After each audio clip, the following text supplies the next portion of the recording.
I mean, also that. I also don't want their root level anti-cheat on my computer, period.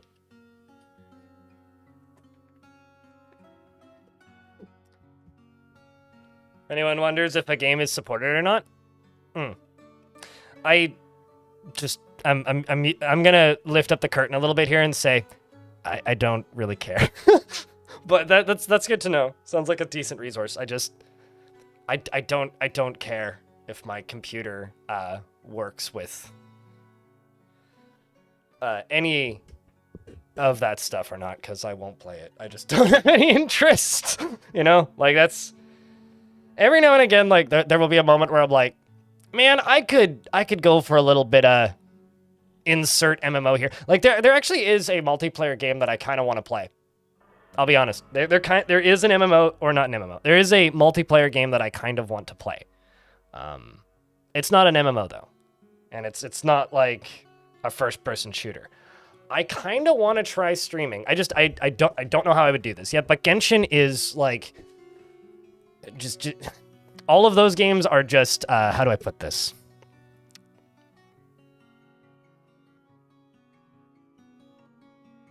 Casino indoctrination. You went to a concert, so Opeth, Savatage, and Judas Priest. I've seen Opeth before, and that's not. I hope it was as good as it was the last time I saw Opeth. I've never seen Judas Priest though. I would love to see Judas Priest. I'm gonna go see some indie bands on Friday, and then a few local bands I'm gonna go see on Friday. And then the following week, I'm going to go see some other local bands, and one of them is a black metal band, or more of a doom metal band with a cello and a double bass, and holy shit, they are great. Like, you want to just hear sad chamber music with a guy going underneath it? It's good. It's a good time. It's a very good time. That was a very sudden, indirect direction thing, which is a Linux wrapper for the Epic Game Launcher and GOG Launcher. Does the GOG Launcher not work on Linux? That's whack. I've just installed the GOG games using Lutris. But anyway, the multiplayer game that I kind of want to play is... I'm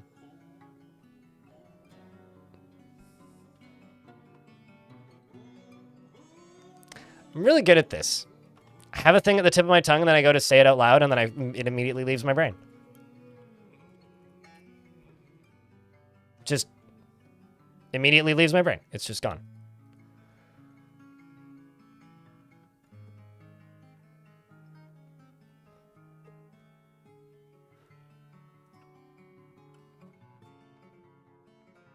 I have a cello right there. It's like right behind my monitor. So I allegedly play cello. It's not total annihilation. It's like that. It's free. It runs on anything. It's multiplayer or PvE only. Skirmish maps, and it's got like 8v8 player matches. What the fuck is that? The name of that game? Beyond All Reason. Thank you. I wanted to say Abandon All Ships because like the metal, just random interlude there with Opeth kind of made my brain go to Abandon All Ships, which is like not a great band, but where my brain was going when I was trying to remember the name of Beyond All Reason. So thank you. But yeah, I kind of want to try streaming Beyond All Reason because like I feel like that would be a fun game to just zone out with like 8 people from the community and just like comp stomp. But then you would have to see how horrible I am at RTS games. And I don't know if I'm willing to take that level of abuse and mockery. Your parents were too cheap? Well, my cello is the last gift I got from my Oma. Before she, like, started kind of falling into dementia a little lot. So it's something I will keep forever. And maybe at one point I will try and play again, but I doubt that you'll ever hear it, so. That I haven't done before.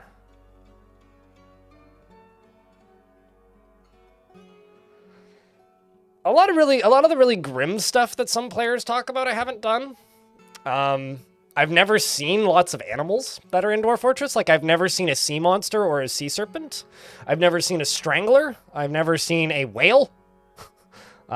There's a lot of things I haven't seen. I'm trying to think. Stuff I haven't done.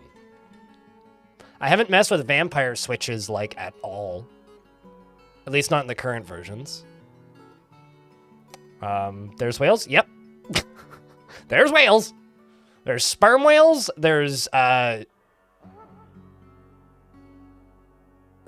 killer whales. There's a few different whales. I mean, the current fort that we're in had a giant squid show up briefly, which was kind of whack. I don't know. Is there anything I haven't done before? Chat, what's something you haven't done in Dwarf Fortress? Although this is gonna be a wide. The possessed dwarf made a chair. There you go. Just wants a seat, man. I have seen Mako sharks and hammerhead sharks, though. Although I haven't seen hammerhead sharks since ASCII. I saw a Mako shark in Premium. Mako sharks go fast. Okay, I haven't had a gremlin as a mayor, but I've had a gremlin as a duke and a captain of the guard in different forts. What more do you want, man? What more do you fucking want? How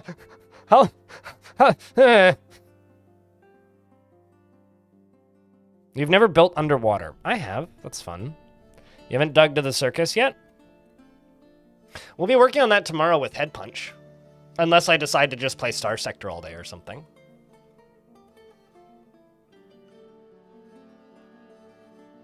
Do they have any plans of reintroducing economics into Dwarf Fortress? You want coins to start to mean something again? Tarn has said on varying levels that he would like to do stuff with economics, but it's not a priority, as I understand it. I have a feeling that economics will mean something in adventure mode again before it means anything in fort mode again.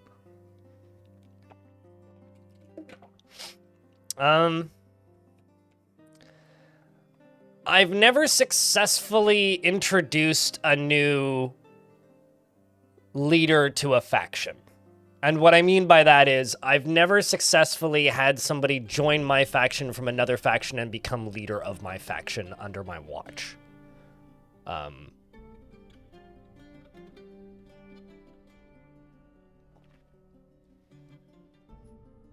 I've never successfully raided a vault in adventure mode. I've tried and died, but I've never done it successfully. Although I haven't found one in a while, which is part of the reason for that.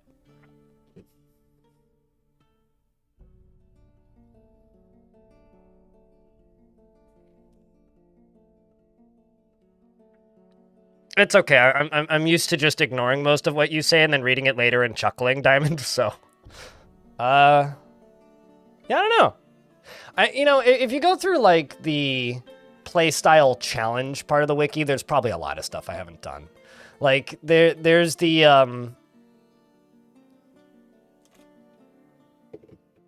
hold on.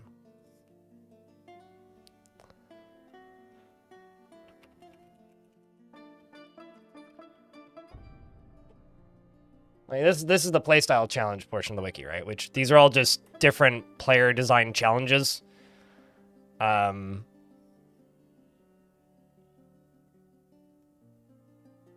wonder what came up. Who came up with this first, the Dwarf Fortress community or the RimWorld community?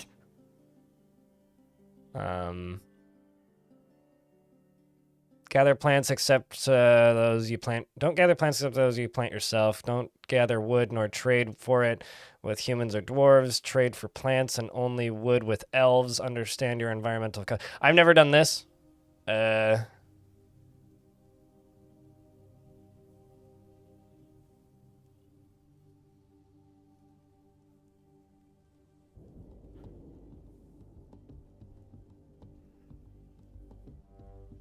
Raise a civilization just to hunt demons. Uh-huh. I mean, I've done this. This is actually kind of fun. Attack and loot every sentient creature you can find. This is actually really fun. Just being a bandit fort where you just put everybody into the military and then just attack everything. Those forts are actually kind of fun, including your own faction. Like, they come to visit, attack your own wagons. That actually is a way to do it. I've done sea bridges, yeah. They're just kind of time consuming.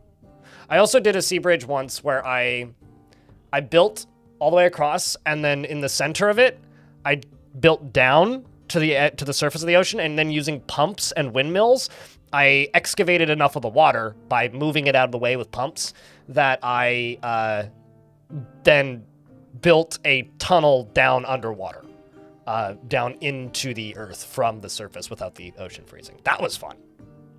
Very time consuming and excessively laggy, but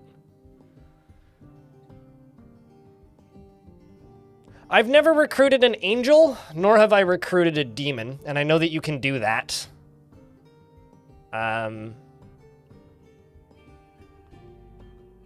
Actually, I'll tell you something I've never done. I've never gone into the create a new world screen and set everything to very high. I've never done that.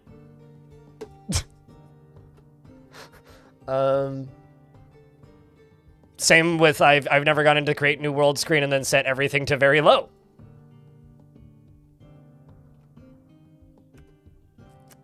But yeah, I don't know.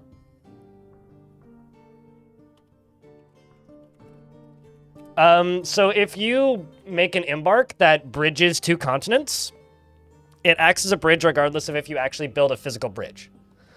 So essentially, if you are playing on an island and you're not getting migrants and you retire that fort, and there is a space that is close enough together, or you use embark anywhere to just do embarks all the way across an ocean, it'll act as a bridge.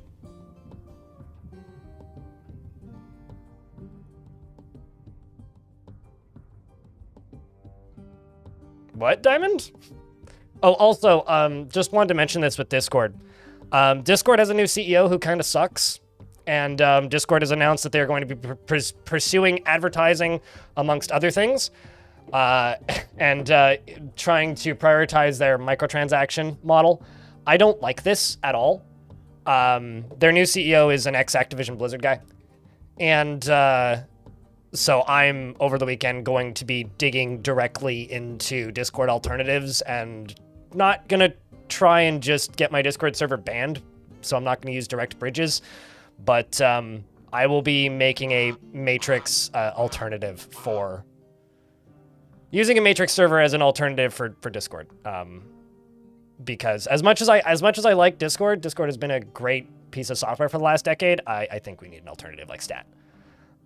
So if you're in my Discord right now, just keep an eye out over the weekend, because I will be basically cloning every single room 1-to-1 and making a Matrix instance, which can act just like Discord. It's kind of like Mastodon to Twitter. It's much more flexible. It's self-run. Moderation's a bit of a pain on it, but that's something I will be doing this weekend. Destroy all goblins? I have done, like... So you know what's funny, YouTube chat? I haven't done I'm just gonna sit here and attack everything until everything is dead fort. I've never done that because I find it really boring. But what I have done is the inverse of that, where I've actually completely depopulated goblin factions by just running a normal fort with large enough enemy sieges that they stop sending soldiers and instead only send peasants. And then you just go around and occupy everything because they have no soldiers left. I have done that, which is kind of like the inverse of world domination. Like, the enemy factions just run out of, like, soldiers, so they're just sending bard recruits. It's like, this goblin faction has no weapons left. They're literally just sending dudes with books. It's like when they start recruiting peasants with, like, a scroll and a shield, it might be time to surrender. I don't know. Also, hi, Bonesaw. How is you? You won't miss it. It'll be yelled about pretty loudly up here on Twitch as well. And YouTube.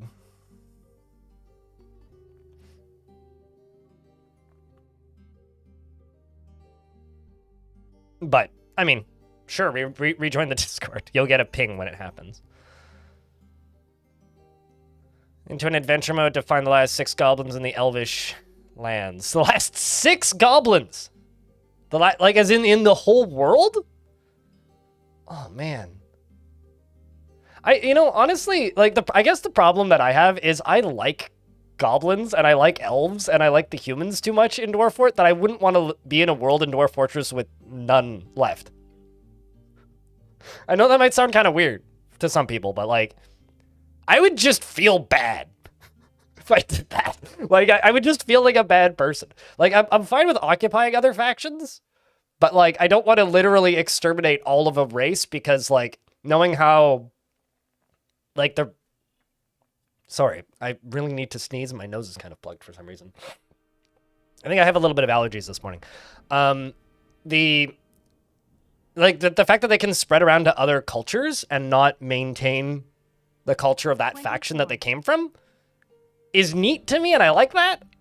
And I would just, I would just feel bad. I would feel guilty if I did that. UGDPY, thanks for the 2 years at tier 2. Well, it's 18 months at tier 2 according to this, but thank you so much for the 2 years. Hey, you know what's cool? That is the first notification of money of the day. This is an entirely crowdfunded channel. I make a living because people have hats next to their name and have the ability to post those emotes. Diamond, did you know that you have the same hat as the bot, except yours doesn't have the glasses? Because you're in the 40s and the bot's in the 90s.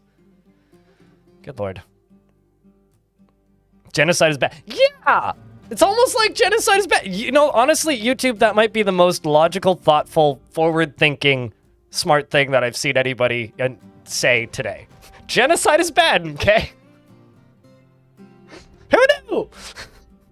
Wild! But no, seriously, lesson of the day, kids. Yeah! Like, I like the idea of freeing the goblins. I know this might sound silly, but I genuinely like the idea of freeing the goblins. Like, to me, what's more interesting in Dwarf Fortress is getting rid of the demon overlords and seeing who takes over, and, like, how warmongery the goblins stay after, like, they end up with a dwarven king or something. What's up, Vicar?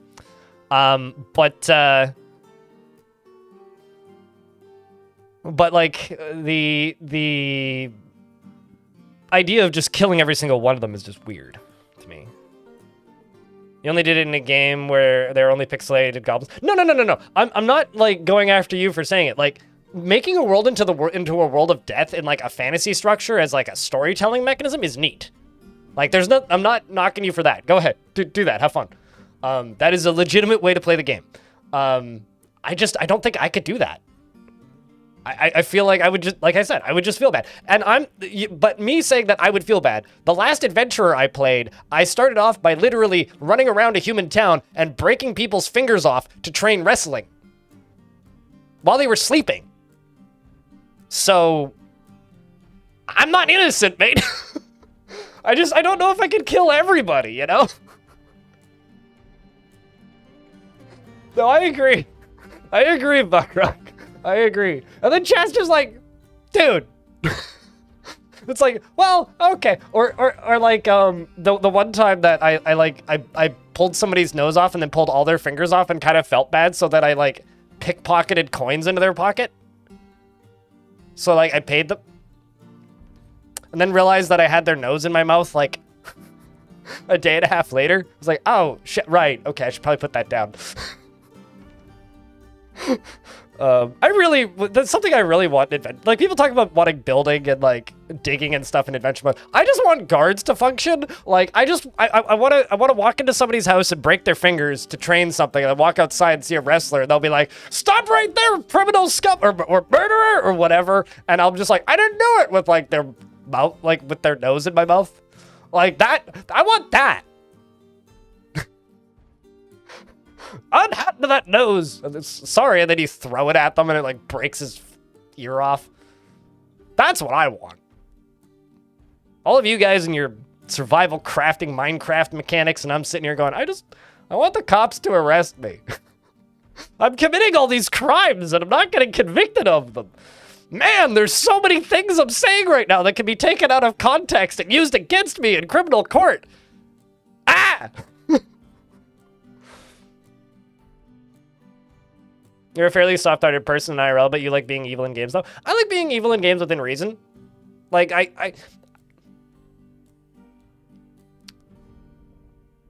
There's, I like role playing a bandit, but I like being an evil character with morals. If that makes any sense. I think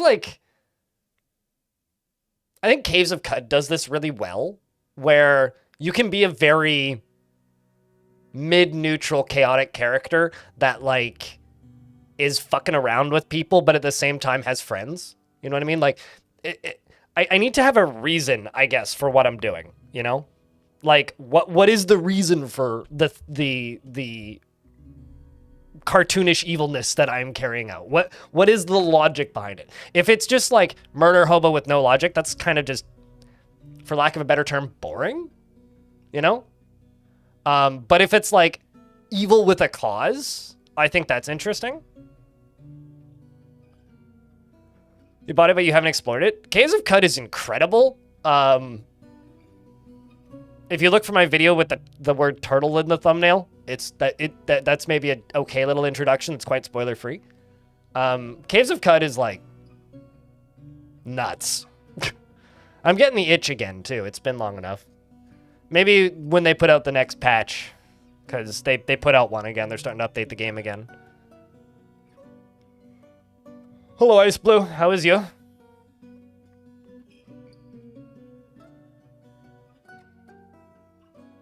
Yeah, exactly. I think that there is a difference between being evil as a storytelling mechanism and just being mindless sadism. Actually, a good example of like being evil as an interesting storytelling mechanism, I think, is probably like what Krugsmash did with Scorch Fountain. I don't know how many of you have watched that series, but Krugsmash did a series called Scorch Fountain a while ago, which, slight spoilers, but it devolves into necromancy. And the main character of that series ends up being the main bad guy of the series he did after that. And it's a pretty neat little chronological story to follow along, because it's like there's this really cool imperial kind of volcano fortress that he builds that just becomes warmongers that then just kills everybody. And then he starts another faction and goes to war with that old, or he starts a fort with a different faction and goes to war with his old faction. And it's that part's kind of cool. Like that to me is more interesting than just killing everybody, which is why I don't really do that. I will say that is my plan today. Something going on with Discord. Discord has a new CEO who is a old Activision Blizzard guy, is planning to make the company go public, has stated that he's going to be focusing on expanding their subscription model, microtransactions, and incorporating advertising into their income model. So I'm saying I don't like that at all. That kind of sucks. I'm going to keep using the Discord server because I have it and I've built it. So I'm in the process now of working towards making a Matrix server, or a Matrix space, which plays like Discord, looks like Discord, smells like Discord, acts like Discord, but isn't Discord and is peer-to-peer. I'll make a command for it. Give me a second. Should it just be !Discord? Why is it always an old Activision Blizzard guy? Well, thankfully it's not Bobby Kotick.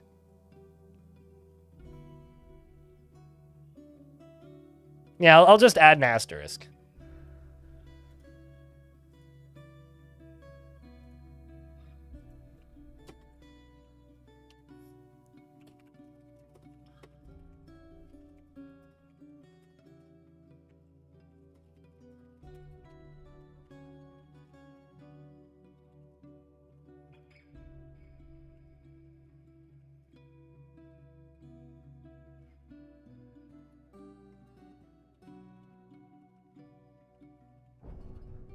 It's telling me I'm spelling this word wrong, but it looks right.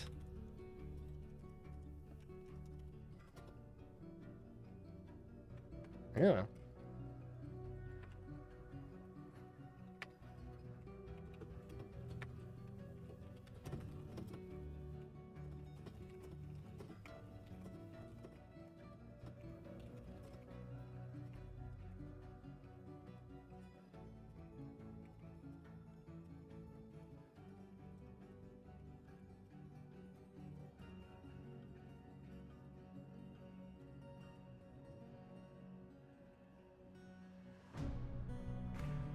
When people ask about Discord now, just type an ! Discord here on Twitch and it'll tell you. I did the thing. All your clients use Discord Nitro and such? I might unsub from Discord Nitro. We'll see.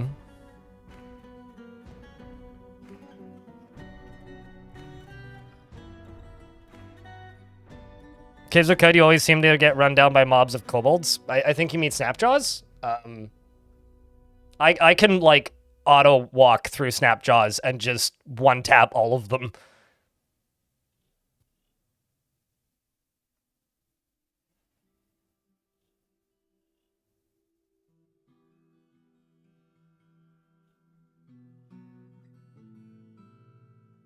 Is that sufficient, by the way, chat? Yeah, you have former execs leave and start infecting other companies. Yeah, it's not Bobby Kotick, no. Hold on, I'll go grab the article.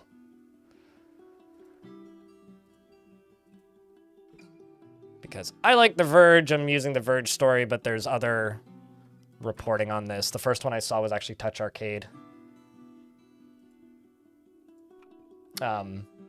This is it. Discord co-founder and CEO Jason Citrin, I like citrus, is stepping down and will be replaced by former Activision, Blizzard, and King, exec, Humam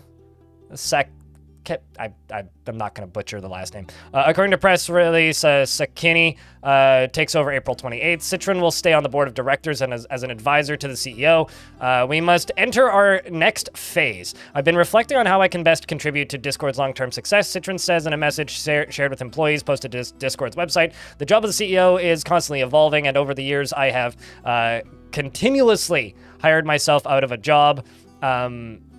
Usually that means that delegating work and then taking on different leadership challenges. However, as I took what is needed of Discord's CEO as I look at what is needed of Discord's CEO over the next few years, I realize that it is time for me to literally hire myself out of a job. He doesn't want to do it, is what he's saying. So yeah.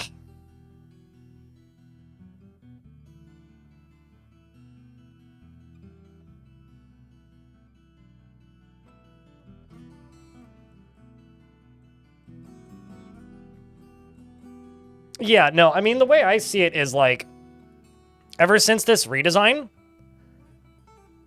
just look at how this thing works now. Just look at this. This is very modular in its setup. They could, like, the way it changed since the last major Discord update, they could very easily cram a couple ads into this. And it's like, it's scary because I could see exactly where they'd put them too, you know? Like, it would be so easy to cram an ad right there. And it bugs me, you know? Oh, you don't have enough boosts on your server. Congratulations, there's now a banner ad up here. Like, So, I mean, the thing that I want to move to is this. Which takes a second to load because it's peer-to-peer. But, like, this is going to be my replacement. Or pseudo-replacement. Although, that being said, I wouldn't... How do I word this? I don't recommend you use this client. Look into the client Cinny. C-I-N-N-Y. Not Element. But, will be sold to AI for teaching. Anyway, yeah, this is the alternative that I'm looking into, is Matrix. Which, as I was talking about yesterday, has IRC bridges, so for those of you psychopaths out there that want to use IRC, you could connect to my Matrix server using IRC if you want. And just use an IRC client. I feel like this thing has the flexibility and the functionality that I am hoping to be able to get.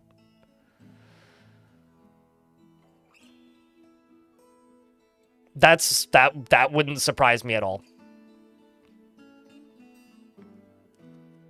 I mean, it's time for me to dust off the old hex chat, you know? But yeah, I don't know. I think that I will keep the Discord.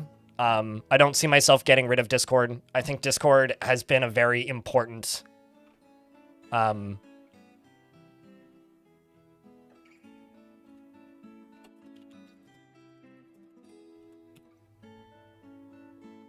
but yeah,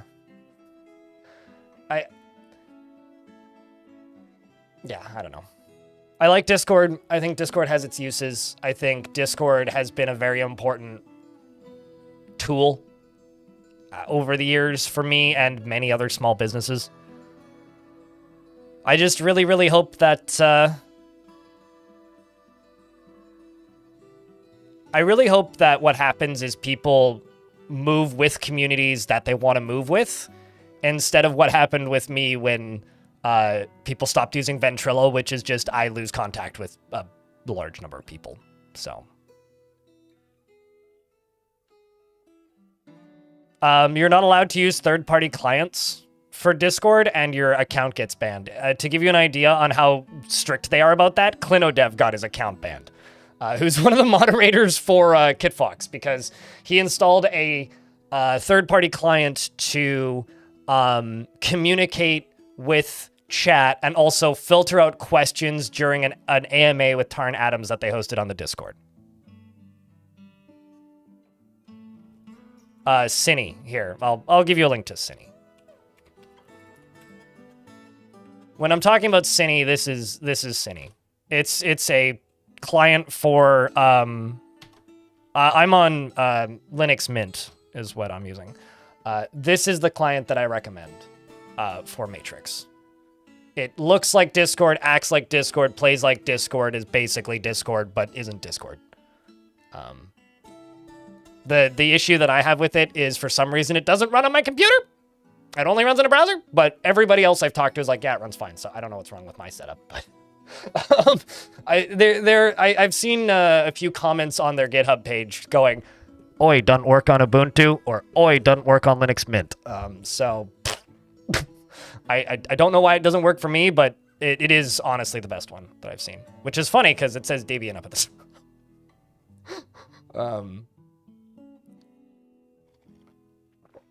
I should try it again. Soon to be sued by Discord? Why would it be sued by Discord? It's not stealing anything from Discord. Besides, then somebody would just fork it and change it slightly. Like, what are they gonna do? What are they gonna do? What are they gonna do?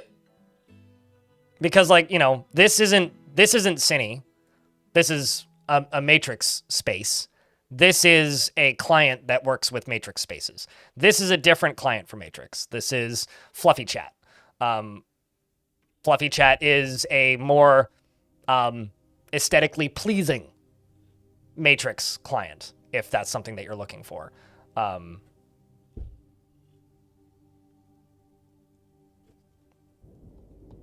And that's neat. I like that. I like the customizability. I like that you can tie an RSS feed directly into your server. I like that you can connect your server to things like the Fediverse, or actually like have some flexibility for that. I like that there are useful things that you can do with stuff like Matrix that you just can't do with Discord because they're scared of their service being better. And they don't want people to use it, and they want to make as much money off of you as goddamn possible. Speaking of making as much money off of you as goddamn possible, let's play some Dwarf Lord.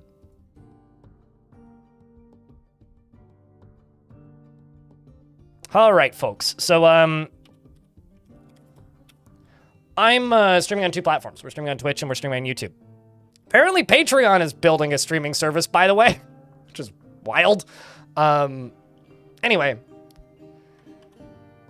that is the link to the YouTube stream, to the Twitch folks. If you want to say hi to the to the YouTube chat, you can do that now, or the VODs. If you want to support the YouTube stream at no cost to you, you could either lurk over there or just simply pop over there briefly and leave a like, because there's currently 51 people watching on YouTube, or 54, sorry, and 16 likes, which means that like number should go up by a lot.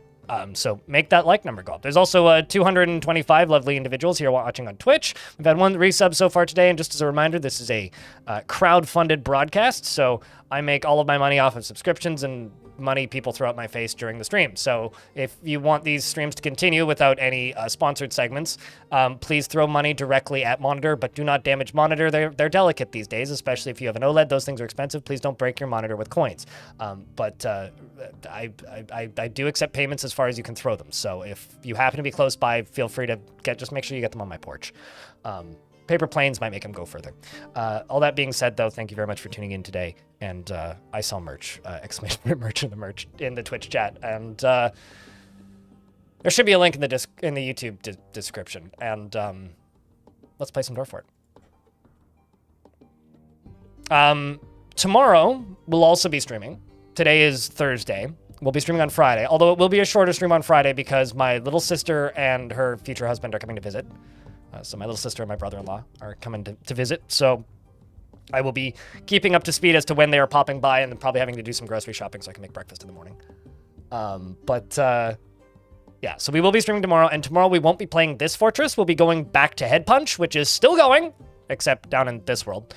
And we're going to continue trying to dig too deeply and greedily. So we're going to be going from like mid-game to very, very, very, very, very, very, very, very, very far laggy end-game.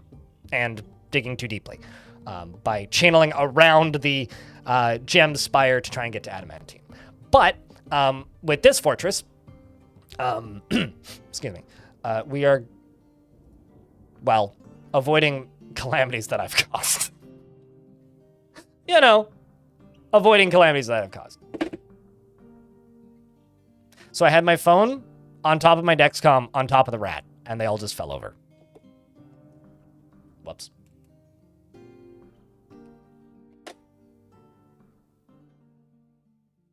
Also, my phone is at 20% battery. I'm just going to go plug my phone in. I will be right back.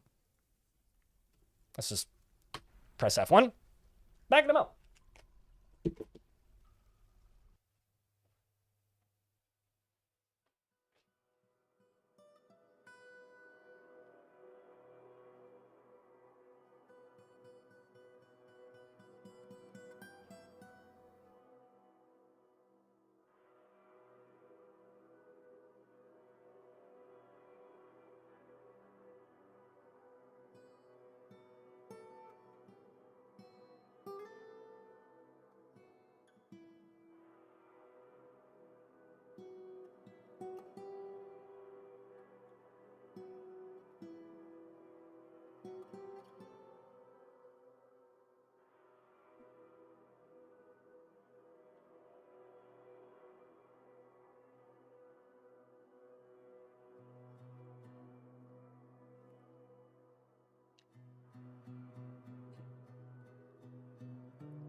Bearded dealer's choice. Okay. The bearded choice of the dealer. Okay, so you get Sodal the Armorer. Now, for the attentive of you,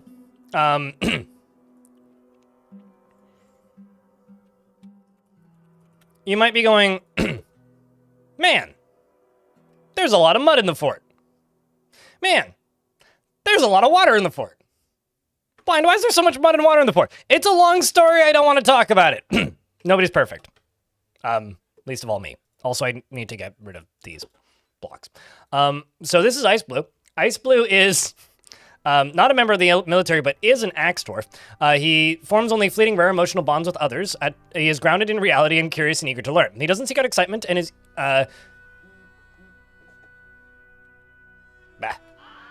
he doesn't seek out excitement and is a friendly individual, and he has a tendency to go it alone without considering the advice of others, and he tends to make a small mess with his own possessions. He doesn't often experience strong cravings or urges and doesn't often feel envious of others. He is assertive, and he generally acts with a narrow focus on the current activity. He's not particularly interested in what others think of him, and he taps his feet when he's annoyed, and he bites his nails when he gets bored. He needs alcohol to get through the working day and doesn't really care about much anymore. What did you join into? There's water everywhere. Don't worry about it. He personally... everybody who's dead is already dead. He personally respects the law, values nature, and finds artwork boring, and sees competition as wasteful and silly, and doesn't really respect commerce. He likes silver and golden barrel, as well as alder wood and six-sided prisms and mountain goats. Mountain goats. Where was I? Mountain goats. He just likes mountain goats. Okay. For their long horns, and then the words of the mint star, and when possible, he prefers to consume giant loon, apricot wine, and cherries, and absolutely hates hamsters. So we went from 114 dwarves to 39. I kind of flooded the fort a little bit, and most of it is still flooded. This whole part over here is still flooded. Basically, simply put, nobody's perfect, least of all me. I'm certainly not perfect, and I flooded the fort. That's about it. So we're fixing it today. Yeah, we're doing that. The good news is a lot of people died. So there's a lot less guild members, so the value of the guilds has gone down a lot, and we no longer need to make extra bedrooms because there's more than enough now. That's the good news. The bad news is everything else. Mostly the pile of bodies and coffins down here. There's a lot of them. If you're wondering about who's still alive, well, some of them still are, such as Jack Nick, Knights Are Slow, and Snail, and Eggs, and Beskribit.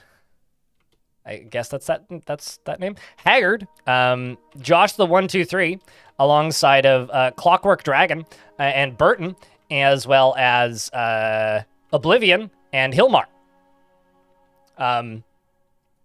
Under pets and livestock, we still have Rambo. And that's about it.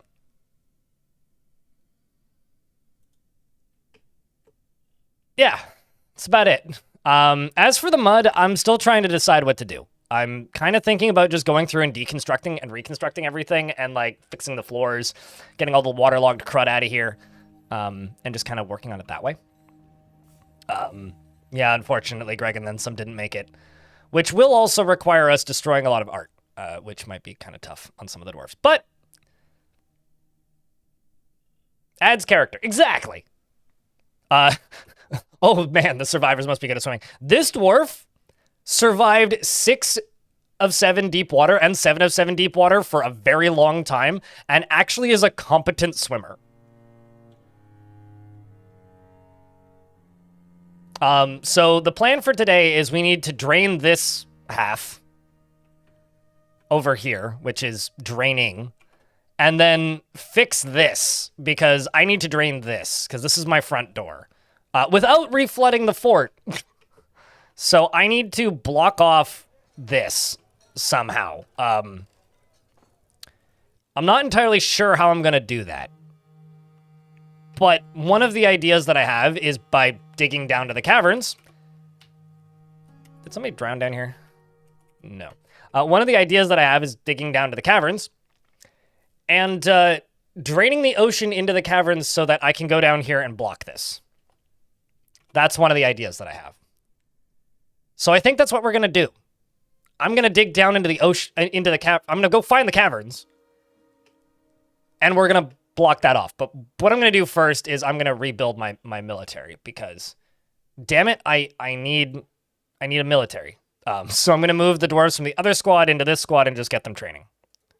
Because these squads are just empty anyway, so might as well get this squad up and working once more.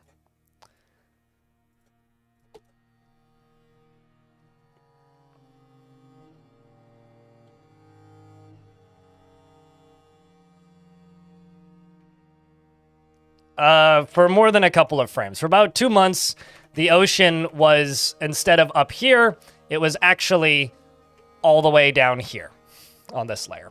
And we're going to do it again. We're going to drain the ocean again. But in order to do that, I'm going to need to move a lot of blocks around. So we're going to keep building this. is something we're going to do today. So, who's ready for the no alerts fort? Also, I've learned that sieges are hard-coded to recenter the camera, which I actually am not that big of a fan of. I kind of wish that wasn't the case. But it is, or it seems to be. So, I'm not super thrilled about that, but, you know, it kind of just is what it is.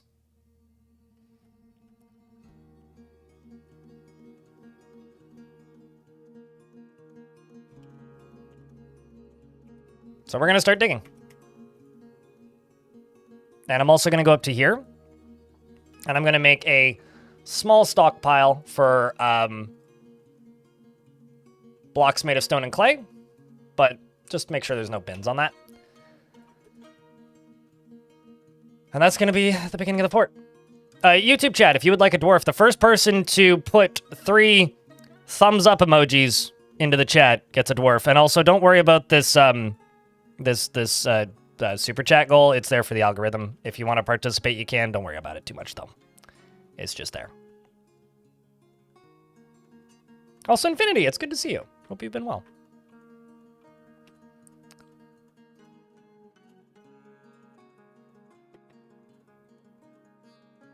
And I'm also mostly just amazed that my mayor survived.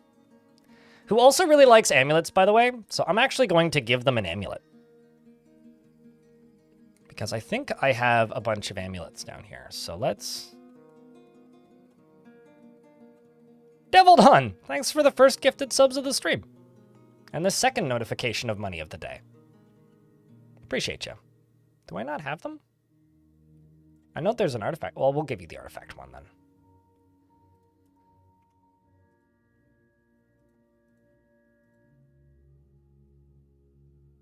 And my dwarves are going to go collect their gear. Although I'm going to update their equipment so that you can go get gear too.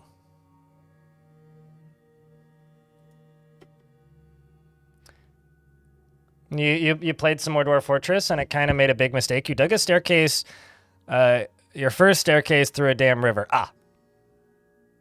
When it was summer, it flooded your whole fortress. Well, I would make a new fortress unless you're feeling... brave, at which case you could try and make a new fortress. Those are kind of your 2 options, as I see them.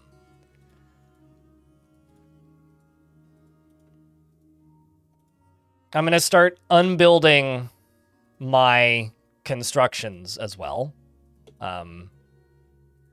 This is going to take a while, but we're going to do our damnedest to...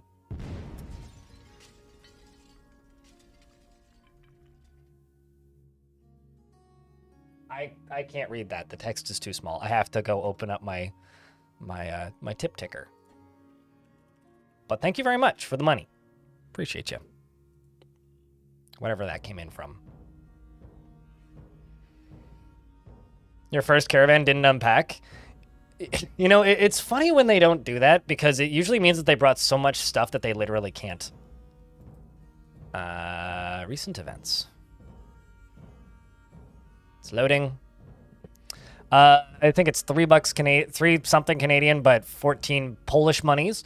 And they say, first off, poor dwarves. I think their I think their souls rest in peace. I hope so too. Anyway, I have a question. You're probably not a fan of mods. I like mods. I just don't use them. But have you had the chance to play with the mod by seeing it in the workshop? Mean additional races? I don't have any interest in that. No. It's not that I'm not a fan of it. I don't have any interest in playing with additional races. It doesn't really do much for me. It's still the same game, mostly. It just changes the theme, and theme shifts don't really do much for me. So, no, I haven't. Don't have any interest. But if you're more than welcome to recommend it if you want.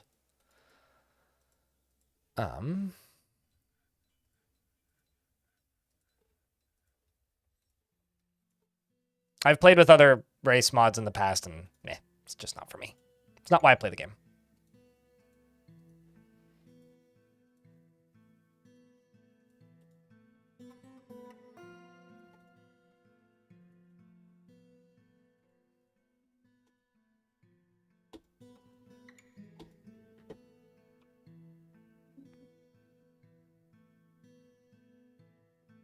How do you assign an item to a dwarves?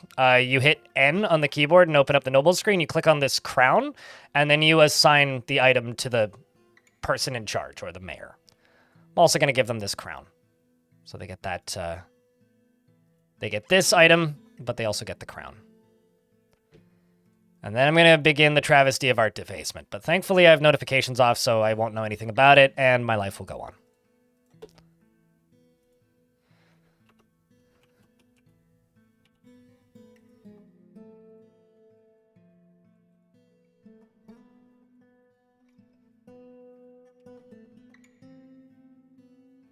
DFHack works fine, so I don't know what's not compatible that people are running into.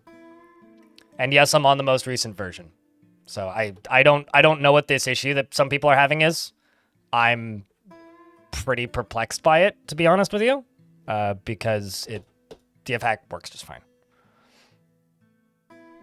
That's my assumption when people keep bringing it up, is that you somehow managed to get DFHack on a different branch.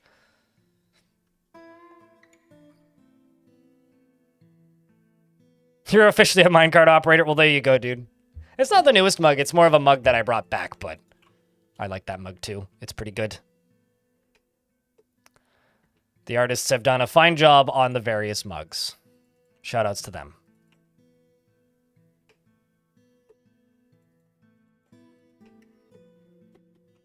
Let's also put this door back.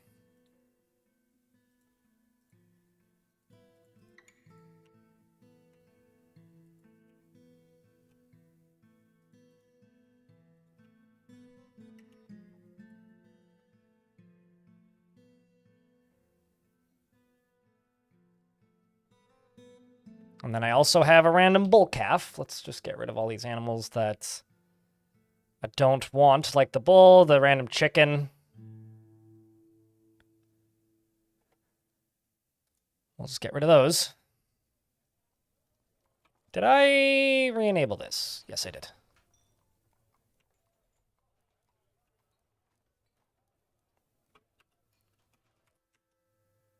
And then these are all full. And let's just go down to this and keep digging. Let's also increase the priority of this so that they do it before they do the undig stuff.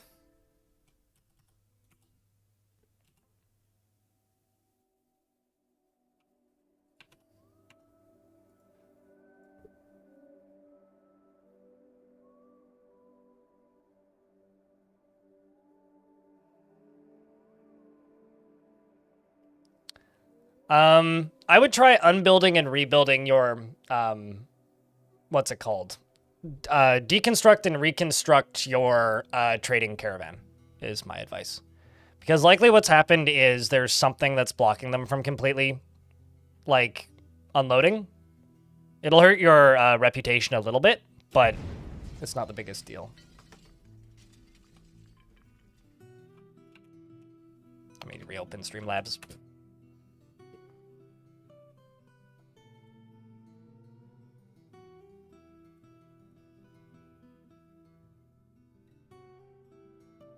I mean, hey, if you like a particular aesthetic from a mod, then use the mod. I just personally don't care for it. It's just not why I play the game.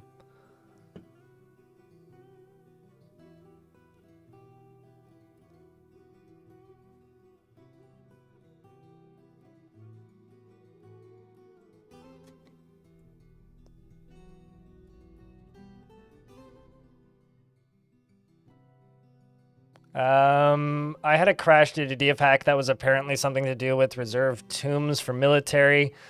You uninstalled DFHack and was able to load the previous broken save, and now I'm using it again. It's been a long time since, like, saves have been broken by DFHack, but I'm not gonna lie, it's a little bit liberating.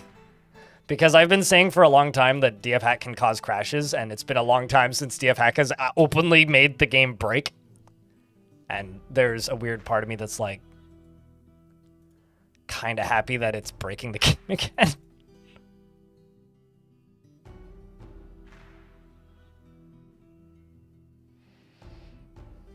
That was very fast. Yeah, it was a sudden drowning, I'll say.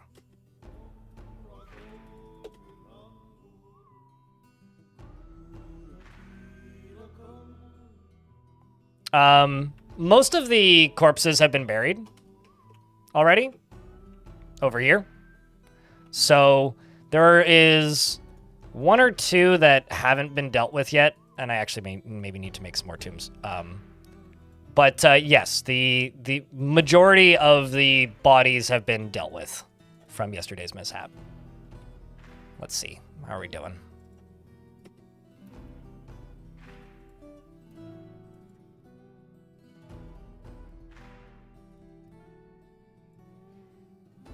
We may also have a ghost floating around, actually.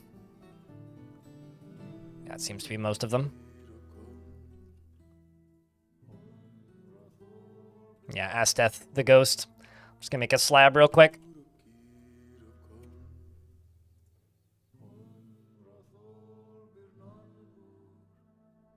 These are all coffins, yes. I mean, we did go from 114 dwarves to 40. 39, actually.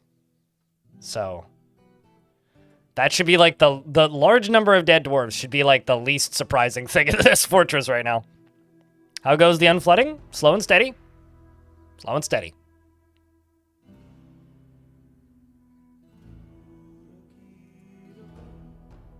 I'm going to have to redrain the ocean into the caverns to solve the flooding issue, but I will be able to do that.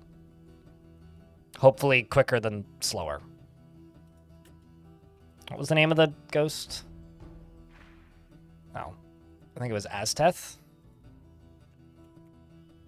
Yes. Which I think is actually...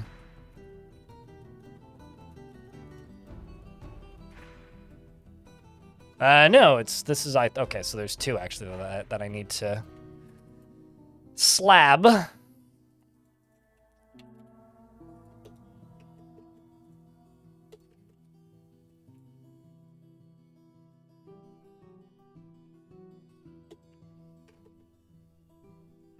anybody putting item in tomb? Oopsies. Nope. Okay, so there are some bodies I can't access clearly. There's also this one, Lightning Roger. Yeah, I'm gonna need to do some shenanigans, so let's go down. Okay, I've now hit the aquifer, which means I'm gonna need to focus on this.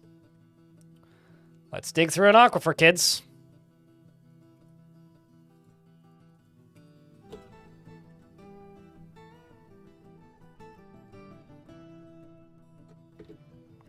And also, Shattered Exile. I should have checked the YouTube chat quicker. What would you like to name? Would you like a dwarf or something else?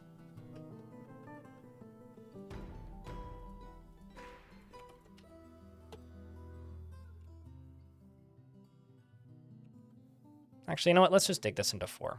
So that's quicker. Also gives the water more time to spread out when I do hit the aquifer.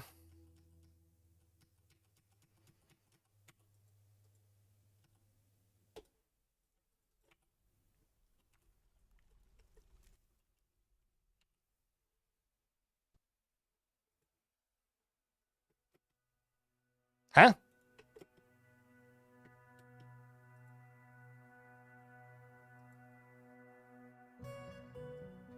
Oh, we just apparently had a really bad cave-in. Oh, shit. I need to make a hospital.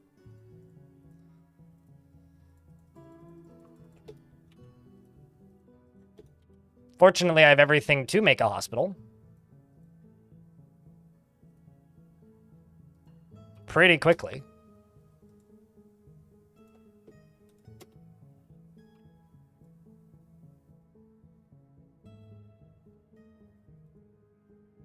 Surprise town indeed, yeah. I forgot that there wasn't a flooring here. This is a... And this also makes sense why nobody is digging, why nobody is building. Or working, because they can't exit the fort currently.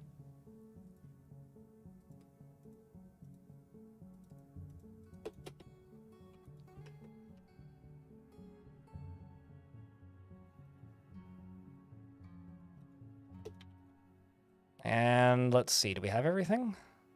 Should have splints. Should also have crutches.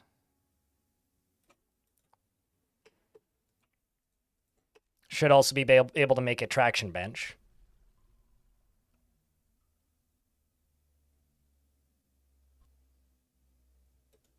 I mean, hey.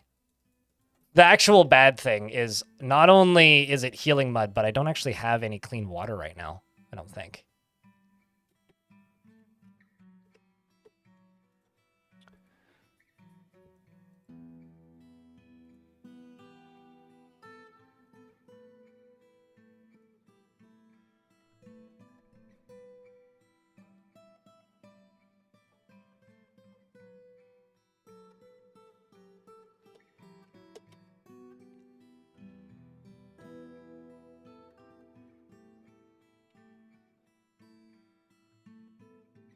Let's just remove these 3 from well, let's leave you 2 on mining and add in some new miners.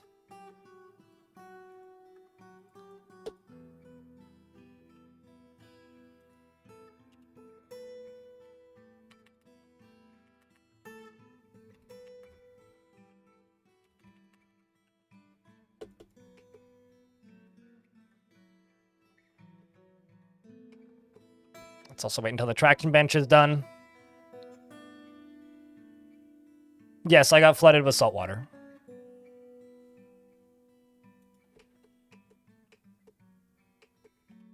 Although, actually, I should be able to make an if they don't in fact have a well, I should be able to make an aquifer pretty quickly. It seems like they all need diagnosis, which is very basic levels of hospital.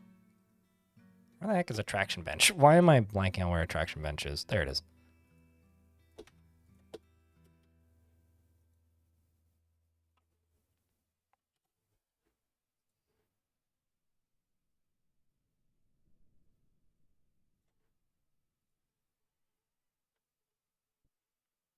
Okay, nil is in fact diagnosing patients, which is what they need. Okay, so that's not so bad.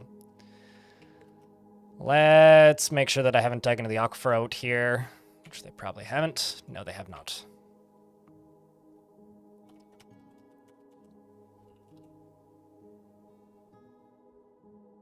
You are over here picking up equipment.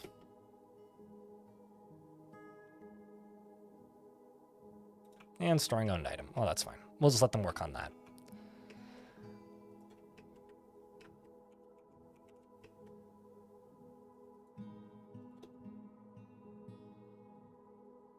Is anybody working on this?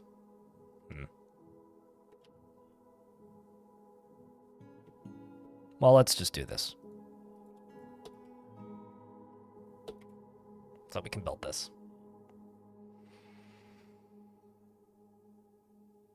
Is also a bold choice. Not for dwarves, because that's a non-concern. Maybe you need some spare bones. Maybe you need some spare organs. Maybe you need a heart transplant and a pig just happens to be close by. Even in real life, that's a thing people do. So, you know, lots of people have pig valves in their hearts. Just saying. Maybe if you are a broken person.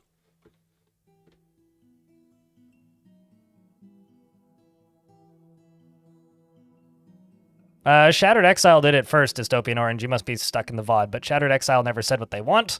So I will give Shattered Exile this horse statue. This is why the YouTube chat is always a bit of a pain.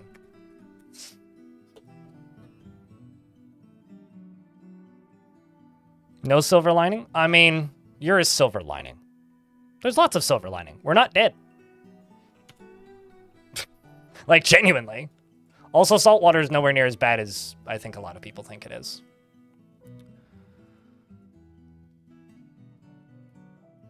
Okay, so let's check. What's happening in the hospital currently? Surgery's queued up, but nobody's doing it.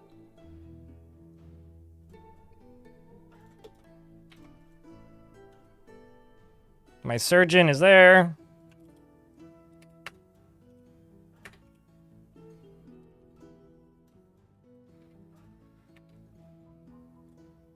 Oh, I see. Surgeon's also resting in the hospital. That makes sense.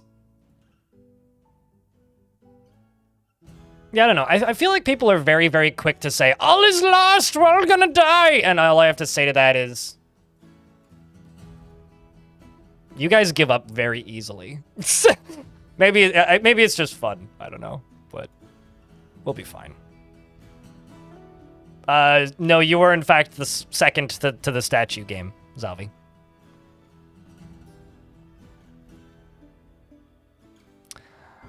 Zeliard for the win. What's up? You've been watching my YouTube videos? Several people have, allegedly, according to YouTube stats. But I'm glad that you were one of them. Yeah, we've got splints and crutches, so we should be okay. You're doing all the diagnosing. Scrolling down.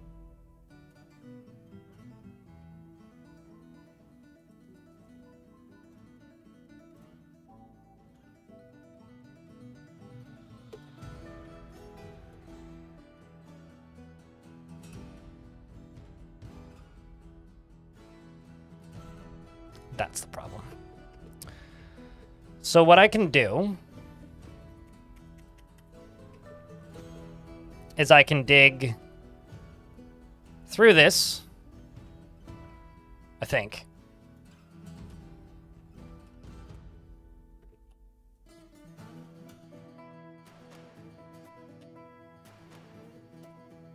Once they're done digging out all this. I'm going to set this to priority number 3.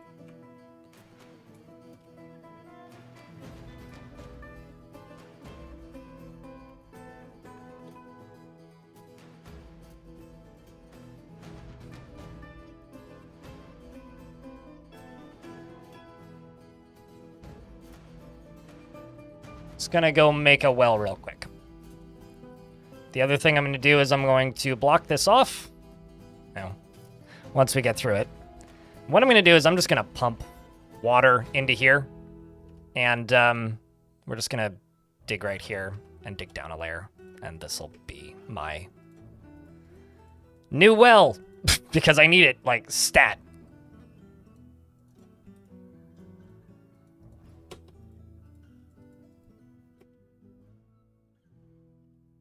I'm also going to go one layer below this and dig down there. I'm also going to go over here and I'm going to build that.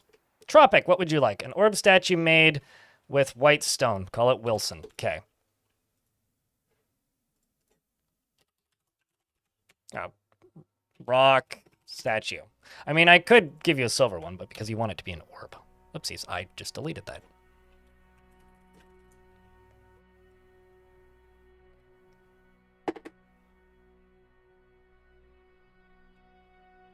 CTHULU dancing cheered.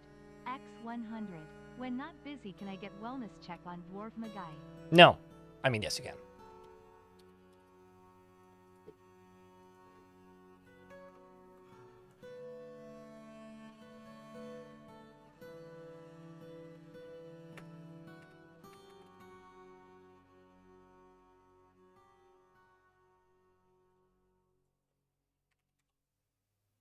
Can I not make a statue of a circle? Can't make you an orb statue, I'm sorry. I don't think. I will make you a statue of a blazing sun. Or a shining sun. And we'll call it the... something orb.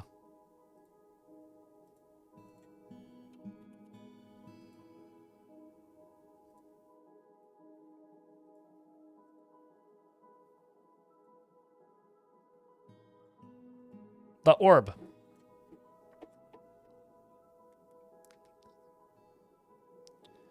Also, apparently my blood sugar is low, so I will be back in a second once I'm done doing this.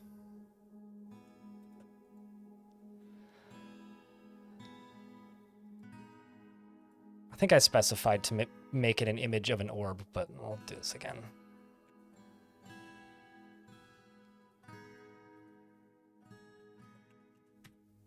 Blazing Sun, name it the orb. Done. All right. The Land of Confusion, which is my brain right now.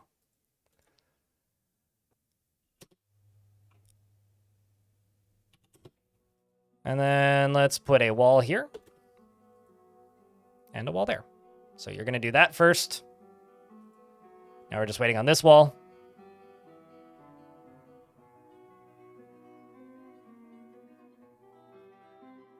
Which got canceled for some reason. Please finish this. Please. Sometime this year. You appear to be in traction. Oh, dwarves are actually getting cleaned. Well, that's great. My other well works. I don't need to worry about that.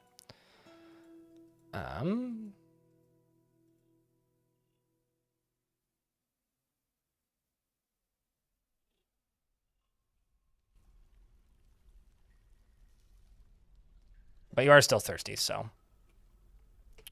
That got done. Nobody's stuck in here. Cool. Let's turn this on. Go one layer up. And I need a bucket. Let's do wooden bucket. Make 10. And also let's go over to here and make a rope. Do 1. I know my blood sugar is low, but I'm just going to finish what I'm doing. It's not that low. I'm 3.9. So it's just this annoying-ass device is going to yell at me and tell me that I'm dying for the next 30 minutes, at which point I'll be like, calm down, you stupid thing.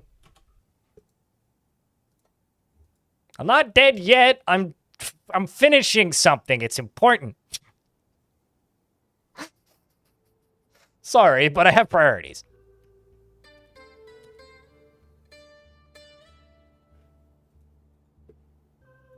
I've now made a wooden bucket. Can I make a well yet? Also, there's an ad break about to start, so when it starts, I'll go eat something. It's in 45 seconds.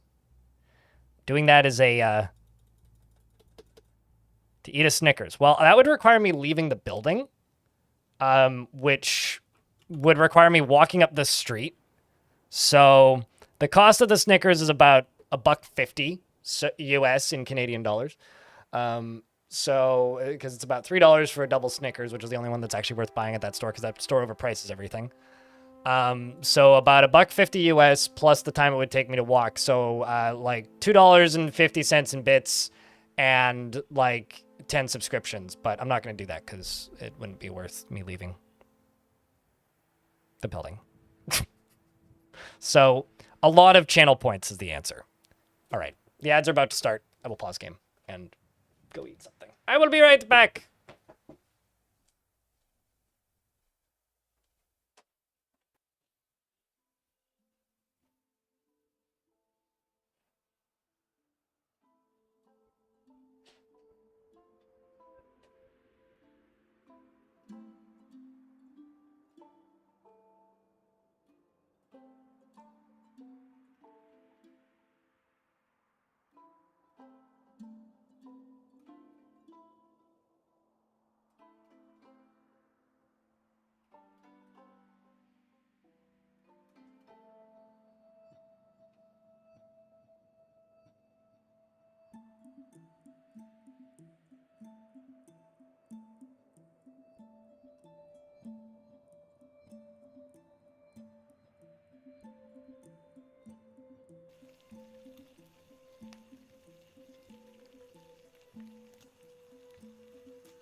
Cheese for everyone!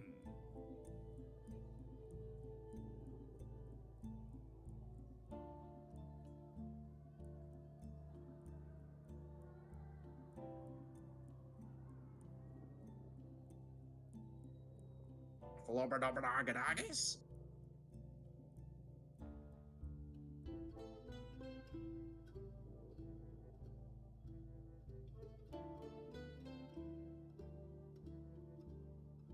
Heal, damn it!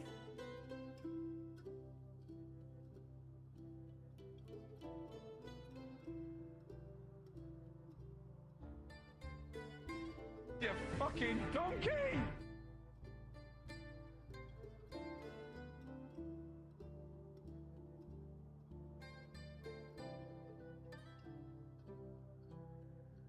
Let's take a lovely fruit, the tomato. Remove everything that's good from it, the seeds, the vitamins, the nutrients, everything that's good about it, and just jam it full of shit, garbage, shit sugar, and put it in a shit bottle that sounds like shit when you put it on your shit. It's shit! Stop eating ketchup!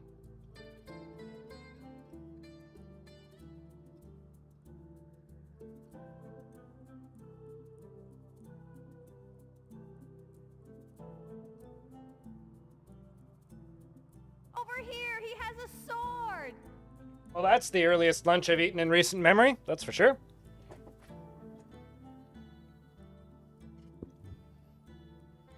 No, no, no, no, no, no, no! No! Nani?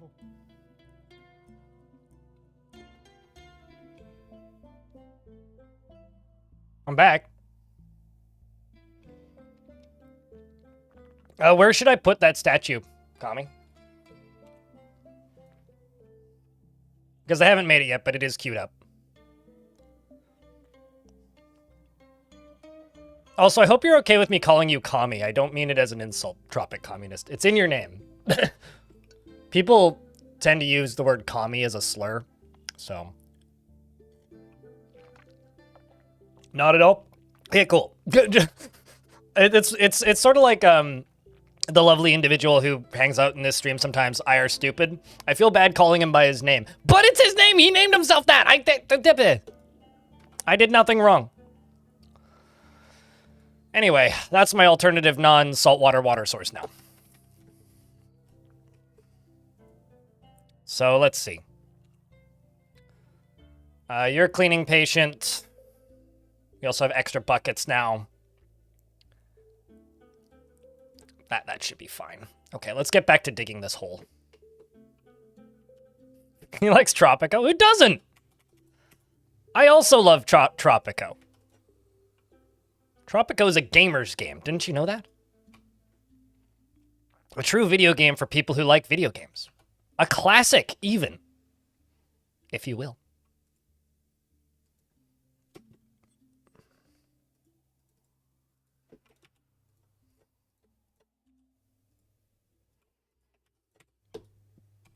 Watch me digging down to the caverns be the thing that, like, agitates the wildlife.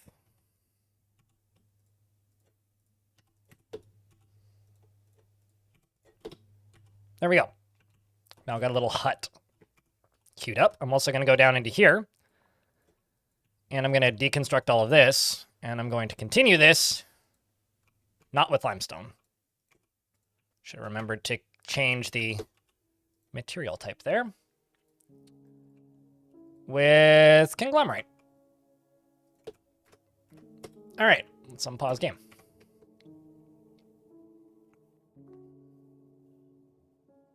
No! Like, that sucks. I did that a couple of years ago on New Year's. It was unpleasant. Got way too drunk and bashed my head. Wasn't a fun time the next day. I hope that you feel better and the hangover's not too bad. I hope the night was fun at least, if nothing else. But let's go digging through this.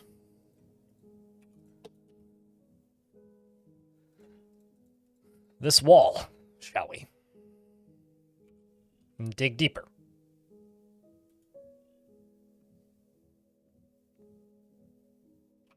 And let's also keep an eye on this. Oh, we've got another gigantic squid. Look at this absolute unit. Doesn't feel anything while in conflict. In conflict with what? I'm going to set a whole bunch of cage traps at the ocean floor, because having the ability to drain the ocean kind of kills two birds with one stone. It makes digging down a lot easier, or it makes catching sea creatures easier, and it also provides us with entertainment of being able to use the ocean as a weapon, which is fun for everybody involved, I have to say. So, essentially, me digging down here to solve this flooding issue is killing two problems with one bigger problem. I'm making a bigger problem by going down to the caverns, but I'm killing two problems by you know, being able to drain the ocean quickly. Ocean is a weapon. Yeah! This is perfectly normal Dwarfy stuff. Don't worry about it.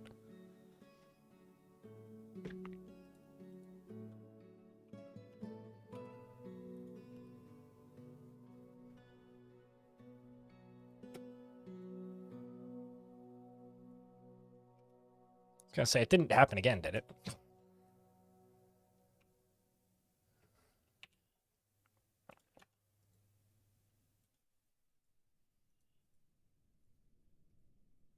Do you require a crutch? Do I need more crutches? 2 crutches in here. Do I not have a bone doctor? I'm just going to make a second bone doctor. Say Alban the Boyer. Let's throw a mechanic in here as another doctor.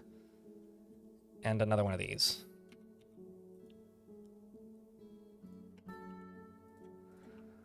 Over here, I'm going to build another floor once I'm done deconstructing all these statues.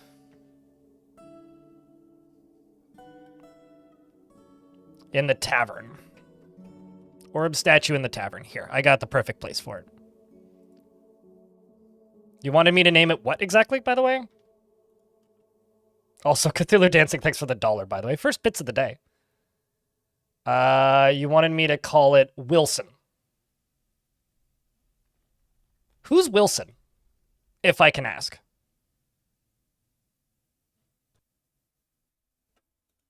Also, because I can do this, specify existing image. This artwork is an image. I forgot to give that one any actual detail. That's a problem.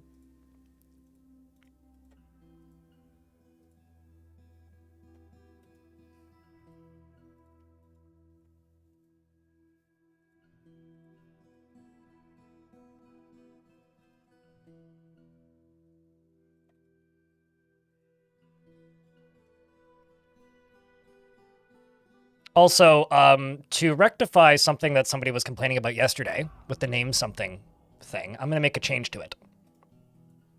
Which hopefully will happen today and not retroactively.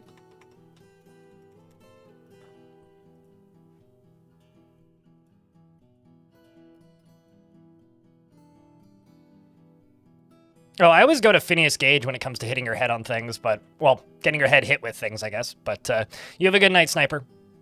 Get well soon, dude.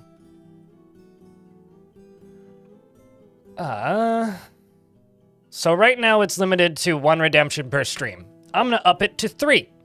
So you can now redeem up to 3 things per stream. But if you already have a dwarf, I will just give you something that isn't a dwarf. And I may or may not have changed the cooldown. So there's your statue of Wilson.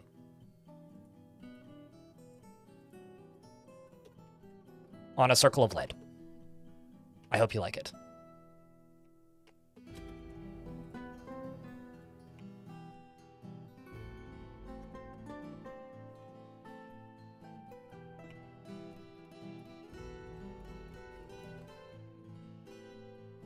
Apparently, I just ran out of limestone blocks doing this.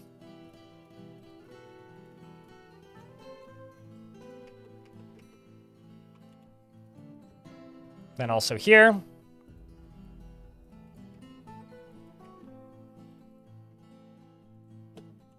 And then over here, I will plunk a door down. The artifact door, nonetheless.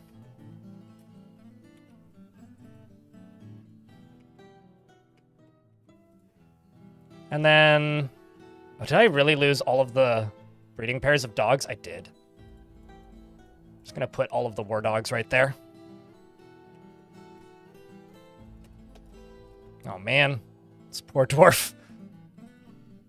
Walking around with splint. With a splint. Tough days.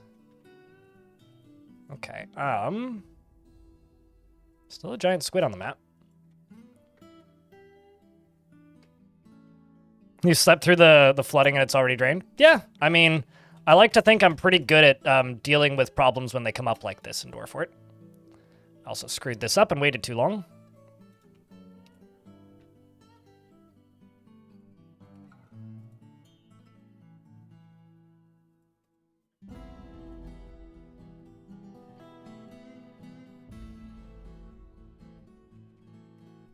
There we go.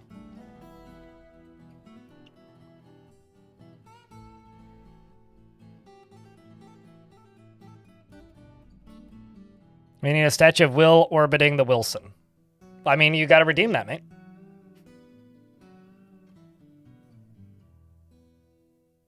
Or maybe we need to name a dwarf Will, and then orbit, and then name a dwarf Will, and then make a statue of that dwarf and put it around. Oh, wow, we also got an artifact in there somewhere, because I had no idea. Doran the Clother has created Dur Folkit, a cave spider silk tunic, and claims it as a personal treasure.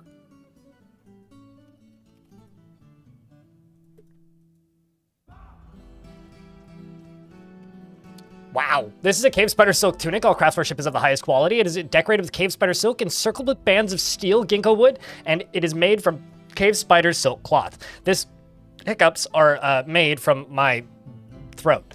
This object is adorned with hanging rings of oak and menaces with spikes of spider silk and goat bone. On the item is an image of Comsto, glorious circled, the goblin, and a human and a human in one-humped camel leather. So it's like a leather embossing or something.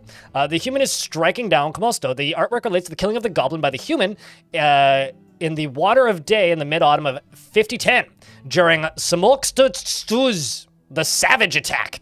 The image is on the item is an image of shining suns in steel.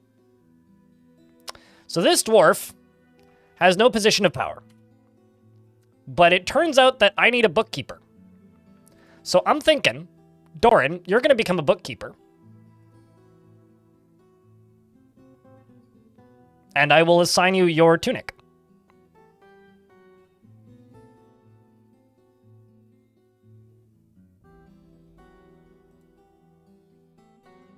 Because that's just kind of fitting. It is your personal treasure, after all. So you get a job, or a full-time job, and also you get to keep your shirt. But first, you're gonna go get a sip.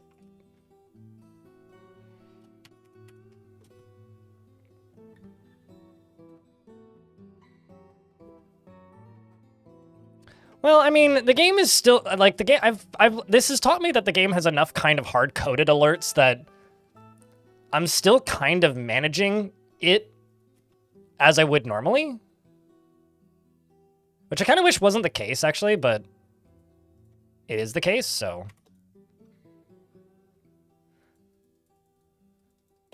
oh geez, have I screwed this up by making all of those construction tasks? I shouldn't have done this. I'm just gonna nick a lot of these in the bud.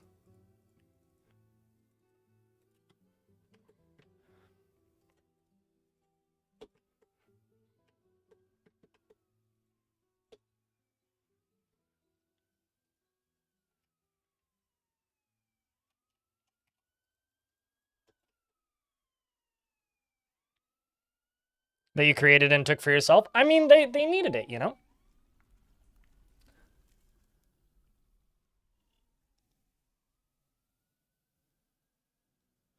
If my hiccups are menacing with spikes of limestone, that's saying something about, like, my body that I'm kind of concerned about. So let's hope that's not the case.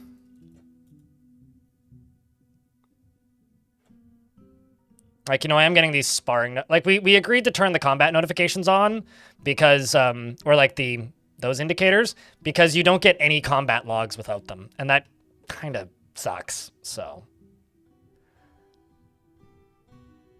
I was unaware that they are tied to that so closely.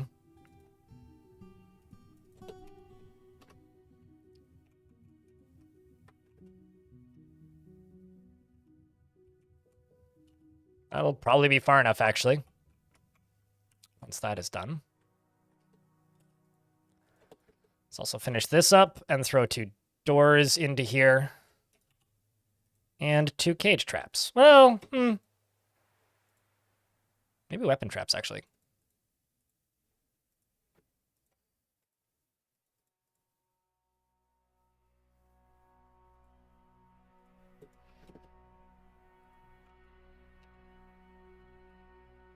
We've got another giant mantis on the map.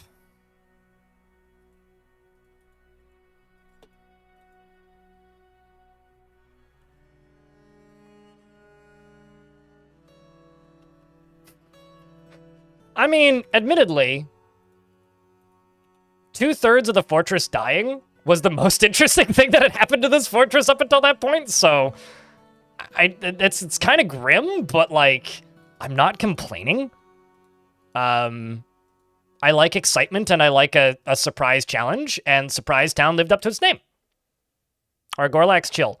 One is your in and he seems like a chill dude. So fun fact about Gorlax. Gorlax are the only like neutral, are the only lawful good, maximum possible empathy creature in Dwarf Fortress. They are the canonically good, like, made up Dwarf Fortress creature. Or fictional Dwarf Fortress creature, I guess is the word I would use. So, simply put, yes, Gorlax is good.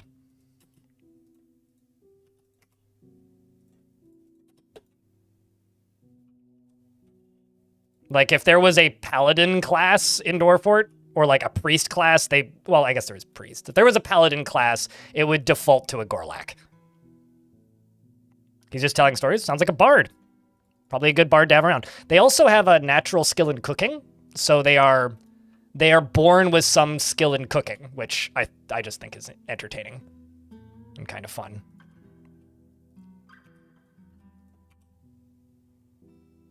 I have a feeling this aquifer is going to go as deep as the conglomerate goes.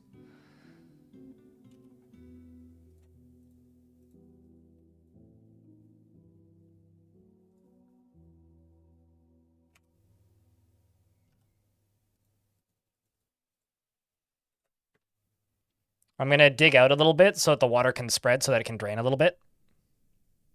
Because I need to know exactly where the water stops. And it's easier to tell when there's no water around it.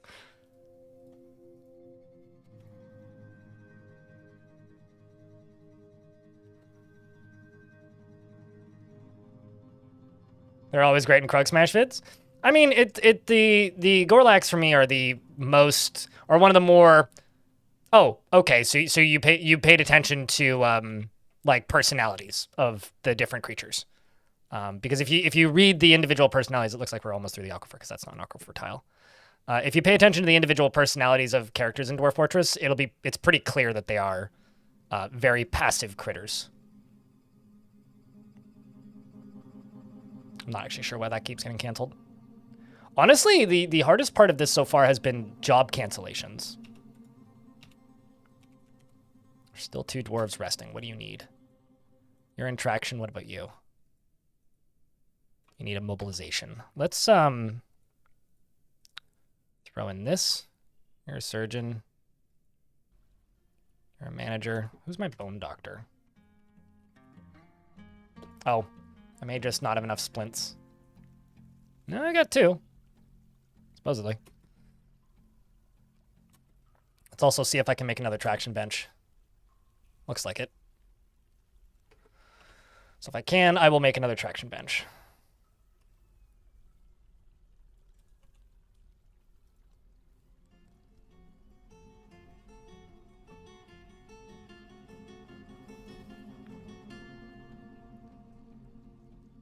Biopin? What is that? Bones Jonesy.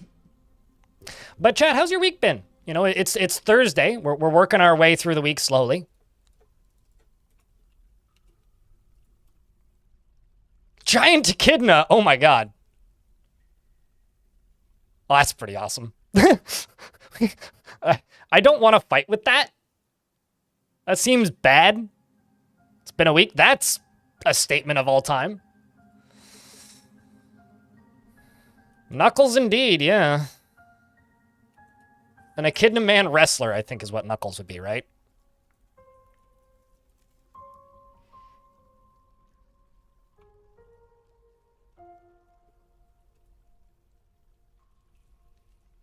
You know, honestly, I should write that creature's name on my dating profile. A kid? Nah.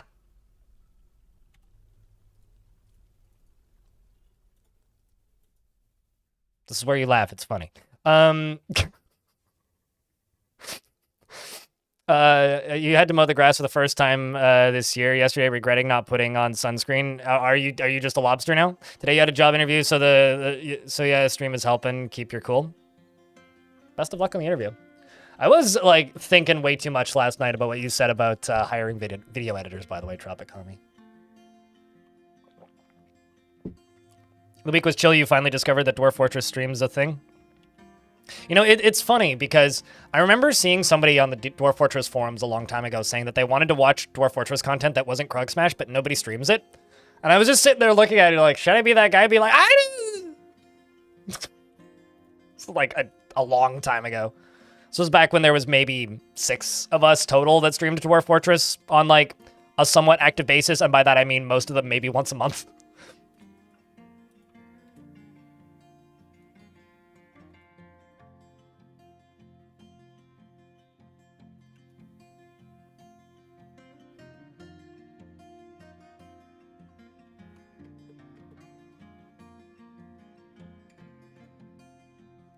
Also, doubling what Travenoid said. What are you interviewing for, if I can ask, or what kind of job are you interviewing for?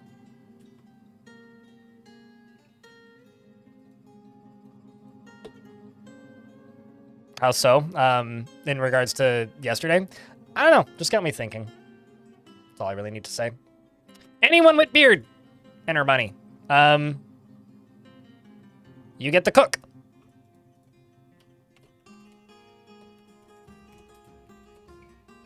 Oh, there's an I there. Enter Bunny 2, Dorothy Boogaloo, it never feels tempted to overindulge in anything. And is a vulgar being who does not care a lick for most basic rules of civilized living, is prone to hatreds, and often develops negative feelings. Where was I? Is not readily moved by art or natural beauty, and is conflicted by this, as he values artwork and its creation. He is intellectually stubborn, he's intellectually stubborn, rarely changing his mind, regardless of the merits. Does not seek retribution for past wrongs, and lives an orderly life, organized and neat, and has an overbearing personality. He is often cheerful, and he tends to ask others for help with difficult decisions. Is brave in the face of imminent danger, and doesn't seek out excitement. Has a greedy streak, and is quick to anger, and doesn't try to get things done perfectly. Is quite ambitious, and is a friendly individual. Needs alcohol to get through the working day, and doesn't care a lick for anything anymore about, life. Dreams of mastering a skill and doesn't really see the point of working hard. Likes obsidian, rose gold, and bloodstone, and hazelwood, amber, and the color burnt umber. Cubes, warhammers, and rings, of course. And anvils, and ducks for their quacks. And the words of the Malv music, and the sound of the glittery sparkles, and the sight of the amethyst glimmer, and when possible, prefers to consume beetroot wine. And hates snails. Sorry, snail. What about dwarves named Snail? Blood sugar is no longer low, by the way. He has a grating, raspy voice and a very long beard, which is braided. His long sideburns are braided as well. His only daughter is a baby who is dead. Died in the drowning. That's very sad. Most of his only friend is dead as well. And yeah, it's rough times for this dwarf.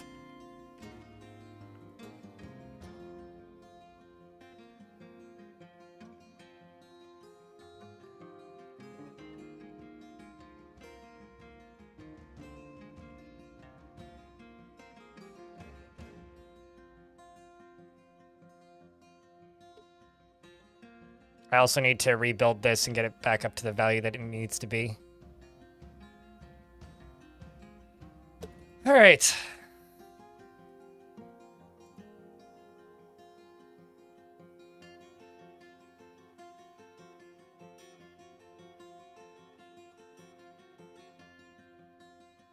You get to learn how the game works while listening to the background, and flooding a fort with 100% confidence and that it's going to drain was a nice, hilarious...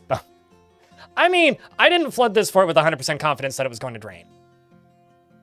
I flooded this fort and went, oh fuck, did I build enough backups to be able to drain it? And then had to dig through the ceiling to be able to get to an area where I could drain it. But thankfully, I just absentmindedly prepared enough ways. George, it's good to see you in the YouTube channel. Hello. And sour milk as well. Have you seen the mod that allows you to lay eggs as dwarves? That no. Why would I care? That doesn't sound particularly interesting. I don't need dwarves to lay eggs. But that does certainly sound like a thing somebody would make, so.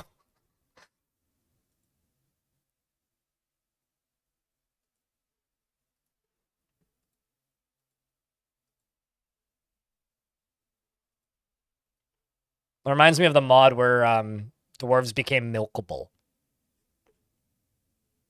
Which I don't think has been around for a while. Probably for the best.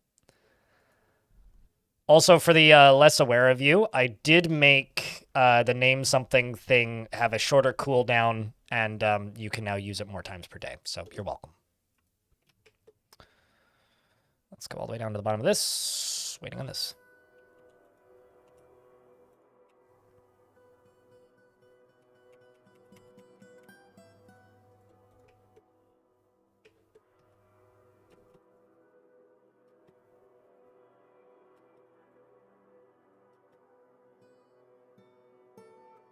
Jack Narek is walking around. Hold on a second. His left hand is torn open. Okay, his leg is torn open, and it has been stitched. Well, that's good. No infections either. That's also good. It highly depends on the world you generate, Cathode. A couple of worlds ago, I had an elvish faction that was almost entirely bear people. The last world I generated had almost none, from what I could tell. It very much varies. It's one of those things that sometimes you get a shit ton of them and sometimes you get none. But if parameters have changed or something, I haven't noticed any real difference. Seems about the same. You click this button to get the numbers on the water. It should be on by default, I think. But it's F on the keyboard. You just click this button. It's not an in-game settings thing. You literally just click this button. It used to be like a toggle on, toggle off setting, but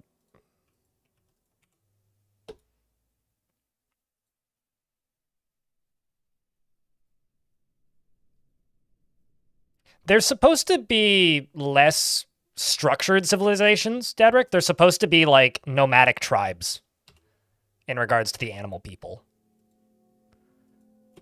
We're in an ad break, so I will pause game. Nice Blue here seems to be tending to the sick and wants to practice martial art. I don't know who's in an ad and who isn't, so I will look at YouTube chat for a second.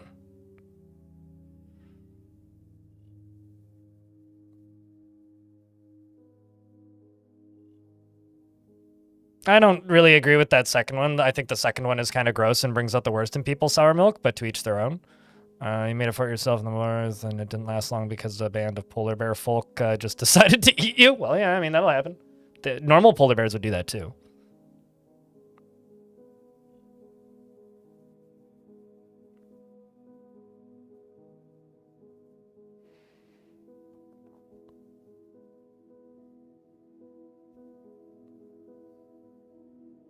But yeah, I'm just very, very curious to see what Tarn does with the Siege update right now. Like, I'm not really too worried about anything else. Because to take Tarn's words, Sieges are easy, very gameable, and kind of dumb right now. And I tend to agree. And I don't necessarily want them to be harder, I just want them to be more varied and interesting.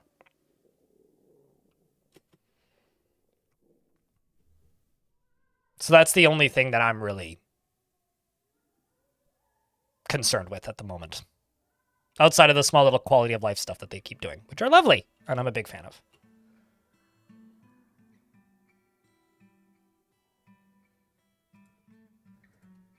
So this is why jobs keep canceling, is because of all of the random water everywhere. These layers are draining though, which is nice. And as these layers drain, could also dig that out. Yeah, let's do this on priority 2, so they do it after they do the stairs that I'm currently working on.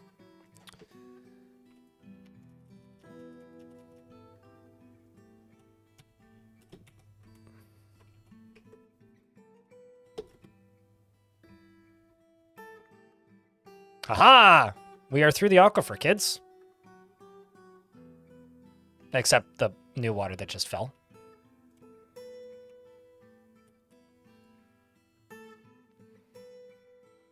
But we are through the aquifer.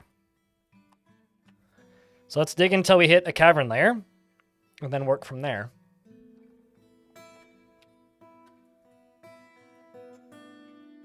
Giant fireflies again.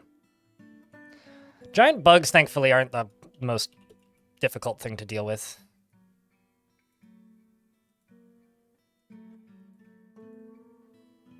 Need traction. I need to build that second traction bench. I think I'll just engrave the floor here to get rid of all this mud. I don't actually think, someone can correct me if I'm wrong, but I don't think that mud on the ground is a negative for hospitals. I don't think Dwarf Fortress works the same way RimWorld does. I could be wrong, but I don't think it is. Engravers. Let's do only selected do this, and then just be a little bit more specific about who do it.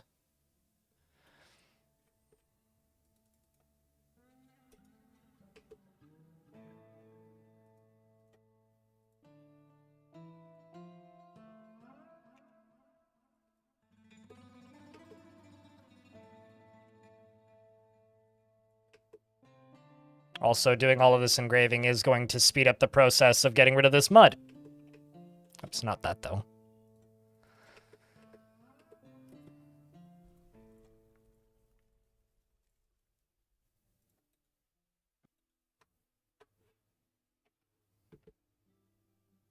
Morning, Lanix. Oh. Well, we found our first cavern there. Was wondering why the music changed slightly.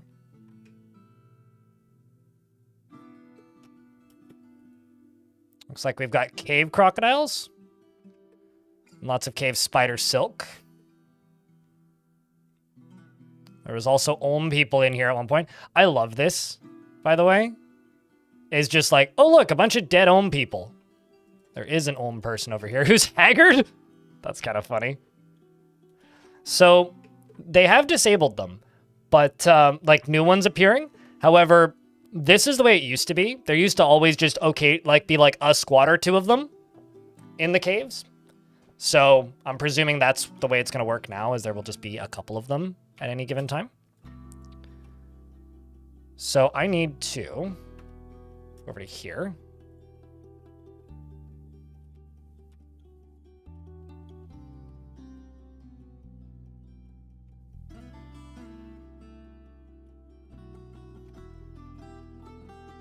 And then go to here.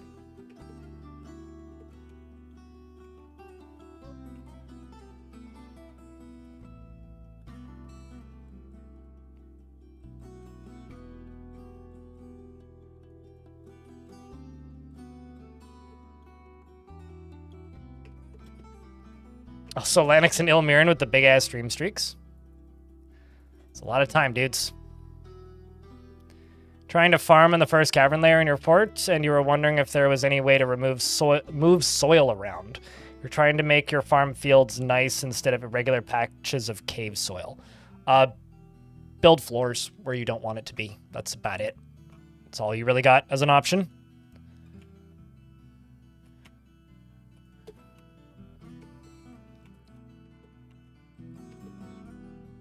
Grumble. This got moved.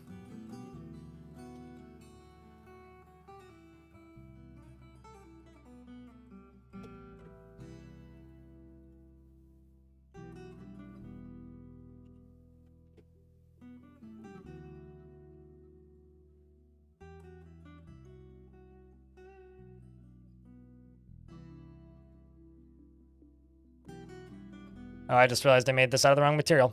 That's conglomerate, not clay. That's claystone, not conglomerate.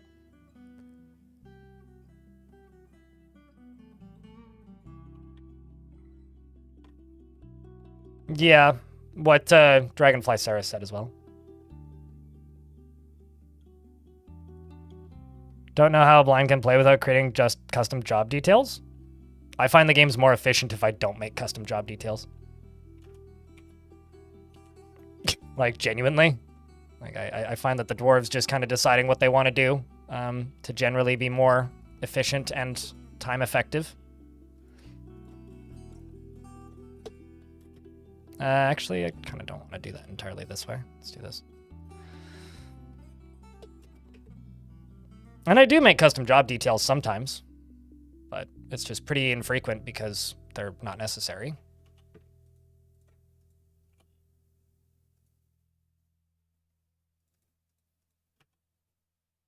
That dwarf's just taking a nap. I respect it.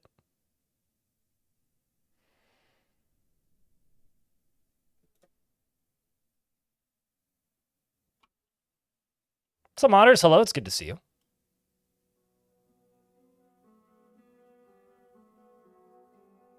Do body... I don't understand the question, Certes. Do bodies drain out of the map? You mean like off the map? No. If that's the question. You cannot really flow stuff off the map. People used to always give that as a as if it was a piece of legitimate advice for Dwarf Fortnite. It always kind of amused me. It's like, oh, just make a river and let them flow off the map. It's like, well, it doesn't quite work that way. Stuff just flows up to the edge of the map and then just sits there forever. All right, Linku, how thing?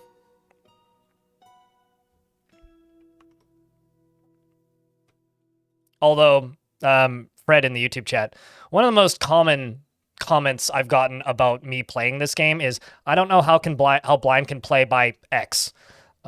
Because back in the day, I didn't use DF hack in my primary install. I had it in a secondary install, so most of the gameplay I did wasn't using DF hack, and I would constantly get people saying, I don't know how blind can play without DF hack. And now the thing that I get the most frequently is, I don't know how blind can play without setting up custom jobs. It's like, I mean, perfectly competently, I guess. You don't have to play the game the same way as everybody else to play a game. It's kind of that simple.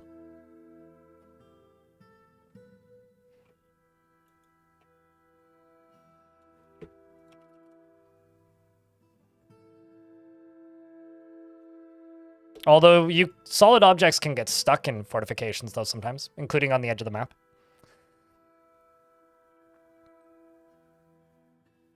I thought you can if you turn the last row of blocks in fortifications. Water, yes. Bodies, no. Like items, no. Water, yes. Two separate things. 1, 2, 3, 4, 5, 6, 7, 8, 9. And I'm going to go here and just say steel thick. Let's just make 6.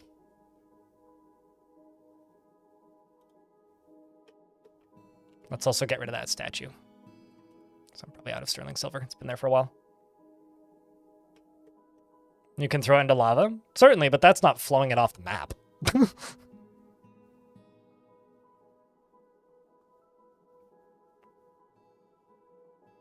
Oh, also, Zalvi, I don't know if you were here when I did it, so I will just state it because you mentioned it yesterday. You can redeem more than one thing per day now. There's still a limit, but you can redeem more than one thing per day now.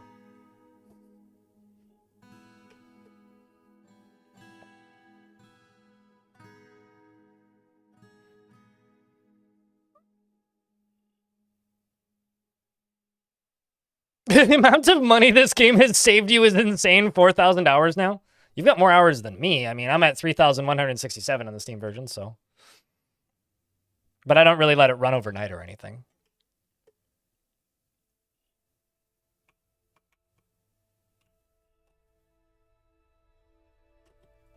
Oh, you're gonna go get a Dwink? Go get it, Dorf. Ah! I was wondering about this. This is the reason I've been staring at this.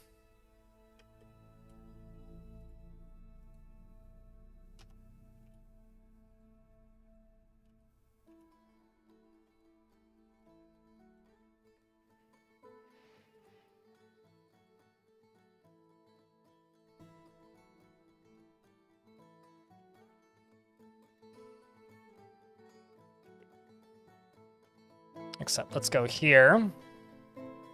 Just make you a stairs up for right now. And then go down here and get rid of all this, because I don't need it. Go over here and just throw in Conglomerate.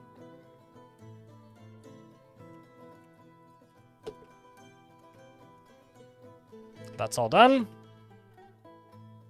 I was going over here to take a better look, but I guess I kind of have an idea now. Although the look isn't a bad idea anyway.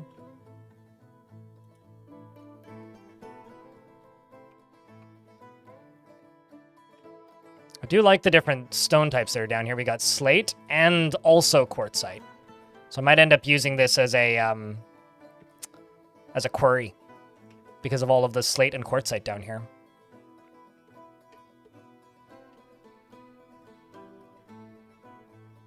Do you only drink on Fridays or weekends, Laya?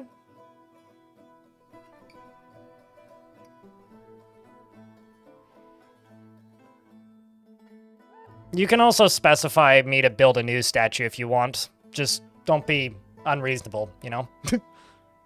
Assuming it's something that I can actually build. If it's something that I need to import, then I'm sorry, I will find the nearest equivalent.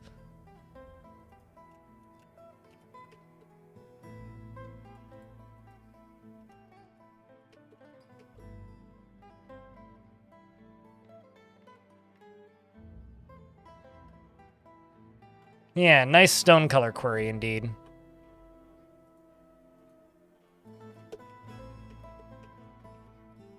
This is weird. Why is this not working?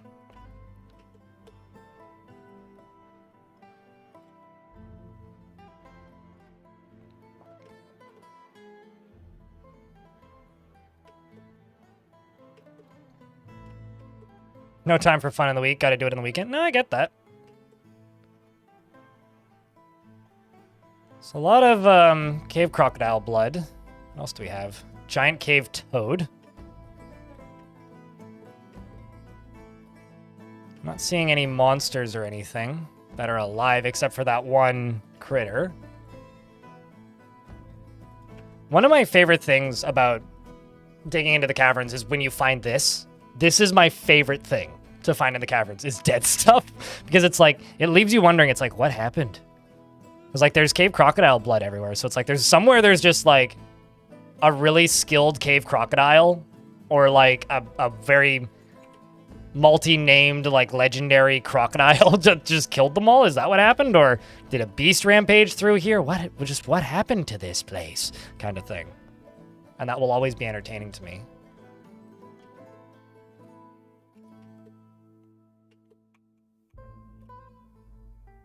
Big fan of that. You only drink on weekends, but you smoke weed every day. I mean, hey, Snoop Dogg would be proud.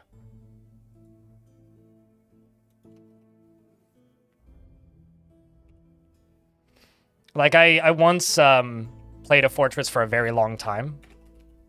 And then eventually dug into the caverns after playing in the fortress for, like, close to 100 years. And the cavern was just full of bodies. Just full of bodies. Just completely full of bodies. And that was genuinely one of the most alluring things to ever happen to me in Dwarf Fortress, because it was just like, what the hell happened here? And it turns out that a Forgotten Beast had appeared, and it just murked everybody. Everything. So that was really cool to witness, just as a mechanical discovery.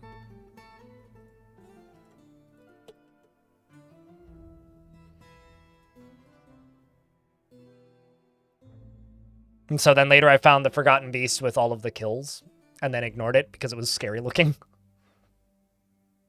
It was also how I discovered that there was cave dragons in Dwarf Fortress, because there was a bunch of dead cave dragons in there.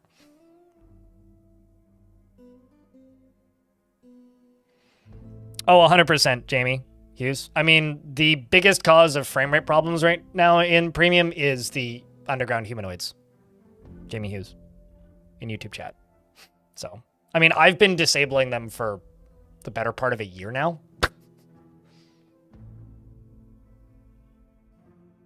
All they've actually done is default them to off. Like, they're still a thing in the game now. So you could still go turn them back on if you want, but it's been possible to conquer hell as long as I've been playing Dwarf Fortress, yes.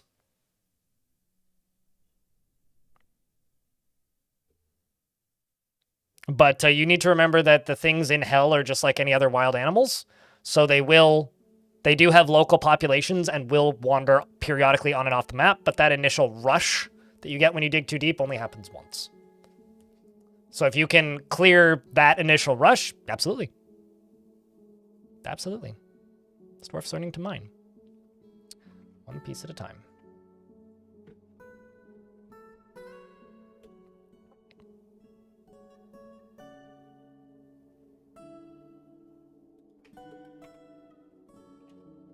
What?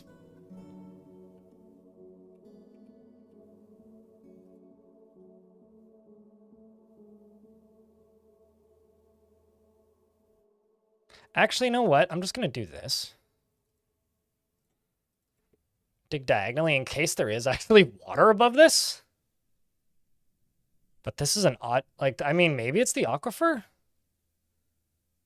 But that would be kind of surprising.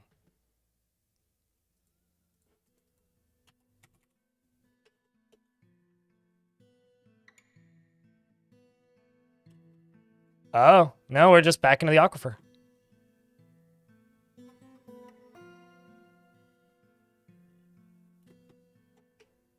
Huh.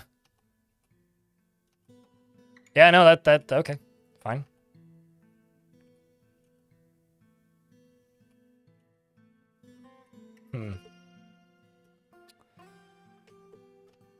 Where does it start, though? It starts around here.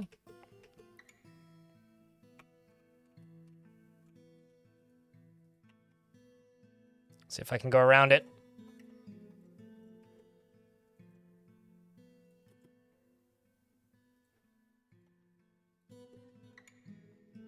Cthulhu Dancing, what am I naming?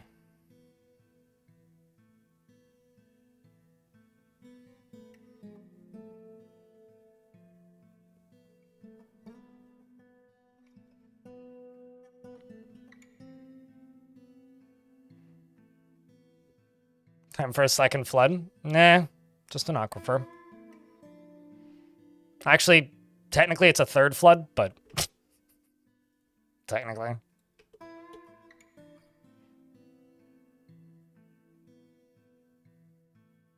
Roundabout dwarf mining? Yeah, well... should be able to go around it here, we'll see.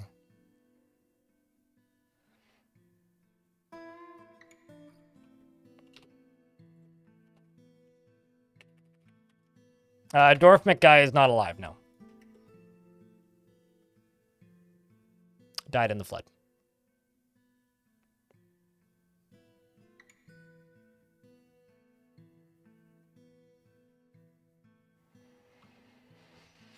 You have to dip out for now. Thanks for the stream. We'll see you later, Infinity. Thanks for hanging out today.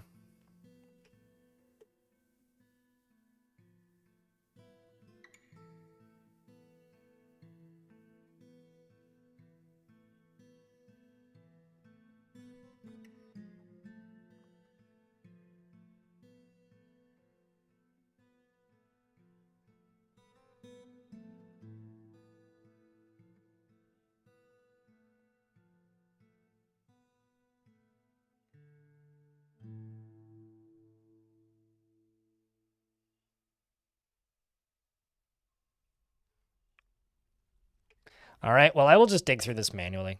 I just kind of don't care.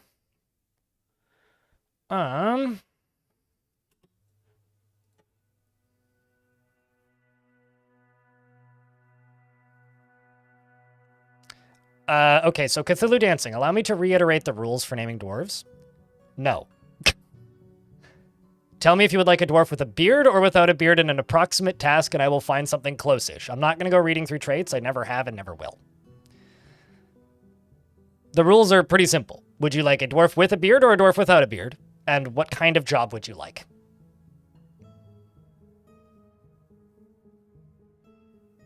Butcher with a beard. Done. Can do. In fact, the only butcher I have is unnamed and has a beard. So there you go.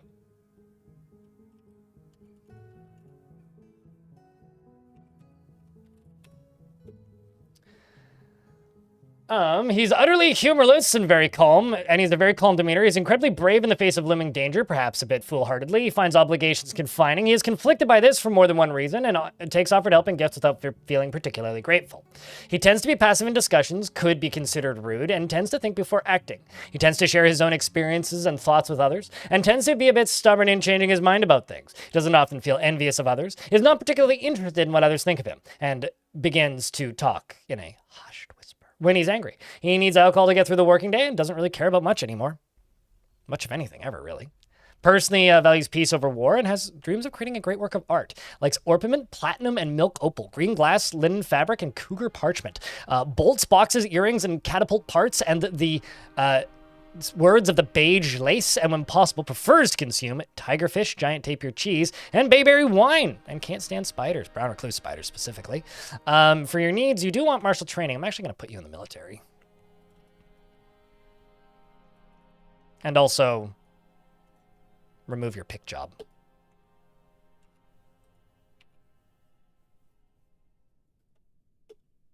And then check, is anybody still resting? One dwarf. But you're in traction now, so you're getting the treatment that you need.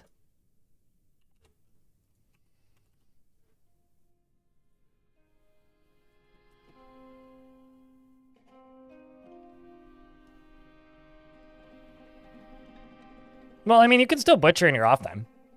It's not like you work 24/7, so, you know, it's fine.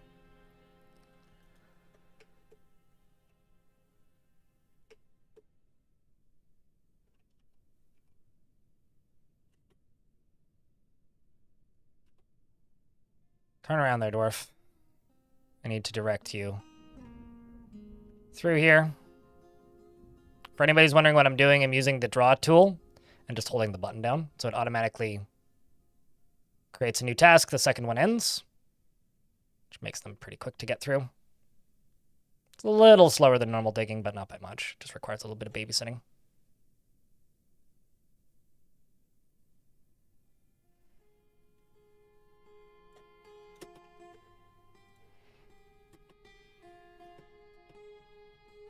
Also, fun fact, they can dig vertically through an aquifer without the job canceling.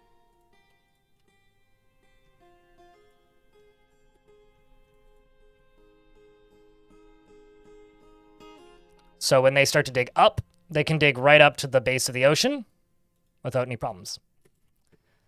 I'm also going to go plunk a doorway down here and tell them to dig through this, just so that this doesn't fill up with water.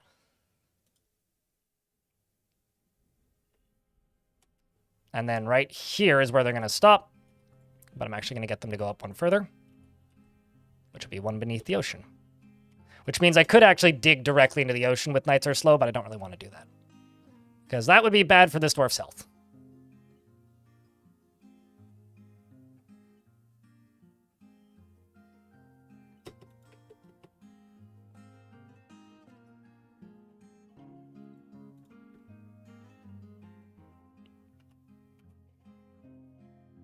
And then the other thing I'm going to do is here and here, and then dig through this.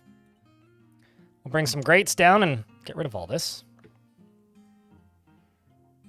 And then the other thing I'm going to do is go all the way up to the top here. Take all of this out. Let's also throw some floor grates into here, of which I only have one apparently.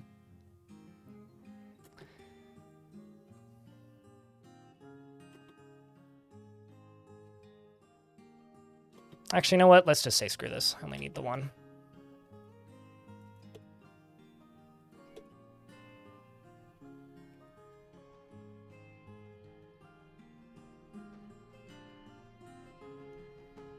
How in Id's Glorious Hammer did 4 rhinos get into your fort where you planned to forge in smelters?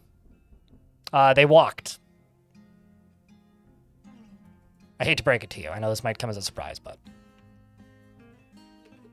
it's usually the only way rhinos get anywhere ever, actually, is by walking.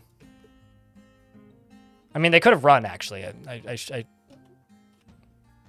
I thought that dwarf just fell down. I was like, uh-oh.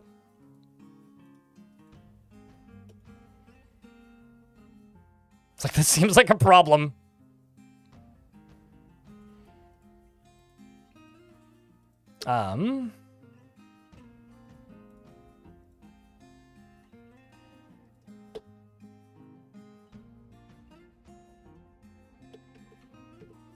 Let's just move this stuff over there. Hope it gets moved quickly. And also throw another doorway in case it doesn't.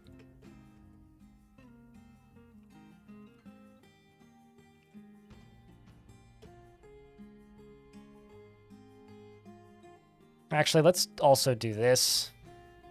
Not that, just this. And then dig a hole right there. We'll do it that way.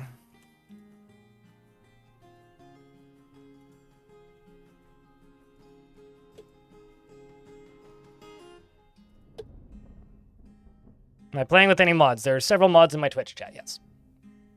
In-game mods don't really do much for me because they don't change the gameplay.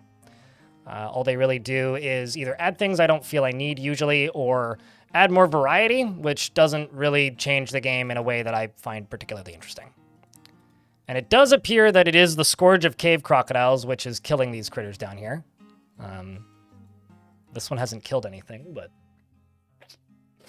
catching some cave crocs would be fun, though.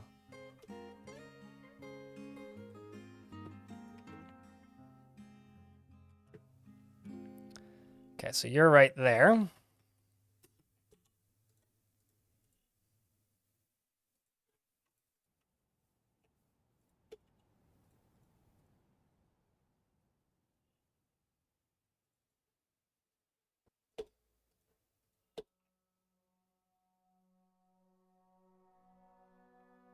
No, don't actually do that. Do this. I'm sweating, and I'm not even warm. This is weird. Like, I'm actually kind of chilly, and I'm sweating. Wild. Okay, I should unpause the game.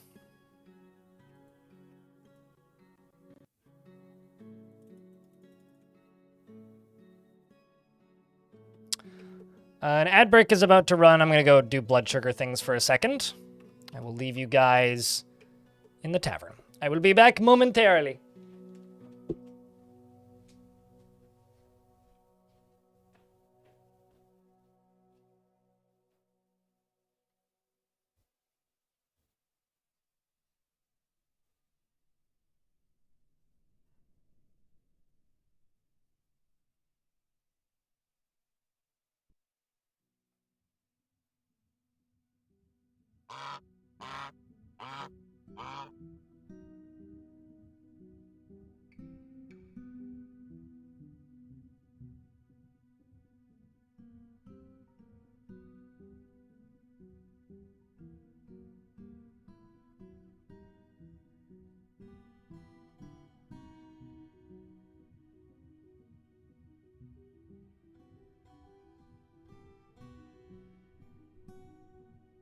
All right.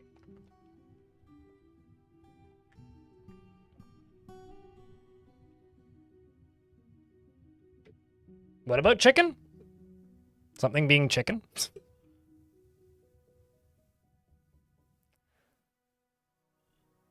Oh, is that what I did? I put a garbage zone on the clothes? I'm clicking things too fast is the problem. I'm also going to need to hotkey this lower area down here.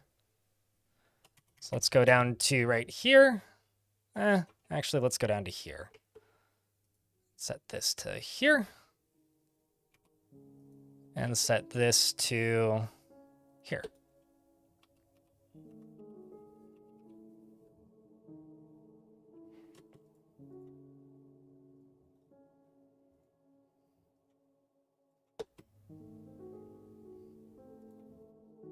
Now don't get float out, you dwarf. Okay.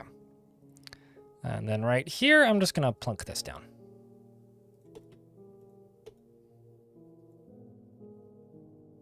Which will take a little bit for a dwarf to run down here with, but hey. This is gonna start overflowing slowly.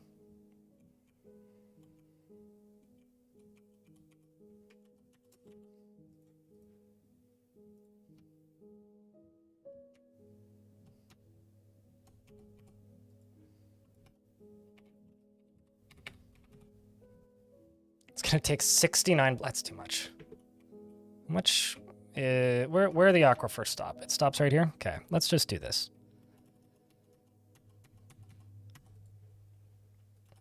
I just want the water flow in here to be lessened. Although actually doing this construction is probably a good thing for Dwarven moods. Because they're seeing all these lovely waterfalls, which they love. These dwarves do not stop chasing waterfalls.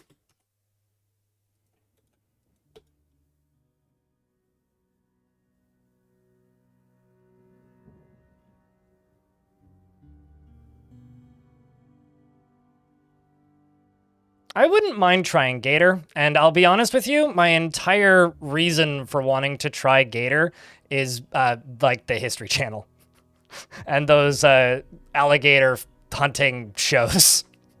Like that is my entire like reason to be like, I would eat alligator. It must be tasty if they put in all this work to go catch them. Although whenever people talk about eating alligator, the first thing that comes to mind is a viral video from a number of years ago, which is just a dude saying, I don't know why they lost consciousness. It is just a dude in his driveway, I'm presuming in Florida. Sorry if that assumption is unfair, but a guy in his driveway in what I assume to be Florida, with an alligator near his garbage bin. And he's just screaming at this alligator to, like, get the hell out of here, you stupid gator.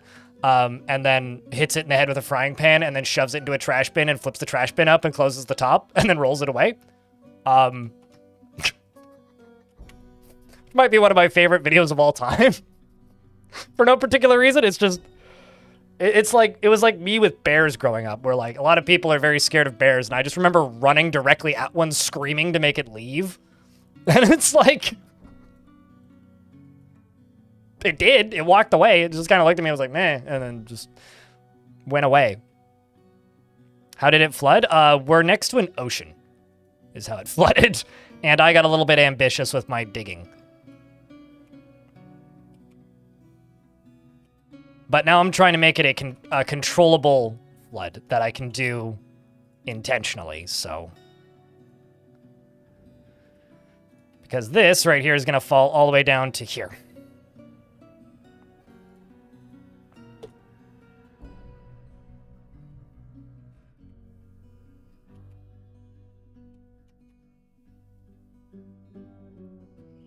You know, moose scare me more than bears. And I've been saying this for years. Moose are scarier than bears. More news at 11.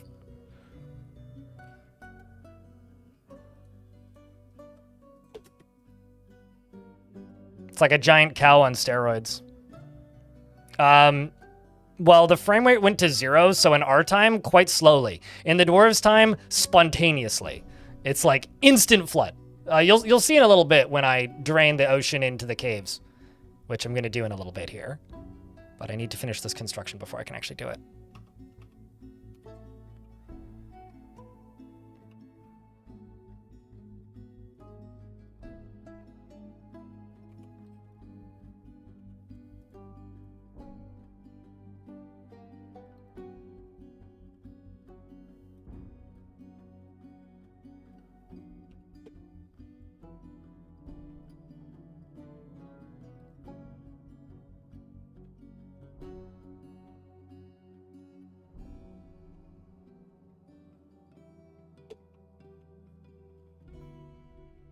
Is there still a dwarf resting? Yes, there is. God damn.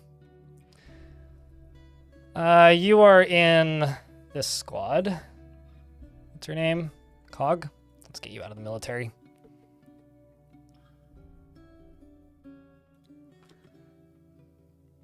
Oh shit, we got a migrant wave. Cool. We're up to 50. We got 10 more dwarves. You want to, are you brave at all, dwarf? You respect martial prowess, bashful, values leisure time.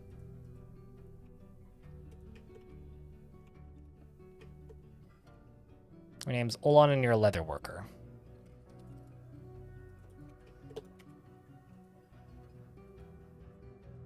terms of crafting and masterwork, what about you? In terms of masterwork crafting, what about you? In terms of art. In terms of a family, how dare you?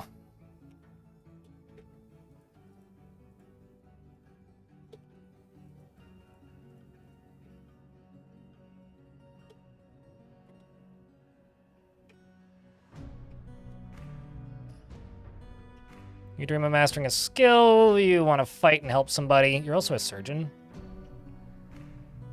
It's not actually a bad idea to have surgeons in the military or just like combat-related dwarves in the military.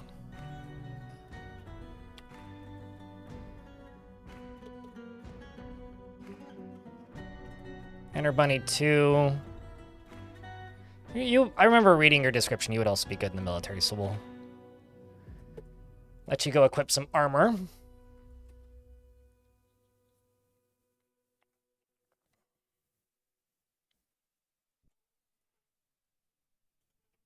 Let's also check bars. Got 51 steel. Okay, let's do steel gauntlet. Also, did I see what I thought that said? Okay, I thought that was a were creature for a second there. Also, we caught a giant raven. That's cool. I'm gonna train it and eat it. Let's also jump over to here and scroll down. Let's eat the cavy. Let's eat you. No, not the cat. The cat can stay. Okay. All the stuff I don't want is now getting et.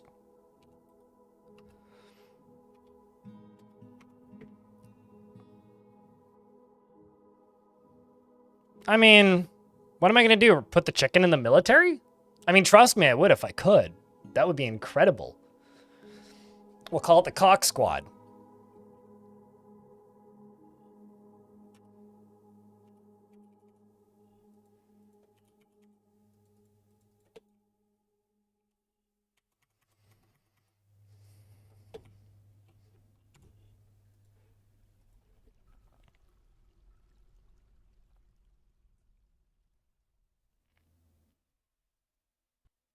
Naturally, Radbug. Can I farm the Raven's for eggs? Certainly I could. Am I going to? No. I'm going to eat them.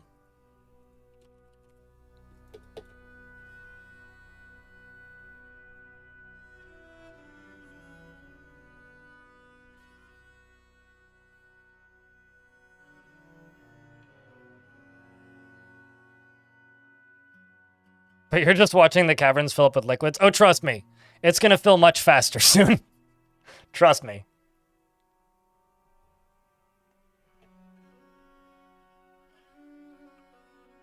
We're also into spring.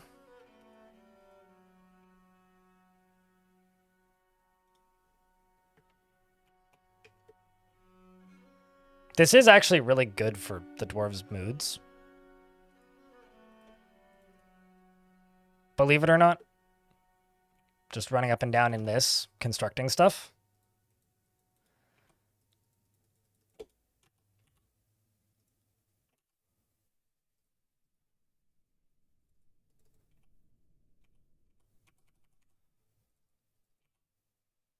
Because just all of the water flowing up and down is just super positive for them.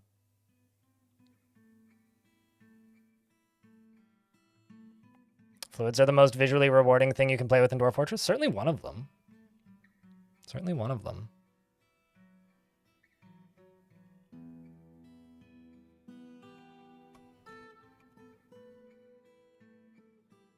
Okay, well, we'll just let them work on this for a little bit. Let's check this up here. It's going to take a little while for them to get out here. I think I'm actually going to jump down to this squad for right now, and I'm going to set them as no orders, and I'm going to take them off of training, and I'm going to just let them go help, because we need extra hands. Although that one's just going to go pray, and I don't blame you either.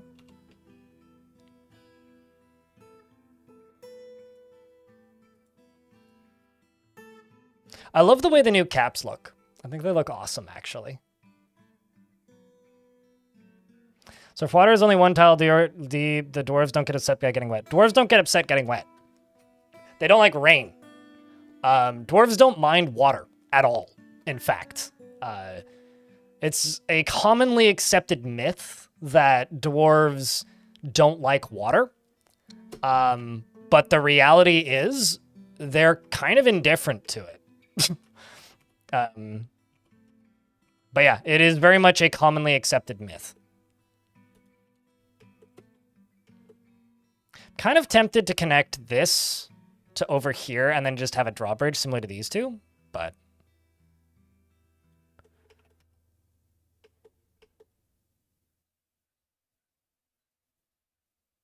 Ooh, I've got a dumb idea. That's also kind of awesome.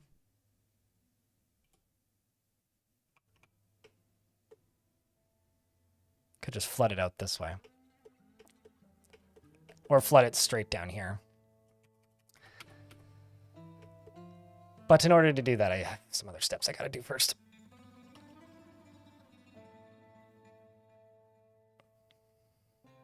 You're pro dumb idea here. I could make a mean joke, but I'm not going to. Okay, let's go with one of these. One of those. At least that's getting work done. Get over here, Doran. You walking around in your very, very, very, very, very nice shirt. Feeling horrified after seeing Green Tea dead. Well, sorry, Green Tea. You're also getting constructed. All right, connect these two. You're connected to a lever, which is down here. So all I need to do is get these two floor pieces built, which actually I can get rid of this. Let's get these two floor pieces built, and then I just need to deconstruct this. And then we can set this off. Also, I'm realizing the green screen's got a shimmer. Hold on, I can fix it.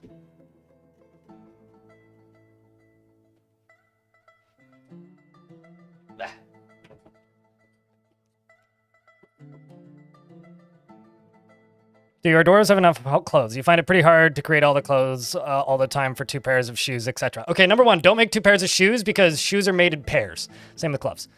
Yeah, I don't have any issue with clothing. When I start a fort, I figure out one of the first things I do is I plan my clothing. Either I go with livestock clothing for yarn, or I go with grown cloth clothing, or I go with silk. In this fort, we're using pigtail clothing, and the more recent migrants obviously don't have the pigtail clothing, but essentially what I'm doing is once per season, I'm making 25 cloth tunics, 25 trousers, 25 gloves, 25 socks, 25 shoes, 25 caps, and that's it. And that's enough to satisfy all of the needs, and also, you don't need to be a miner. Please put down your pick. And also at the same time, alongside of satisfying needs, it helps with crafting. So everybody wins. You've been doing a rainy season holiday where you send everyone to the inn and order a fresh batch of clothes for everyone. Yeah, that's not a bad... I mean, doing like scheduled in-game holidays are not a bad thing using burrows and such. I like doing those sometimes. I think Krug Smash calls them festivals. Why they don't like rain, but they enjoy waterfall mist? I mean, I think about it this way. If you think about how Dwarven time works, Sedonzi, a dwarf who is upset or traumatized by the rain has likely spent multiple days in torrential downpour. So if you were told by somebody that you worked for to go stand outside on an outdoor construction site in the pelting rain for 2 weeks without sleeping, eating, or drinking, you might get upset. And also get trench foot. So the dwarves are the English. Apparently, yeah. Well, I mean, it's not too dissimilar to where I live, climate-wise, but that's kind of what it's like. And I think of Mist as sort of like there was I used to go to the Abbotsford Air Show with my dad when I was much younger. Not so much anymore. It was something I kind of stopped doing after like, I don't know, age 10 or 12. My dad still goes sometimes by himself. But it's usually in the dead of summer in a giant open field near an airport, which is just a big open field, that is usually really hot. Like it's usually it always ends up being a clear summer day because that's when you want to go, right? So you can see the planes do the tricks. I love when the game finishes saving and then it runs at turbo speed for a second. It always amuses me. And it's very, very, very, very, very sunny. And so usually what they do is they set up giant mist machines to spray people who are just hanging out. And there's something about that is lovely. And I think that's all I really think of it as, right? It's just a giant misting machine spraying you and putting a little bit of moisture on you enough that it's nice. It kind of softens your skin and it cools you down, but like it doesn't soak you or drench you. And to me, that's kind of how I think of it. That's at least my headcanon excuse as to why. Also, summer's arrived on the calendar. Summer has arrived in the colander.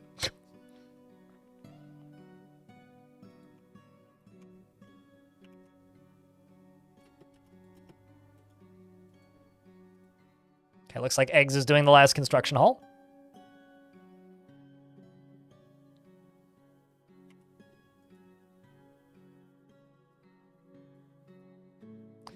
You know, as good of a swimmer as this dwarf is, I don't think they're a very good squad leader. So I'm actually going to replace them with somebody else who's in the squad. Or rather, anybody else, I guess. Would you make a decent squad leader? Nope. How about you? Dreams a great work of art. How about you? Raising a family. Want to fight and acquire objects? Well, we'll let them just do their thing for a little bit. I'll find somebody when somebody pops up. Cthulhu Dancing, thank you very much for checking out another gift.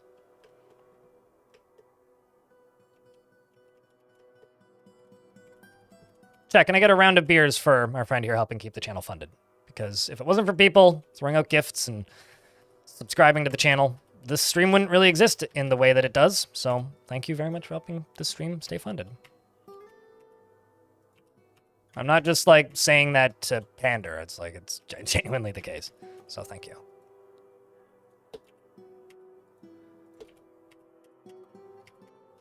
And then you right here need a lever.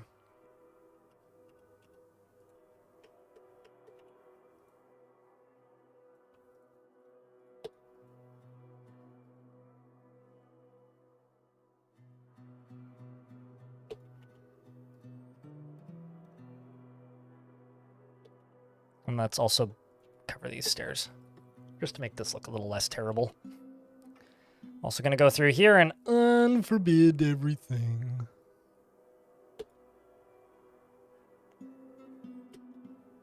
Refresh Mincy, thank you very much for the 5-pack. Appreciate you.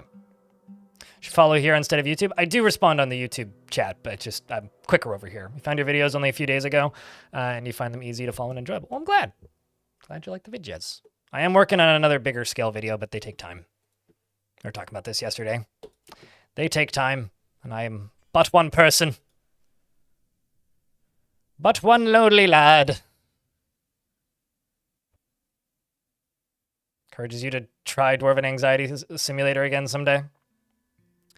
I mean, I don't know if I'd call it Anxiety Simulator, but it's a bit tough. Also, the YouTube chat was right. I did, in fact, put a dump zone there and then completely forgot that I put it there. Okay, so what I'm going to do is I'm going to take this. I'm actually going to hotkey up to here, too. So now that this lever is here, which I'm going to call Big Whoosh.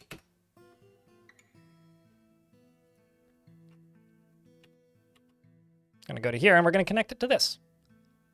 So once this is linked, then I can begin the cave-ins.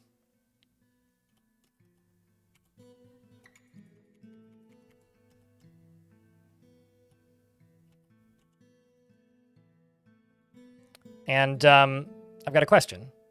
Nota Casa. What kind of dwarf would you like? Or what kind of thing would you like, rather?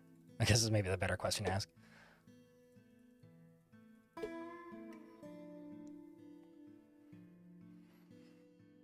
You would like a statue of a dwarf named the Wraith of Grazer, or alternatively Beardy Farmer. Let's see what we have for farming. I don't have any Beardy Farmers.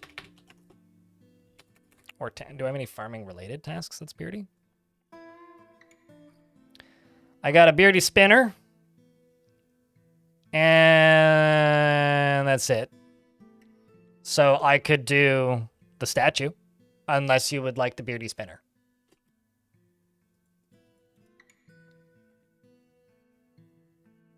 Spinner will work. Okay.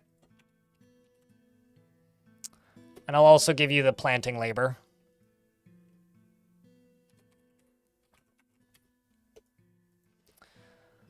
He is stingy with resources when working on projects, refuses to expend any extra effort, very easily falls into love and develops positive feelings, and tends to hang on to grievances. Often feels envious of others and often feels discouraged. Has a tendency to go it alone without considering the advice of others, and doesn't try to get things done perfectly. He has he likes a little excitement now and then, and can occasionally overindulge. Generally acts quite confident in his abilities when undertaking specific ventures, and has a tendency to consider ideas and abstractions over practical applications. And when he often bites his nails when he's trying to remember something, and rarely speaks when he's exasperated. Personally, sees war as a useful means to an end, and respects commerce, and dreams of raising a family. Likes Brimstone and Trifle Pewter, as well as Blue Diamond and Nurse Sharktooth, and Spears, of course, and beds and giant capybaras for their resonant barking. What? And the words of the beige lace and the sound of the glittery sparkles, and when possible, prefers to consume durian wine and water buffalo's milk, and hates brown recluse spiders.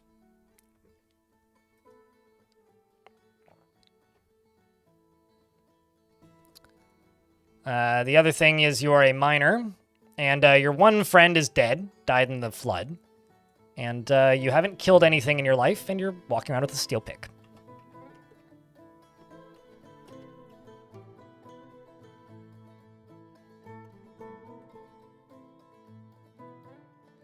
Nurse Shark Teeth. Yeah, no Dr. Shark. Only Nurse Shark. What's up, Brian Burton? Flails are considered whips, yes. Submerge as well. Oh, is that the person who jumped over? Submerge? You'll actually give Dwarven anxiety similar to... I see, yeah, because you said that in both places.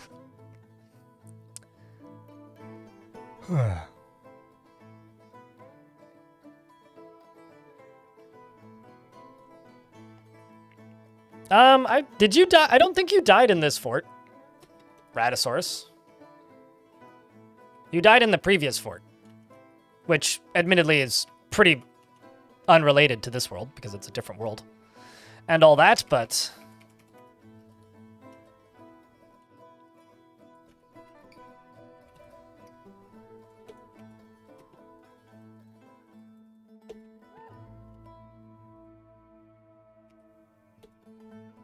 Okay, well, that's partially done. Oh, no, that's totally fair. I mean, I read the YouTube chat, but the YouTube chat is closer to what I would describe as a lurker chat. I read the YouTube chat maybe once every 10 minutes because it's mostly just a practicality thing. The YouTube chat is quieter because in order for it to be sane, I have to set it as subscriber only, which means if you don't have it set to subscriber only, you get a lot of random spam, like worse than Twitch. And the moderation tools on YouTube aren't great, so... rather than just throwing a bot in there and like trying to actually moderate it, I've just opted to set it to sub only and just use it as like... I know a lot of people watch on YouTube on their TV and just lurk, and it's totally fine for that as far as I'm concerned, and it works great as that kind of platform, but some people get dramatic about it and they're like, oh, I don't, I like you guys are lovely, but like, I'm sorry, reading two chats is hard. And I am one person, okay? I do my best. I don't think this will get broken when this falls. I'm actually going to be a little bit cautious here.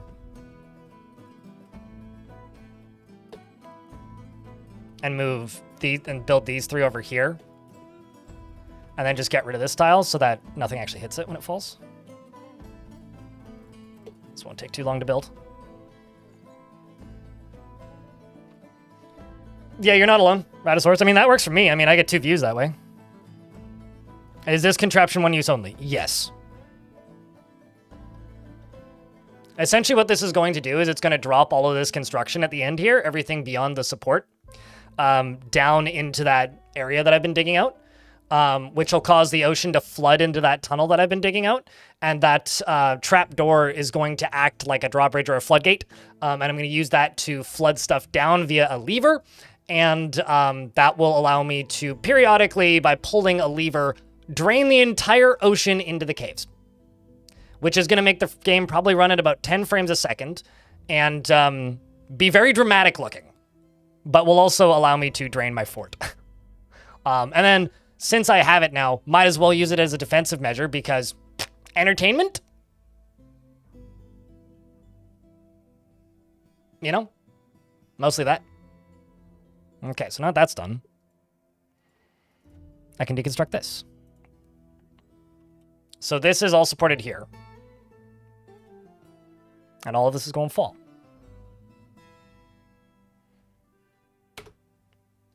You wonder what the fishes think of this plan? Sudden current! I mean, they'll just be really buff, is all that they really think about it, probably.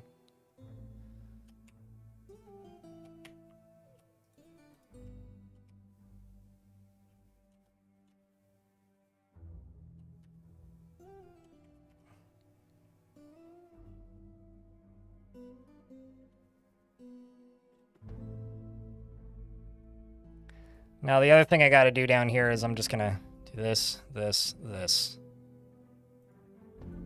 Let's just smooth all of this.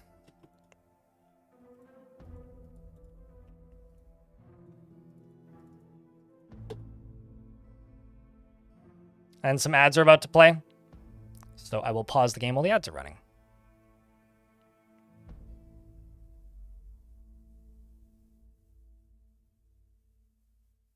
You don't understand nothing, but you like watching Ocean go burp. Fair.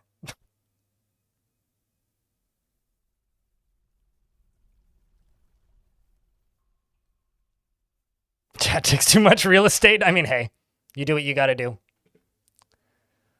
I mean, usually when I'm lurking in a Twitch stream, I just pop it out and put it up here at the top of one of my monitors and don't have chat up. So I do that too.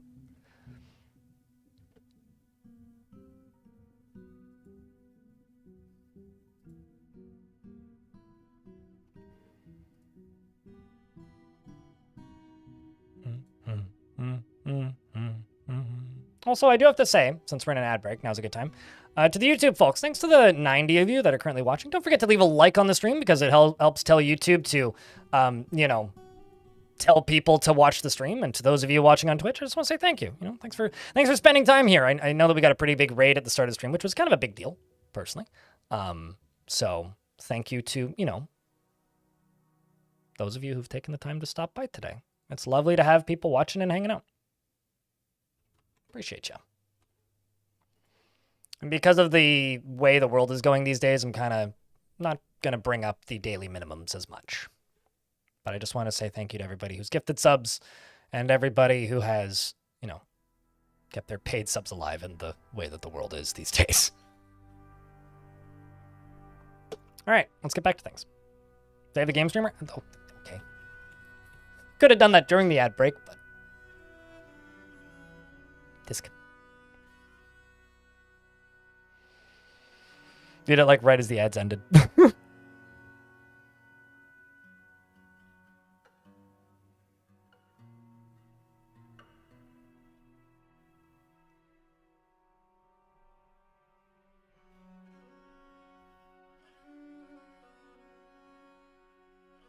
You know, honestly, if the other benefit of setting this up like this is on the off chance that some large or interesting underwater creatures arrive, I could potentially cage trap them like this. So something else I'm going to do is underneath the ocean, I'm going to just build a bunch of cage traps and try and cage trap them. Also, Twitch chat and YouTube chat, can I get a round of beers? Because AJCW just threw $1.99 monies into the YouTube chat in the form of a super thanks. So thanks for the $2. Appreciate you. I'm going to sip some water. Some tasty.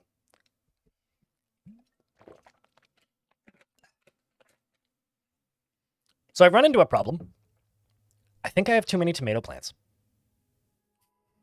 This is a very me problem, I know, but I'm realizing that it's going to be a problem.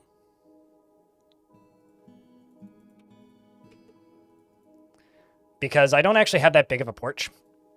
And,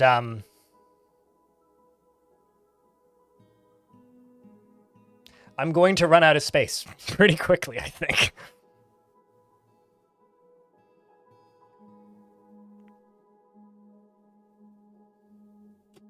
Let's just get rid of these corners, actually.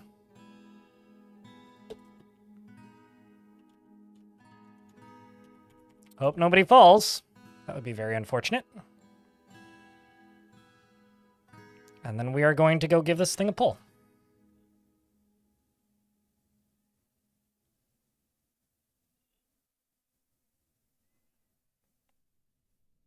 Who's ready to flood the caves?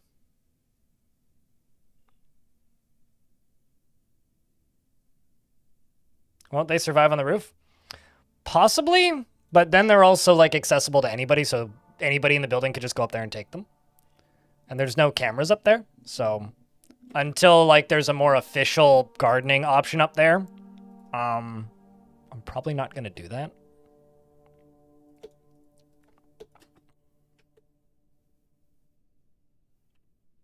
Okay, so who here is ready for a big ol' cave-in?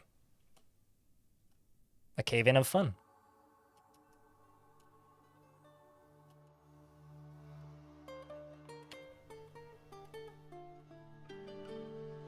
I would have to catch crocodile boots to make crocodile boots. Is this an unintended Caves of Cud reference?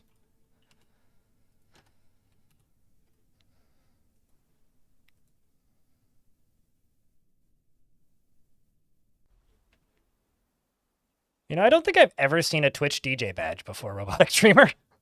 That's a new one to me. I know that I've known that they've existed for a while, but I've never seen one in the wild.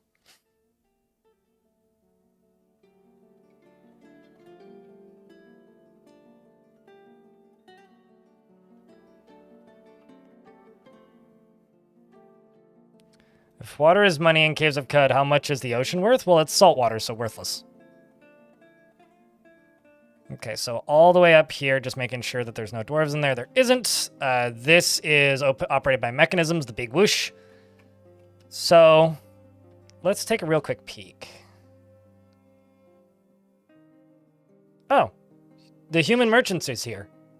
The human merchants wants to trades is. There's also some giant camels and some normal camels. Do you think they're friends? Let's just go here and bring some used clothing, which they can do something with, I'm sure.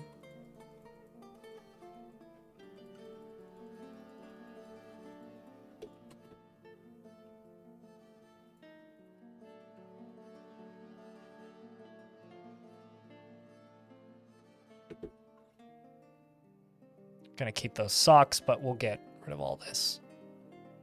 All of those socks are new, mostly. Mostly.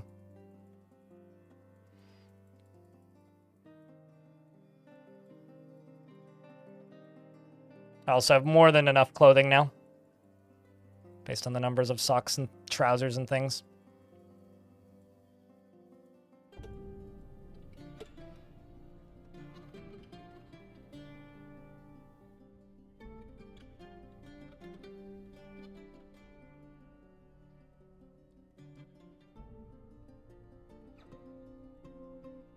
I think I'll save those bins.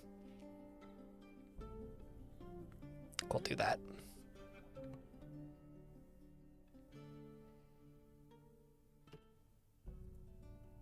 What do you mean don't forget to look at the ASCII?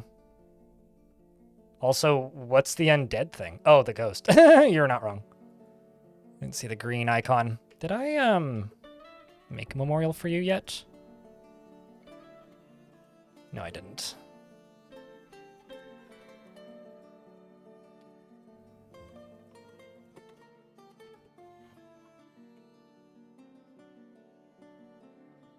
Does the X mean they're used? Yes.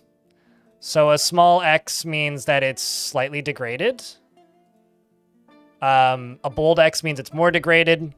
A double X means it's more degraded, and double bold X means it's the most degraded, like about to fall apart. It's like more threads than actual clothing at that point.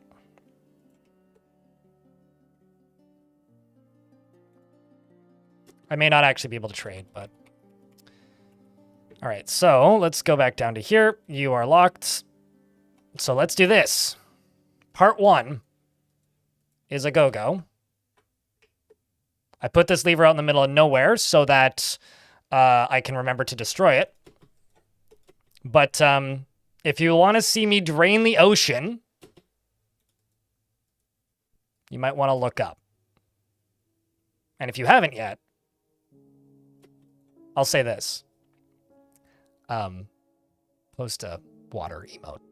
I think there's a water emoji, right? There's got to be a waves one, right? Pair the clips? Yeah. Now we're on the money. Oblivion gets to do the honor of oblivioning the lever. So it drains.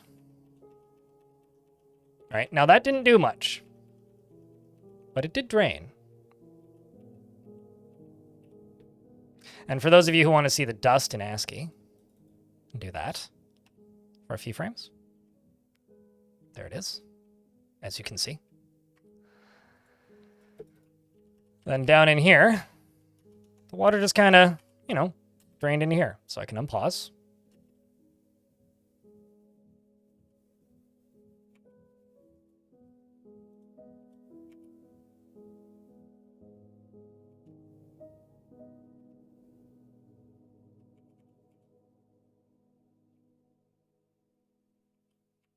Not gonna lie, this is very concerning, actually.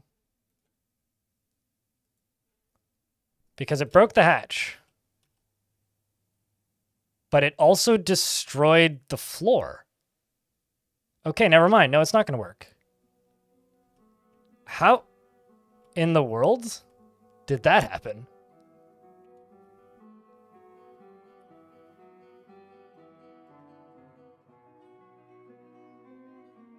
Huh. Okay, well, that's surprising. Also very confusing to me. I need to do that again. Like, truly surprising.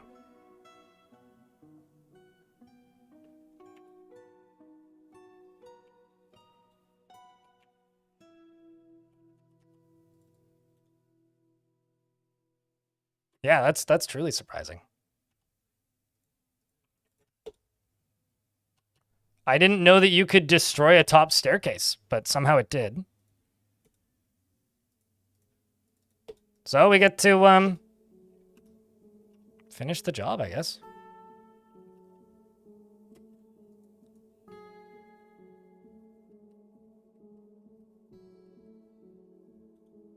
What are you in conflict with?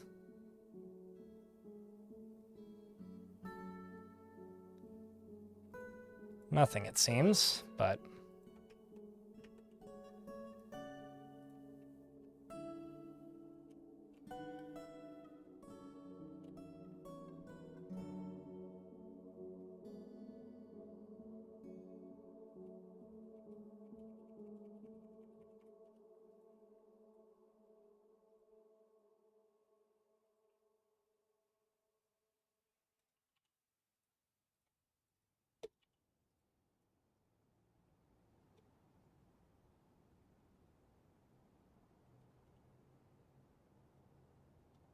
Oh, jeez.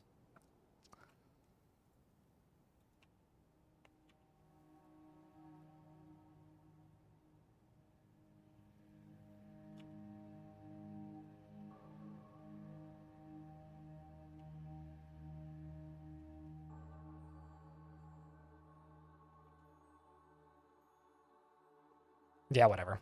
I'll just do it this way. I'll just do it this way. Sorry, this is going to look really confusing for a second, but it might make sense to some of you, and if it does, then that's a win.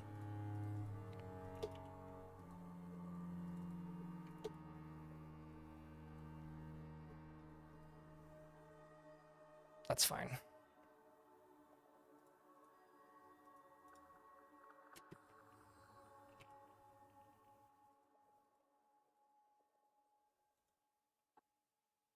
Not again, right? Right? What do you mean?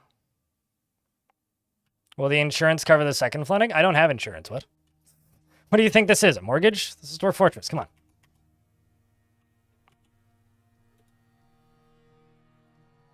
Afternoon, Asori. It's good to see you.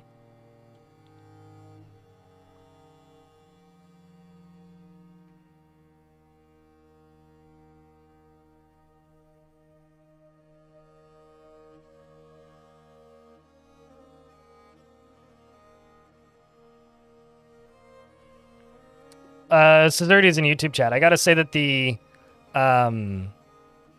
currently the chosen quest is more a proof of concept than an actual functioning quest, for whatever that's worth.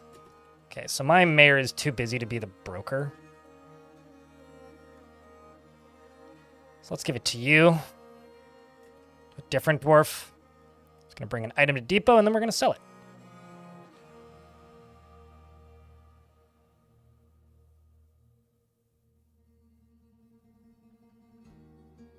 They have a ladle for sale. Well, that's fun.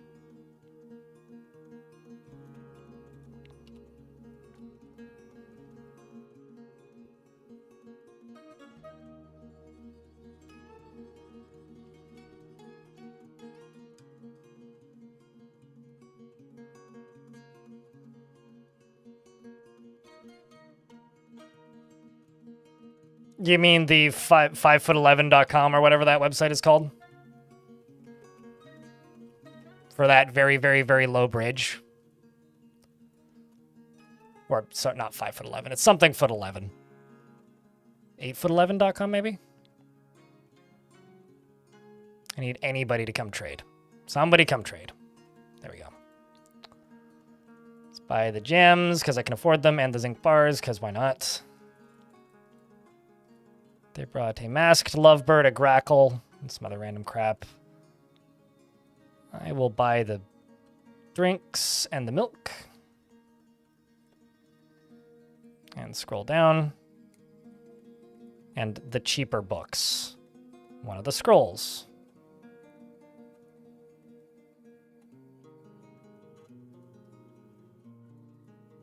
And they're making a lot of profit off me, but honestly, that's okay.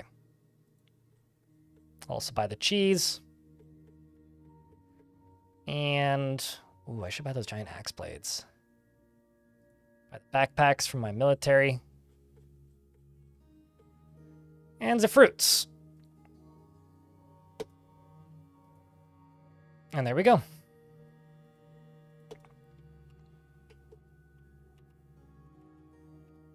I'm very perplexed by this. All failing as it did.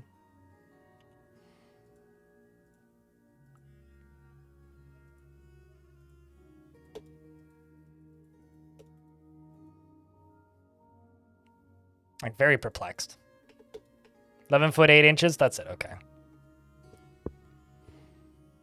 Yeah, that's a classic. There's another one that's like, it's a stop. It's like a 5-way stop in the UK, and every single one of the direction is a blind stop, and it's kind of in the middle of nowhere, so people just drive through it without ever stopping at the stop sign, and it's mostly people getting ticketed or crashing into other cars in very comedic ways.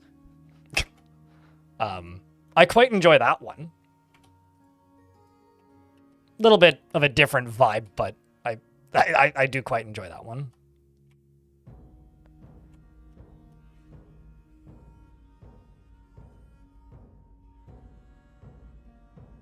Okay, so I'm going to go to here, and we're going to dig one further.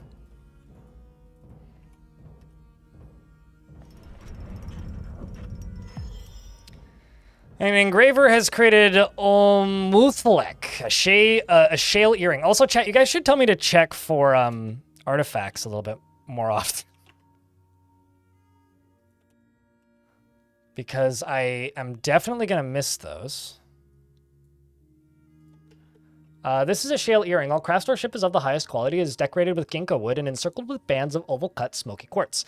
On the item is an image of Erib Hildring, the dwarf in shale. On the item is an image of Zuglar Helms Valley, the dwarf in shale.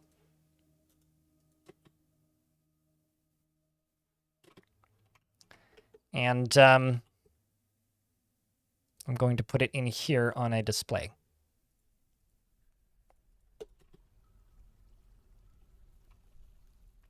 It's a lot of mud. Yes, that's what happens when you flood your entire fortress. It is, in fact, what happens when you flood your entire fortress. Lots of mud.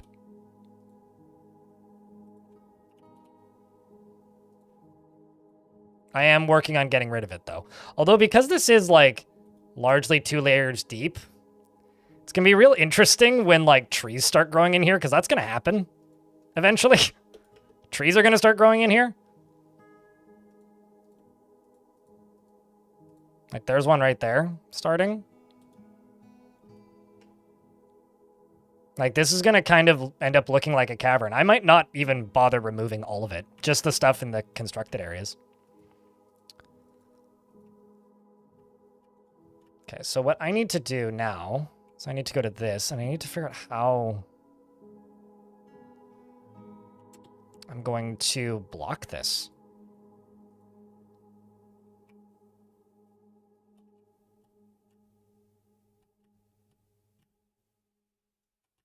I guess what I'm going to do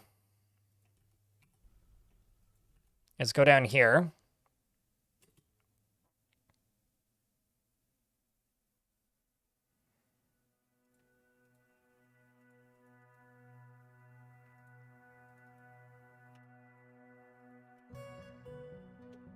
Let's just do this.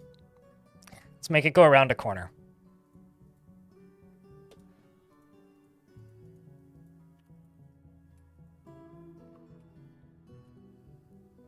And then here in the middle, I'm just going to put a wall in.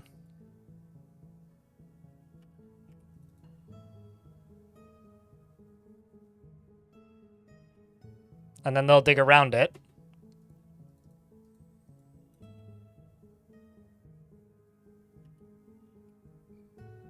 Maybe let's not quite do it this way. Let's do it more like this way. Like, more like this way. A little bit wiser there.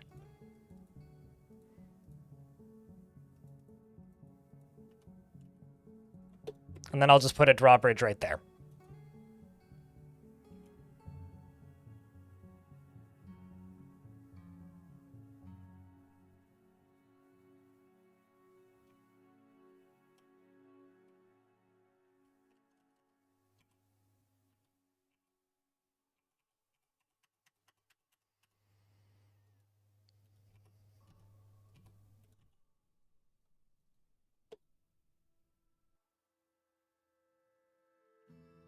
I forget lots of words a lot of the time, so. There was a name redeem? I completely missed it. Prygons! Can I name a cat Zavi? Z-A-X, or X-A-V-I. X-A-V-I. Do I have a cat? That's the better question. Do I have a cat in the fort? I don't know if I have a cat. Let's go with the kitten. So the name won't show up unless it gets claimed, so I will just say cat. There you go. Done. So unless it acquires a dwarf, it won't, like, take the name, but lives an orderly life, organized and neat, as a friendly individual, and tends to be a little tight with resources when working on projects, and is slow to anger and very humble. I want to know what a humble cat is, but is strong and resists sickness. Oh, apparently cats do... Wait, did that cat take a name, or is it no longer a cat, technically? For some reason, you can't filter by cat, and it bugs me. Oh, no, you can. Okay, so you can give a nickname to a cat. without renaming their species if they don't have a name. That's neat. I didn't know that.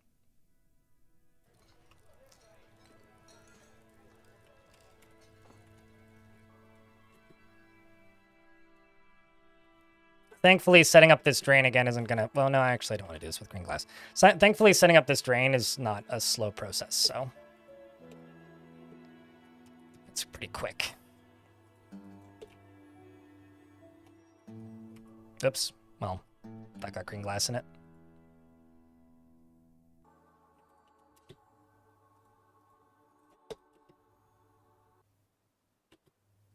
Okay, so now this is connected to the layer above, so it won't fall. And now I just need to connect this to that lever. So if I go back down to here, actually, let's pull it, and then go over to here and connect this.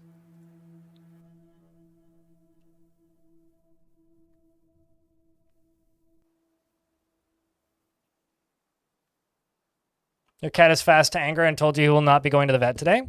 Honestly, I would too if I was your cat. But I might go to the vet. I might go to the vet the following day if bribed with appropriate treats.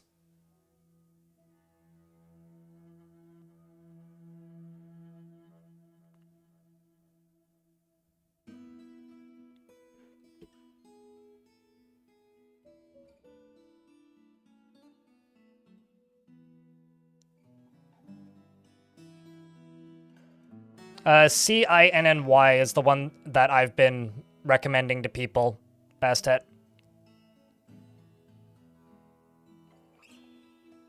We are pro-elf here generally, so keep your prejudices out of my chat if possible, in regards to persons spewing anti-elf propaganda in my chat room.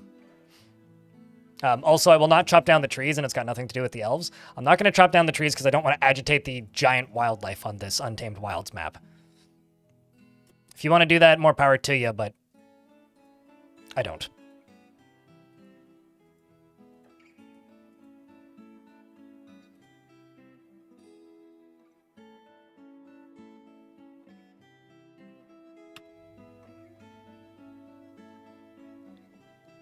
You should show us your cat. Everybody loves to show off their cats. That is a big-ass camel. Okay, let's go here. Cage. I've got a bunch of semi-wild giant camels in the fort. I'm a butcher.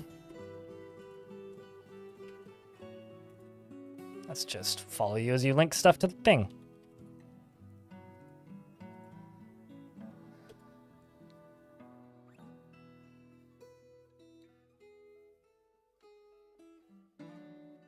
That's what I've been doing, Sword Death. If you go into here and you type in... Oops, no, not there. Here, and you type in cat.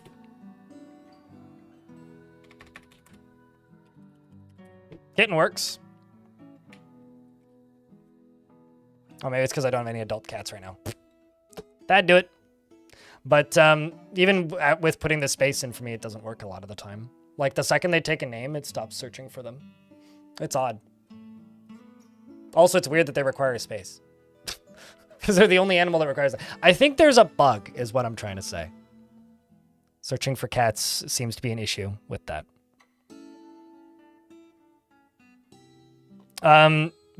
Basically, Aaron, what it is I am very easily bothered by people role-playing racism. I think elves are one of the most interesting factions in Dwarf Fortress next to the dwarves. I think the way they operate and the way their faction functions is fascinating. And I think that just throwing around made-up slurs in reference to elves and yelling about genocide memes is not cool.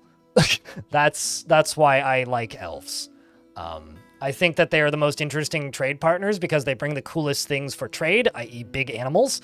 Unlike humans who mostly just bring human-sized stuff that the dwarves can't use anyways. And I think it's actually very easy to keep them satisfied and happy. They're also sometimes fun to fight against, but I've got nothing against them on paper. Also, they're the faction that tends to have the biggest problems with their own faction the most of the time. And if you go into most Dwarven fortresses outside of fortress mode in adventure mode, and you visit, you'll notice that there's huge elven populations in most Dwarven fortresses, meaning the dwarves aren't against elves, players are. So I'm just doing what the dwarves do.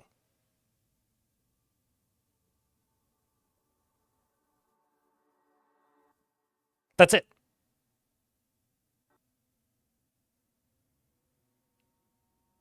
Need I explain more?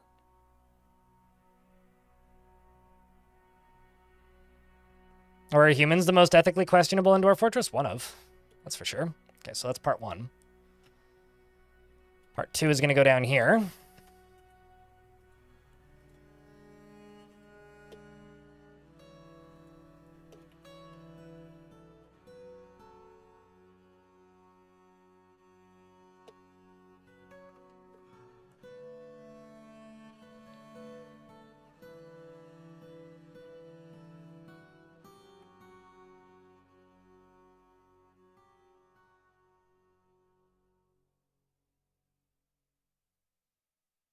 To me, like, the elves aren't, like, a lot of people are just like, oh, they call us short, they're mean to you. Well, you could also read that as a term of endearment, for one thing. And the other thing is, while they may call dwarves short, they're no more or less insulting on average and stuck up and prissy than the French. And I live in Canada, so I get to hear French people talk pretty frequently. So I don't know, maybe I'm just indifferent to that kind of talking down. Doesn't bother me much. It's kind of part of life. Well, I'm watching myself right now because myself is in my second monitor, so I'm good. Reckless. So they do care about cavern trees because they are considered trees in Dwarf Fort.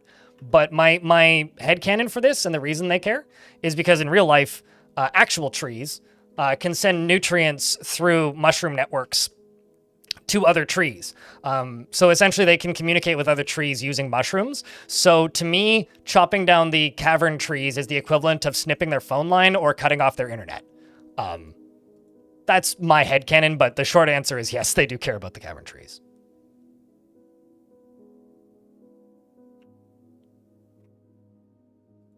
And I just think that's a fun headcanon. It's kind of... That's all there really is to it. Okay, I want to get that mechanism back, so I will deconstruct and reconstruct this lever.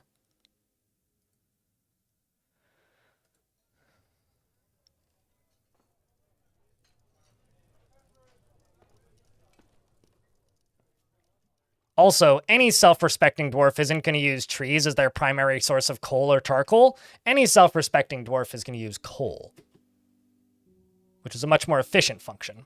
And much more dwarfy, because it requires digging.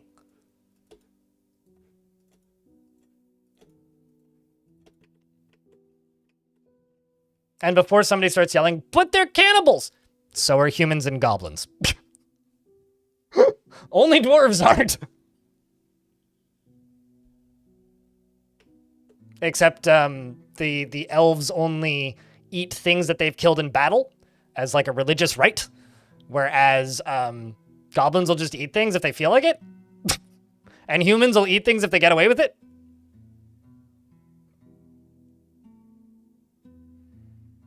I think that's the idea, right? Radbug? Like, here's the thing. I don't think there is a good guy in Dwarf Fortress. I think they're all kind of bad in different ways. And I think that's what makes them fun. Like, goblins are inherently evil, but they're evil because they're enslaved by demon overlords.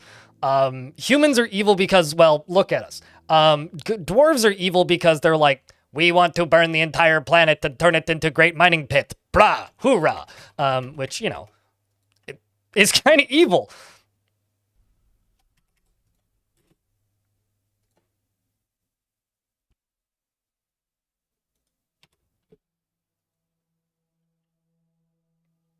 You know, if a dwarf gets a layer dropped on top of them and they get crushed by a giant rock, then they are in fact Amrock, and Arm not okay.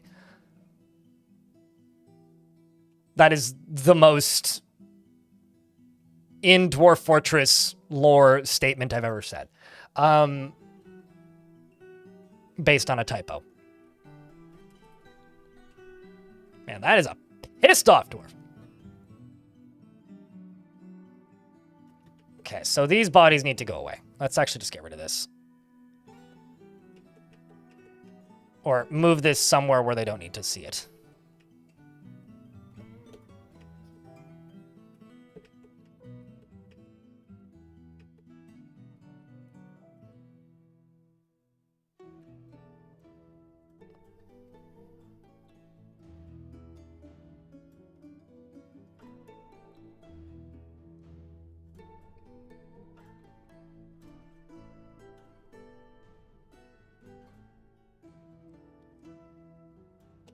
But at the end of the day, when it comes to dwarves and elves, have your fun. Just don't pretend to be racist in my chat because it makes me uneasy.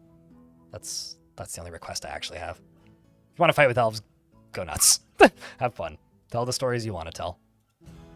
Not here to tell you how to play the game or not. I just don't like the made-up slurs. Feels a bit too real to me.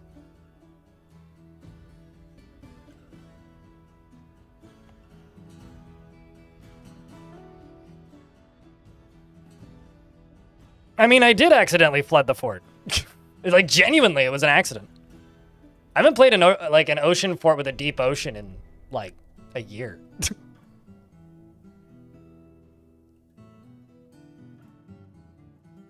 Happens to the best of us, mate. Truly. What Fortress 54 said, yeah.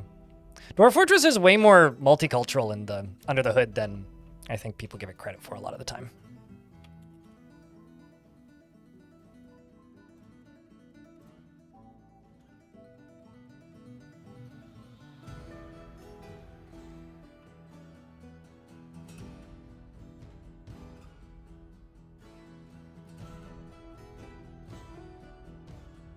For you kick people out of your D&D games for role-playing racism. Like, why is that a thing that you want to do when you can do anything you want?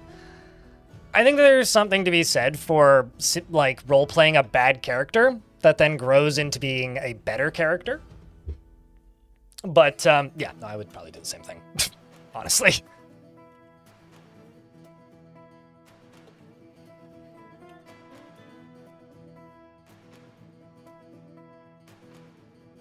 I would probably do the same thing.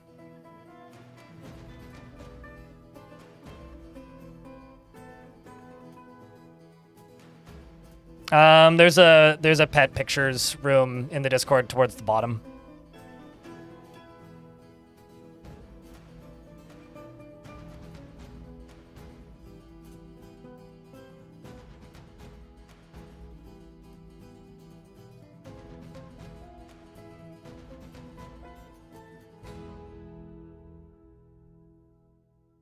I actually wish that Dwarf Fortress had more language barriers.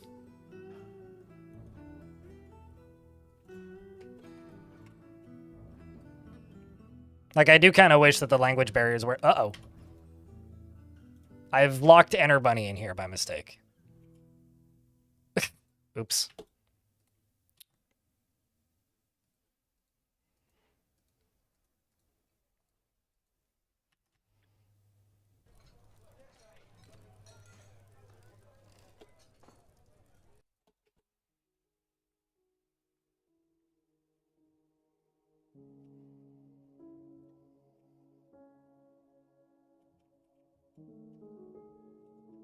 Let's just forbid everything in here so I don't need to worry about it.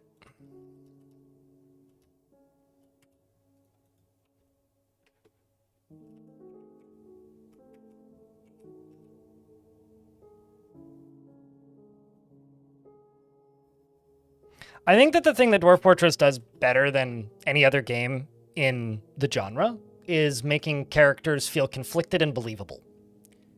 And I think the fact that Dwarf Fortress makes some characters really annoying or rude or makes some characters imperfect, I think that's what makes them compelling as characters. Tarn did a talk a while ago at a university where he stated that the characters in Dwarf Fortress didn't become convincing until they gave them negative traits. And that's what I think makes the dwarves interesting. And I think that's also what makes I think that's what makes the dwarves interesting, and I think that's what makes the elves interesting. And I think that's what makes most of the characters in the game interesting, is the fact that they are far from perfect and have much to learn. Okay, so now that that's open, I can let you out, and then I can go above this and just make sure that there is a way up and down, which there seems to be.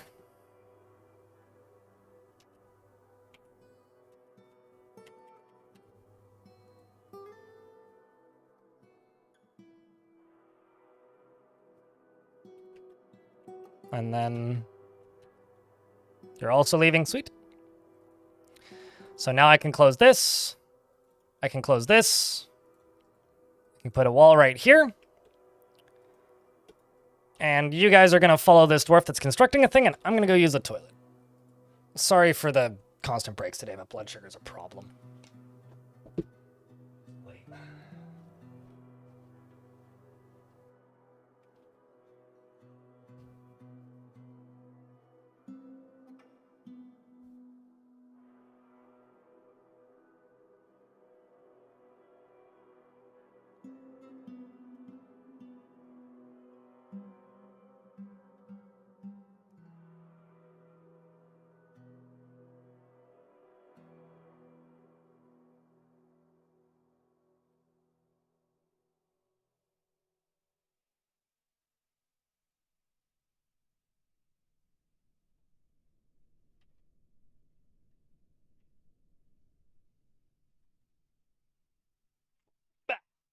All right.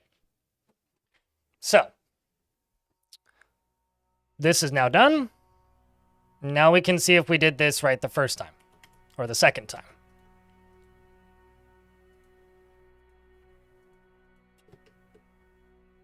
So let's pull this lever up, which I'm going to rename to Big Whoosh. And this over here is going to drop this. All right, so to those of you who got debated the first time by me thinking that I was going to drain the ocean, it's time to look up again because we're about to do it again. Or try to do it again.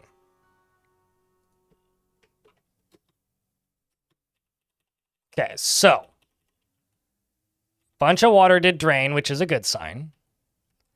If I go all the way down into here, okay, that's a good sign. And now it's flooded all the way down to here. Perfect, right where we want it. So now the ocean will fill up again. And now I can go pull the lever connected to this bridge. And we'll see who gets to do the honors. How's the value of this? Pretty bad. Actually, is it still listed as grand? Oh, it still is. Okay, that's good.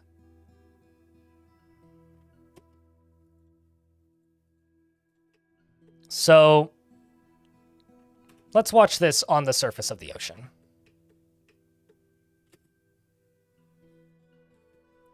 How wide should corridors and stairs be? I like them about 2 wide. But it is true. It does, in fact, slow down traffic. And there it goes. We are draining the whole ocean. For reference, we're currently going at about 3 frames per second. The cat has not been adopted. No. Well, actually, I don't know. I presume it hasn't.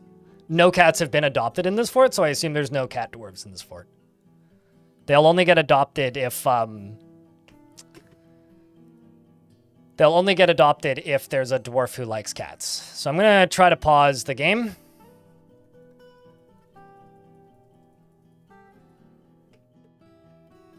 So currently, this entire layer, the first one is drained out.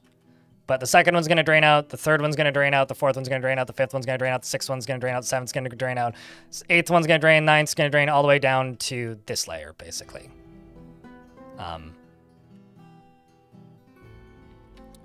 And then this is caverns right now, which is just, you know, a bit of a tidal wave. Just a bit of a tidal wave. Did they add waves? Answer that question yourself, and then I will give you a round of applause.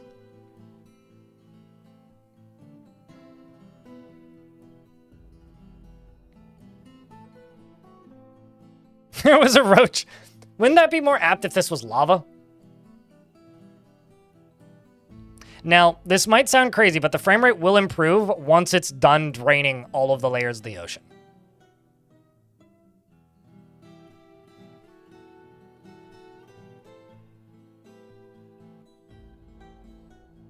But where does the water go? Well, here. Yeah.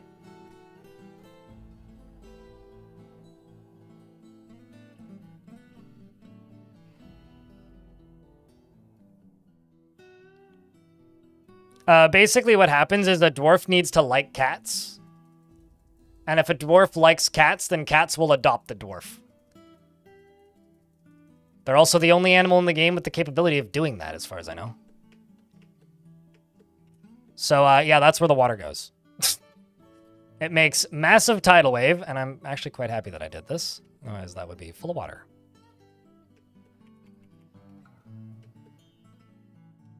So, the ocean is now emptying out.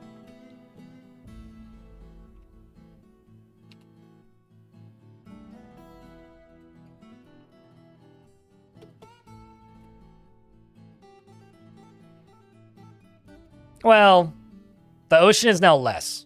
I don't know about less wet. It's still pretty wet. So the reason the frame rate is so tough is because of the draining. But once it's done displacing all of the water into the caves, then we can go up there and construct on it.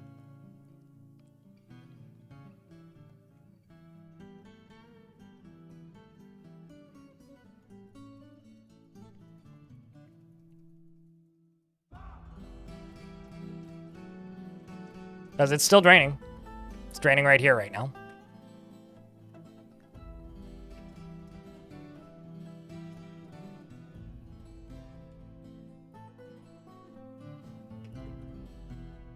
It's also draining out this a little bit. So once it's below this layer, which it will be, I can then open this, which will drain out the top of this. Well, it'll drain out all of this very slowly. It'll drain out this. But I can also pull this lever, which will drop all the water down into here, which will flood my fort again, which is whatever. But once I've done that, I can then go into here, right here, get this body, and block this off. And then I can use this the way I intended to. So that'll be good. So now we just need to wait for this to drain. The water will, in fact, refill from the sides, yes. So let's just watch this drain. It's going to take a while, so. Is that an Olm man? Yes. There was a squad of Olm men.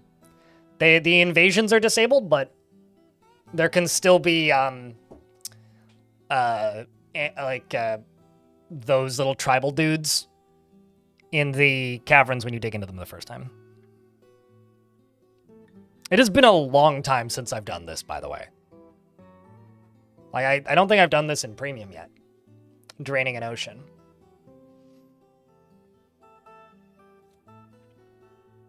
It's still at 1 frame per second. I should probably go up another layer so it's a little more interesting looking.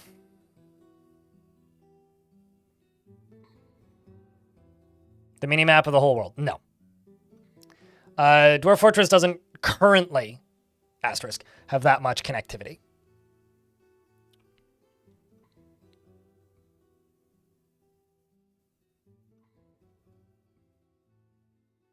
Yeah, no, I've done that, but I haven't drained the ocean in a tropical biome like this, or a hot biome like this, because this is a desert.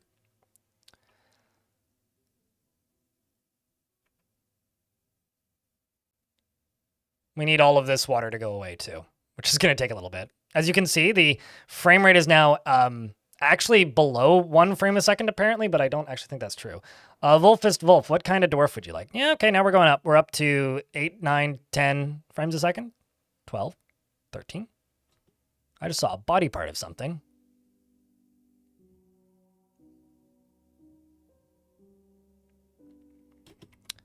I do, but... Oh, no, I don't, actually. I do have some unnamed militia dwarves. Like, if you'd like Rovod, you could have Rovod.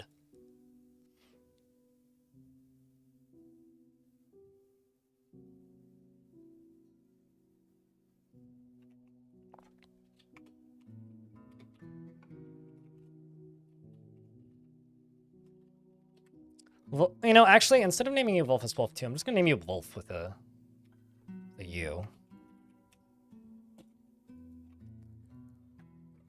And I can leave the game on pause, too. Well, no, we'll leave it paused. He likes to present himself boldly, even if it would offend the average sense of modesty, as only rarely feels strong cravings or urges, and tends to be passive in discussions. Tends to hang on to grievances and is slow to trust others, and doesn't focus on material goods. He starts to whisper when he's trying to remember something, and he needs alcohol to get through the working day and doesn't really care about much anymore. He dreams of mastering a skill, and personally considers craft dwarfship to be relatively worthless. I haven't done this since... No, not Waterlungs. Machine Waters? Yeah, I haven't done this since Machine Waters, actually. Although I did, like, use the winter to dig down in Machine Waters. He personally considers craft dwarfship to be relatively worthless and sees working hard as a foolish waste of time, and is put off by family and values tranquility and a peaceful day. Likes marble, gold, and red beryl and KV leather, as well as the color mauve taupe and guinea fowls for their social nature, and warthog brutes for their bloated appearance. And the sound of the flutes of pantomiming, and when possible prefers to consume amaranth beer and absolutely hates hamsters. He is small yet muscular and has a very long beard which is braided. He worships Tomek, and you have 2 friends, Hilmar and Knights Are Slow. Knights Are Slow is not related to Hilmar, you're just friends. And she doesn't care about you at all. So, whatever that's worth. She knows you, but you're just a passing acquaintance. You consider her a friend, though. And I need to make another slab so I can get rid of that body for Rovod. Okay, so how's the water doing? Just letting all this stuff drain. That drained out there pretty quick. Let's also check this. Old man is currently underwater. But not drowning because you can live underwater. Which is kind of funny. There's a cave crocodile skeleton. Your dwarf did in fact survive the flooding, Jack. You are up there. So now that we've done all of this, and the ocean is actually drained, I'm going to pull this lever.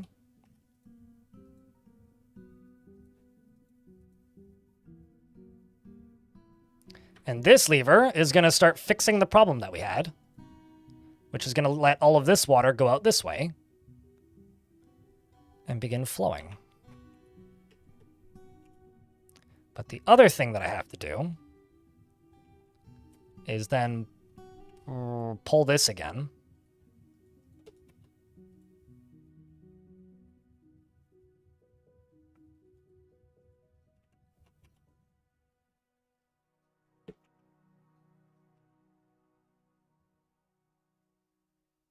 Let's just get that pulled. Come on.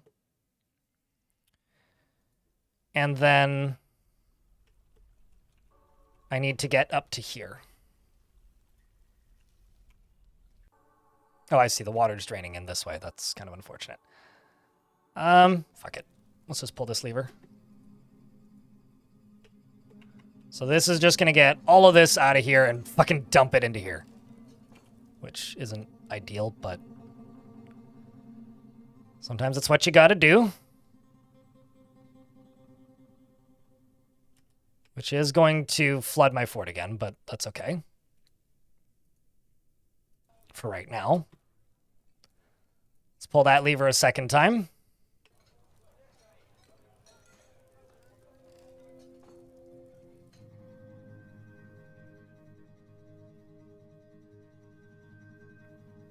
Well, I needed to get rid of the source of water, and the water was coming from the ocean, so this is getting rid of the source of the water. Then I can open the side door, which is this.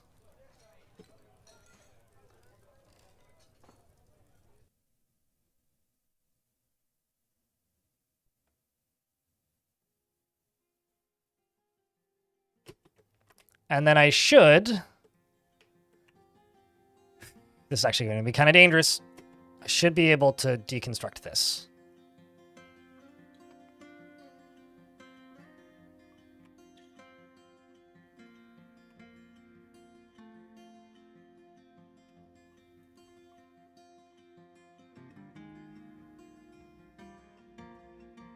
The ocean attacked. This is true, yes. I would say that the ocean kind of sort of did indeed in fact attack. Let's hope that you know... What are you doing? Oh, are you for real? Wow. Game's picking a hell of a time to save. Hello, Massmarass. What's up, dude? I did make safety drains. For most things, Renato. I did, in fact, make safety drains. You can choose to believe me or not, but I just got a bit too ambitious with my digging. Otherwise, everybody in the fort would have died. Instead, only 2/3 of the fort died. Which is, honestly, much better than it could have been.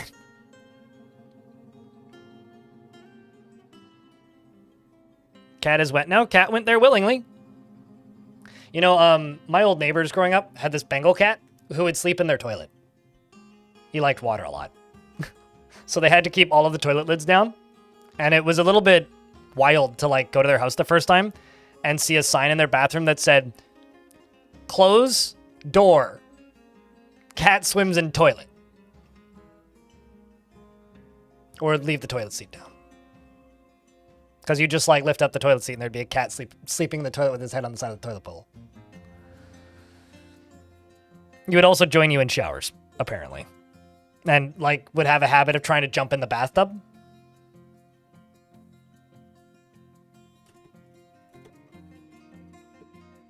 Okay, I was going to say, Cog, your job is don't fall in the... Please go give it a pull. I was kind of expecting that to happen, but...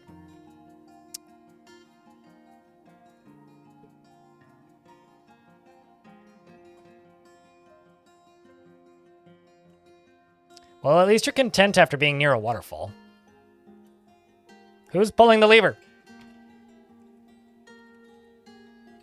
Eggs. Who's all the way the hell over here? Oh, boy. Oh, hey, there isn't a dead dwarf here. Well, that's lovely.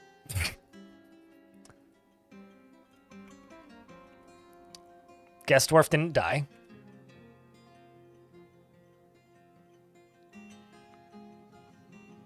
And there goes your wheelbarrow.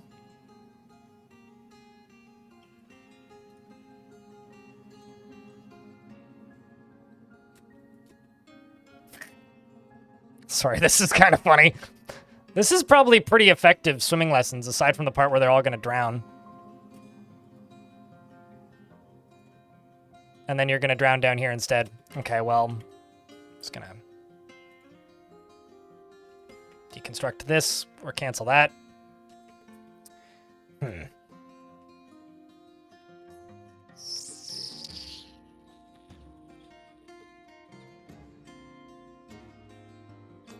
Well, you can either learn to swim real quickly or drown. I guess that's your options, right?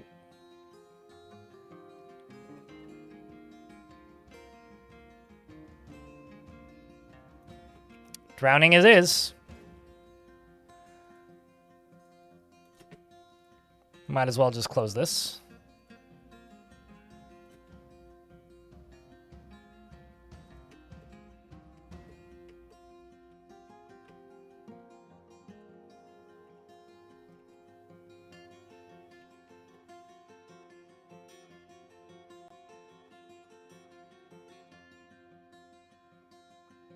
Well, good news is this is draining pretty quick too.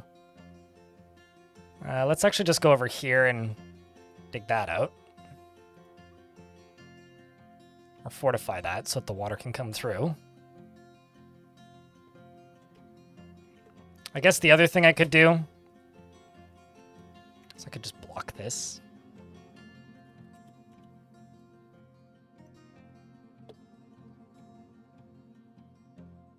Yeah, we'll just block this.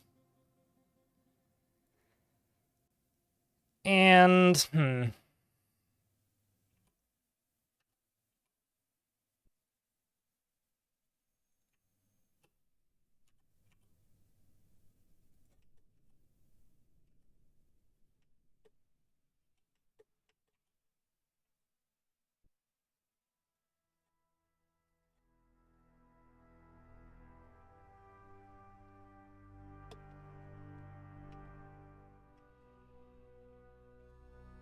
And I'll just get rid of that for right now. All right.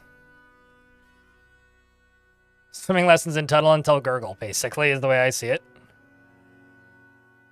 All right, well...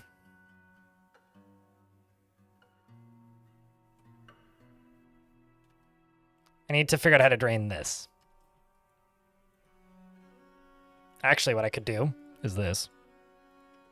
Build on top of this, but they need to be able to get down here.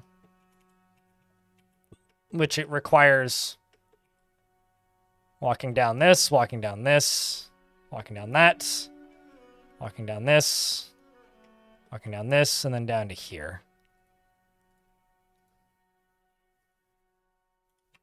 Is this buildable up here? Nope. Oh, is the front door blocked? Okay, let's just block this again. Close this.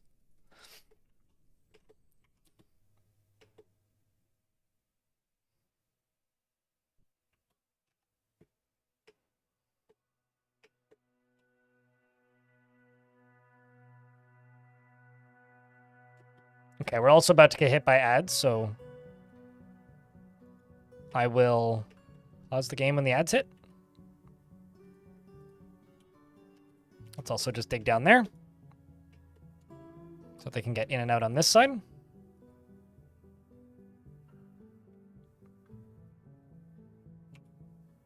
That's draining out of up there.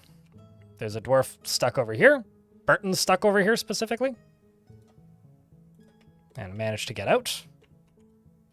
All right, now break. Pause the ads when the game hits. I mean, that's the way to do it, right? Was this an experiment gone wrong? Not really an experiment, more of a planned construction that I got a bit too impatient with. I could have absolutely set this up in a way that would have worked. I just kind of got impatient and just started digging. Basically, like, I made a mistake. Doesn't matter how much you play a video game. Sometimes you miss stuff.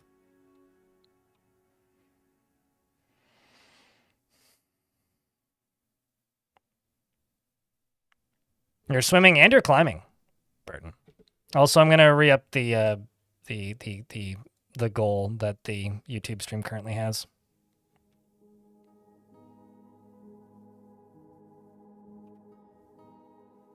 We can call it a happy little accident. I mean, one thing that's gonna be real neat about this fort is now I have the ability to drain the whole ocean with a lever, and also the insides of the fortress are gonna kind of become like how do I put this? A little cavern, because we're going to get cave trees growing in it. And because I've made a 2Z level tall fortress, I think that's just going to be real cool more than anything.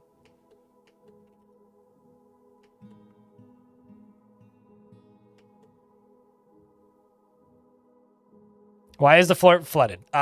Yesterday is why the fort is flooded. More or less everybody died. Don't worry about it.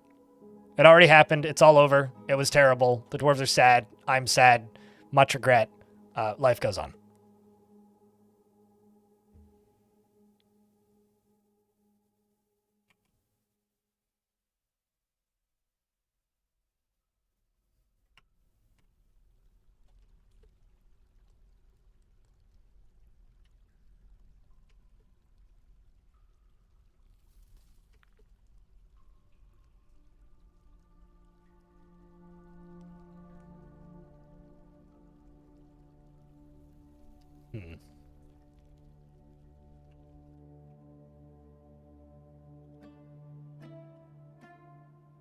So that's about how quickly the ocean fills. This area over here is still full.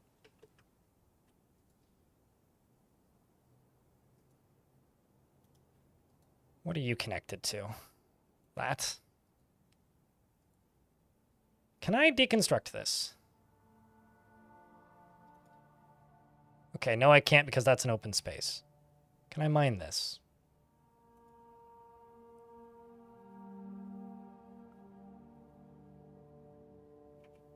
Can I mine this? Can I mine this? Could I mine this? How about this? How about thisy? What about that? Maybe this? I see the problem.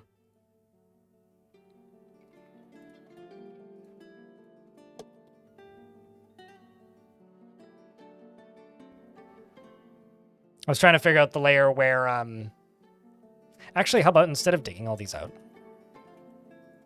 we just construct down. I do want to deconstruct a bunch of this back here. But around here, why don't we just do this?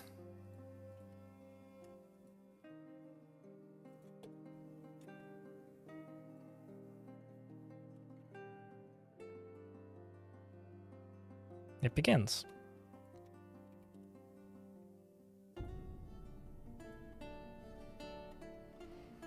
What's wild to me is I'm draining the whole ocean right now and the game is running at 40 frames a second.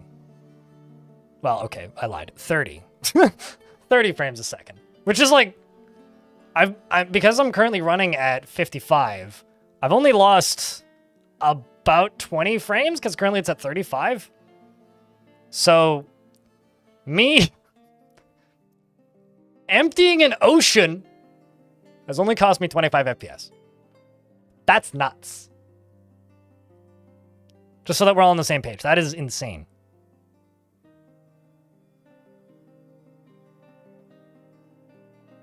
I think looks like we got some goblin thieves that showed up.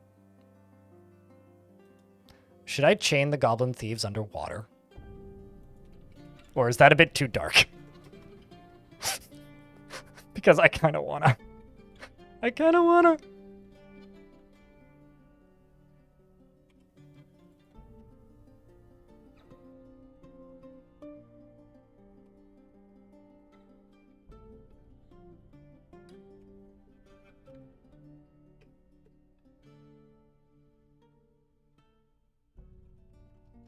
Hold on, I'm just gonna go down to, well, I'm gonna wait until they dig all this down, or build all this down. And then I'll just start chaining them up.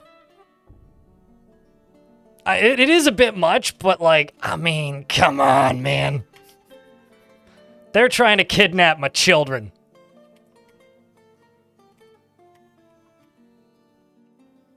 What can I really say to them? Dwarf, what are you doing? Why are you just standing there? Thank you.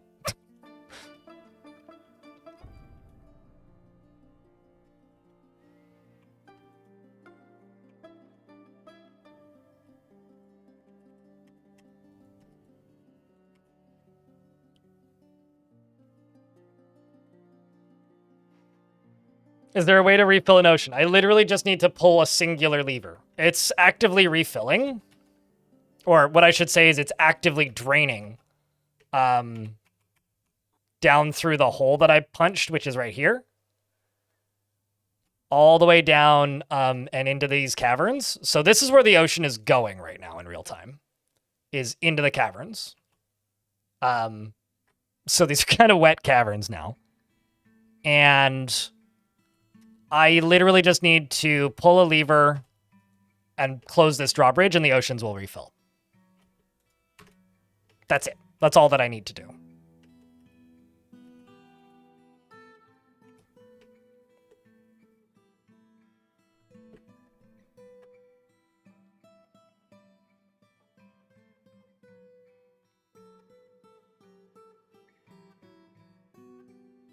Built them a messenger house with the bottom of the hole and ceiling and fortifications as walls.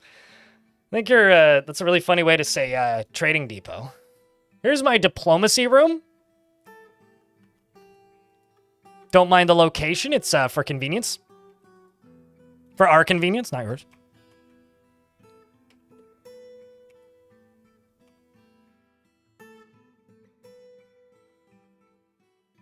I should actually build... Oh, shit. Speaking of traders. You didn't hear anything, dwarves. Don't worry about it. But it is time to trade, it seems.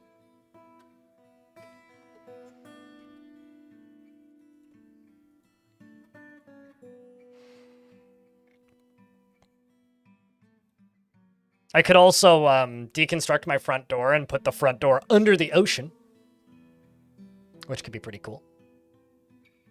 Build like a tower coming out of the ocean and then drain the sea to let a siege in and then just pull a lever to drown them.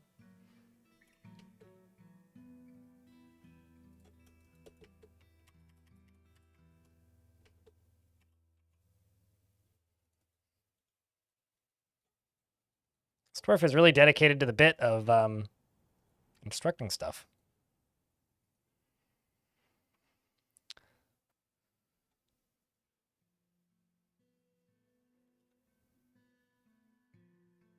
We dare you part with the sea. Yeah.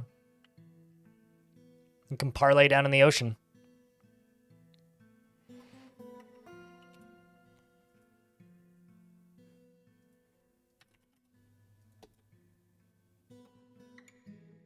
You know, I could sell them a giant... Nah, that would probably just be too heavy. I think I'd rather just get rid of clothing.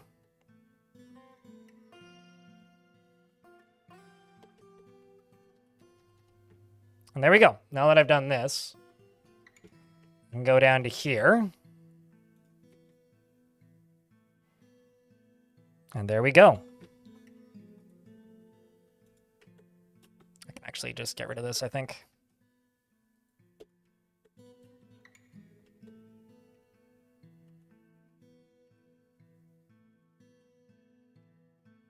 Because this needs something constructed on it.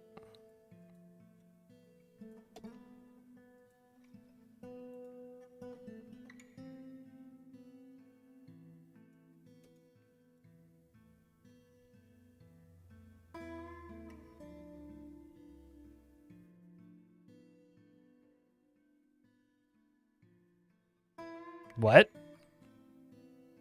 Romulus, I've lowered... Okay, I'm going to tell you this very bluntly. 1, please cease complaining. 2, I've lowered the cooldown from 50 minutes to 25. It's on cooldown right now. Please stop complaining. There's absolutely nothing I can do about it.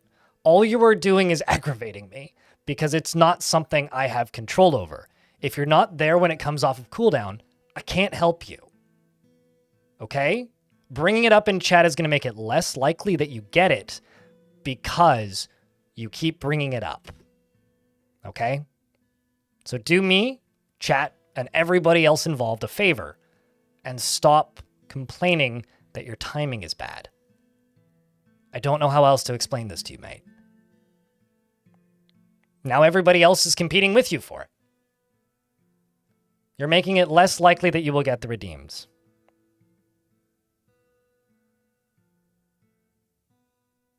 I've told you what you need to do. You need to allow cookies. I've told you this too. Take it up with Twitch support. Don't bug me about it. There's literally nothing I can do. God. I've tried to improve it and make it easier. I don't know what more you want from me.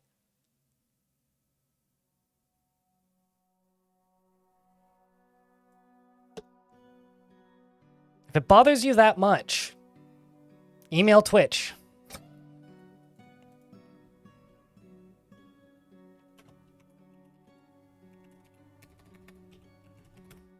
I can't do their tech support for them.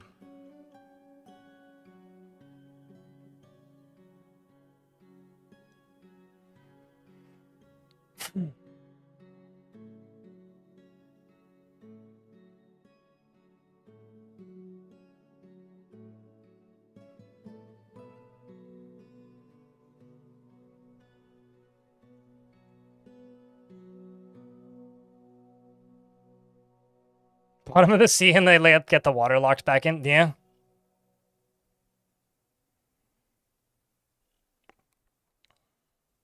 Yeah. But I don't know, chat. I try to improve things and I still get told that it's broken and I get blamed for it. I don't know what to say. I don't know what to say. Sorry for trying to fix the problem.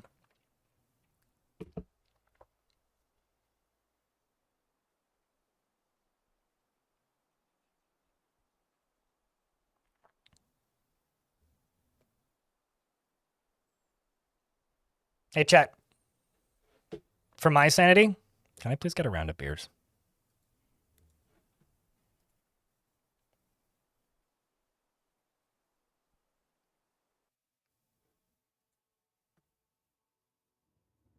Appreciate you guys.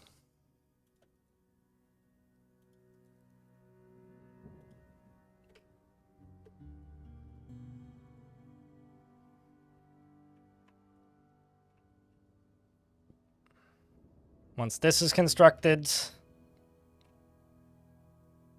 I can now do this.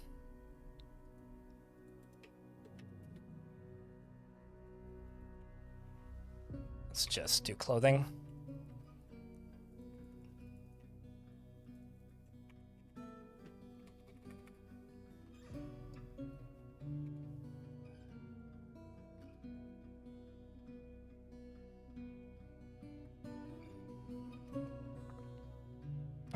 Do you care about beard? Beard or no beard?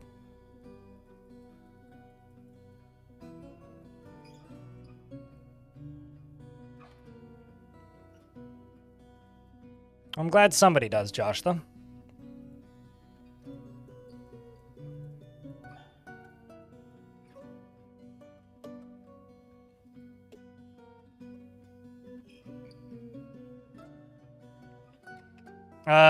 The beer bot has a bag of holding that includes a trillion interdimensional, you know,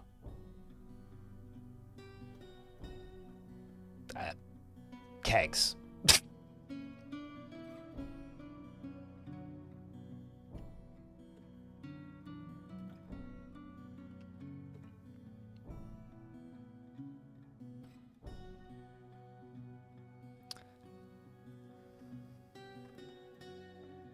Okay, well, we'll let them all do this.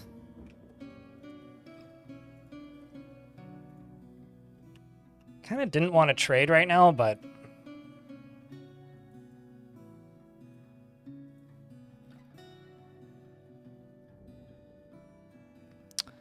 So you want one with a beard. I don't know if I have an unnamed one with a beard. Let's see. I don't currently have a military dwarf with a beard. Do you have a second option? I could build a second squad, but I really don't need one right now because I only have 56 dwarves. So I don't currently have another, or an unnamed dwarf with a beard in the military. Without is okay? Okay. Labash it is.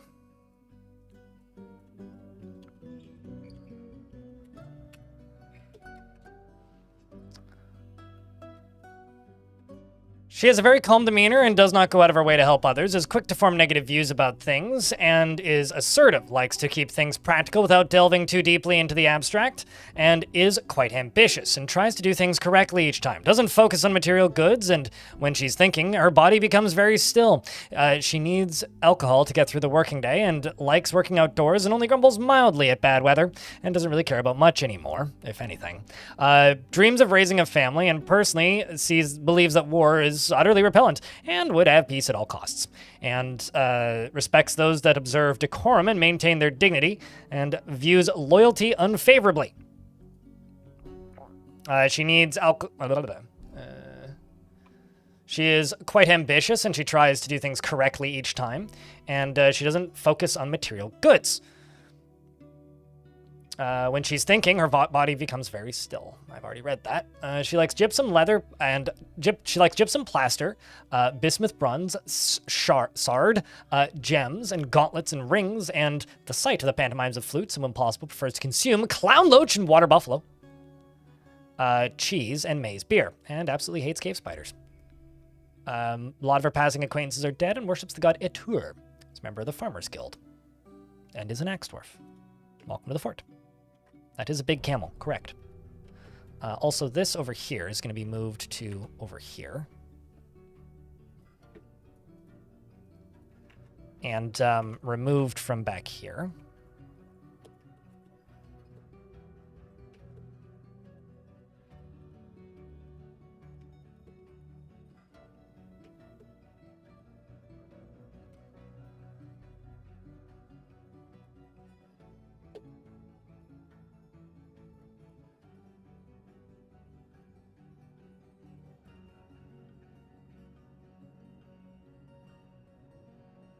Doesn't look like I need more coffins currently. Let's continue trading. Purchase all the wood for starts. Yeah, the other fort that's still running that's currently in endgame does in fact have a cheese production line. Yeah, let's drain. Let's get rid of this. And also get this going.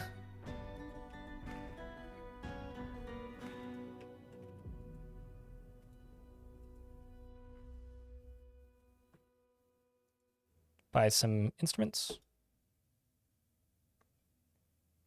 I mean, that other fort did go for a month and a half, to be fair.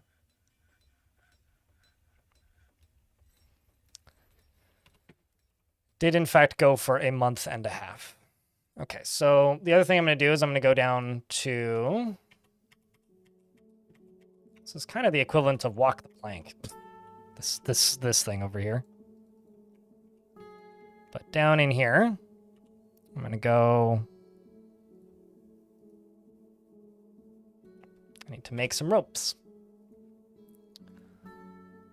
Let's check my cloth. I have quite a bit of cloth currently, but let's just do silk ropes.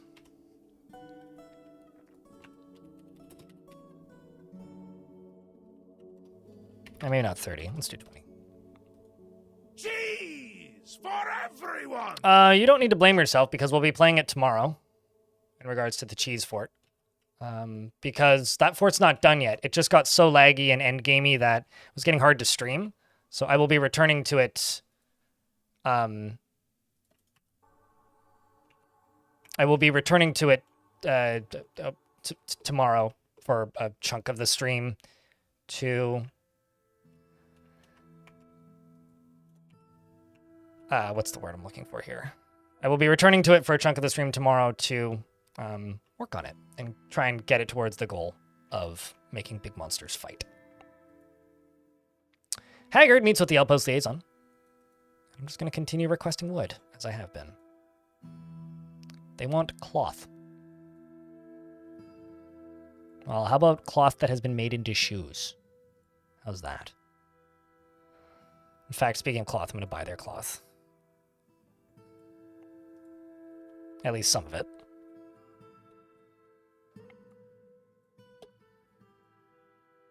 Also, I thought I saw a strange mood. Let's check. Nope. Do we still have an ocean? Well, no, it's not in the fort now. It's in the caverns now. I mean, we do still have an ocean. It's just actively pouring into the cavern. It's, you know, making the caves kind of wet. You know, it's emptier than it was.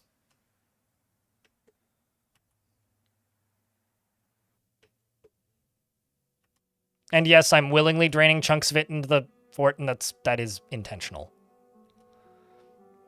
But it's okay. It is draining this way. It's just the fort's already a mess, so keeping it a mess isn't really a huge deal as far as I'm concerned. I like how the response is again. Okay, so this body can now get buried. This can also get deconstructed. And so can this.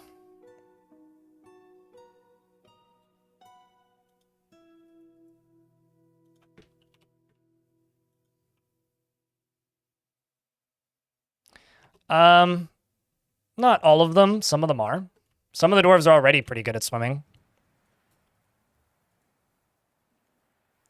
And then I'm going to go be an evil pirate. Is the way I would describe this thing I'm about to build. I'm going to go be an evil pirate. I'm going to put some chains at the bottom of the ocean and then drown prisoners. Canals are romantic. So are camels.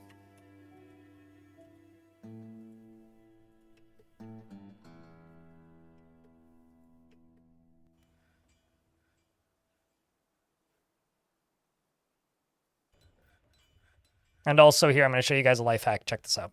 If you want to stop trading early, just hit this button and then cancel it while the game is paused.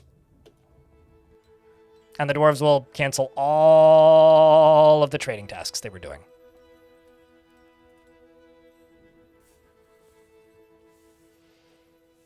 Davy Jones, you know, you're onto something there.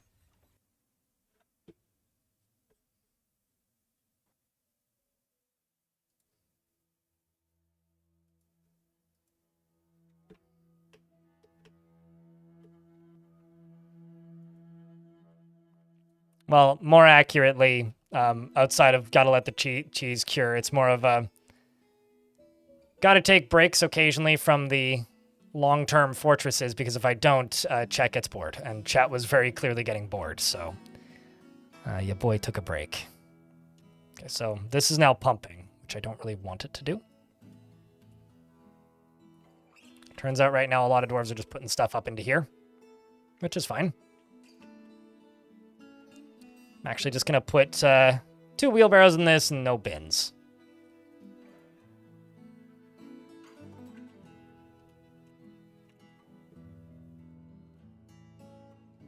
Subtract 2 wheelbarrows from that.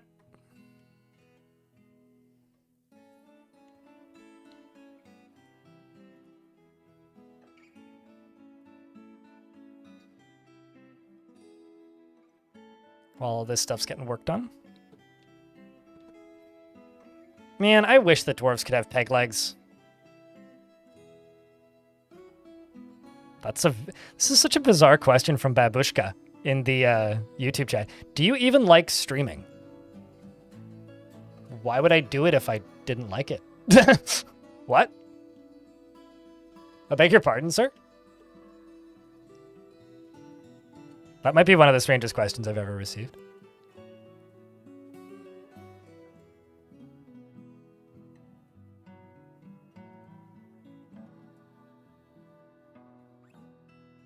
Hauling limestone coffin.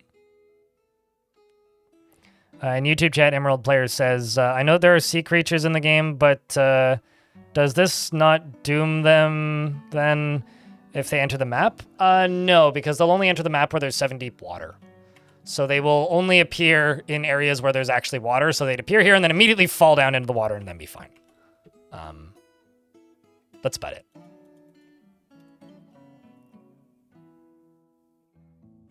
Also, apparently the Outpost Liaison is telling a story. In the early spring of 742, the Hammers of Dance attacked the Helm's Safety at the Humid Sack. Uh-huh. Please don't tell me anything else about the Humid Sack. The Dwarf Vicar Copper Voices led the attack. I mean, there's elements of my job I don't like, but of course I like streaming. I mean, no job is perfect. It's still a job at the end of the day. But yeah, I really like streaming. Streaming is great. I wouldn't trade this job for almost anything. There's a reason I keep doing it. Because it turns out, I like doing it.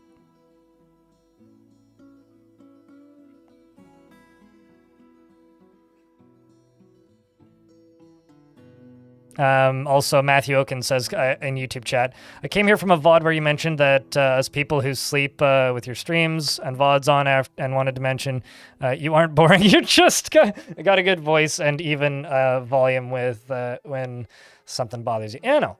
Oh, thank you. Appreciate you. No, I mean that like as self-deprecating humor when I say that I must be boring. I mean that as a joke. I don't mean it as a, oh man, people must think I'm boring. I don't think people think I'm boring. I presume they wouldn't watch if they thought I was boring. I mean it in like a good-mannered, like, little bit of self-deprecation, which is a type of humor that I find funny.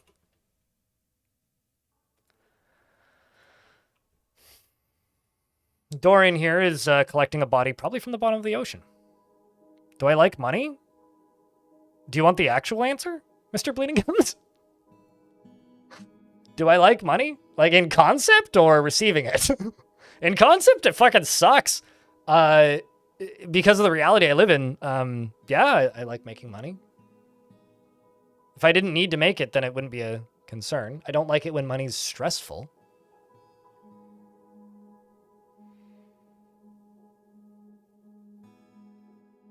You watch Boring Girl? I'm sure that there is a. I read that as Boring Girl, not Boring Girl IRL. I'm sure there's somebody with that as a username.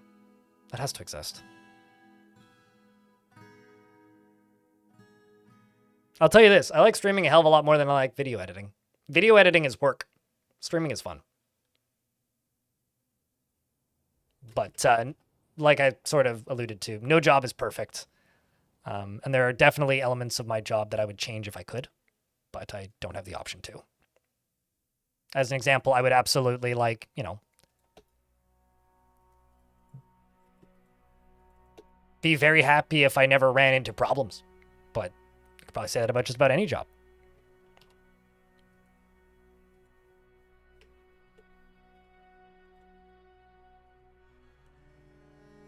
I like this dwarf's last name, Bank Keys. It's like having the last name Moneybags. It's like, what's your given name? Bank Keys? I got the keys to the bank. My guys.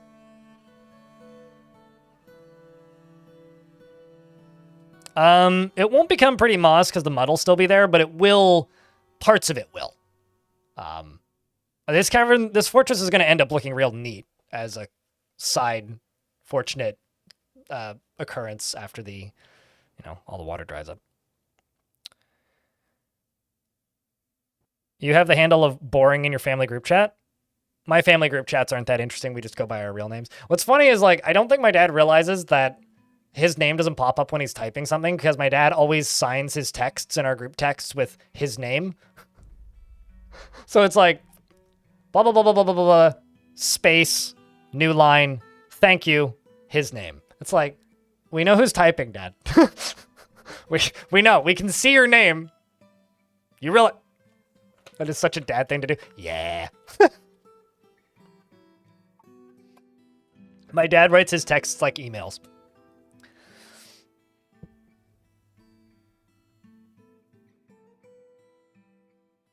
If work was good, it wouldn't be called work. It would be called it would be called blowjobs. I have a question. Did your old boss ever did that boss ever get like in trouble for like sexual harassment or misconduct of any kind? You did say he was a piece of shit, but I never forget it. But like, did he? Because that seems like a very piece of shit thing to say.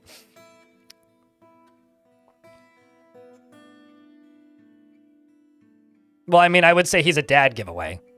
Bleeding Gums. You gotta keep it professional as a dad because they all do that. That is true. Yeah.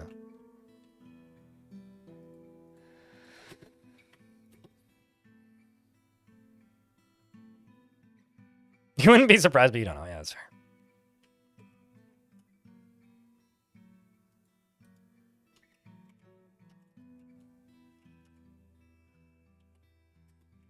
Probably unpause the game. That would help.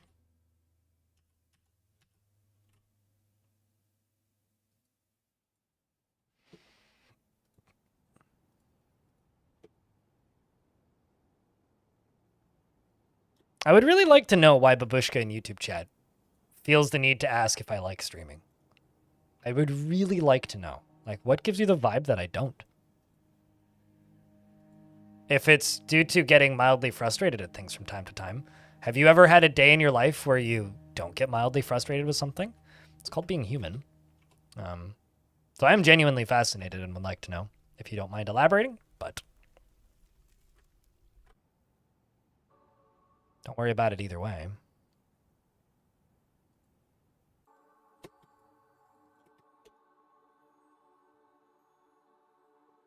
This is about to fill up with water, but thankfully it'll do it pretty slowly.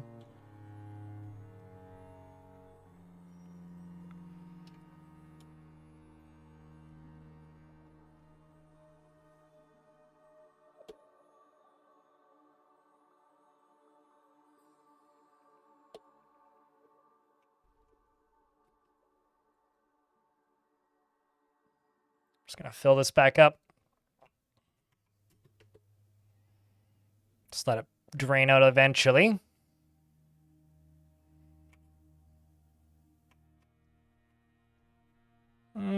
This is a lot safer now. Can also deconstruct this.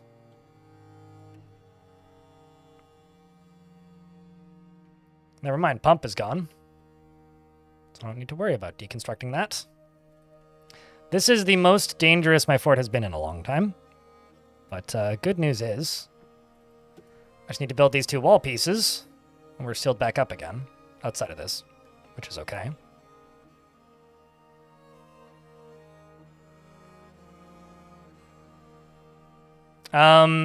Things can dodge through fortifications if the fortification is completely submerged in liquid.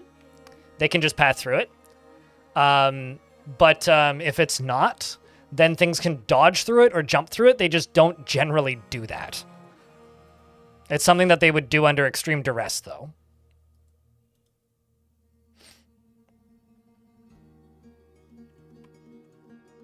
Can also pull this lever again, because this can now drain this way.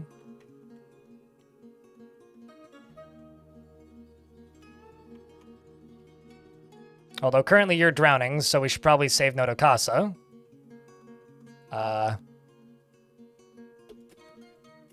Hopefully someone's going to pull it soon. There you go. Lexcan is pulling the lever.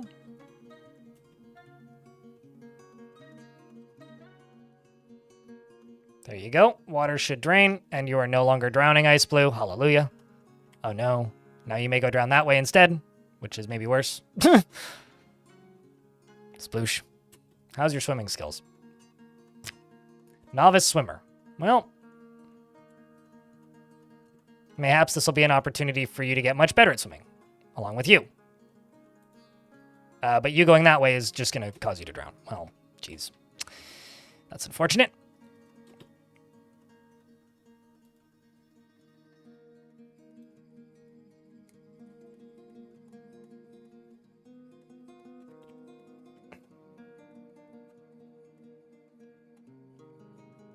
The thing is, this will start to drain. It's just going to drain slow enough that Ice Blue's probably dead. So, nice knowing you, Ice Blue. Notokasa, on the other hand, is just going to get real good at swimming. Ice Blue's just going to die. So, rest in peace, dwarf. May your, And then this dwarf joins the party. And now Notokasa's going to drown. Excellent.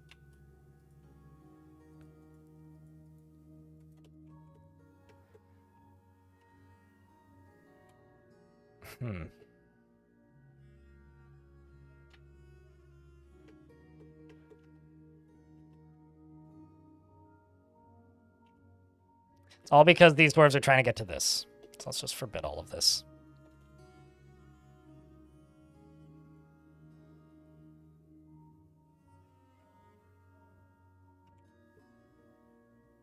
The thing is, you may be able to climb out, but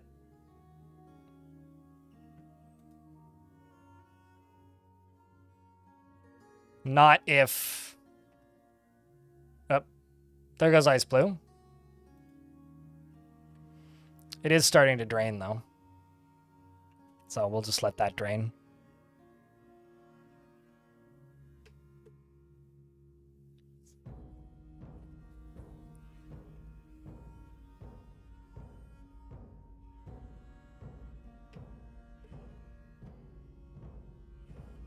Where are you going there, kiddo?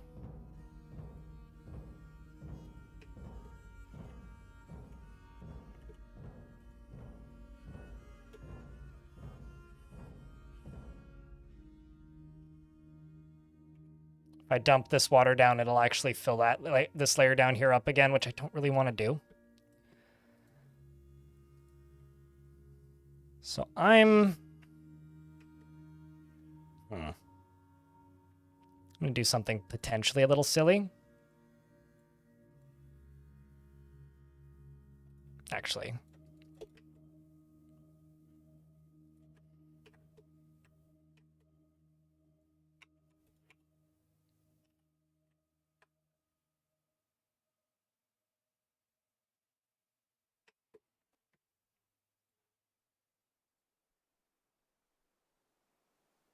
Let's do this.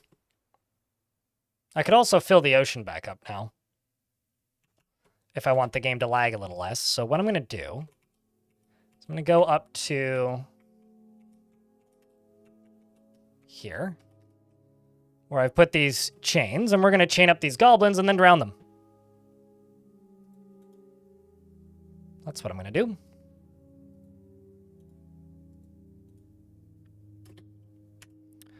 And then I'm going to fill the ocean back up.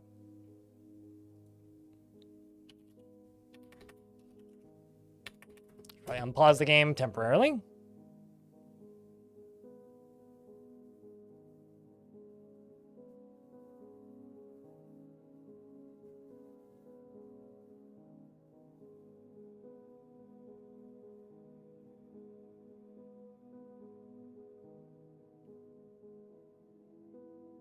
I turned on the auto signature feature in Instant Messenger in 2007 and never turned it off. I don't think that's true, but that's a fun theory.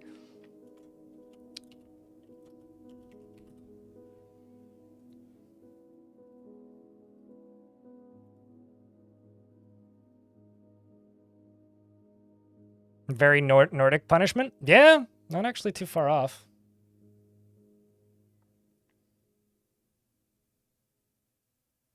You heard the fort flooded? It did! It's now unflooded, but it's unflooded, and in order to unflood it, I had to drain the ocean. So I have this, well, actually a bunch of drones that are drowning now. Just, man, if you guys could just, like, stop going this way, that would be great. I'm just gonna fucking close this. Just gonna fucking close this. Tired of random dwarves appearing there dead.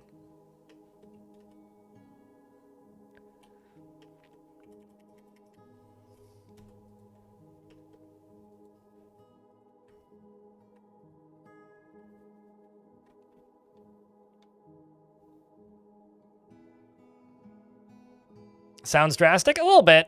I mean, I could probably have done this in another way, but this was just entertaining. So there's one goblin.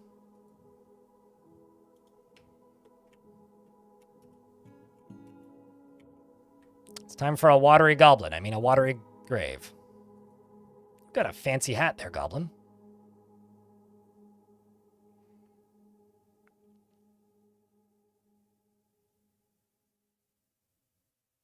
Dwarves seem to think they can drink their way out of drowning. Yeah, well, no, I mean, I know why they're pathing there. It's just kind of unfortunate. There isn't too much I can do about it, so I'm choosing not to worry about it. How many did I lose draining the ocean? Draining the ocean? None. Flooding the fort? 70? Draining the ocean, I didn't lose any, though. Just a couple frames. All right, well, now I can stop the ocean from draining, and we can watch it refill. Who's ready to see the ocean fill, chat? Fuck you. Military dwarf with a beard. Okay, so I'm going to tell you the same thing I told the last person who asked for a military dwarf with a beard, and the person before that. I don't have any. Are you okay with a military dwarf without a beard, or a non-military dwarf?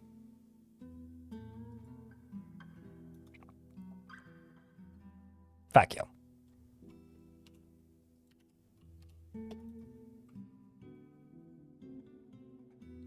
Non-military dwarf with a beard. Okay. If they happen to suit the military, they may end up in the military, but I can't promise anything.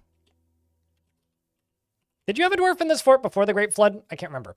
Golden Mine is your last name. Relies on the advice of others during decision making and is confident under pressure, and finds helping others to be emotionally rewarding. And he enjoys being in crowds. He is often cheerful, tends to form only tenuous emotional bonds with others, often feels discouraged, and generally acts with a narrow focus on the current activity.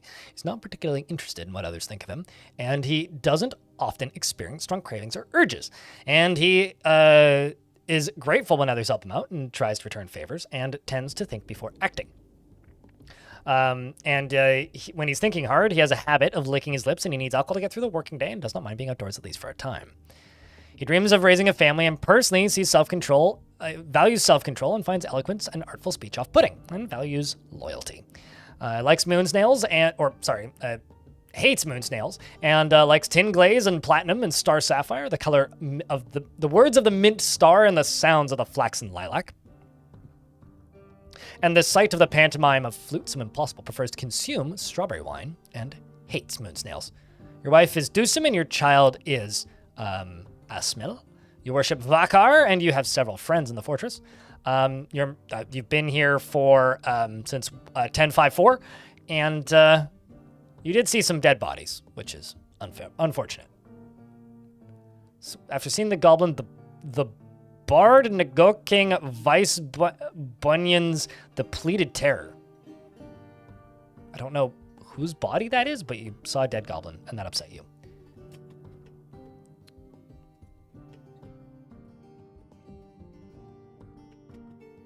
Okay, so Big Whoosh is being pulled, which means right here, stuff's going to start filling in.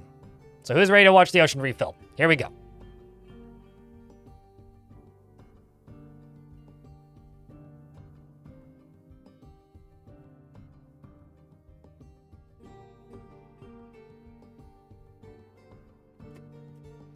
Boom. And here it goes.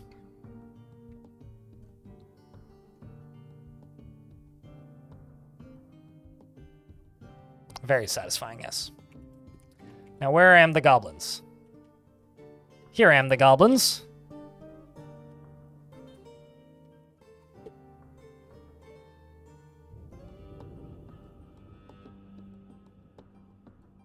This is some pretty high-level waterboarding. Just watching the waves come crashing in.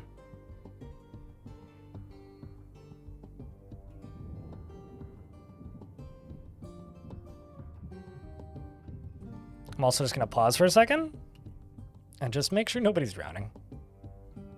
Cool. Nobody is currently drowning. Oh, I could totally do that, yeah. With this setup, I could absolutely do that. Here comes the ocean, the layer below.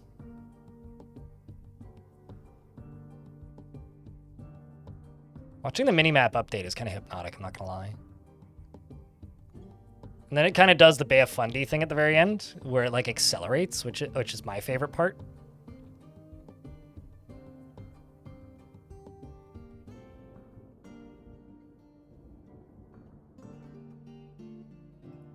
You've done it in oceans that freeze in the winter? Well, now you can do it in oceans that don't freeze in the winter.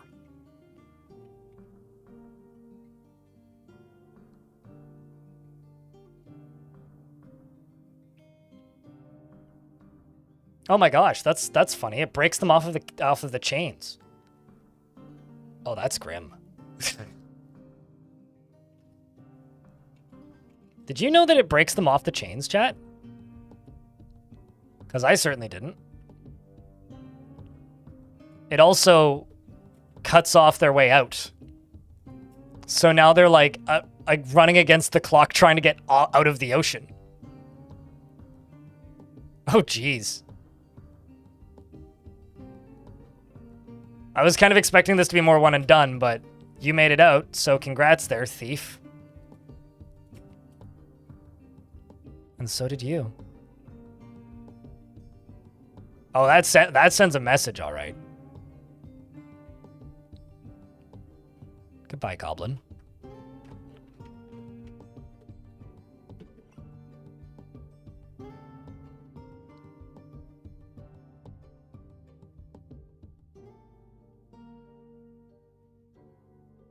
Oh, they'll tell a tale after all.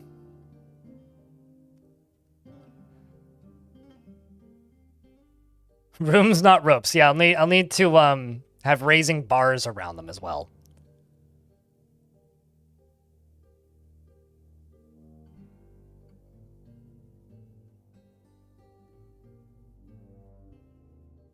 What does it look like in ASCII? Here's what it looks like in ASCII. The neat thing about seeing this in ASCII is you can actually see more of the map at once. So you can watch it start coming in from the edges. There goes one. Boosh.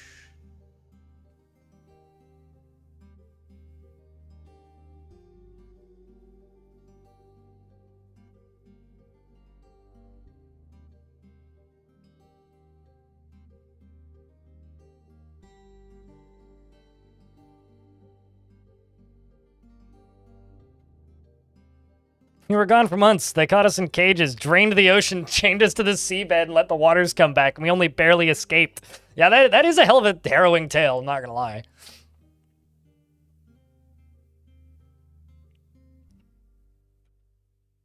How does what even work? Oh, look at that.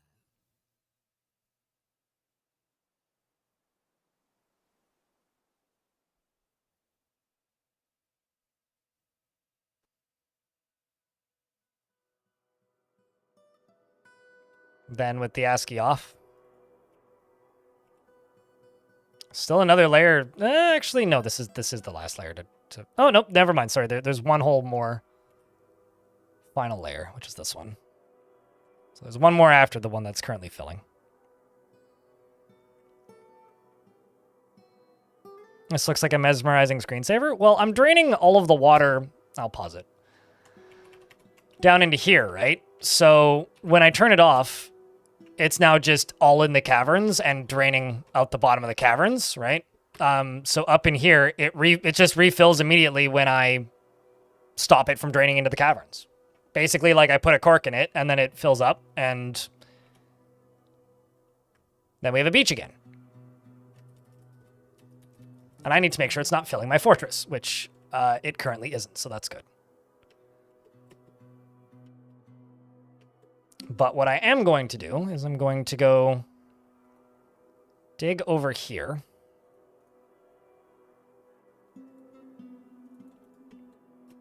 So I need a drain for this.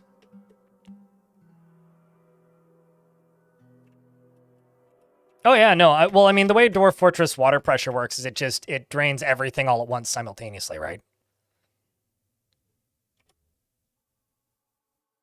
So now we just need the final layer, which is going to start popping in right now. So we're above water currently. As soon as this fills up,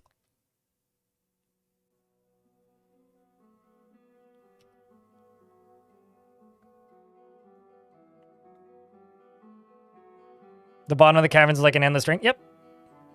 And the edges of the ocean are an endless source. Yes.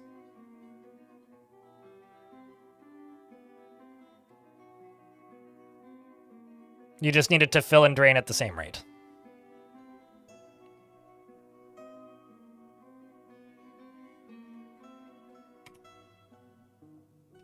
And then this is the last one that needs to fill, because this is where the water's filling from.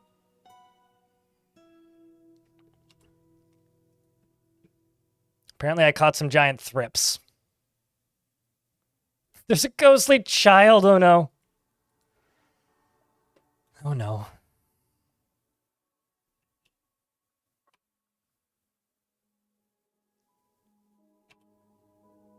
Sending the miners outside. How are the dwarves today? Great, I would say. Chat, how are the dwarves today? How is the chat today, even? How are the chats today? Probably on Smoko, if I had to bet, actually.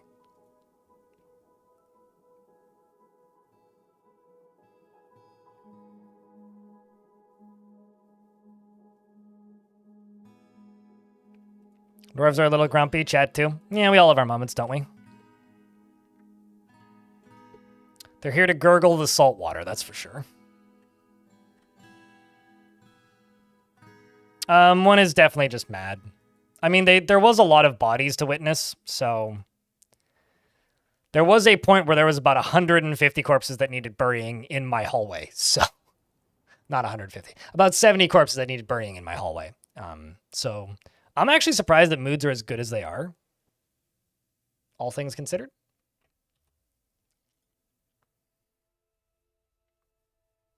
That's the surprising thing to me.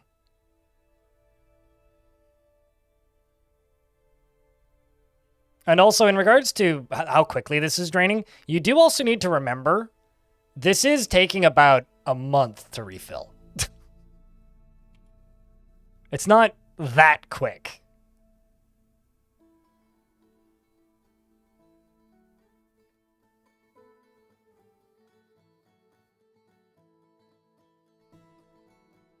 Bury them on the dry seabed? Ooh, that would be cool, yeah. Well, I mean, I'm not moving tombs. Moving tombs is very dangerous because it immediately causes them to come back as murderous haunts. So I don't really want to, like, have a bunch of dwarves get killed by ghosts.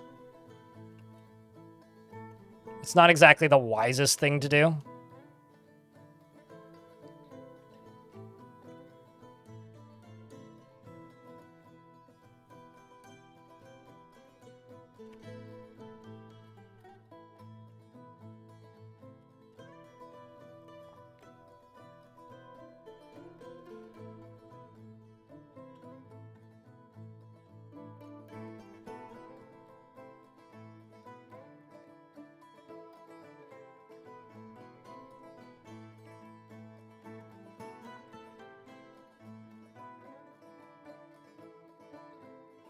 If you have a confident tomb, you could also make a memorial. You could, but I'm not going to do that.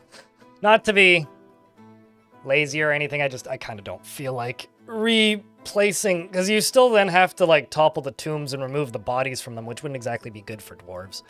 I would rather just fix problems instead of creating new ones for myself. I mean, I could make new tombs down there.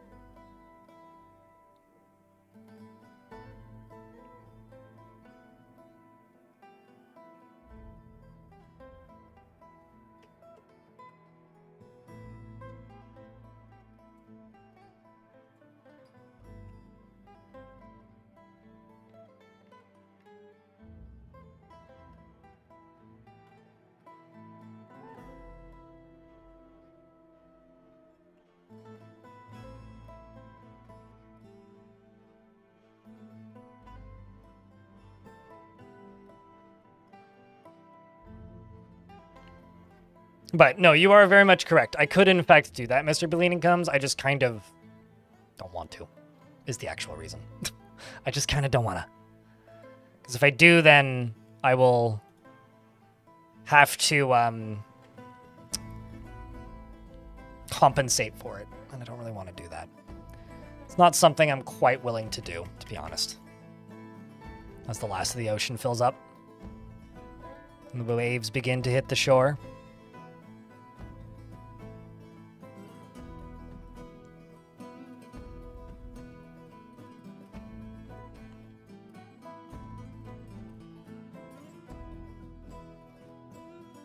I mean, for whatever it's worth, I did genuinely accidentally flood the fortress. Like, that was an absolute accident. But I opted to go through the pain of fixing it because I needed content. But genuinely, I did accidentally flood the fort. That was not intentional.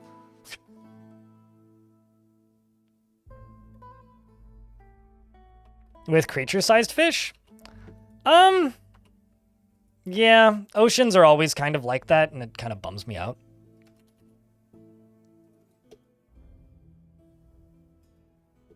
It does actually kind of bum me out.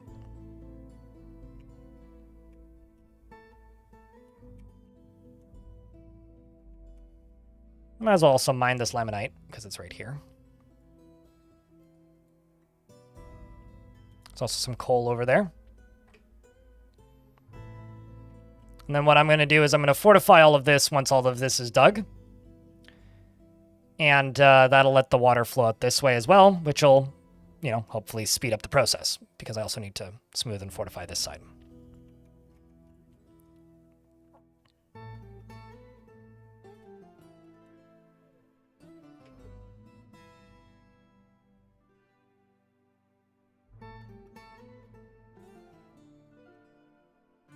We are actually getting creature-sized fish, though, Deep. We've gotten several gigantic squids. AKA giant squids. we have had several of those, so I did do my best to make sure that we would get some.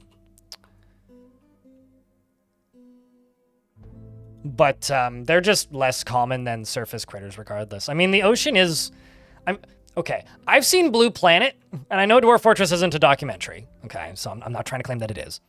But I've seen Blue Planet, and usually it's like schools and schools and schools of fish to like one dolphin, right? Which doesn't actually seem that too far gone from the way Dwarf Fort does it.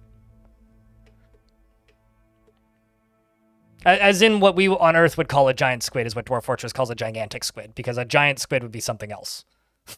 A giant squid would be a big variant of a normal squid, whereas a gigantic squid is what we would refer to as a giant squid in real life.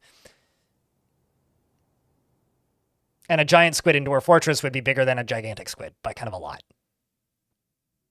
I know that there's a lot of like asterisks on this, but a gigantic squid. You heard me.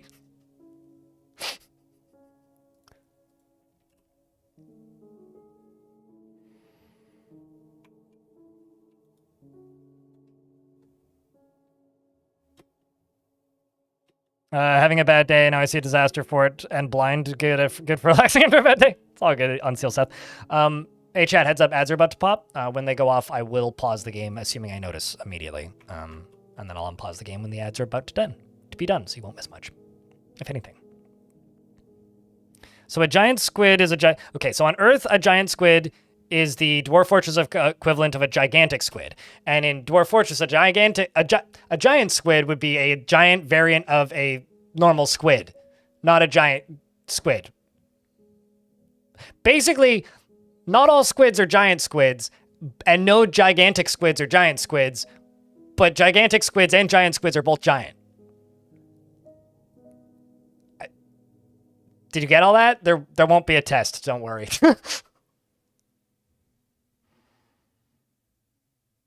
Finally got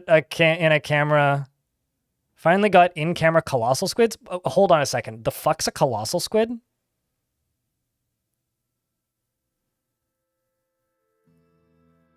Do you have a link? I'd love to see that.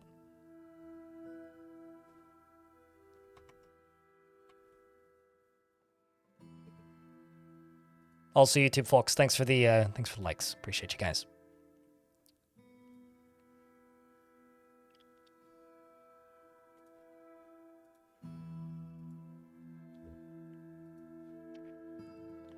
Just gonna hope that this isn't going to get me content smacked, but I'm gonna go take a look.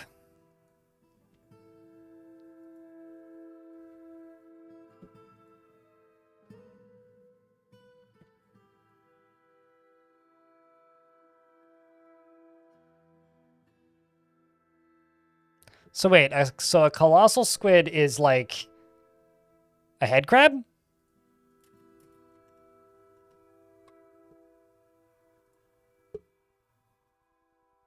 Looks like head crab.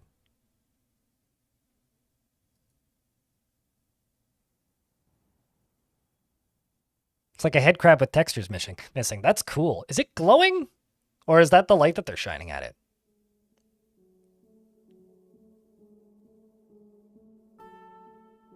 Your new dwarf drown again tomorrow? We'll do. I will let you know if your dwarf drowns. Hopefully less dwarves drown now. It changes color? So how big is it? And why do they call it a colossal squid? Because I don't really have a banana for scale here.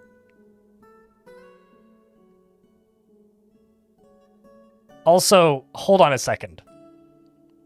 Searching for new species in the South Sandwich Islands? I have a question. What kind of sandwich are those islands made of? And can I eat them?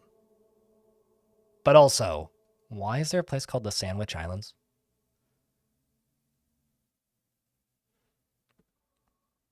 Tis little squid baby? It does kind of look like baby squid.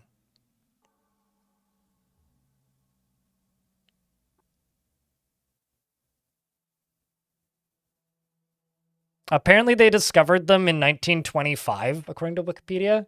and they caught them on footage 100 years later, which is kind of funny.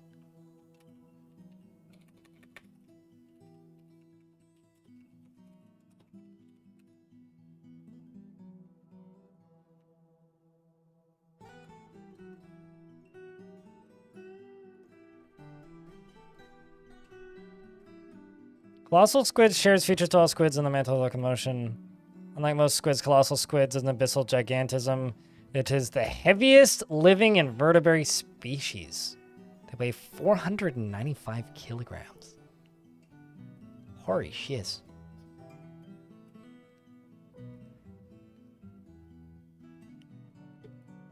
All right, well, this is giving me some scale here. It's a human holding the beak of one.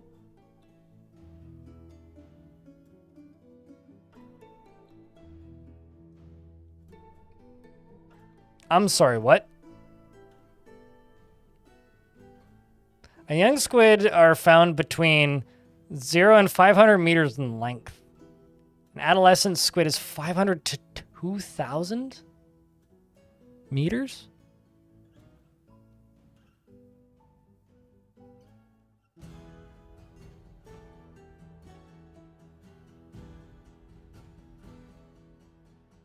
Oh, that's where they're found. That's not how big they are. Okay. But still, like, that's real deep, dude. That's 2 kilometers down. That's a lot of pressure. My God.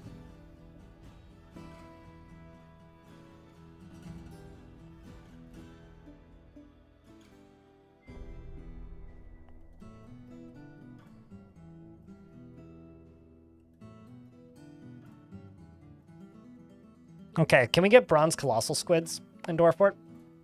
Just asking. This is an important request. Anyway, that was a rabbit hole. Thanks. It was a fun detour. There's a baby skeleton, or ghost, I guess. Okay, well, should be all shallow enough now that I can drain this pretty soon, but let's just get this done. I'm not gonna bother memorializing that child.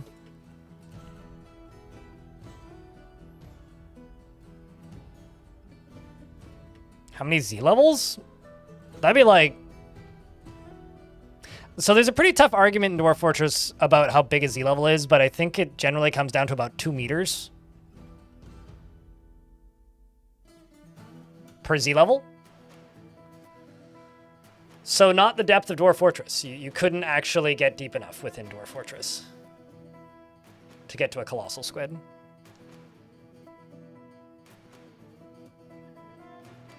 Also, it's nice to know when people are in both chats. So thanks for giving me a shout. Which one? Beard of Booper in YouTube chat wants to know which kind of squid he can milk for printer ink. I am not sure.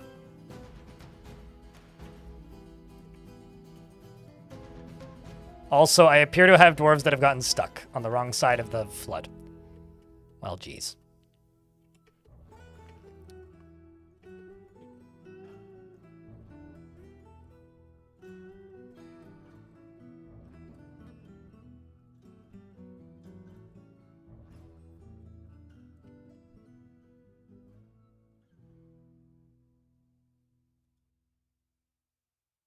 Microchip squid? The one that you pay a subscription for, right? Okay, so now I can drain this even faster by pulling this lever.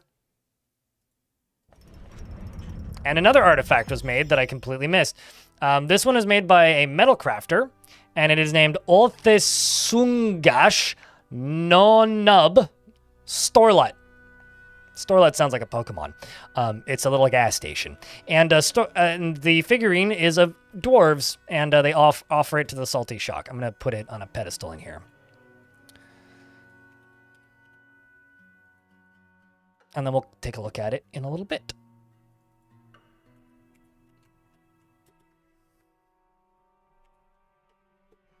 And let's see if we can drain the rest of this.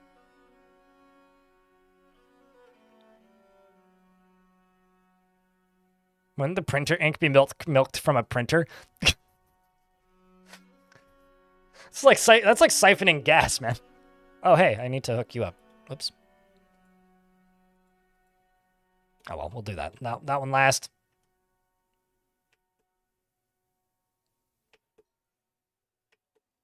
I should have actually taken an opportunity to get rid of this first, but oh well. I didn't.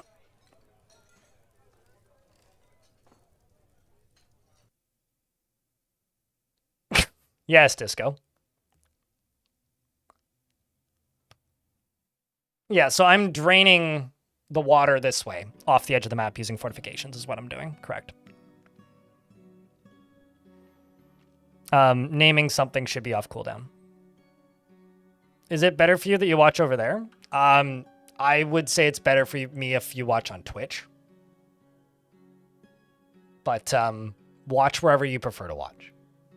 Neither is particularly better for me, but Twitch tends to make me more revenue more consistently. So I would prefer to have people chatting over here at the very least. But, you know, I'll respond either way. Surprise Town, Salty Shock. I'll be the flood was quite surprising, and the Salty Shock to the dwarves. Well, the Salty Shock was just because we happened to be on the ocean, so I thought it was fitting. And Surprise Town is because I have no notifications turned on for in-game events. So if a dwarf dies, I don't get a notification. There's no indicator that it happened aside from the number go down. So, yeah.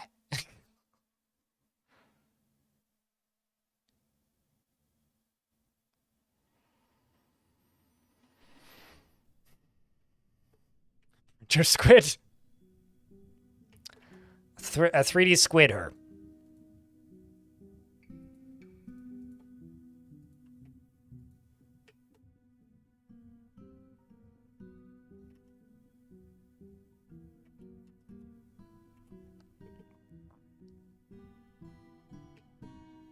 Okay, so all this is back up now.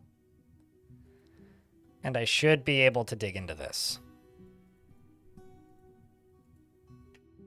Or remove that. Because this up here should all be drying, mostly.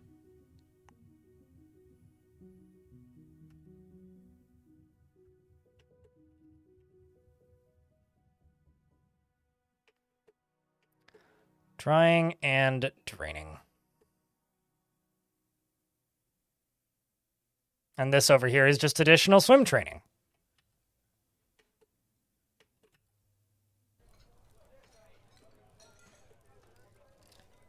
All right, so now the next thing I gotta do is I'm gonna try pulling the slaver again. Let's hope nobody else drowns. This is the last few causes of drowns. Zing. Drowning. Drowning.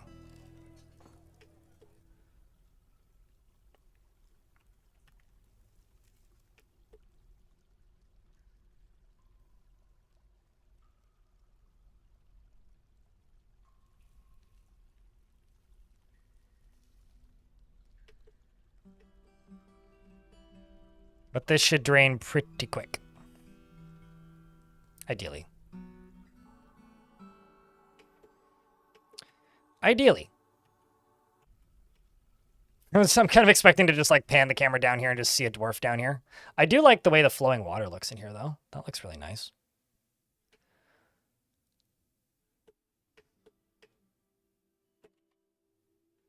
Okay, so the other thing I'm going to just do is burial-c, which just automatically assigns all unassigned tombs as places to bury bodies. Bleeding Gums, can you name the 8th dwarf or 9th down on the list? So from default, 1, 2, 3, 4, 5, 6, 7, 8. Signed, Dad. Okay.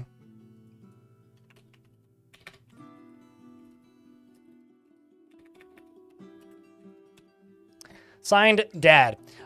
She never becomes angry and is very greedy. She is pleased by her own appearance and talents, and she doesn't cling tightly to ideas and is open to changing her mind. She finds obligations confining, though she is conflicted by this as she values, stuff. because I lost my place, and that's why I just said stuff. Because she believes in the importance of the rule of law.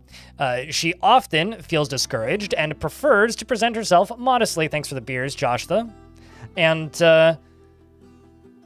she is curious and eager to learn and finds helping others to be emotionally rewarding and likes to take it easy and is often cheerful. Tries to keep her things orderly and her hands are animated when she's surprised and she needs alcohol to get through the working day and doesn't care about much anymore. She dreams of mastering a skill and personally sees guile and cunning as indirect and somewhat worthless, and views loyalty unfavorably and does not really value skills related to fighting. She likes crystal opal and donkey hoof, as well as phantom spider silk in the color dark pink, crossbows and horses, and for their strength and the sound of the flaxen lilac and the sight of the indigo aquamarine, and when possible prefers to consume strawberry wine and horse's milk and oat flour, and absolutely can't stand brown recluse spoders. Her best friend is dead, and she worships the god Azkurad and wants to acquire an object. Welcome to the fort.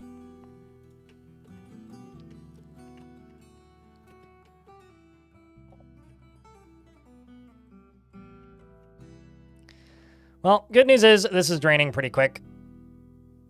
Bad news is there really isn't much bad news. But bad news is I don't have much. Good news is up here is now more functional, and it doesn't seem like dwarves are sliding down here and dying, which is also good. And now unforbid all of this rock. And I do have power here. I don't know what I'm going to do with it, but I'll think of something.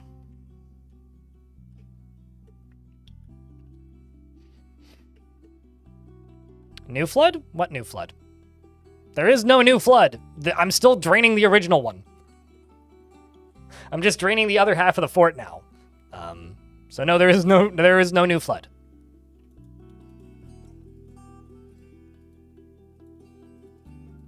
In fact, I can actually begin fixing the fort back up.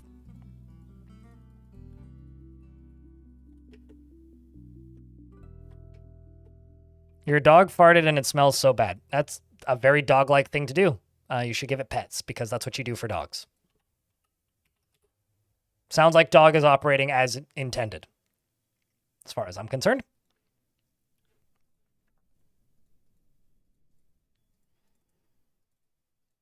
Definitely not a reason to return your dog. That's for sure.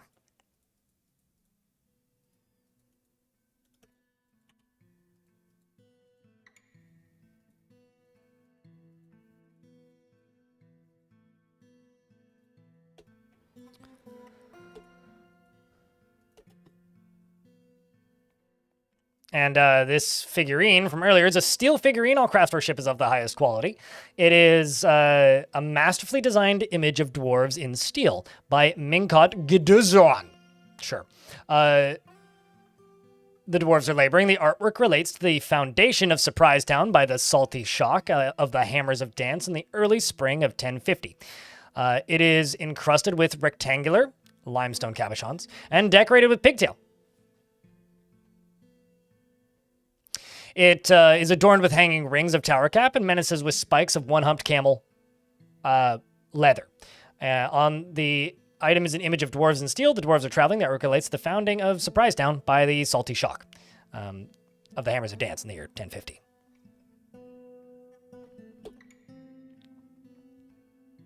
You thought it was a second one? No? No? No, not at all. No reason to panic yet. I'm sure we'll have a reason to in the future, but not right now.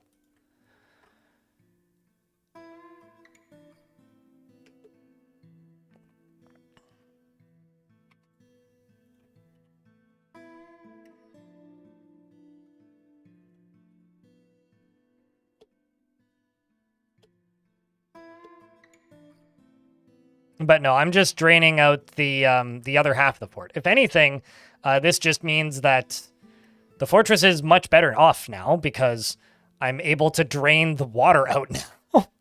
So, you know, if anything, I would say we are in a net positive, safer, better spot than we've been in a very long time. If nothing else. And also this child should get buried so that we can get rid of that ghost.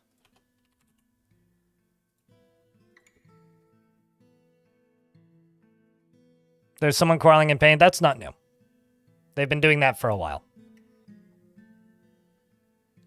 What's the craziest thing I've seen in the game from my years of playing? I guess you'd have to define crazy. I think the dwarf dying because it was trying to get to its cat was pretty funny. But, like, I don't know necessarily what you mean by crazy.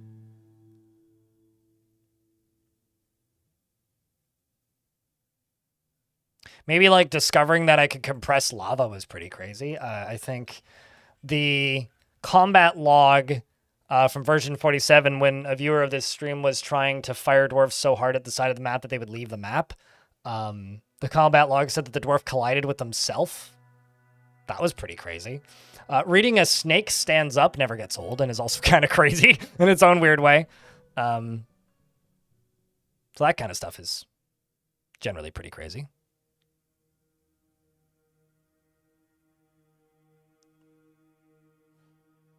Yeah, the helmet snake stands up is genuinely funny. It's like, helmet snake has been knocked over. The helmet snake stands up. Oh no, whatever shall we do?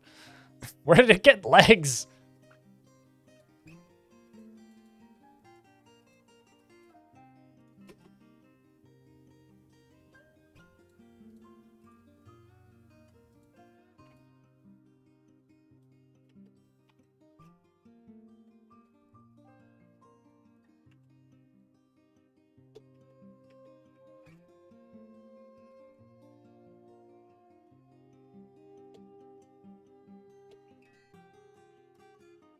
Also get rid of this, fix that, and then go up to here, grab you, do that, and these. Yeah, you can compress, you can cause water pressure effects on lava. It's not the most straightforward thing, but you can do it. It requires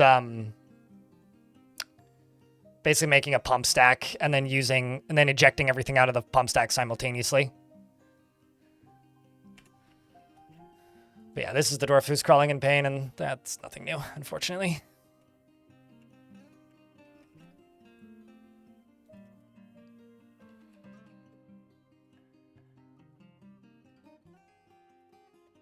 This is going to be kind of a kerplunk.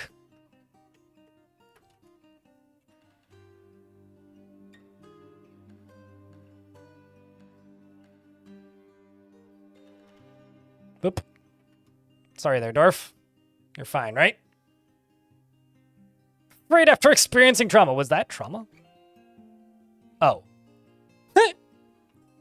The broker slams into an obstacle. His teeth take the full force of the impact. His teeth sail off in an arc. Well, I'm sorry. Oops. I mean, that would be traumatic. I'm gonna give it to the dwarf. That would in fact be pretty traumatic. I would be pretty traumatized if that happened to me. Ow! Yeah, literally fell and just smacked his teeth on the ground.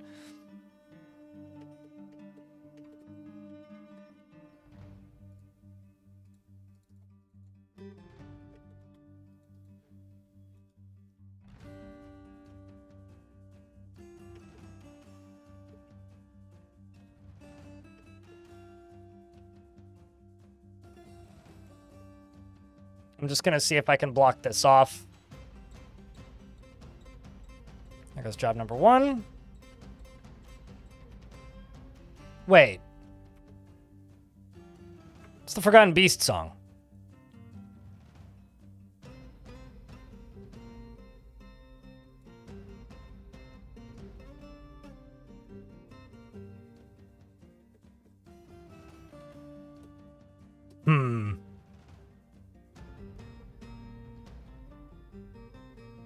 It's not the vultures, mate.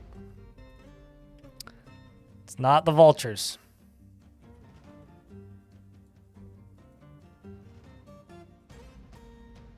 Vultures don't play that music.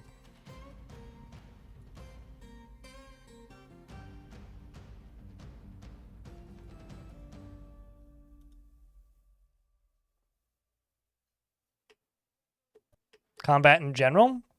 No, that song only plays if a Forgotten Beast is on the map. The good news is I don't think it has any way up here if it is in fact on the map.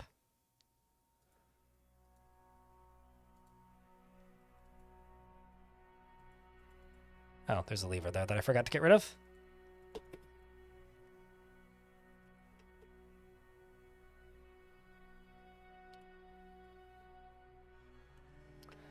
Well, I'll need to keep an eye on that.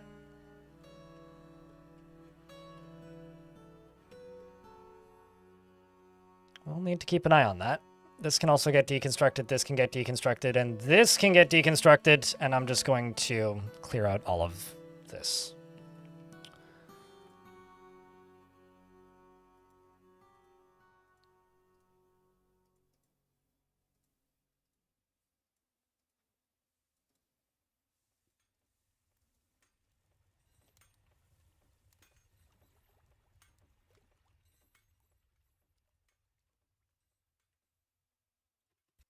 Let's just do, what is this, claystone?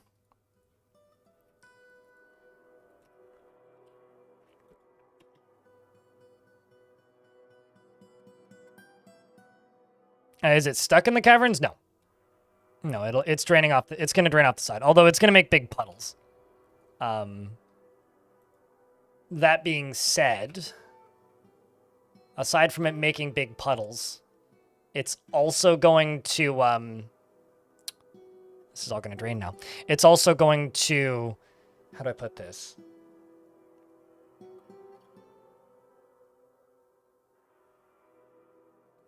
Cause like more permanent flooding than was there before, but it's not going to block the line of sight of the Forgotten Beast.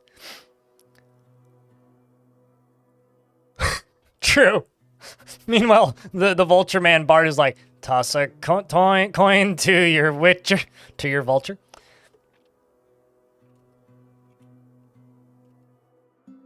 So I do, in fact, have a saltwater source down here. This does have access to the fort, but that's okay.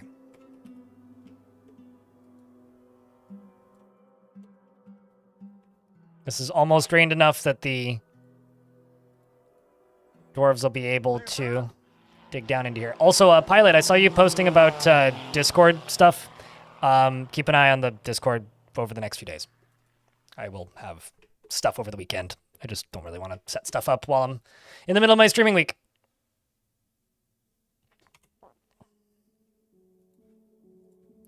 You guys can follow this dwarf for a moment. Is it possible to build a base on water? Your idea is to build a tower delving down into the ocean surrounded by glass windows like a huge living aquarium? Sure. You either need a lot of pumps or some very fun creativity. But yeah, absolutely.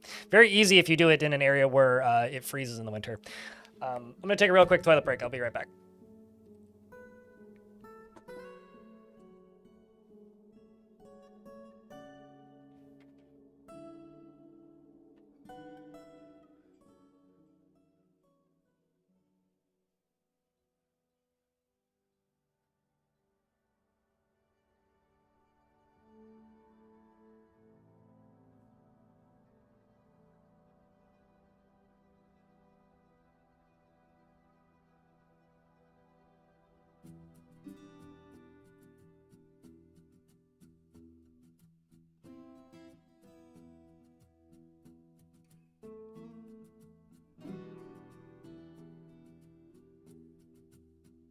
Also, something I hadn't really thought about is if I drain the ocean, it would probably open up space for a beast to come in. Like,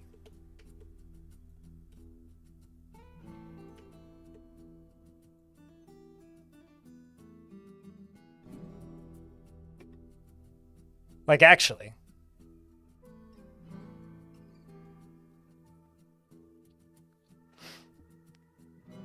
A tree up the street from you got hit by lightning last night? Oh, that's exciting. That is exciting.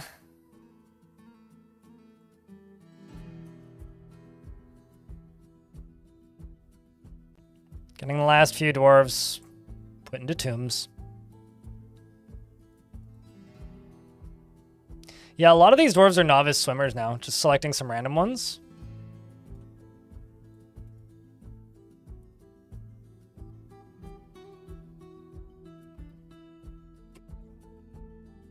You're burying English. You're burying that dwarf. Go place another dwarf in a tomb.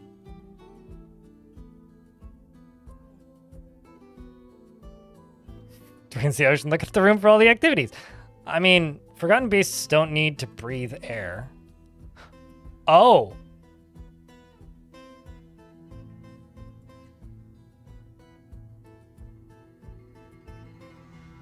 Apparently sock rocks, by the way. Is that like pop rocks?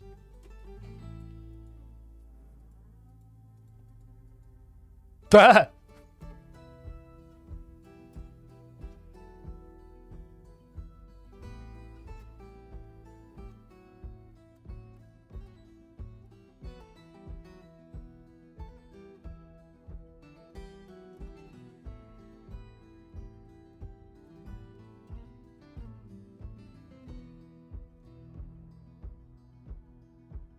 Hold on a second.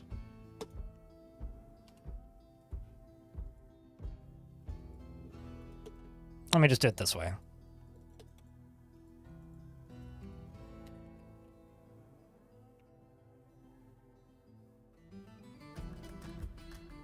So this is a human necromancer named Dolph Kalatsi.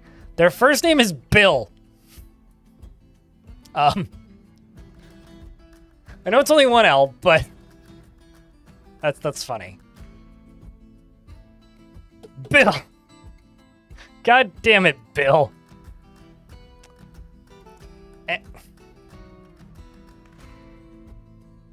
I guess I will throw you up here by the goblin then. Maybe just go over to you and just go, green cage. No, tur. There you go. Sweet. I'll make that real quick and...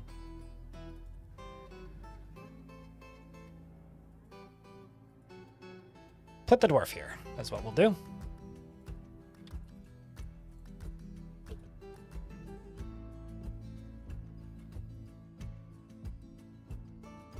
It's a Cyclops friend, not Netton friend. But...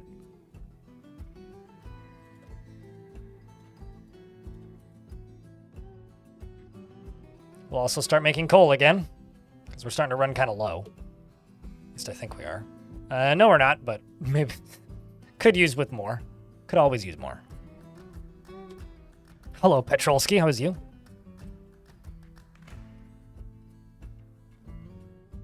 Long time no dwarf.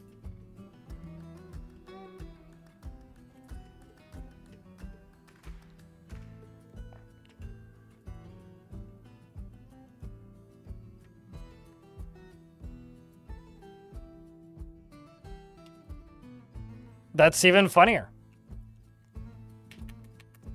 We're in an ad break, so I will pause game. Also, I will remind people, this channel is funded by people watching. So if you happen to have a Prime subscription that may or may not be up, maybe check. Mayhaps it'll be up and help you can then help keep this channel funded at no extra cost to you with something you've already paid for. Or don't worry about it. Regardless, thanks for watching today so far. I know that Bill is short for William. Yep. That always bothers me because it's one of the most like, how did you come to that conclusion?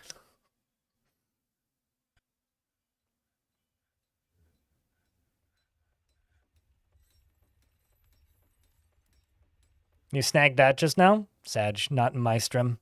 Who had it? It's been a long time since I've had a golden Kappa hype train, actually. It's been a good couple months.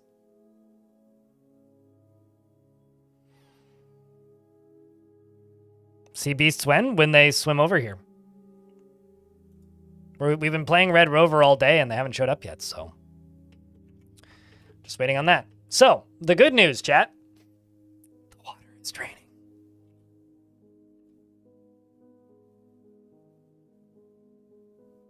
Look at that. Ain't it beautiful? The water is draining.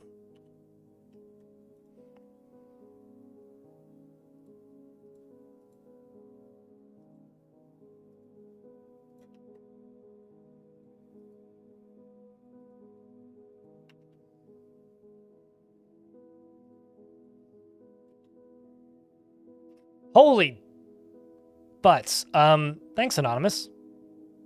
With the 20 subscriptions. That's a lot of subscriptions.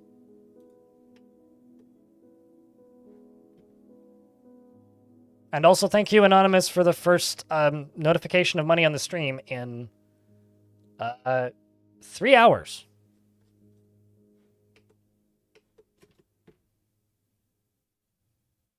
I will too. Tomorrow even. Oh, Daba, what up, dude?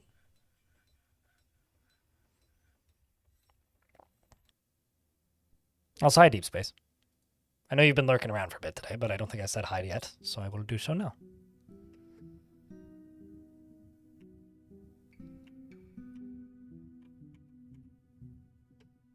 Handil Miran, thanks for the $1.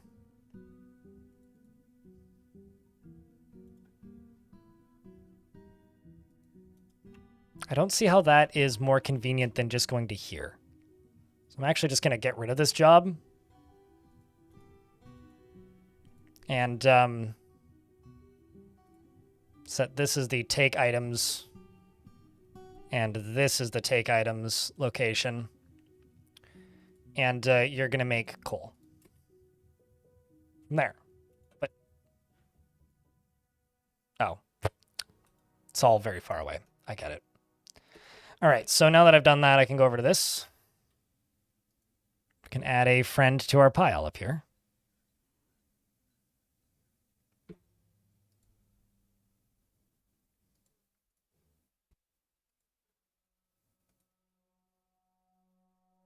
Well, I'll just construct you there because you're convenient. Do I have a kangaroo? I do. Look at you, you big old kangaroo.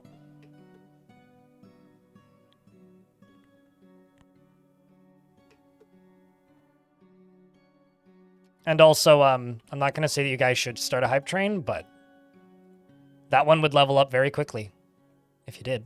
Just needs 2 more, either resubs or dollars and bits, or 2 prime subs. I'm also grasping at straws right now. I don't need to do this. Because I'm pretty sure that cleared me past anything I would need to clear, so.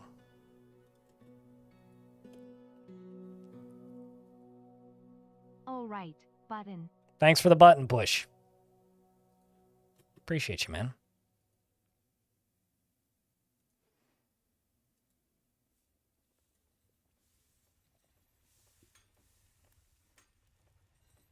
Sparky, thanks for the $1. Sparky, Sparky, Sparky cheered.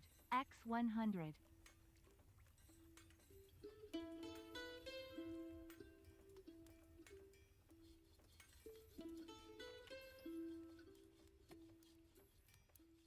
Kangaroos are not war trainable. I would if I could, but unfortunately I can't. Josh the 123 cheered. X510. I didn't even get a chance to see what level it was. It just said hype train and then it immediately leveled up. Josh, thanks for the $5.10. Appreciate you. And Sideburns, thanks for the 29th month. Welcome back. 'Tis good to have you. Just making sure I haven't missed anything. I have not. Laya, thanks for the 5-pack. Appreciate you, man. How's your dwarf? Alive? Wearing a helmet and heavy armor is currently helping detail floors as a form of getting rid of mud.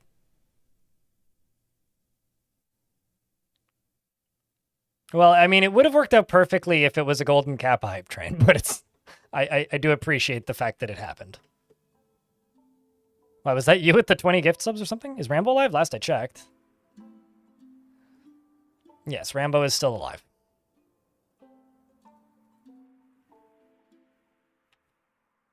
And I think Rambo actually needs to be assigned to a new person because Tropic died. So let's just go to labor, work animals, and assign Rambo to you.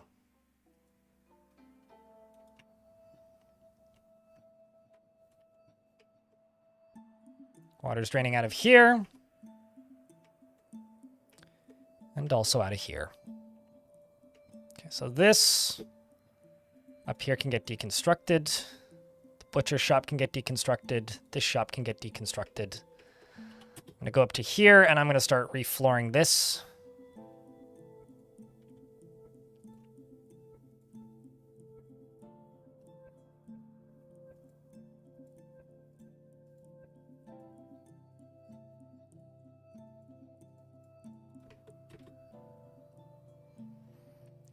So I guess that answers that question, though.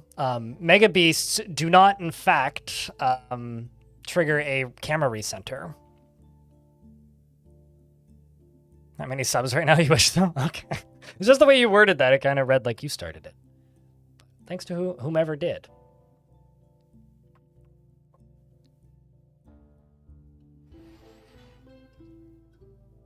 It's about 3 lines of text you need to add to one text editable file in the RAWs to make them war trainable. So it's not really a bug report. It's just if you want them to be war trainable, it's very easy to do.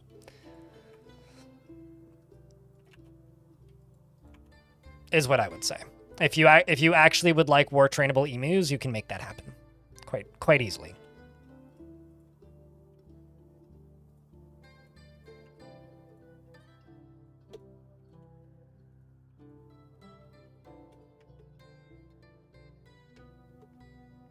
They don't need training, they won. One of my favorite things I've ever heard about emus is they only have about 6 seconds of real-time memory. So if they're angry at something and they're chasing something, they won't know why they were angry at it after about 6 seconds. They'll just know that they're angry and that they are chasing something. What I'm trying to say is emus aren't very smart. And that amuses me greatly.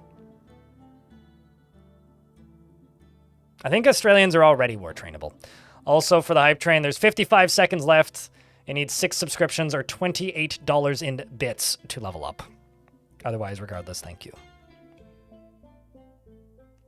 You just bought Dwarf Fortress. Dwarves be dying. Everyone is thirsty. You made bedrooms too big. The storage space is too small. And you haven't traded anything. And somehow I have 70 dwarves, but they're mostly just pissed off. Hey, sounds like you're having a very good start if you have 70 dwarves. The dwarves really needed somewhere to move to. And are trying your governance up for size. It clearly is not working well for them, but I don't think they're complaining. Kage Jatai, thank you very much for the 10-pack. And for keeping the hype train going. I thought I saw a strange mood, but clearly I didn't.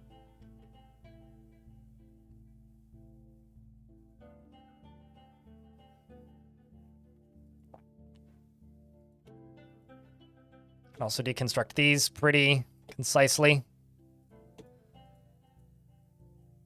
I don't think I have any ghosts on the map right now. Let's check. Nope, no ghosts.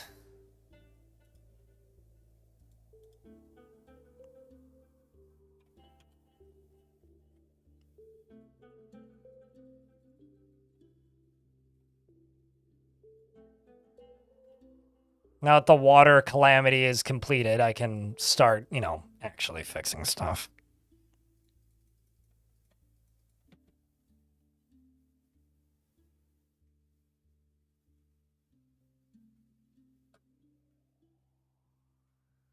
Your advice for a beginner would be to go into the settings and set population max. Yeah, if you go into the game settings, not difficulty, just game settings, you can cap out your population. But my advice to a brand new player is just look things up one at a time and focus on one mechanic at a time. The first 2 mechanics you should probably focus on are making a tavern and getting a alcohol source and food source working.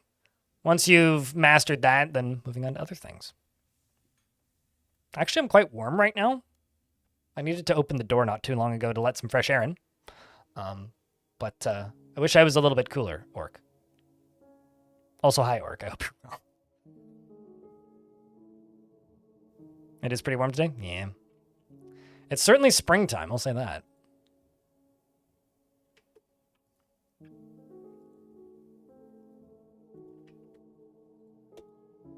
Okay, so let's do rock blocks. Let's just say 500, but let's also look at what type of blocks I have lying around. Limestone conglomerate is what I want to do.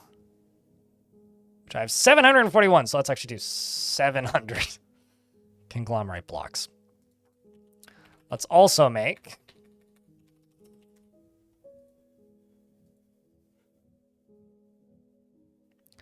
quartzite blocks. And we'll just do 30. Unemployed Shaku cheered. X100. And I'm going to go down to here, to where the quartzite lives. They got all this. For the better block color variety. Also, the caverns are draining slowly, but draining. And Shaku, thanks for the $1. Appreciate you. Hype Train's level 6 to level up again. It needs 11 subscriptions or $51 in bits. Regardless, though, thank you. Oh, I was right. There is, in fact, a Forgotten Beast on the map. It's Azok Wisp Webs. It most recently killed a bunch of goblins and a singular Olm man. The beast is a towering humanoid composed of... What?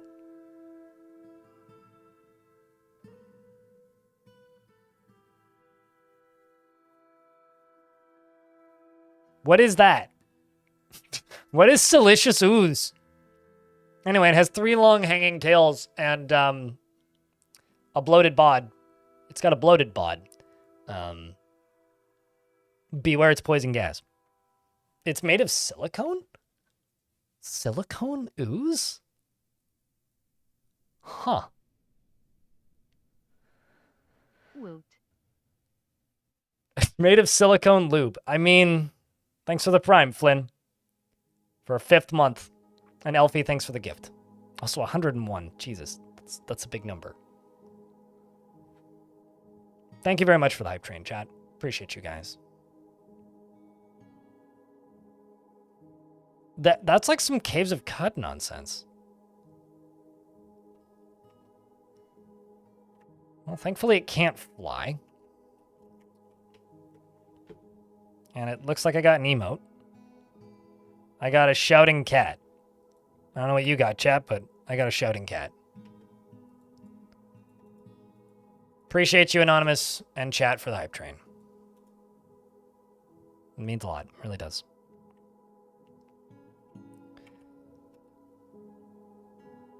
Okay, so what I'm going to do is I'm going to make myself a furniture stockpile.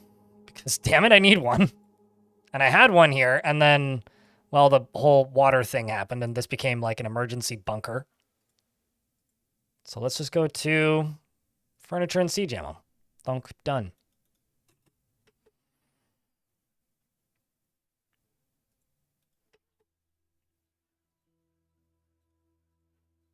And you're going to go back to cutting gems.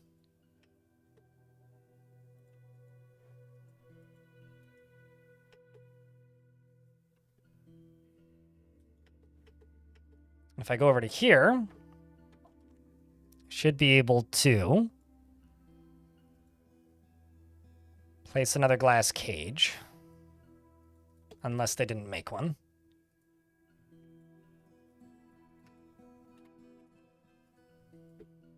Or the job got canceled for some reason.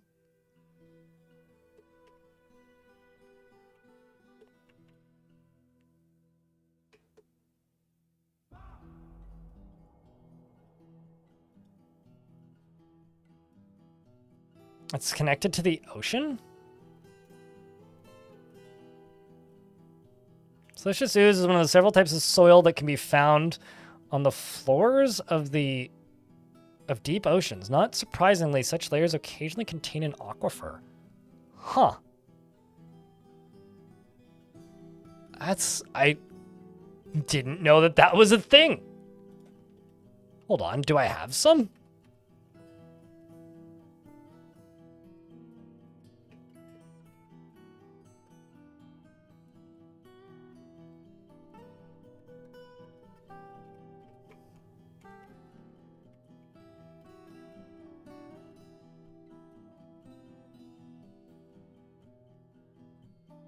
Not really that I'm seeing, but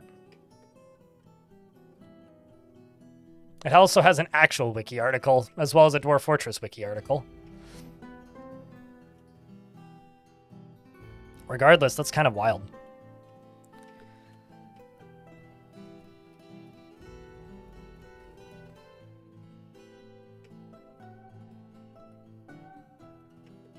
Also, it appears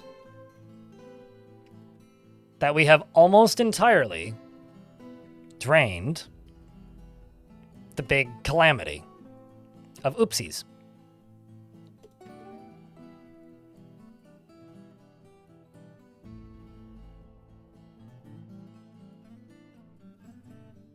This is 40 layers across, so what, 20?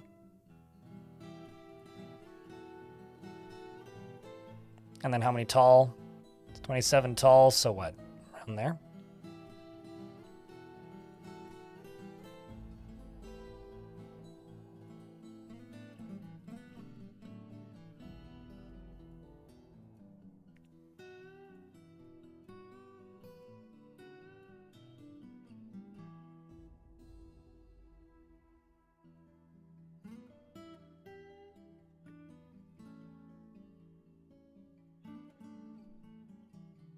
That looks a little better.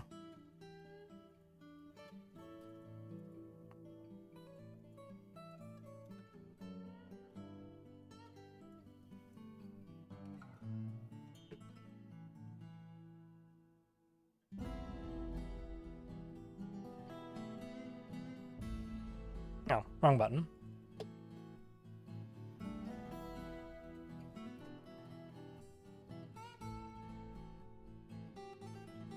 Is a godsend? I wish that DF Hack would stop disabling it, but yeah, no, I don't disagree. Don't disagree.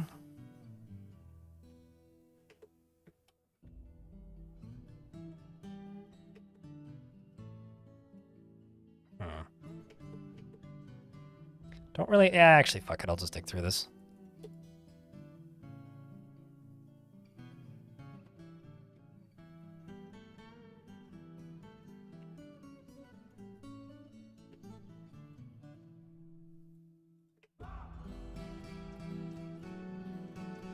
It's not symmetric. You're not symmetric.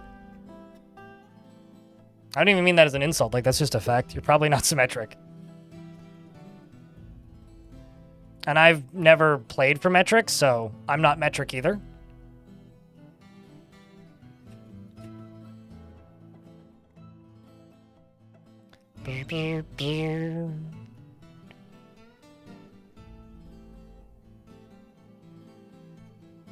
Hit escape, go to settings, go to game, scroll down, and then it's this setting. The thing is, DF Hack has one. And I guess that they've opted to, like, disable it whenever you turn the game on with DF Hack. Like, DF Hack is doing that. And I couldn't find a setting to turn it off. So I'm just kind of super irritated by this. Because I don't want it to do that. So I find that very annoying. I'm also going to block this off.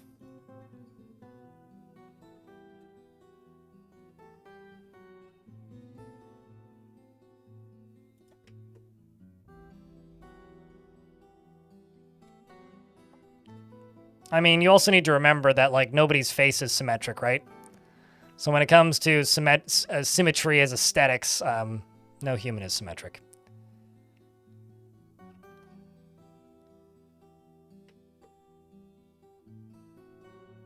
Yeah, I'm kind of bewildered by all of these reports that DF Hack is broken right now on a lot of people's systems. That's kind of wild to me. Because it's certainly not the case on my computer.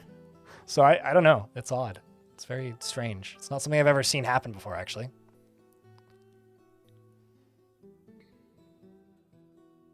I'm also very OCD, but not in the way that I guess most people are. Or not in the way a lot of people are.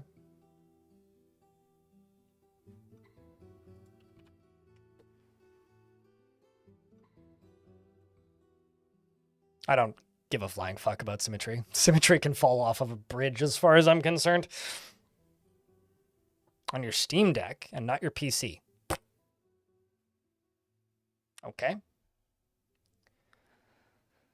Well, as long as this doesn't lead to negative reviews on Dwarf Fortress and just people scolding the DF Hack devs, then peace can continue and they'll fix it soon, I'm sure. But that's bizarre.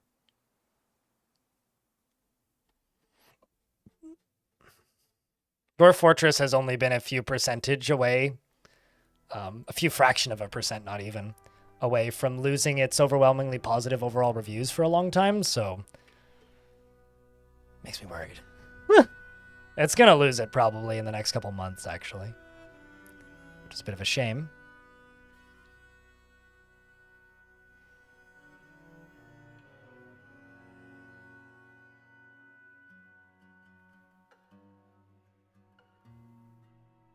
You'll go rate it right now? That'd be cool. I mean, it's one of those, like, initially they got negative reviews because it didn't run on Linux and it didn't have a Mac version, and Adventure Mode wasn't in it.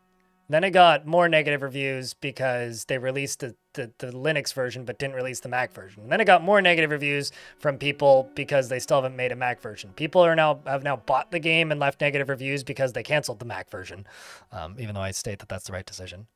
And the other thing is there's people who bought the game to try Adventure Mode and didn't like Adventure Mode and aren't interested in Fortress Mode, and then left a negative review for Adventure Mode, which, that's fair. But, like, I don't know. It's just, people are so strange about negative reviews on Steam, and it's like, it doesn't really affect me either way, but I would like to see the game keep the overwhelmingly positive reviews because personally I feel like it deserves it. But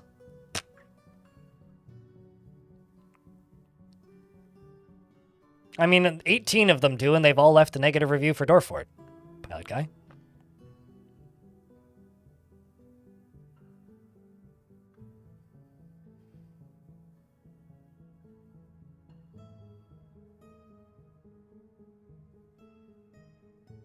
Not real people. I do love this is a shitty take, so I don't actually share it, I don't think, but the take of, oh well, if you can afford a Mac, you can also afford a PC. But while I find that funny, I don't think it's a legitimate argument in either direction, really. They still are, yeah.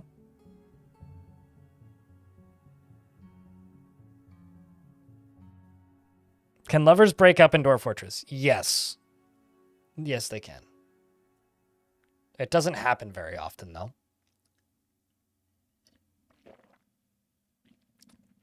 So you know how skills can become rusty? Relationships can become rusty, although the game doesn't surface it. And if their relationship becomes rusty, they can get separated. But it just doesn't happen very often. You can afford to dual boot Linux? Isn't there something weird with Apple's terms of service on that? I actually had somebody ask me the other day, it's like, how can I fix a 12-year-old Mac? It's running really slowly. And I'm like, well, buy a new Mac, install Linux on it. Those are kind of your two options.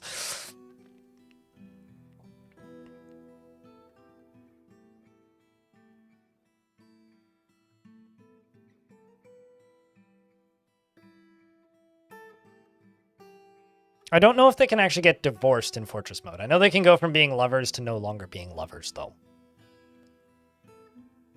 But they can't get divorced outside of Fortress Mode. Mac users are apples? Well, aren't you a peach? I don't know why I'm saying that, but sudo apt get Linux. Living the high life. It is kind of neat, though, seeing Linux become a pretty dominant force in PC gaming. Like, you kind of got to give Valve some credit. Like, it is neat that they're doing that. As many issues as I have with Valve, and I've got plenty, it is cool to see.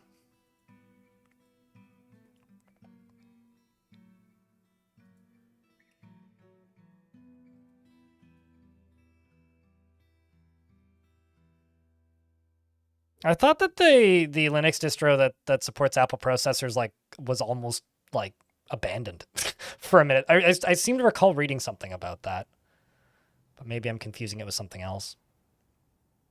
Ah, well, that's not good.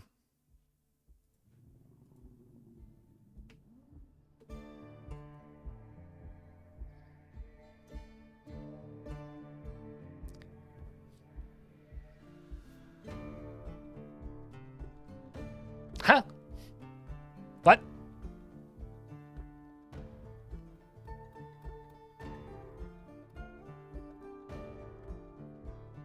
Have you been here before? Yeah, you were. Last year.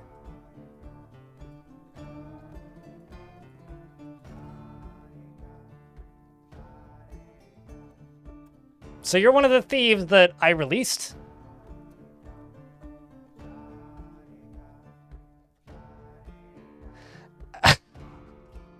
Why'd you come back? That was, in fact, one of the ocean guys, yeah.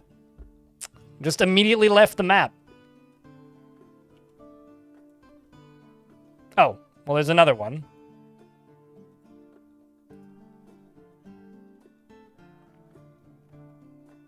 Ocean's 11? All 11 of them, yeah. Well, let's see where you end up. Probably in another cage in a moment. 3, 2, thunk. Okay, thank you. Oh, man. I was wondering where that terrarium went. Well, anyway, I found it.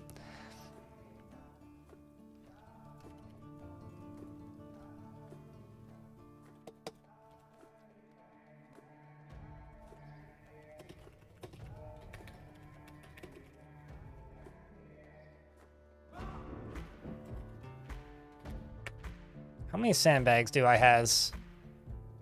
10? That's fine. Just make 10 terrariums. It's now a goblinarium. You're not wrong.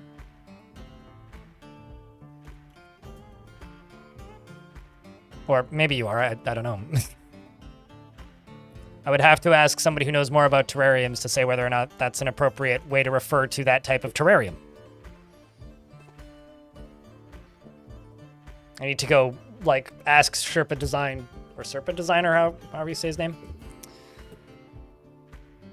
to give us an up-to-date reference as to what kind of arium that is.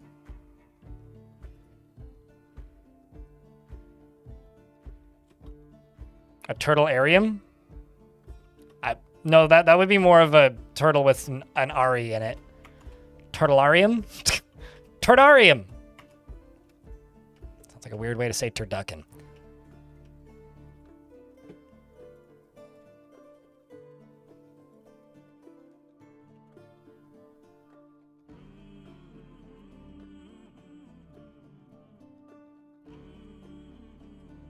Okay, let's also just put finished goods into this.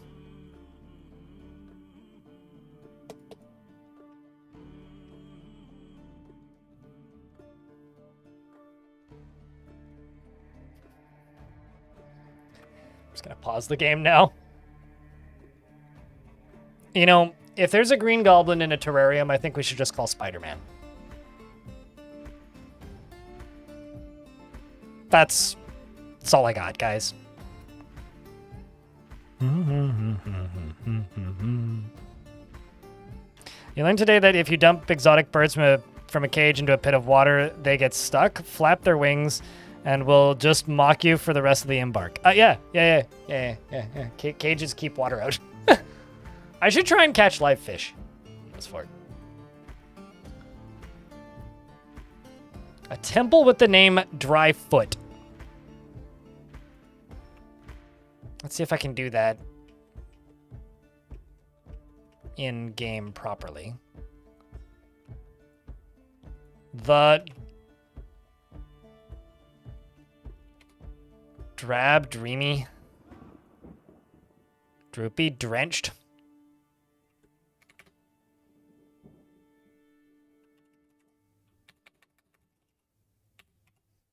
Dry isn't a word. The foot of drying. The foot of drying. That's the closest I can do. Best I got is foot of drying. The drying of foot. The foot of drying. Actually, hold. No. Can't do it in a second compound. The drain foot of drying. We'll go with that. You happy? Does that satisfy? The drenched floor of... You know, I could call it the drenched floor of drying. Let's go with that. The drenched. Drench. Wait, hold.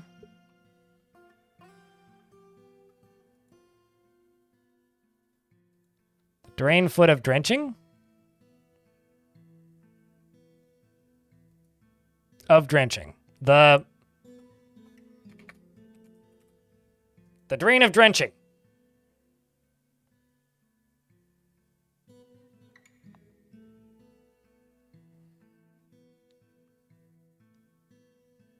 For your tabletop RPGs.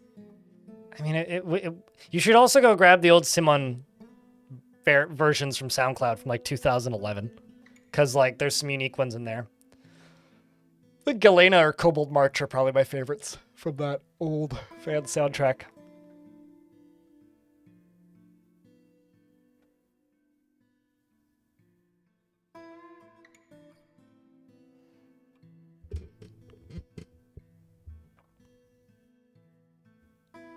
But anyway, the drain of drenching is what we're going with. Although I do need to move that. That shouldn't be there anymore. Is this still a temple? Or okay, I'm gonna move the Oblivion Balls of Orbs somewhere else. And I'm actually gonna move the drain of drenching here. And get rid of this. Don't ask why I named it that, but I did. So that's all. Go down here and put burbs in it.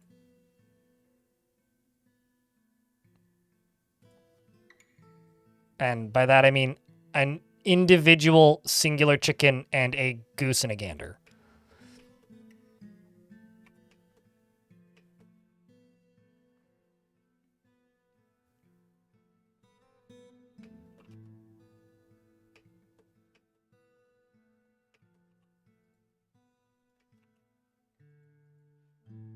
Conglomerate blocks and quartzite. You'll love to see it.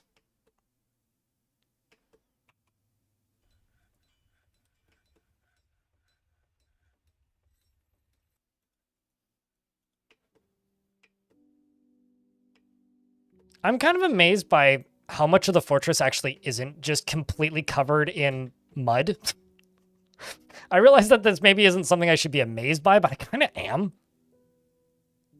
Like, I don't know. I'm just a little bit bewildered by this.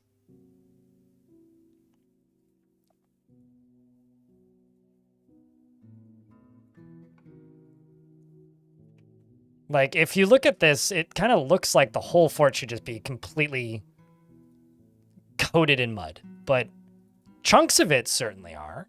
But the whole fortress isn't. Like, I don't know. Like, that's kind of just a bit of a miracle as far as I'm concerned. How much of it survived without getting covered in mud. I mean, these bedrooms are kind of a lost cause, but, you know.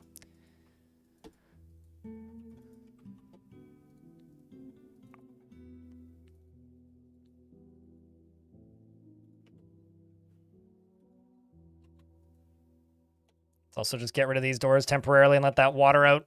Same with this one. Can the mud be cleaned? Sure, if nothing has grown on it and you smooth the floor, or if you build a floor and then remove the floor. That'll clean it. But I'm just going to build like little hallways around and then not worry about it so much.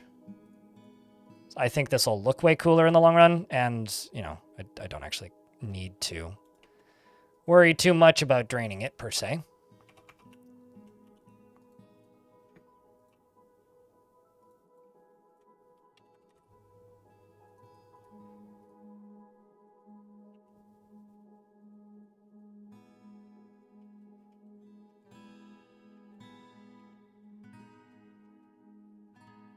We're also into early spring. We should get another migrant wave at some point.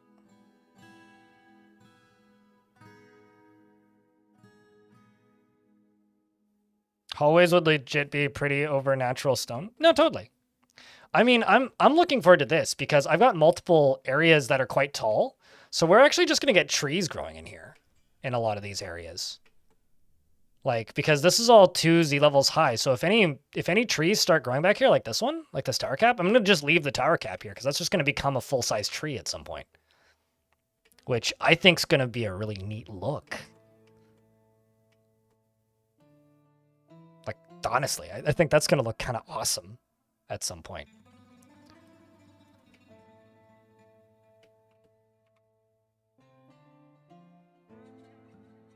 And like this area over here, I'm just gonna engrave all these floors.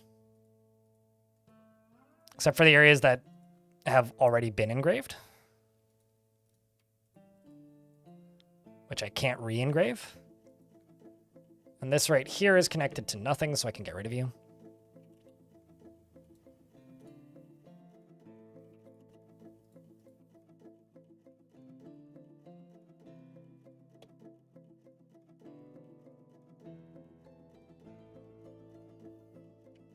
Yeah, trees to decorate the hallways. I think it'll be a lovely addition to the view of the fortress.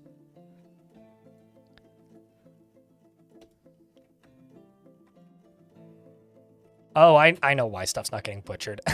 Because I kind of got rid of it. Let's also go up to here. Deconstruct a bunch of this. And then just go plunk down a butcher shop, maybe. Temporarily. Over here.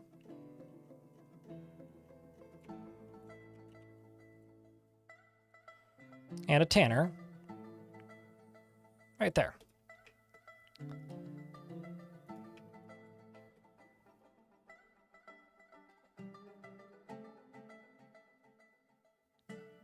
One of the biggest wishes is that eventually we attract migrants from other civilizations so we can start building a splendor. But with time and a splendor, we end up stealing what, like, I mean, you kind of do. I mean, the only way that happens naturally right now is through, the only way that happens naturally right now is through, like, bards.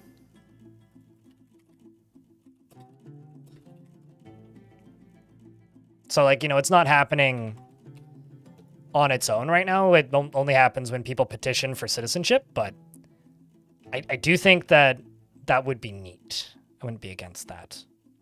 But it would absolutely need a rework of how currently of how clothing is currently done. That is something it would need.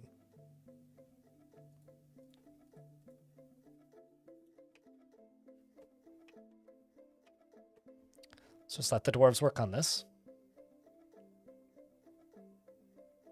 It's also only early spring, so I'm actually just going to nuke this. And do a little bit of construction down here. And I'm thinking quartzite.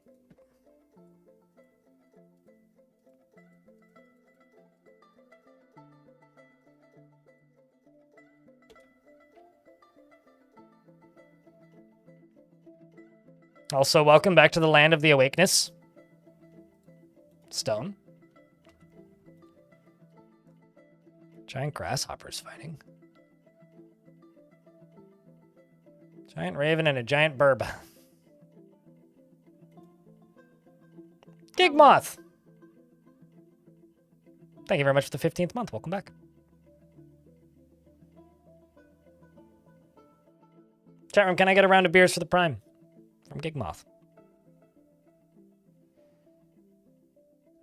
Usually spend your first year or two getting the farm and food running, and then the next 2 years building the 100 bedrooms. Yeah, also you can kind of get away with just having a dormitory for a while. They will eventually get annoyed if they don't have their own private bedrooms, but I think speaking of bedrooms, what I'm going to do to... Okay, so this seems like a bug. I've got claimed bedrooms by dead dwarves. This seems like a bug. Kind of a lot of claimed bedrooms by dead dwarves, actually. Wondering why dwarves are sleeping outside.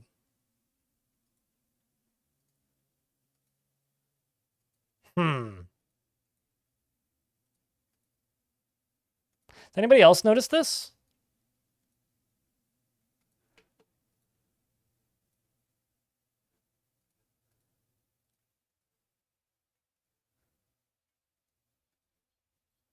I mean, it's a different kind of leaving the map, that's for sure. Huh.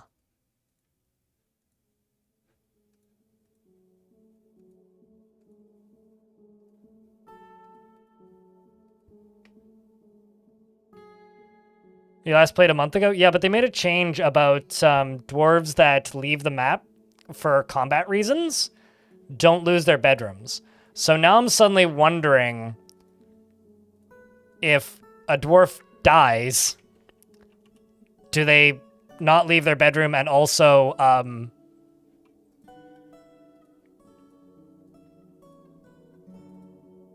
maintain ownership of the old one?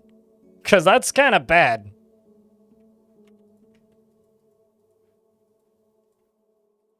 And you can't mass remove these, I don't think.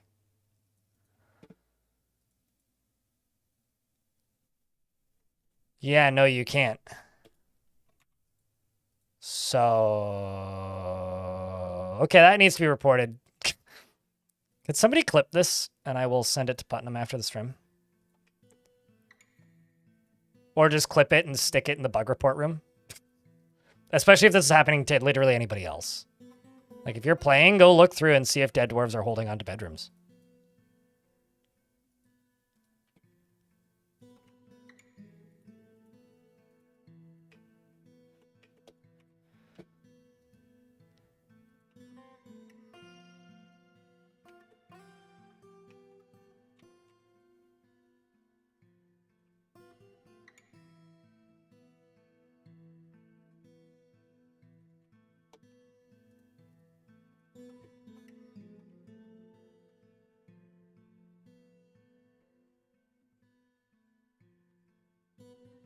Yeah, like all of these are dead.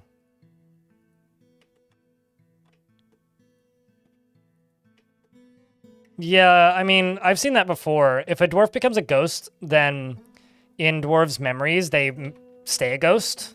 Like, when a dwarf remembers that dwarf, they stay a ghost. But yeah, this seems like a bug. You could also, I could probably also just, like, assign a new dwarf to it, but now suddenly you're doing it manually, which kind of sucks.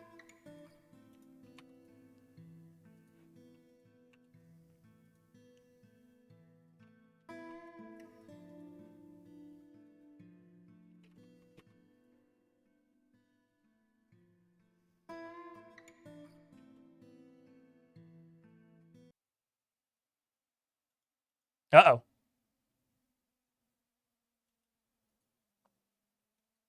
Hmm.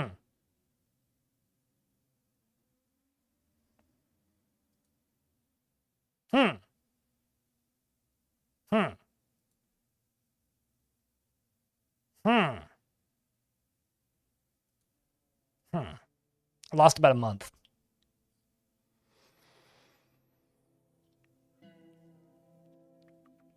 Yeah, I mean, no, when anybody would leave a map before, I think it was a since version 50 issue.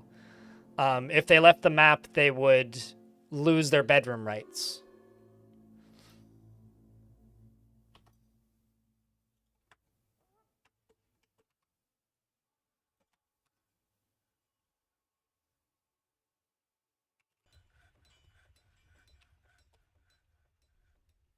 So it's kind of a lot of construction I just lost, but let's just do the bedrooms first. I'm just going to go through and delete every single bedroom because this won't take too long. Just delete every bedroom and not reassign them to anybody. Unforbid all the doors, build new wall pieces in between them, and then just mass drag new bedrooms for everybody. I think that's all I'm going to do.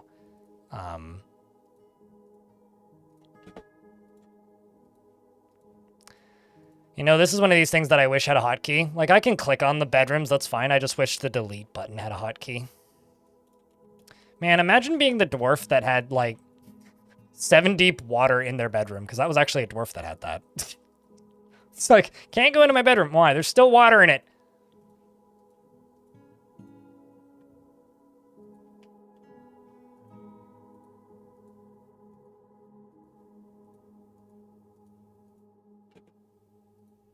I did only lose a month of gameplay time, though, so it's not too bad.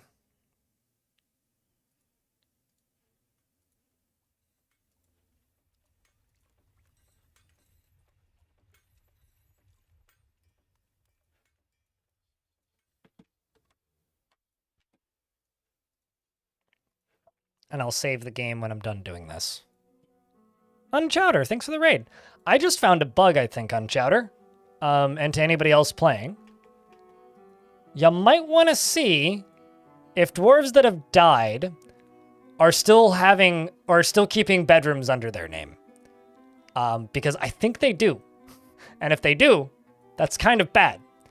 Because it means that you need to go in and manually reassign bedrooms when a dwarf dies. But I'm doing a little bit of testing to see if that's the case. And if it is, oh boy. It's not great, but... So as a workaround, I'm just trying to rebuild all, or reassign all of the bedrooms.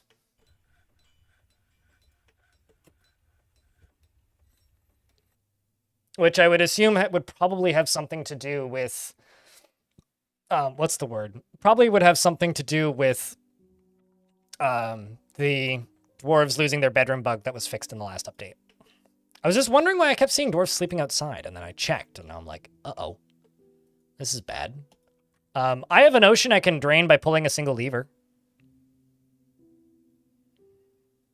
You keep crashing to desktop repeatedly? Have you tried disabling DF hack? I know some people have had that problem. I just crashed, but I think it was something to do with bedrooms. Just gonna quick save in case it happens again. But try disabling DF hack, like swapping it to a different version or setting it so that it doesn't work. Because there's some weird bugs in DF hack right now that are supposedly breaking the game. To the point where I thought about disabling it this morning. After uninstalling DF hack. Okay, well that's not good. I think we're finding issues with the current patch.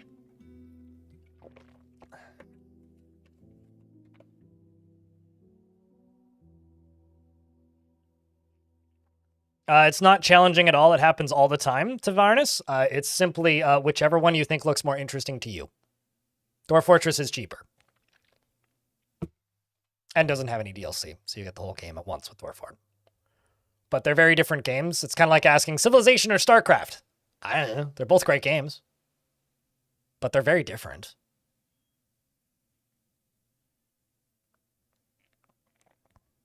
Or like Skyrim or Baldur's Gate. I don't know. That might actually be a better comparison, actually. Minecraft or Terraria?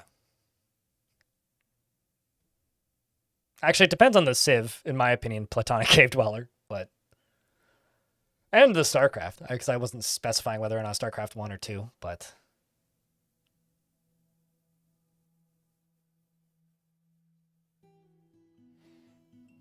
In my humble opinion, Civ 5 and Civ 6 and Civ 4 are better than StarCraft, either of them, but that's because, yeah, that's just my taste in games.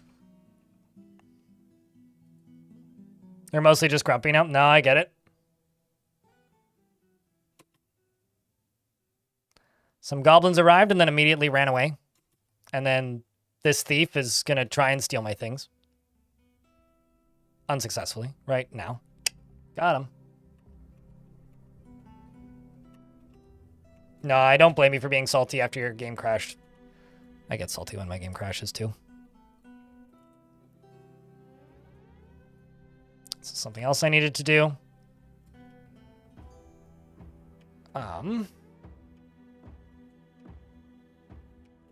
Oh, right. And then also this.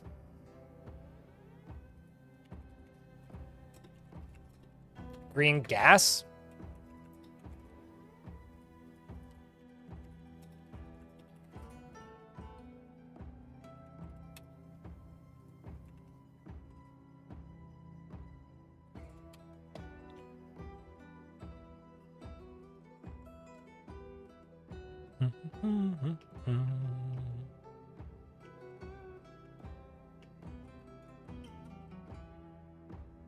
No, it was a different crew this time. The game pulled different names out of the hat when it decided who it was sending to steal my stuff.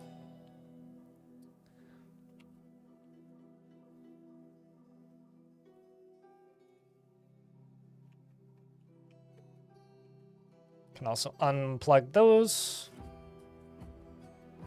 It's already plugged. Cool.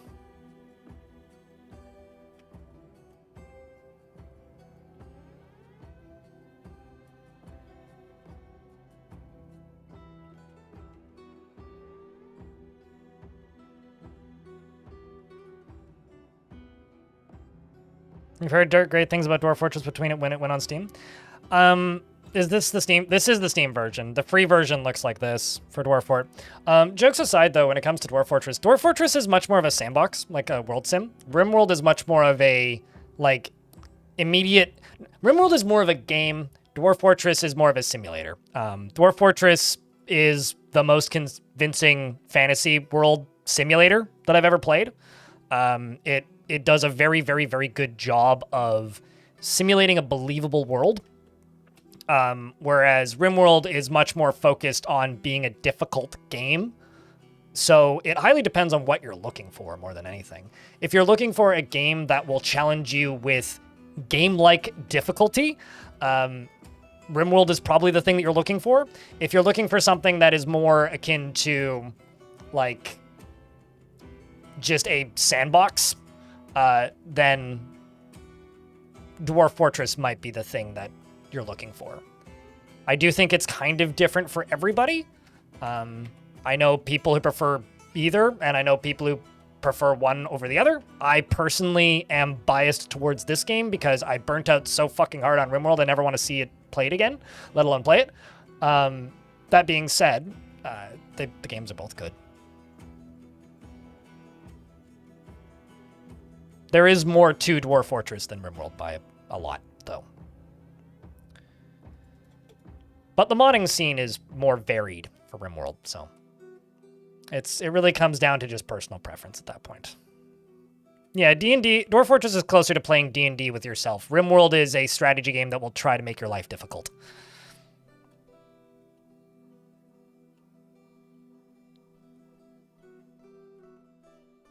And then rather than gaming, you chat on Twitch. Well, I can't help you there. That's something you need to do. Also, 280 games on Steam. You casual. I cheat, though. A lot of the games I get are free because I get keys. But I had like 400 games before I started getting keys. It's like kind of nuts. I don't know about all Platonic.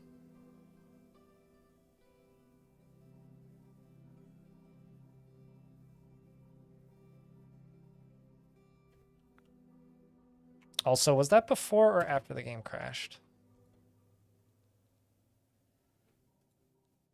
Okay, I gotta rename this. The Drain of Drenching. Deconstruct this and move it up here.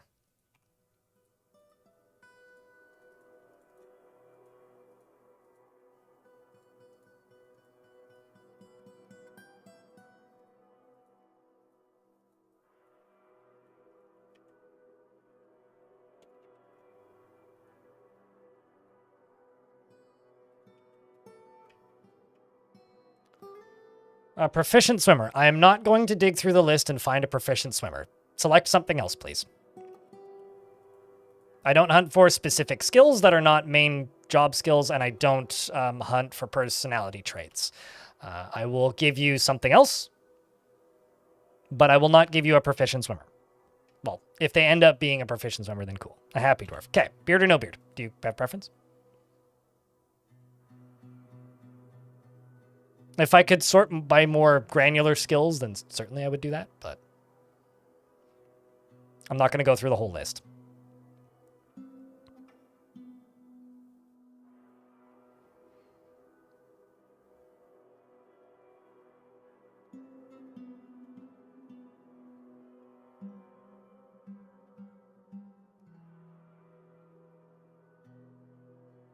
RimWorld doesn't have Z levels, Apple Pie Replica.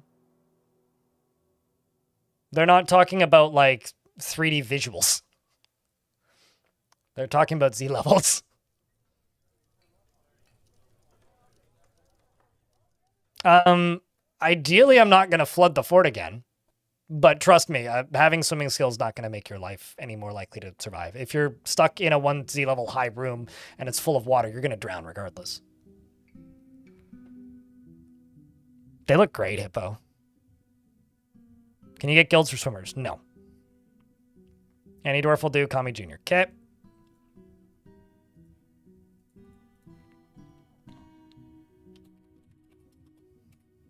It's my favorite platformer, Kami Jr. Kami Jr. Is given to flights of fancy to the point of distraction, is greatly pleased by her own looks and accomplishments, and is often cheerful, enjoys the company of others, and finds helping others to be emotionally rewarding, and doesn't mind a little tumult and discord in day-to-day living. She doesn't try to get things done perfectly, and tends to think before acting, and she is stubborn, and she generally finds herself to be quite hopeful about the future. She exhales sharply when she becomes exasperated, and she needs alcohol to get through the working day, and she does not mind being outdoors, at least for a time, and doesn't really care about much anymore.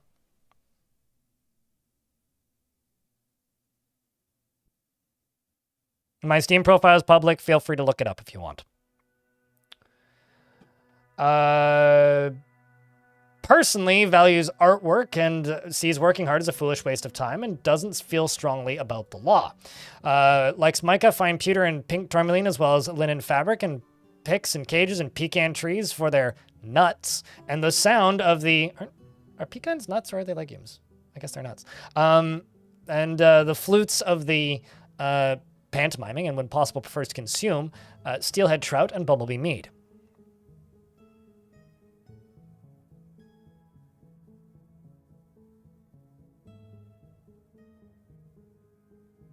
I hate that sentence, Clockwork Dragon.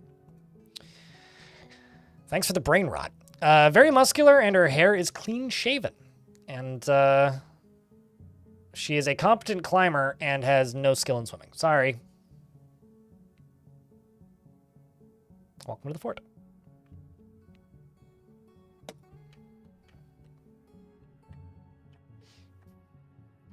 It's all good, Clockwork. All right, while the ads are playing, I will cue this up with Quartzite. Then we're going to get these beds reset.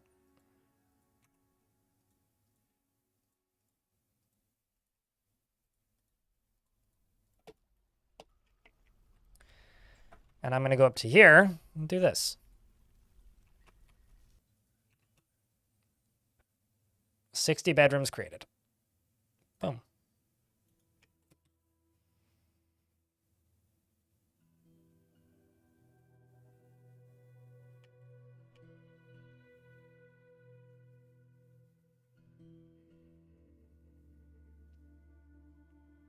Thanks for the juice box, Walker Loco in YouTube chat.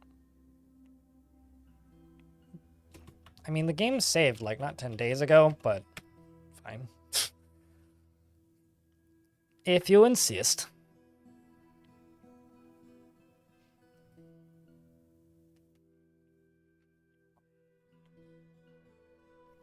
This is madness! Madness?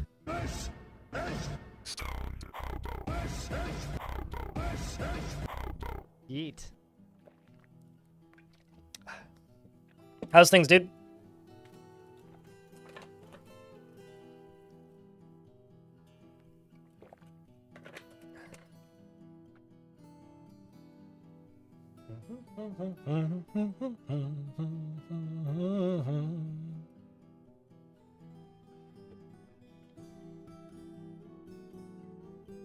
Chillin'. Gotcha. Weather's been nice over here. Very sunny. And I have too many tomato plants, apparently. Nor set up the bedrooms? I did the bedrooms first, so I've saved since setting up the bedrooms. I have the hiccups.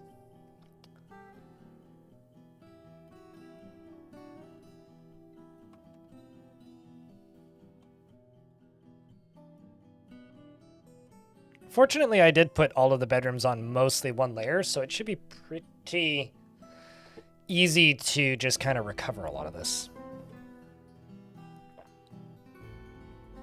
Rather than, like, my bedrooms being all over the place.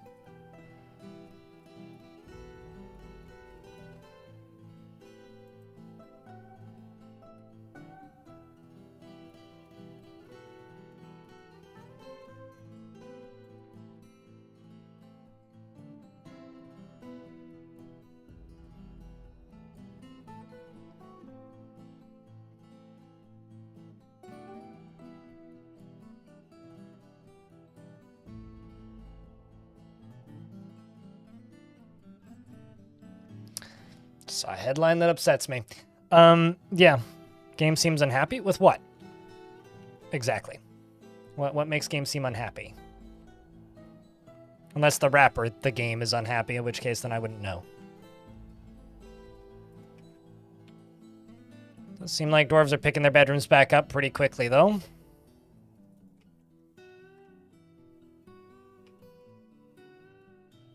I mean, one dwarf is unhappy. They've been unhappy for a while. It's still the same dwarf. And it's currently a dwarf who's in a strange mood, oddly enough, who is in the process of gathering stuff, I think. Or not. They're just a High Master leather worker. But yeah, that dwarf has been upset since the flooding. Something saw people drown in front of them. Something.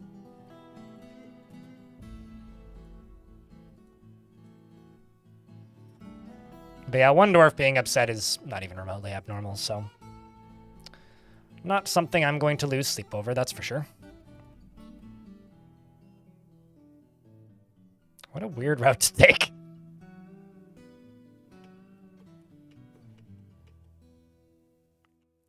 What an odd route to take.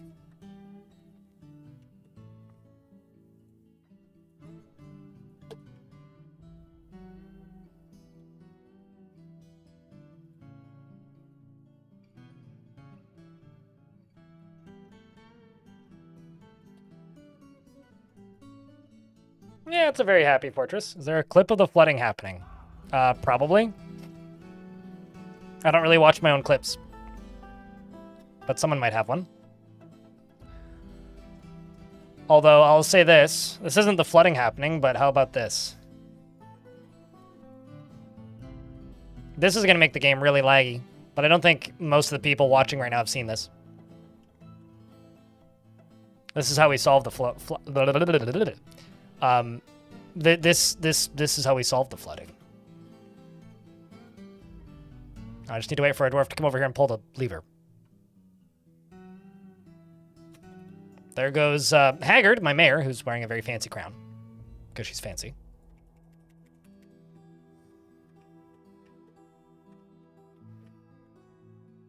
Y'all like lag? Here, have some lag.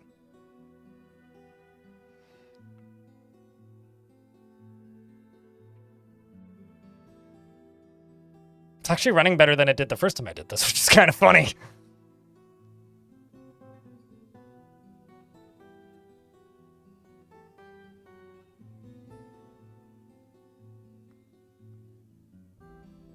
Windows boot up screen, very old Windows boot up screen. Pardon me while I drain an entire ocean with a lever. It's been a long time since I've done this. This is my water gone button. It's one layer down. I use a lag switch. Kind of, yeah. Not that kind of lag switch, but...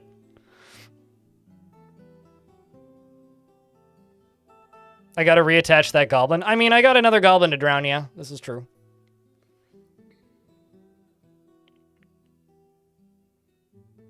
Actually, maybe that's my excuse for doing this, is I've got a goblin to drown. It's currently running at 0 frames a second, by the way.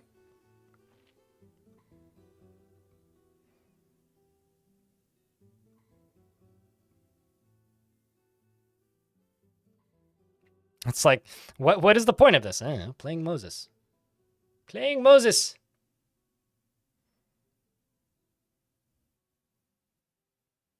Oh, also, some otters for reference, I've never used a lag switch. It's one of those things that I learned existed years after I would have used one. I think I heard people talking about lag switches while it's towards the end of my days playing Counter-Strike. And then, like, once I actually got to the point in my life where I could have theoretically used one, like, had the skills and the know-how and the ability to make one, I was long done with that type of thing. It's still draining. I will also say my computer has turned into a space heater. I can feel warm air blowing at my cheek. So I should do this in the winter is what I'm saying.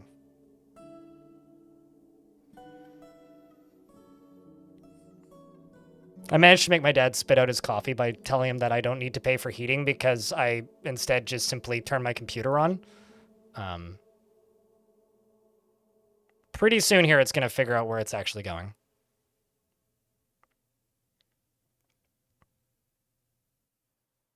So what do you guys think of my solution to, you know, draining the fortress?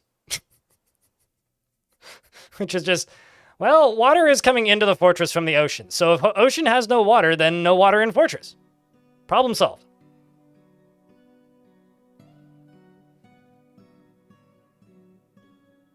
From real gamers? Speaking of real gamers, do you guys hear about the problem that's currently going on in custom StarCraft 2 matches where people can insert videos into matches by using the title or the name of the match as a code injector? You guys heard about this? People load up a custom game in StarCraft 2 and then just get flashbanged with a video of somebody getting shot. It's kind of terrifying. It's like almost as wild as when Apex Legends had this weird problem of, you know, what is that down there? Is that water? It might be. It's like when Apex Legends had that weird issue where, yeah, it's just mist. Where people were just injecting code into matches while they were running. Also, the frame rate's coming back now.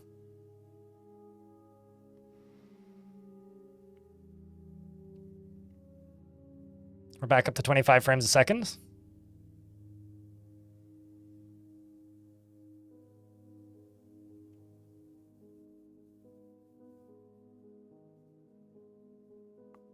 Apex is shite, Lamau. I feel bad, because Respawn is a studio that I have friends who work there.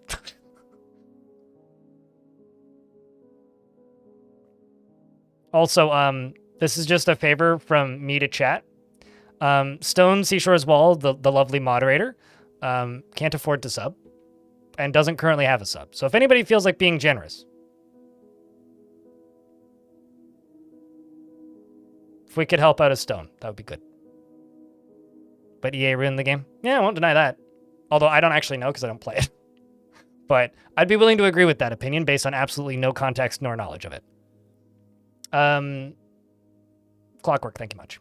Appreciate you. Welcome back, Stone.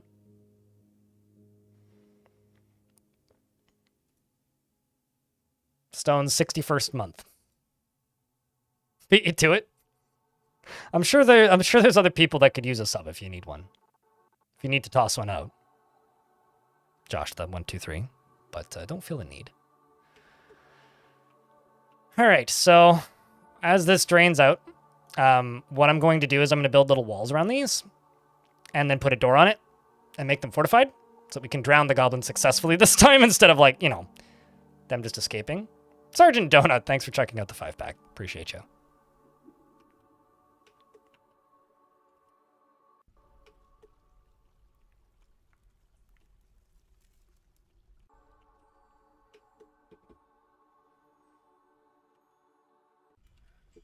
Let's follow that strange mood, Durf.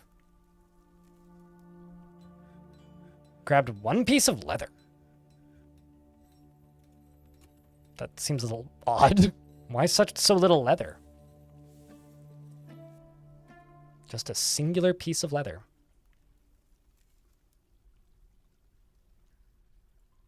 Actually, I don't want to do this with quartzite.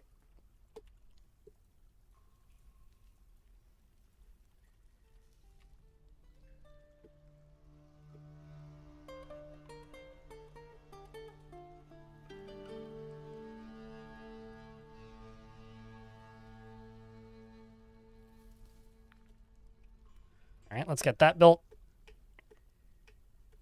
And then go down to here and start doing some other constructions.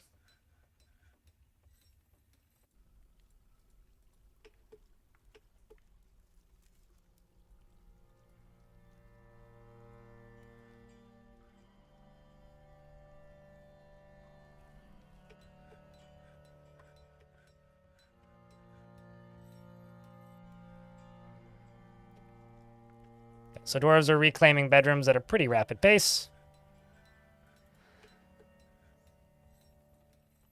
And was this before or after I tossed finished goods in there? It was before. Let's put those in there too. Also, I've just been welcomed to my chat room, so, you know.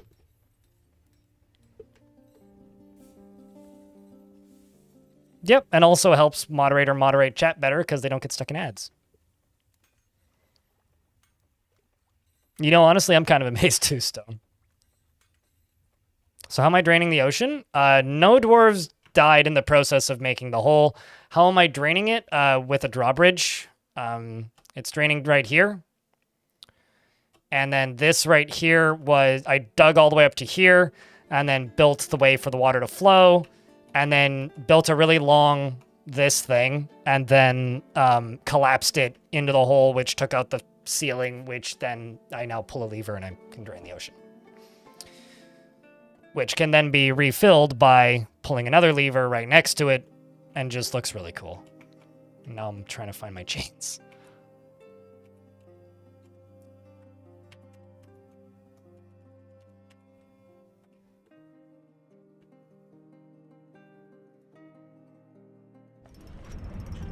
And Odom, the doctor, has created Aknun Burdan, a frilly, one-humped, camel leather shirt. I'm just imagining that there's a giant balloon in this shirt.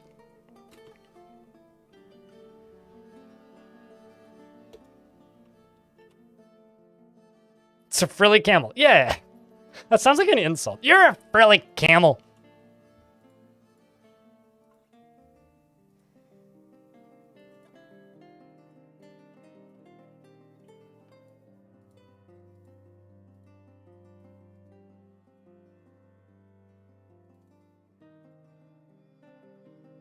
Okay, let's do this.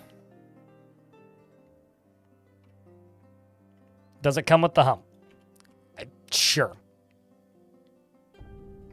Just start humming Black Eyed Peas. Okay, so now that I've done that,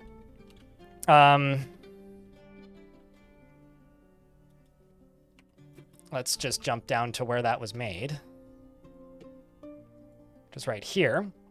This is a frilly one-humped camel leather shirt. All craftsmanship is of the highest quality. It is encircled with one-humped camel leather. Odom, what do you need in your life?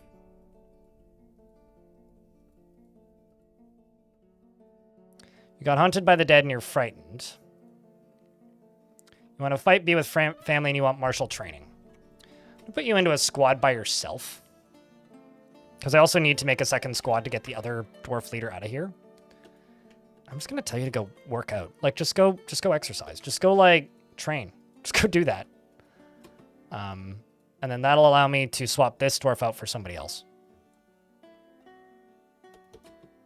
Specifically, I just need to find somebody who would suit the task.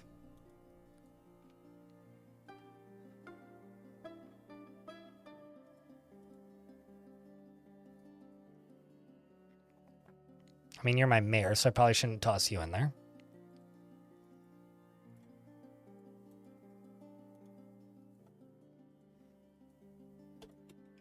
I'll find one. We'll keep an eye out now. My day's going pretty good, Mercury. How about yourself?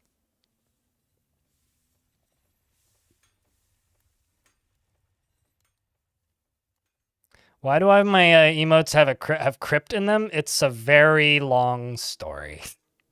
This used to be a Roller Coaster Tycoon channel. Believe it or not. And back when this was a Roller Coaster Tycoon channel, I played a lot of Roller Coaster Tycoon, and thus Mr. Bones' Wild Ride was a very commonly referenced meme around these parts, which is why I have an emote which is very, you know,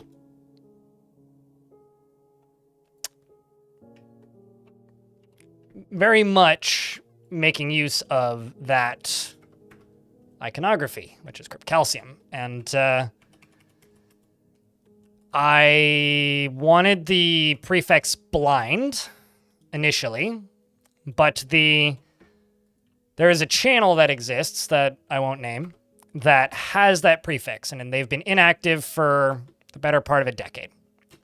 So a channel got the end of the username blind, or the emote starter blind, before I had the opportunity to get an emote slot, because when I started streaming, the affiliate program didn't exist until several years into when I was streaming. I started streaming in 2013-ish, more like 2014 though. And the affiliate program appeared in 2016. And affiliates didn't have sub buttons right away. Initially, it was just bits. So because of that, like, it kind of took a while for me to actually get the ability to have emotes. And I missed out on the opportunity to get my username. So I went with Crypt because it kind of seemed like it fit the channel theme at the time. And I still feel that way. I think it's I think it suits the shtick of the channel to a degree, while at the same time like paying homage to my humble beginnings.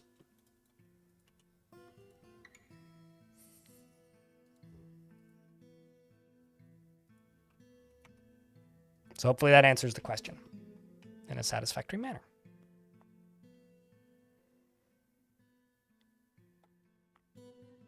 She's 6 hours behind your time zone, but she's about to sleep, which made the start of your day way better. Well, that's good.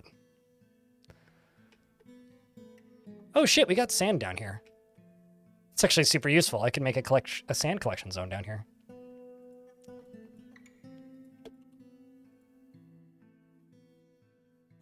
And also, don't I have a artifact grate around here somewhere? Yeah, I do. It's right there.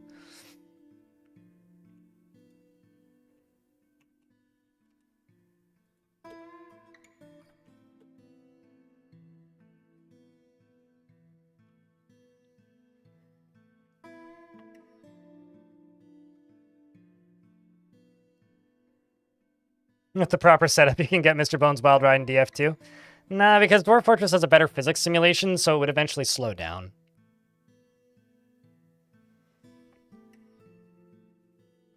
But, I mean, you could make a powered minecart track that goes at the slowest possible speed for the entirety of a map, and that might be the equivalent. That would take forever and be very boring, but you could do it.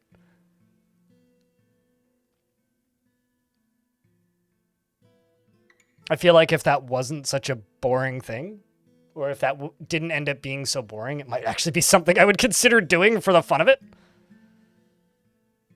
But I kind of have no interest in doing that, to be honest.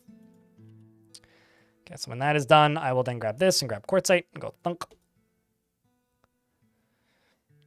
And then I do need to fill the ocean back in after I drown that goblin.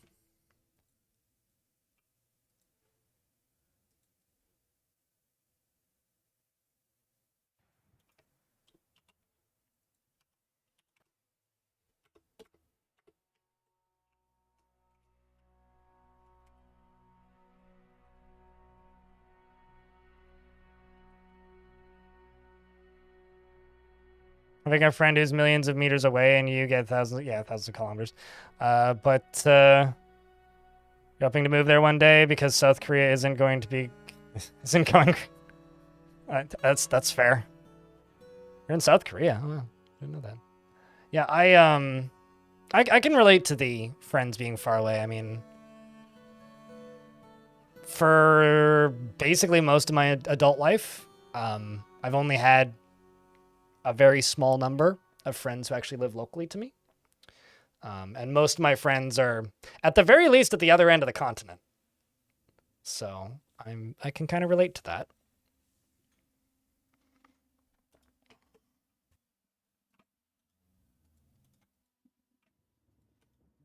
You know, like, in order for me to see most of my friends, I have to get on a plane, so. It's like, I've got a bunch of friends who I'm not going to see until June, because that's when I fly to Montreal, just as an example. Oh, I was also going to do this here. I do have what I personally would consider to be a pretty good minecart tutorial, but which I would recommend you peruse.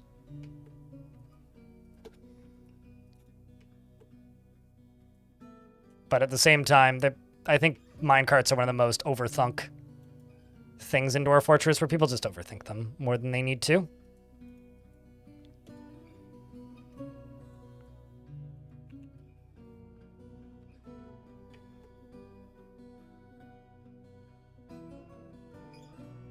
Looking forward to June.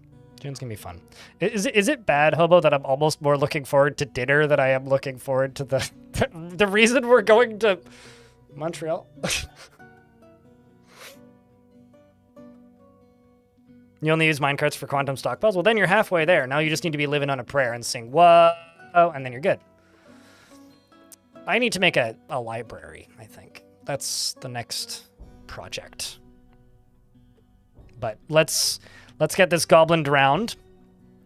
And once this goblin is drowned, then we can move on to the rest of this.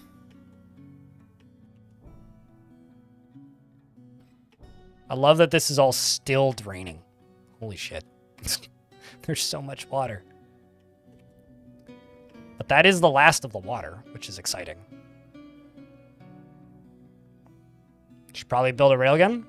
I mean, to be fair, using minecarts for non-intended purposes is almost more fun than using minecarts for their intended purpose. Although I will say, if you want to see good examples of minecarts being used and like how to properly utilize minecarts, I did that in my Halloween fort this past year. Ghost Candy. That fort was a like proper minecart distribution system, which has amused a lot of people in the comment sections because the minecarts managed to not injure or hurt or kill anybody. Yet I built them specifically hoping they would fall on people's heads. And nobody got injured in the entirety of the fort, to my knowledge, by a minecart. And I think that is really funny, personally.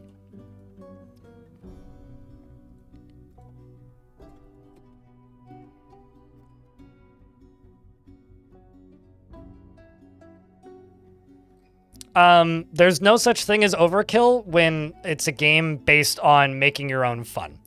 Do the thing that you think is fun for reasons you think are fun and fuck the haters. And that's the rules that I operate under in Dwarf Fort. Is it overkill? Fucking absolutely. But I don't care. So that's all.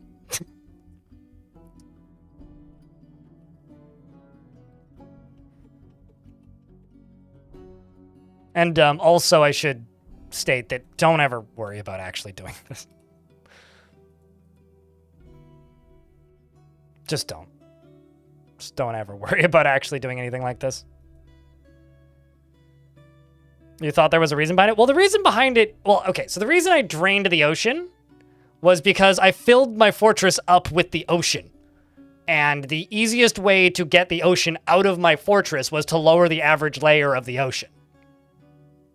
So this is now just an ability that I have. I can just pull a lever and drain the ocean because I've built it now. So now that I've built it, I'm using it for silliness because, well, I have it now.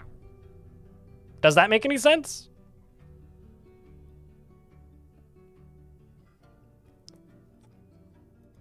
Like, it's not logical.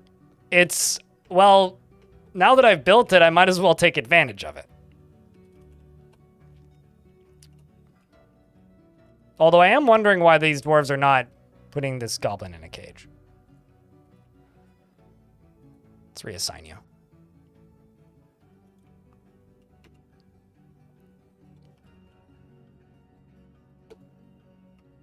They don't seem super interested in dealing with that.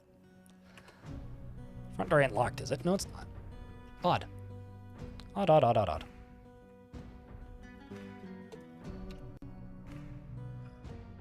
Oh, I caught a giant chameleon. Ain't that adorable?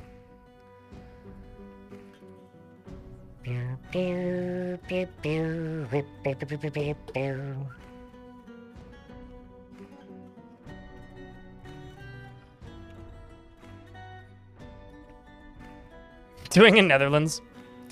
Yeah, you know, I do envy my my Dutch heritage and their World War ocean.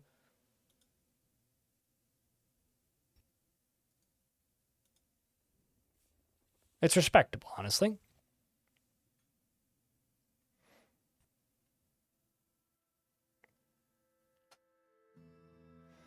I mean, it's been a fort gimmick for me in the past, being able to just drain the oceans on command.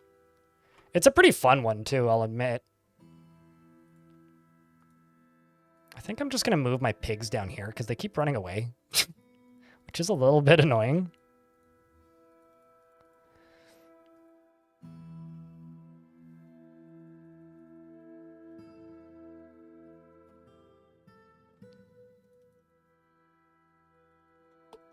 I'm also going to go here and go to these and just bacon's back on the menu, boys, as they say.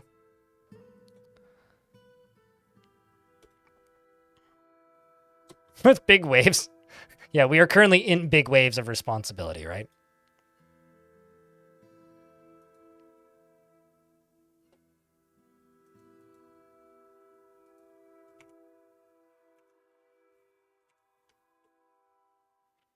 I don't think you can use the leftover driftwood. I kind of wish you could. But I'm pretty sure it's literally just there for aesthetics.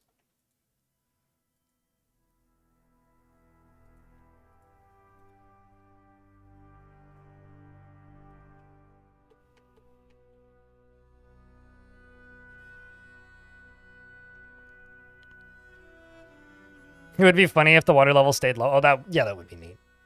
I've done this before also, and then poured lava in it. And then let it refill.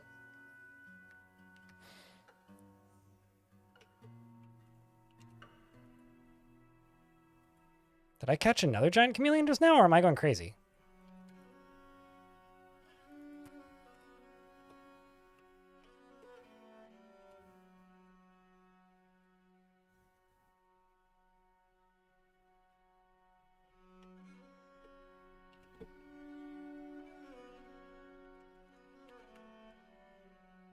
Nope. Nobody wants to put that goblin away. All right, you know what? I'm just not going to bother with this goblin because I want the fortress to stop lagging. And there's underground things that I need to do that are more important. So for right now, I think I'm just going to funk and funk. And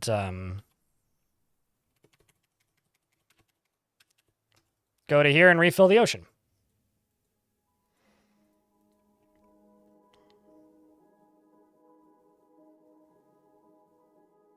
I really like Dwarf Fortress, but the UI is what made you stop playing. Such an infinite game like you burnt out on RimWorld 2,800 hours. About the same number of hours, too. I want to save the game. It's easier to grip than DF. I mean, here's the thing.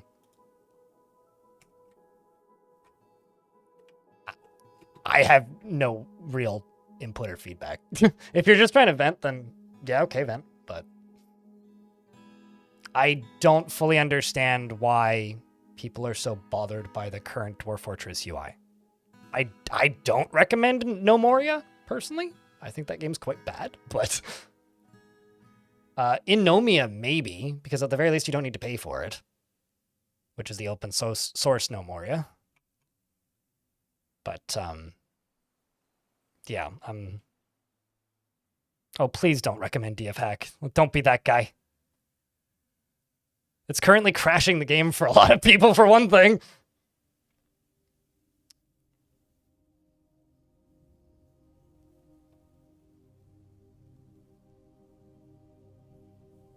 I mean, No Moria is a weird, like, antique for what it is. But, like, recommending No Moria is kind of like recommending Towns at this point.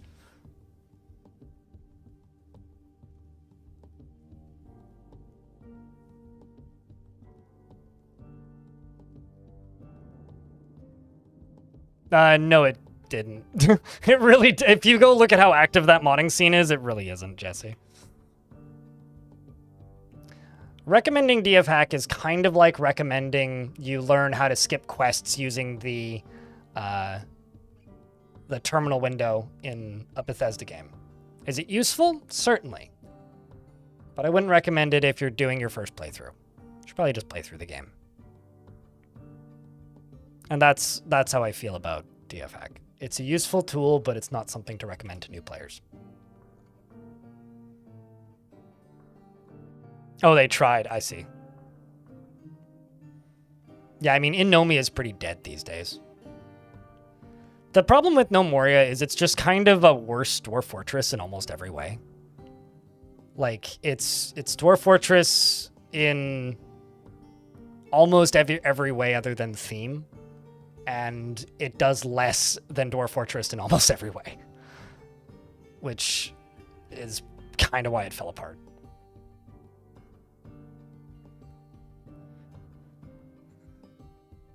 Yeah, people complain about the pathing for dwarves being bad. They should try playing No Moria, I guess is actually a pretty good way of putting it. Also, by the way, slight topic shift. AI doesn't mean what it did 10 years ago. I am of the opinion that we need to start calling characters controlled by the computer in games something other than AI, because it means a very different thing now. Does anybody have any ideas? Something I've heard some people throwing around is game logic, which I think is a pretty good term, but also is a bit ambiguous. NPCs? Sure. Maybe we could reclaim NPC instead of a elementary school derogatory term and turn it back into something useful.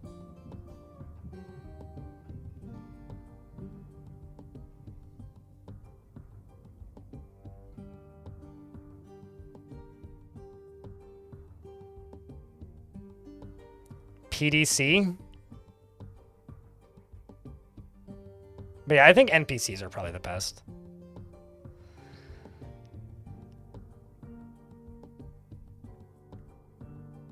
Sorry, speak English? You're speaking in child, and people get banned for that offense in these parts. Clockwork Dragon. Also, don't take me too seriously, please. I'm joking. But I have banned children from my chat before.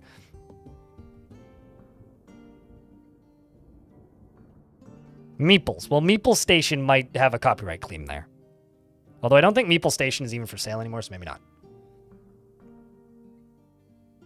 You just told your coworker the same thing about AI. People throw AI into everything now. You know, this hurts me deep within my soul, but the term AI now has about as much meaning as the term roguelike. It's just a marketing term, and it fucking sucks. That's all. Like, does anybody remember that Harry Potter fan fiction that was written by Predictive Text? Does anybody remember that?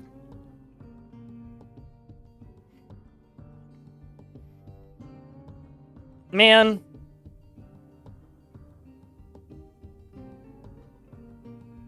What? Like, what should we rename NPCs to Navaris? The word Meeple is owned by the board game company that made the game Carcassonne. Wait, really? How did Meeple Station get away with it? I mean, they did kickstart like 6 games simultaneously, so. No, we're not renaming AI. The thing is, like, video game characters are controlled by AI. But the term AI now means bad art that's been vomited onto the internet and poorly written nonsense that's also being vomited onto the internet. And it's so publicly known as that. A certain CEO of EA Games once said that their entire company was founded on advanced AI and the creation of and usage of advanced AI, which is utter bullshit. So as far as I'm concerned, we need to call the thing that controls NPCs and characters something different. True, we could call it AC. Assassin's Creed, or Autonomous Characters.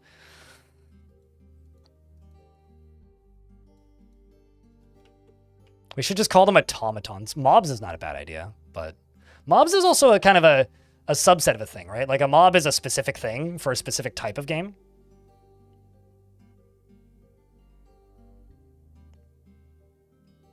I'm aware, Tropic Communist, but Binding of Isaac isn't a roguelike and neither is Dead Cells, yet people call it that still.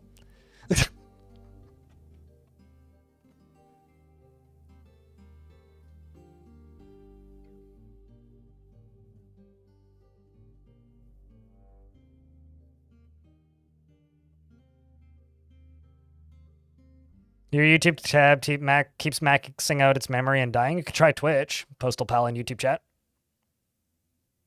Computers, might actually, as a really stupid man once said, everything is computers. So maybe we should just call them computers. Also, we just got a migrant wave. We're at 75 dwarves now. Hallelujah.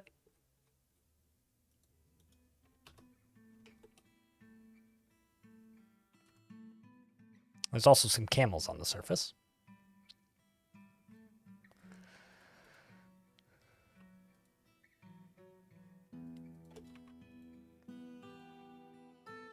I'm just going to release this goblin. I don't really care.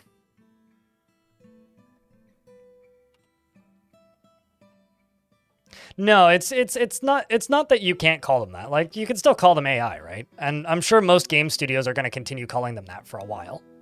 But for me personally, I feel like either we need to stop calling large language models AI, which is not going to happen, because otherwise they lose the only thing that actually makes that tech cool to most people, or we start slowly calling NPCs something different in video games. I know that like is going to be an uphill battle because I've been yelling about roguelikes for a long time, but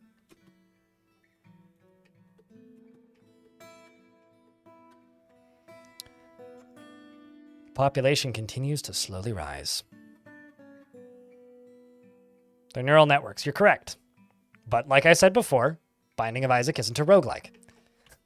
Yeah, people still call it that.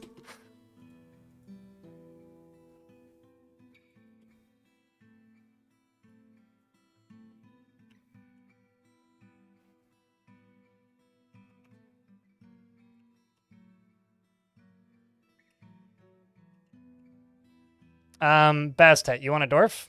Okay, lady dwarf. I get it. Happy lady, coming right up.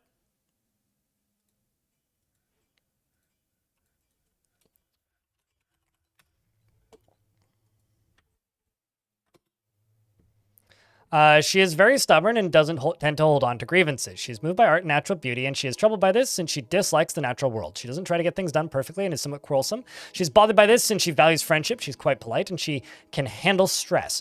She tends to ask others for help with difficult decisions, and she thinks that she is fairly important in the grand scheme of things. She does not easily fall in love and rarely develops positive sentiments, and takes offered help and gifts without feeling particularly grateful. And she has a greedy streak, and she isn't particularly curious about the world. She talks very loudly when she's excited, and she needs alcohol to get through the working day. She dreams of raising a family and personally treasures leisure time and thinks it is very important in life and likes artwork. She also likes petrified wood and fine pewter, as well as coins and pigs for their snorts, and mosquito men for their high-pitched buzz. You are a monster. Pleased unlife. The sound of the amethyst glimmer, and when possible prefers consume common skate, pomegranate wine, and whip vine seeds, and can't stand lizards. 25 minutes is the cooldown. She packs massive amounts of fat into a small build. All of these dwarves are very small, which I think is interesting.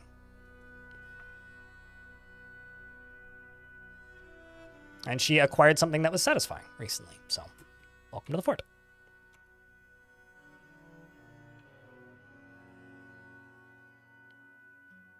It's like renaming roguelikes because new games are that, because the new games are named so aren't real roguelikes. I mean, it's true. I don't think it'll ever fully work. This is more just a thought experiment to drive conversation than anything. That's all.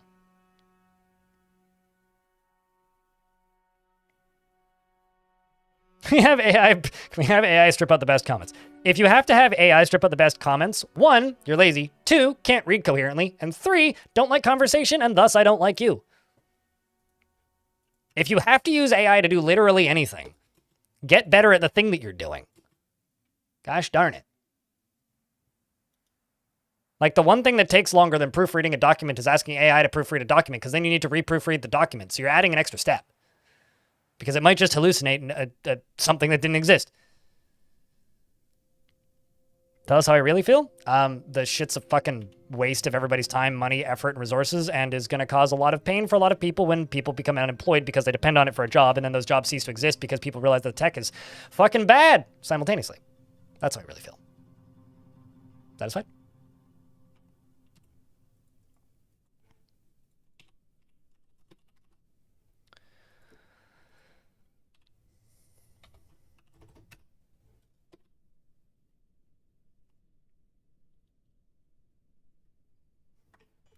I like the line of we were supposed to make computers that would do the hard, dangerous labor for us. Instead, we made computers that make art.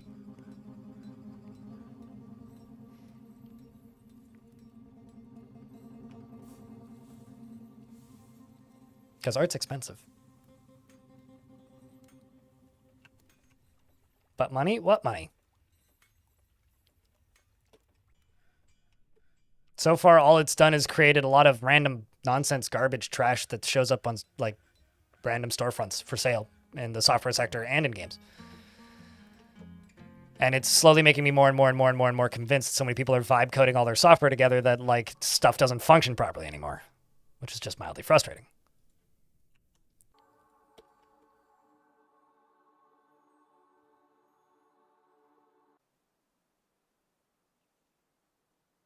The great AI for most of their projects, even if your university regularly sends you emails promoting ChatGPT's wondrous uses. Ah, lovely.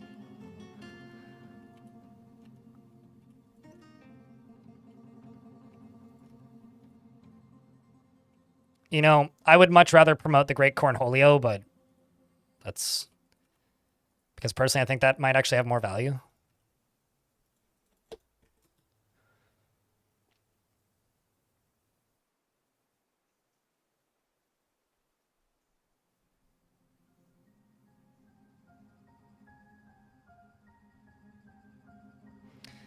You know, just like crypto, Ray, Roman, in YouTube chat, I personally think that the tech for crypto is really cool, but every single use case for it has been absolutely fucking stupid.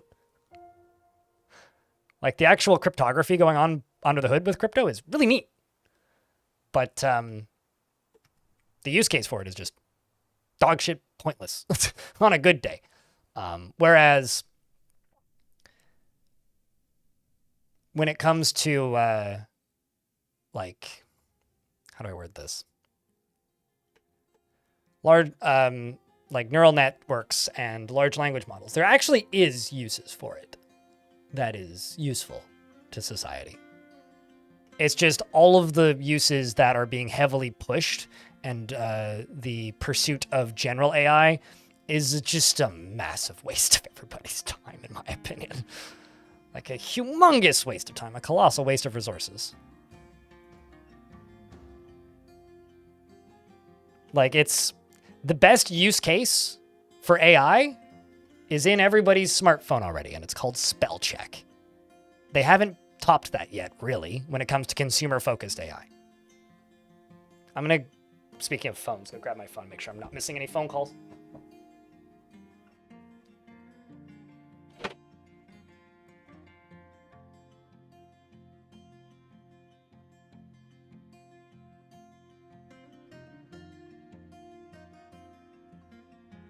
I did, but it's nothing important.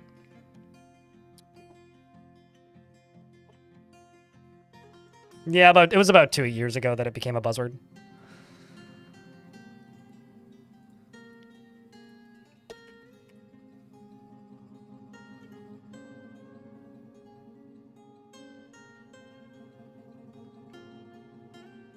Made a new language learner, for example, learning Swedish or Korean with large language models, and you think that's pretty much the only valid reason?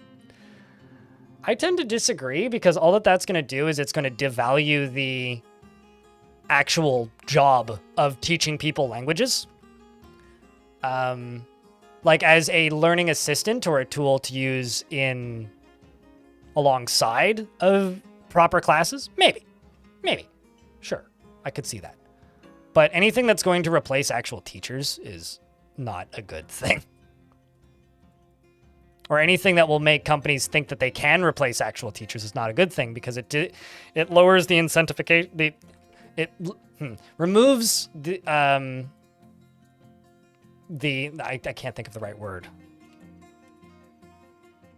It removes the need for as many teachers to be hired by companies that would traditionally hire teachers.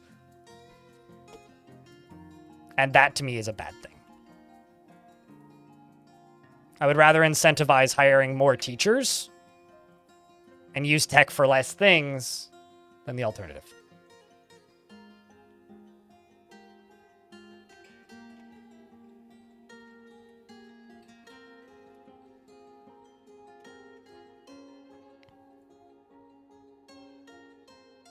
Because I know this might just be a hot take, but I think teachers are important.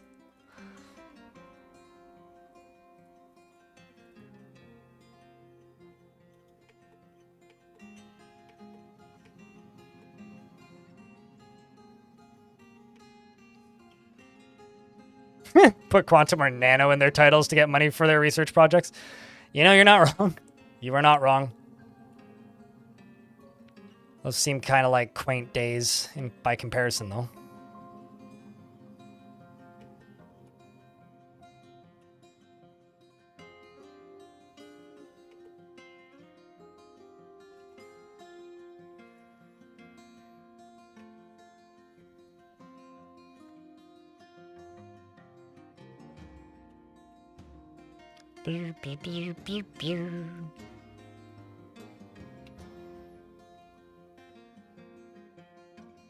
Let's just do wooden corkscrews and wooden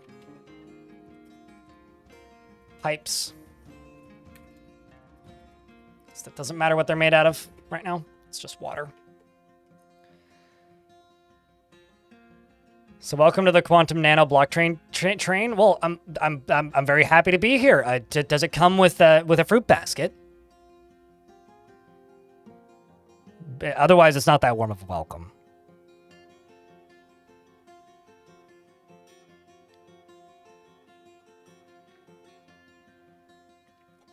What, like, this is just pure speculation, but what scares me about the AI bubble bursting is if it bursts. That's an if. What happens?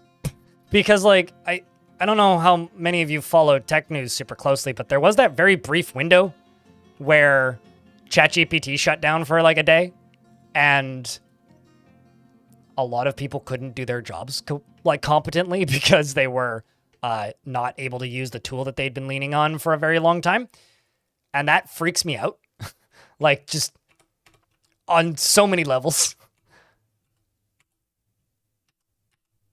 that I kind of don't know how to feel when I think about it. Dan Olson is a wonderful human being. Big fan.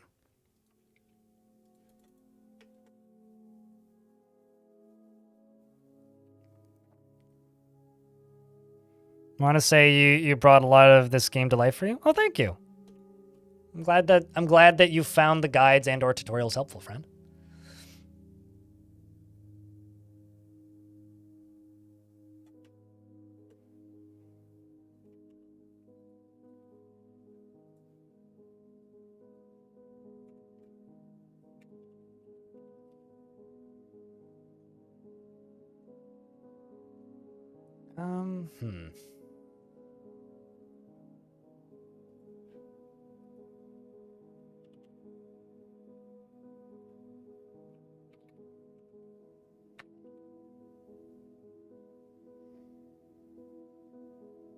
Just gonna wait until they make more blocks.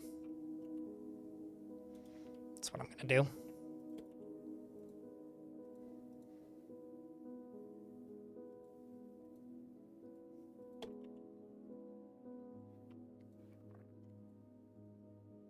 And then back here, throw a little blocker right there, so that it's harder to accidentally flood the whole fort again.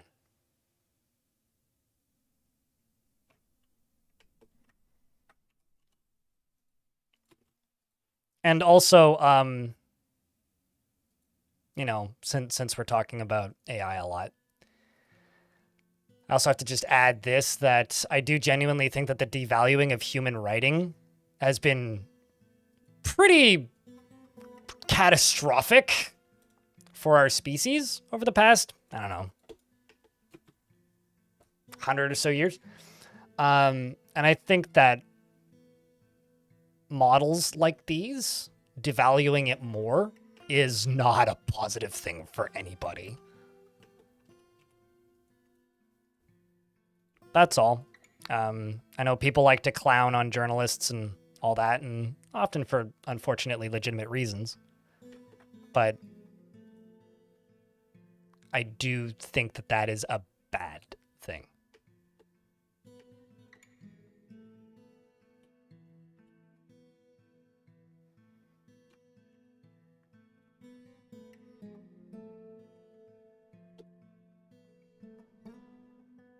Like, kind of a really bad thing.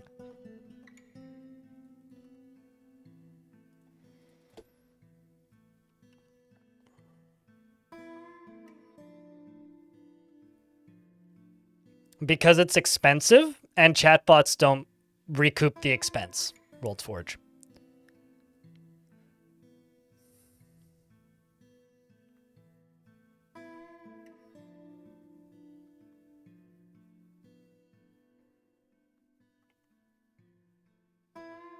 Like, literally, that's all it is. It's like corporate sunk cost fallacy almost, you know?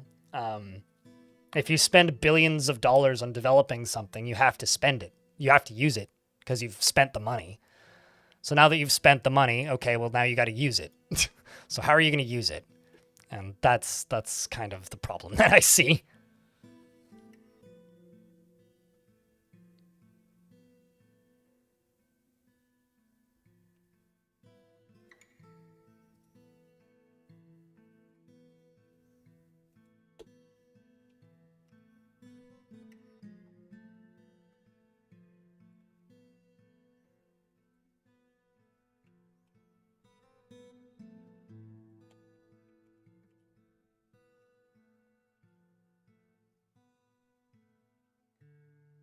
Okay, so in order to do this, I'm going to have to drain the ocean again.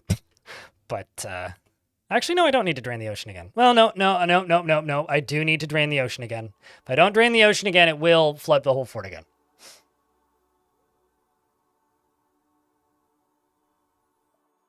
But I'll actually be able to do the thing I wanted to do now.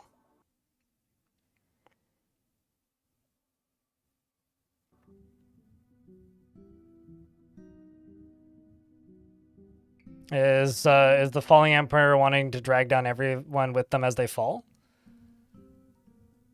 I mean, yeah. It's similar to my fear of the one thing that scares me in this world truly is authoritarian governments. Especially authoritarian governments in active rise. Which is why there's certain jokes that are very popular right now amongst my neighbors that I don't think are very funny.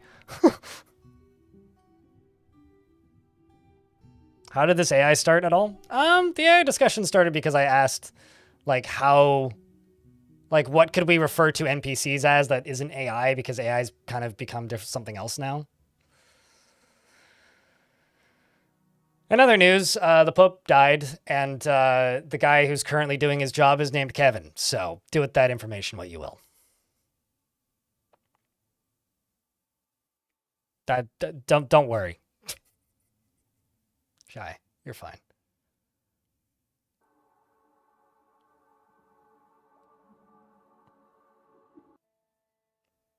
So the Pope, when the Pope dies, somebody temporarily does his job for a bit, kind of like, you know, the temp employee. And their temp is named Kevin. So currently, Pope Kevin is, yes, in fact, real. Just if you need like a palate cleanser for the grim discussions here.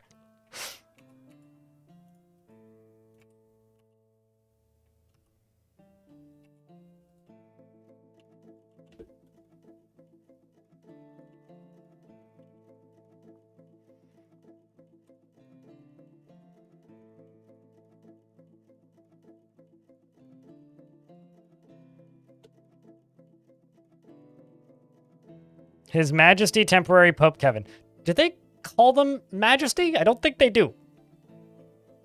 Not that I know really much of anything about, you know, that, but... Wait, Alpha Kevin, are you telling me he's not out of beta yet? You'd think they would have developed him all the way first.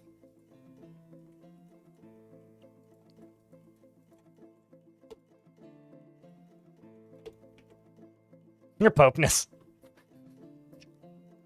Your Holiness. Yeah, something like that. Also, the booze supply is getting a wee bit low. The population's a wee bit high, and I'm not actually making that much booze. So let's increase the booze.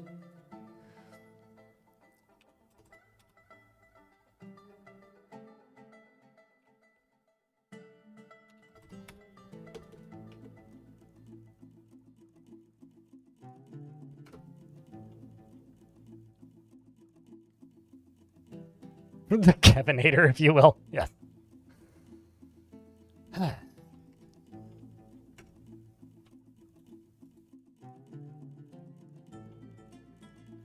So chat, tomorrow's stream is going to be much shorter than today's stream because I have family coming over and visiting, and they will be arriving in the mid-afternoon. So tomorrow's stream is just going to be Dwarfs tomorrow, and we'll be playing a different fortress. We'll be playing the Fortress of Head Punch, which is my very old long-term fortress that I ran for quite some time. And so I've got a question for you, chat. Should we keep playing this fortress, or should we play some Star Sector tonight? Because I've been live for 8 hours. Is that still Ars music? No, this is Dwarf Fortress music. Specifically, Strange Moods by Dabu. I generally just listen to the soundtrack of the game that I'm playing. Anything else than heads in that punch? I don't understand. Like, are we talking about like a punch bowl? Is that where's this? Is there a punchline here? Because I haven't been whapped hard enough yet to get it.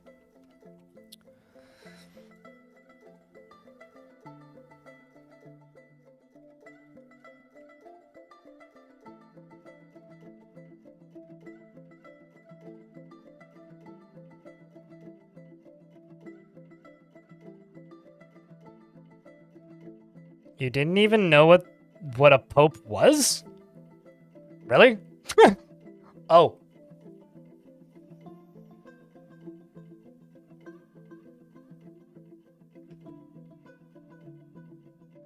Although I do have to say this out loud, and this is, I swear this is the last politics comment I'm going to make.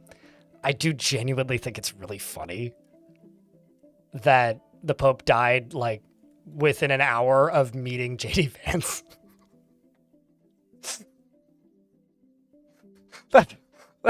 It's bad for me to think that that's funny, but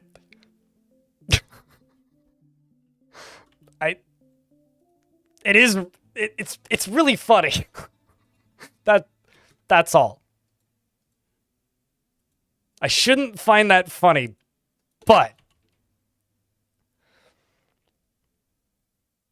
I probably wouldn't get the MTG memes because I don't play Magic the Gathering, but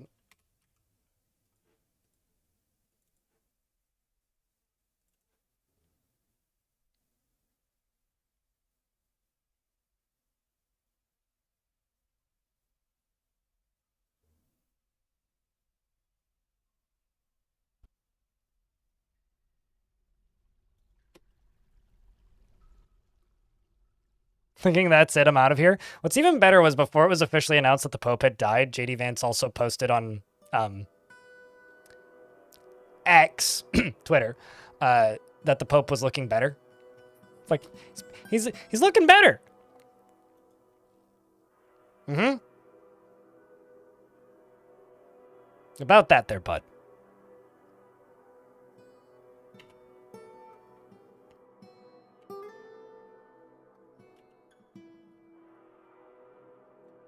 It's like, how dare you try to act empathetic? You just unexist people by doing so.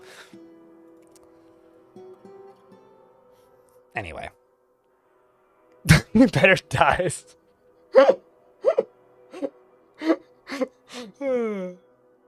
I have a feeling if he had a death note, he would be much more effective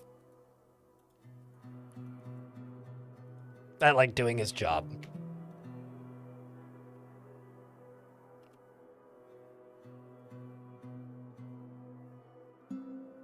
But anyway, it's looking better until he met Vance. True. I'd want to go the way of the Pope if I had to meet that man. Okay, let's go over to here and plop down another Weaver.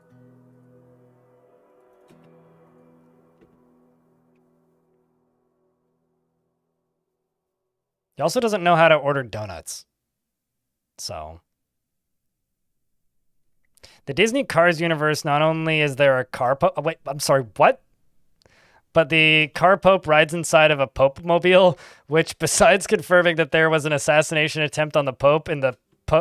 And I think you mean in the Cars universe, but also it begs the question that what is an autumn? It also begs the question of what is the Pope-mobile in the car universe? Is the Pope-mobile the Pope themselves, or is the car with a bulletproof glass that protects the?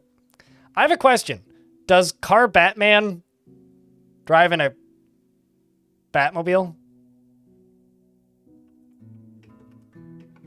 in the Disney Cars universe?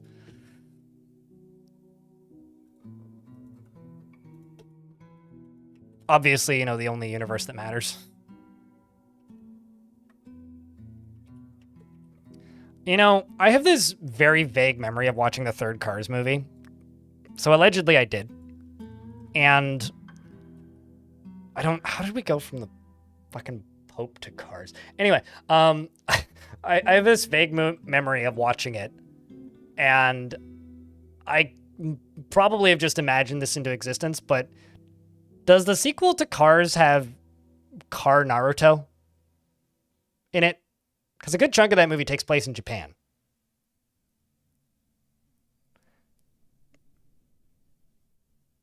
And because we're talking about Cars, and you seem to know your way around the Cars expanded universe and lore, could you confirm if that's a thing that I actually remember, or is that just a thing that I've just imagined into existence?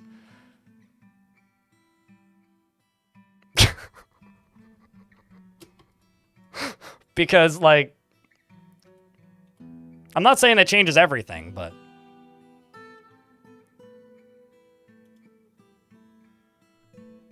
it probably means something.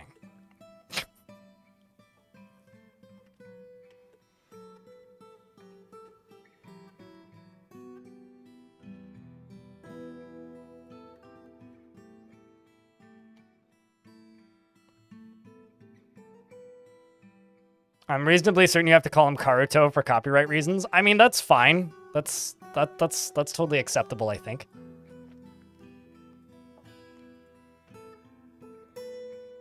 I have no issues with this.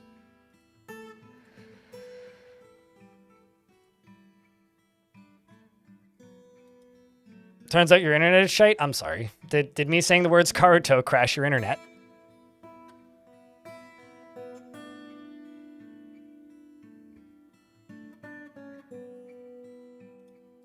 Because it probably should crash mine. Carmen Sandiego. More like Carmen Sandiego. No! Oh shit. Humans want to trade.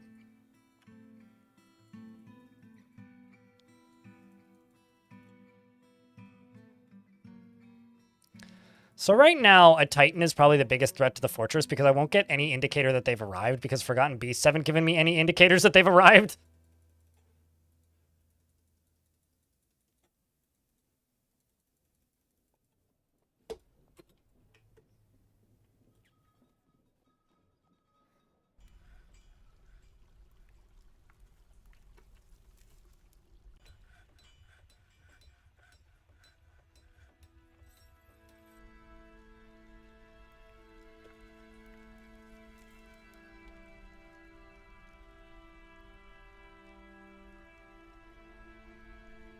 The TV show ruined it.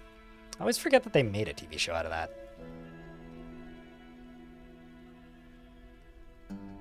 Okay, so to build this thing, I have to put a mechanism right there, a mechanism right there, a mechanism right there, a mechanism right there. I need to do vertical things, these guys. I need to put a mechanism right here. And then a horizontal axle up to here. And then a horizontal axle over to here. And a horizontal axle down to there. Then what I need to do is I need to go over to this. And then the last thing I need to do is I need to go down to this.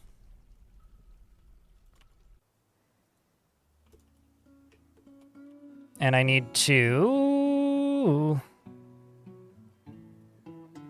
place a screw pump right here. Place a wall right there. And this time, I need to not flood the whole fortress, right? Them's the rules. Need to pull that lever. And then the last thing I need to do is I need to make another new lever, actually.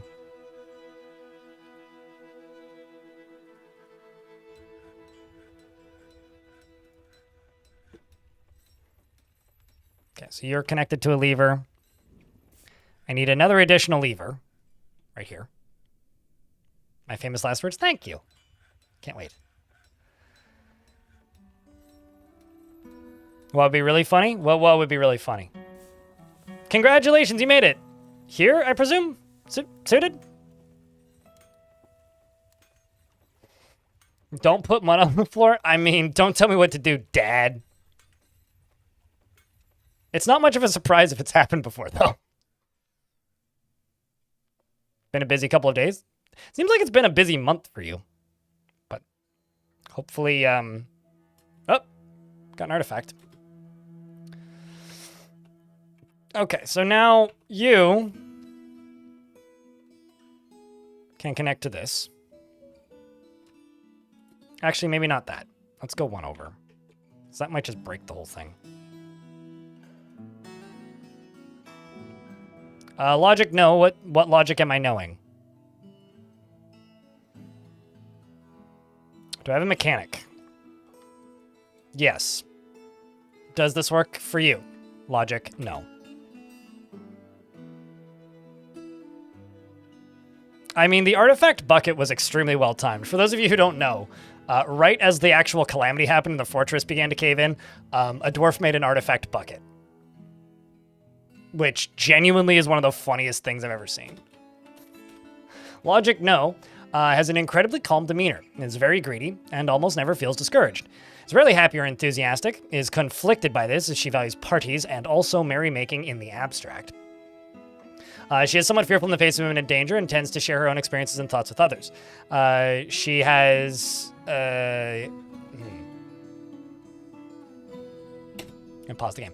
She tends to share her own experiences and thoughts with others and tends to be swayed by emotional appeals and is quite polite and is not particularly interested in what others think of her. She sticks out her tongue when she's thinking hard and she shakes her finger up and down when she's excited and she needs alcohol to get through the working day and doesn't really care about much anymore. Dreams of mastering a skill and personally dislikes cooperation and doesn't think one way or another about leisure time and doesn't see the attainment of knowledge as important.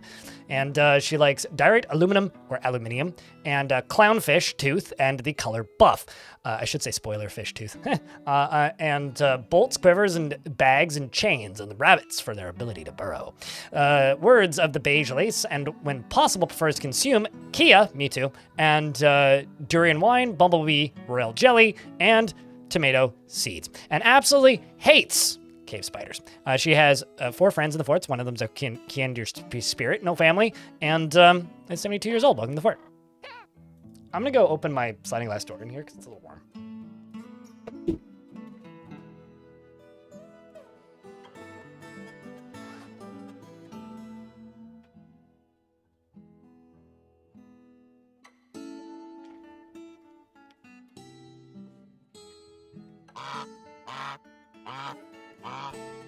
Hoping for things to calm down for the next couple weeks. I feel like the whole planet feels like that way. Thought you lost me? I mean, it's fine.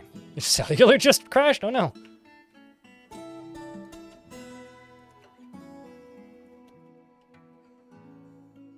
Do we need to call Picard because you ran out of data?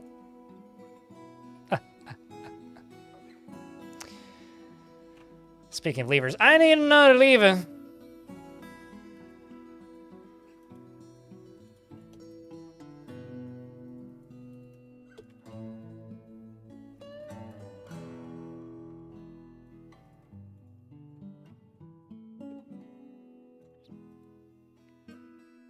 You seem to still be very stressed there, Dwarf.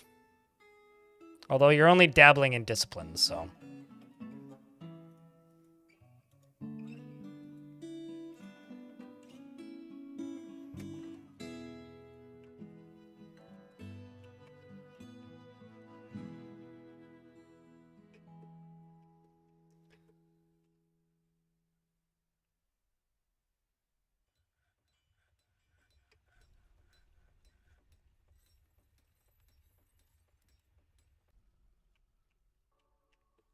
Okay, so you right here.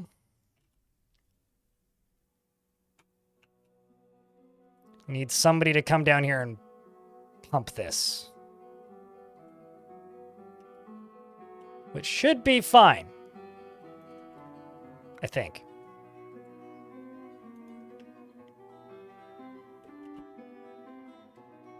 Should be.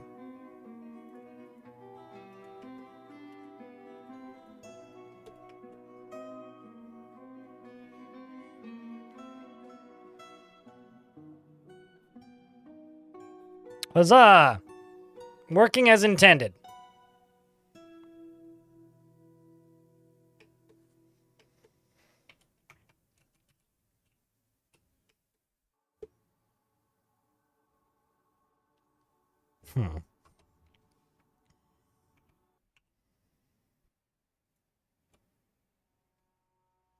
Gonna do that. Whoop. And Churis, the chief medical dwarf, has created Does Kizbiz. A bulky cave spider silk headscarf. And offers it to us. I will be right back once again. I'm gonna go quickly eat a boiled egg.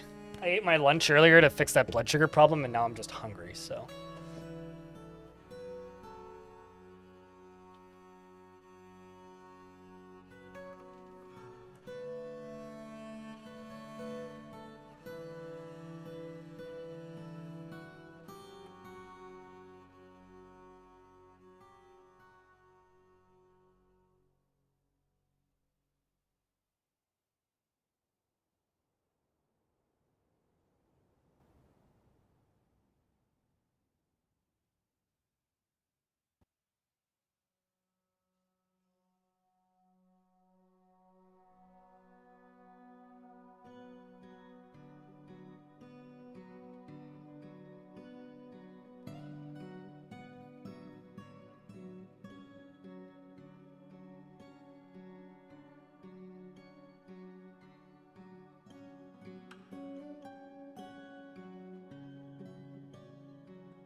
I thought they changed it so that not vampires, that necromancers drink.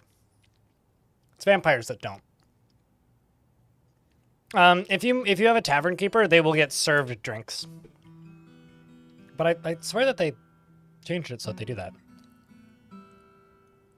So you don't know why I left? Oh, I got up to go eat a boiled egg because I'm kind of hungry. Because my blood sugar was low earlier, so I ate my sandwich early.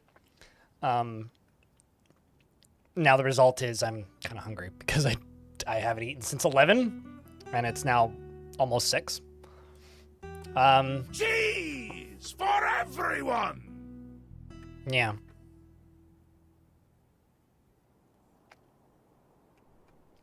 I think that's still accurate, that necromancers don't need food. However, I'm pretty sure that they can eat, or that they should eat.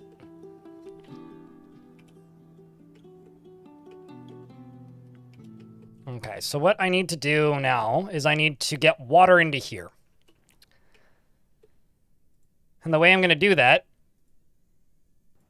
is by digging into here and then channeling down through this.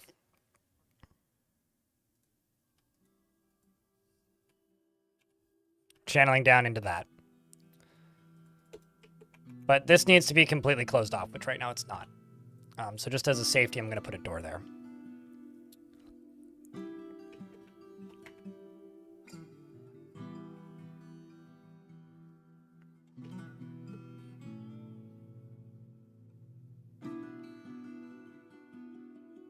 No, I don't know of any bugs that would cause that to be the case.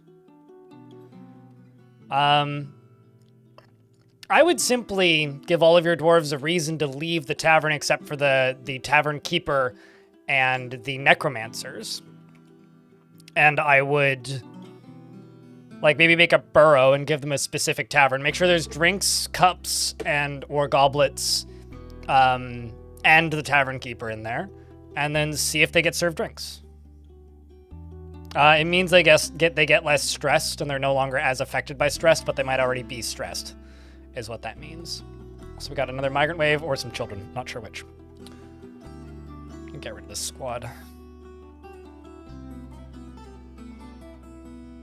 Happy to help, worlds.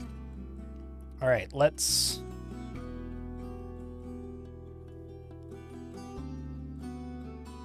do this. Could just cave it in. Nah, it'll be faster to just drain the ocean again. It's very rare that you get to see, nah, it's just faster to drain the ocean again. Also safer. So I'm gonna build this, get this hooked up to a lever.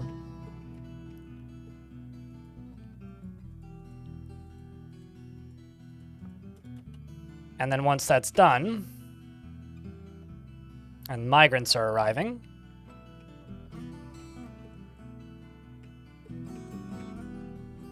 I'm gonna plunk this back here maybe, nice and far away.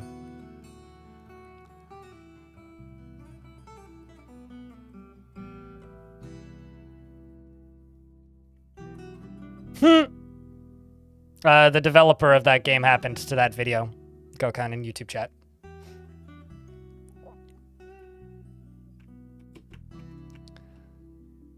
All right.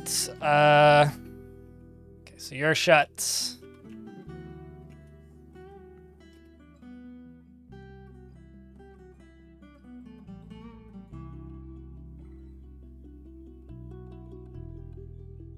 But essentially, yeah, it means that they are a hardened individual.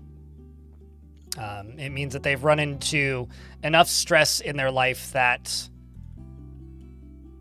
they are less affected by those kinds of anxieties.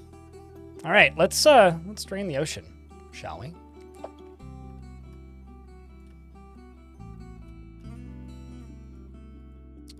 Let's drain the ocean. Wish us luck, chat. Actually, you know what? This time, let's go down to the cavern layer.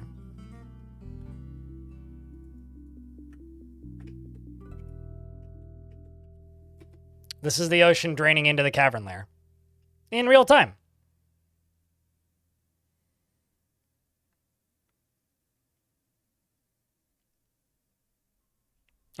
Josh has the right idea. Post water, please. When we're pre-water, you post water. There goes the frames. Yeah. We now live in a post-water world. On a much lower budget, too. Commence hydration! Yes, exactly. Although this is saltwater, so... I don't know if it's necessarily commence hydration, but... Kevin Costner incoming. Kevin Costner with gills incoming. I remember that movie being very well shot and extremely boring, and then waking up at some point because I fell asleep, and then I haven't seen it again since. Well, The Cave's more like, but...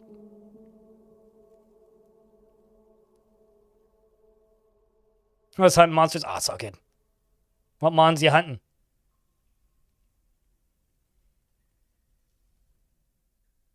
I'm at 0 frames per second.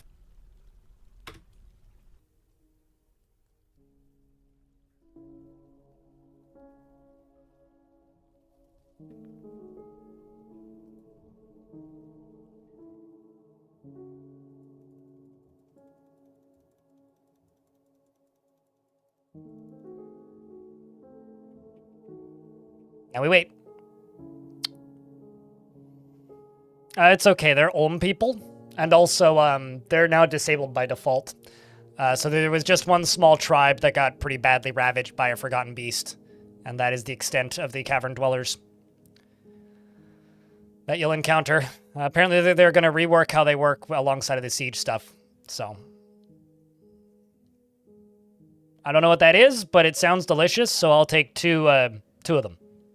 Mm-hmm. Sounds like something I'd buy at a Korean restaurant. Okay.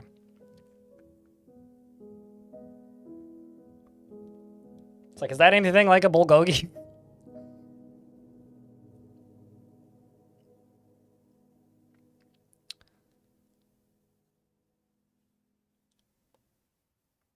You know, I'll be honest, I don't know enough about how real life aquifers work. So I don't know, maybe. Because I'm presuming you're playing Monster Hunter, I'm sure that when cooked it looks delicious. So.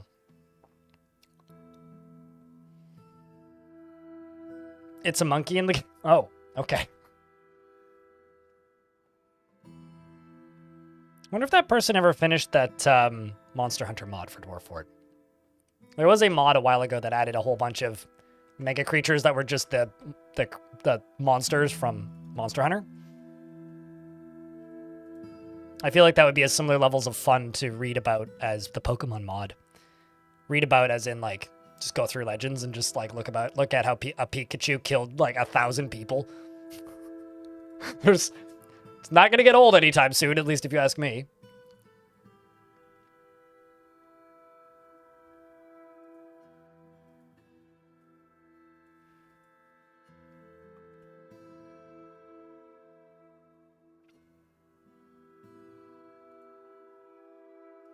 There's a Pokemon mod? Yep.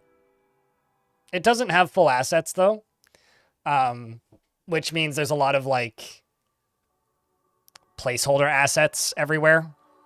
But for me personally, I think that it's very fun to generate a world with the Pokemon mod and then just, like, read legends.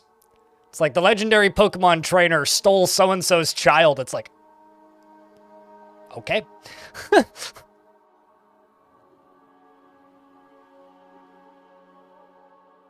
And it's also like, you know what Forgotten Beasts do, right?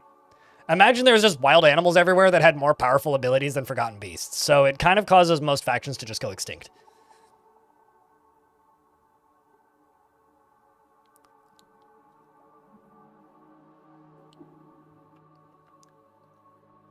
There we go.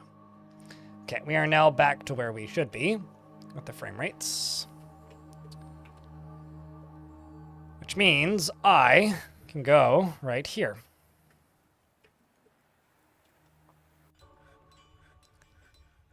You just need that to get finished. But my dwarves are going to go right here. And dig into this.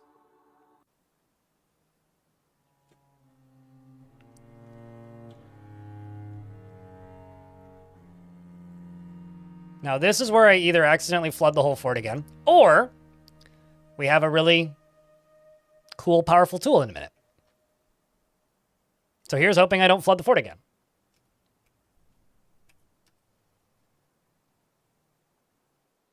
Here's hoping.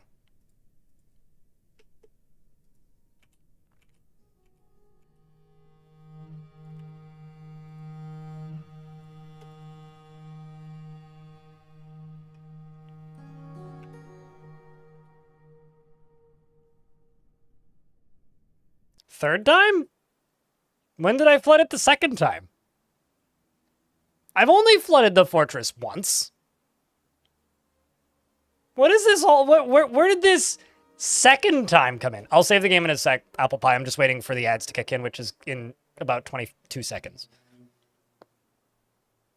First time was the wall. Yeah, but that wasn't bad. Only 2 dwarves died. You are right, actually. I forgot about that one. Oh, no. Crud. Well, dwarves get to take the long way around. Shit.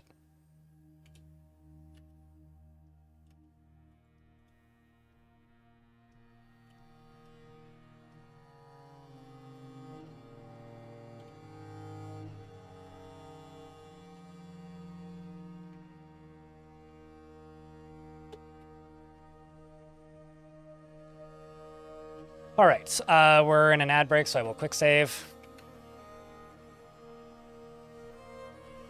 Comedy works in 3s? True.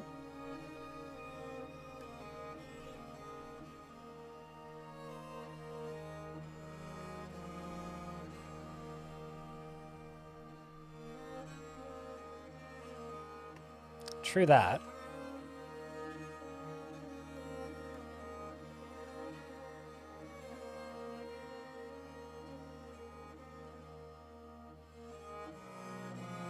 Also, it looks like my YouTube chat has been crashed for an unknown amount of time. So, sorry if it seems like I'm ignoring the YouTube stream. I'm not doing that intentionally, but if anybody's written anything in the last couple of minutes, I haven't seen it.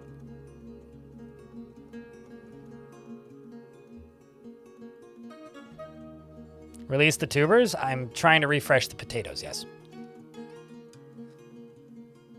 Also, I'm not the only person who says that, like, the browser tab keeps crashing, so apparently it's happened to me now. Looks like nobody's said anything, so that's good, at the very least.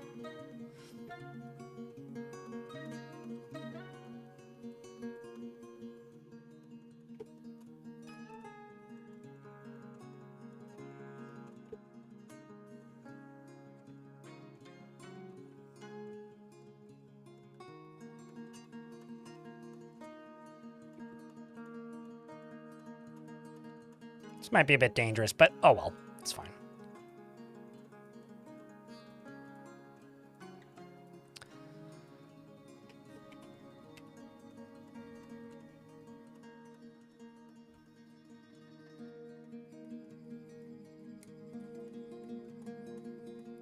So quick save is tied to, what's it called? DF hack.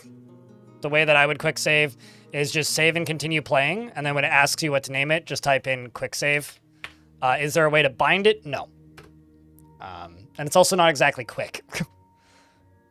In smaller worlds with shorter history, it would be quicker, but I don't think that saving at any point in Dwarf Fortress is quick. Why are you getting refreshed? Well, the tubers are. At least it saves. Yeah.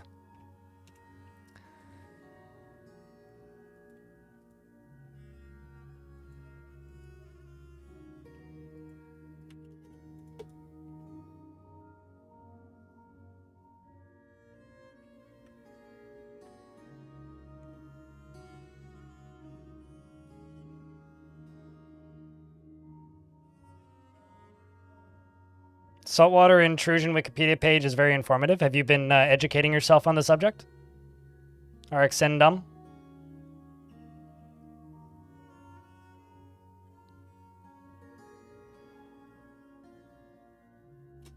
Whoa, what are these? Glass eyes? Oh, that's cool. Still waiting until I accidentally beach a random giant or a random aquatic critter. Or, like, get one stuck in my drain.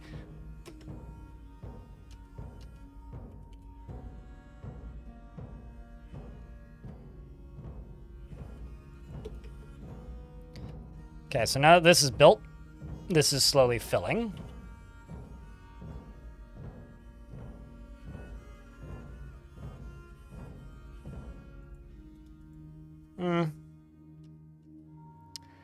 Let's just pull this lever.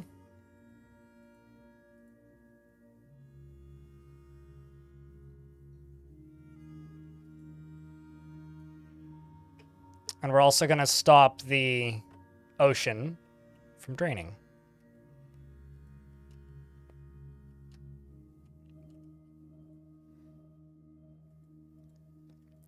Isn't there something that's bigger than a giant sperm whale? I mean, I would love to see a giant sperm whale, or even just a whale. But I think the creature that I would like to see the most is either a sea serpent or a sea monster, because I've never seen one of those.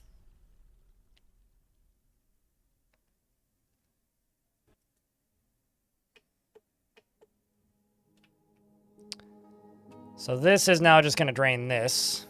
And the water's going to stop falling. Which actually drains out pretty quickly.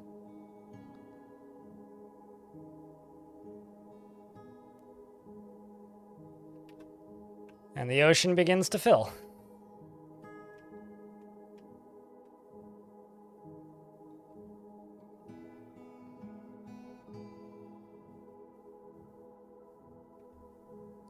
I feel like the actual bottleneck here for the drinks might be I just don't have enough. Oh, we're out of food storage items. Rock pot, 250.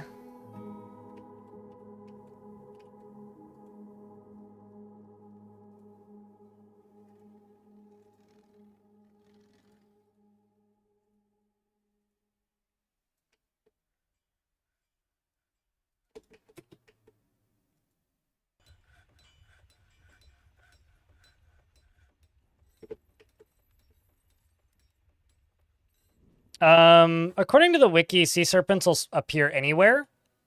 It's sea monsters that only appear in evil biomes. Granted, the wiki could be wrong, but that's what the wiki claims.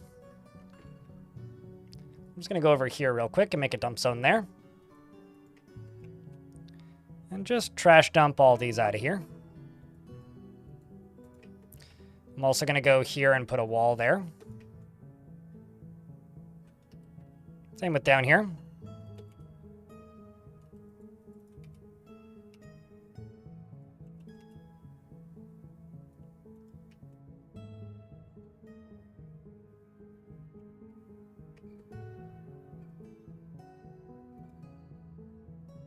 Also, this is proof that they do in fact unload the trade depot, because I forgot to trade. I just completely spaced on it. This was all clothing that was moved to the trading depot, which is now getting moved back to the stockpile.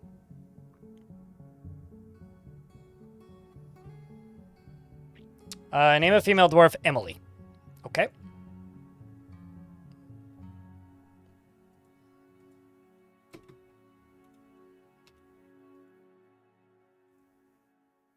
Mincot you get.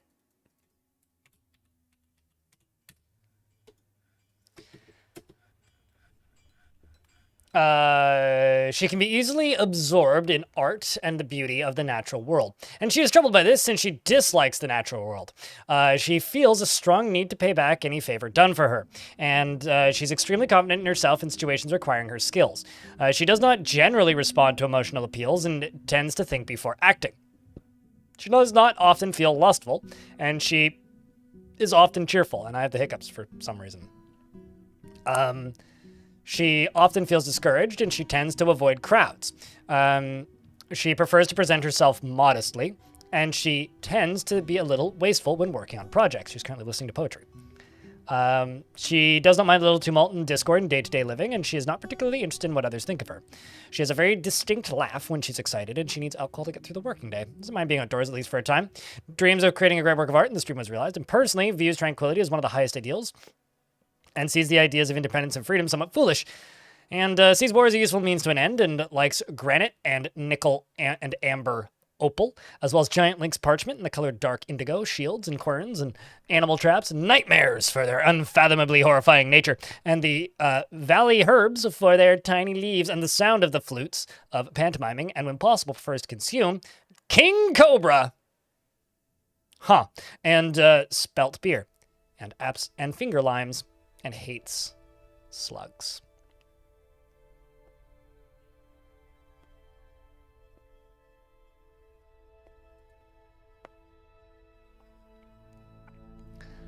She has 3 friends, 2 of them close. Welcome to the fort.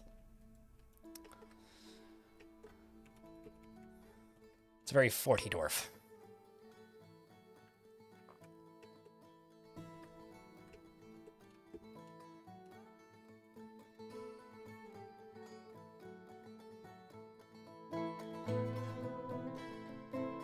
So dropping this should power this up.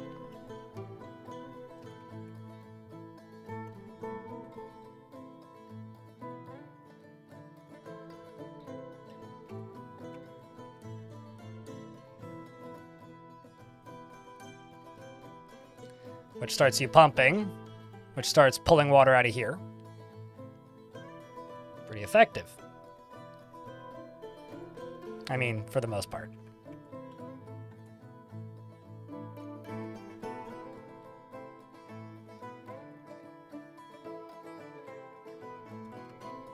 We just need to wait for it to start spinning.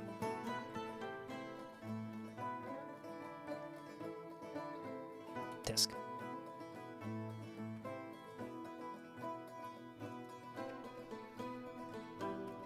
Oh, shit. Wrong dump zone. Oh well, it's fine.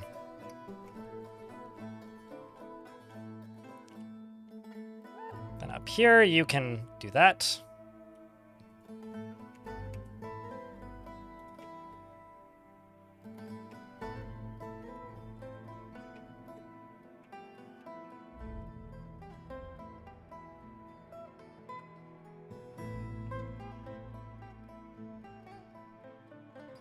It's like not quite generating enough power, which is kind of funny. Oh, there we go. Now it is. It's like it does for a second and then it stops. Actually, you know what's kind of funny? It's like intermittent power. Like it generates enough power and then it immediately stops generating enough power because it started generating power again, which I think is kind of funny.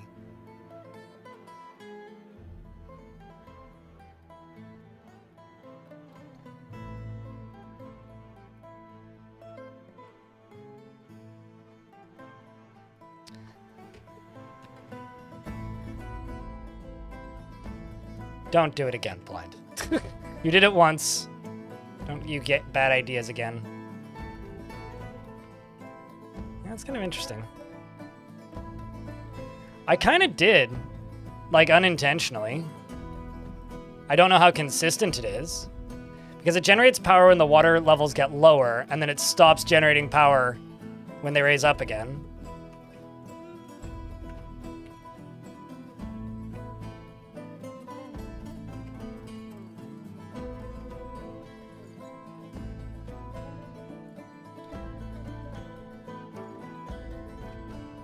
How much power does this thing need? 313?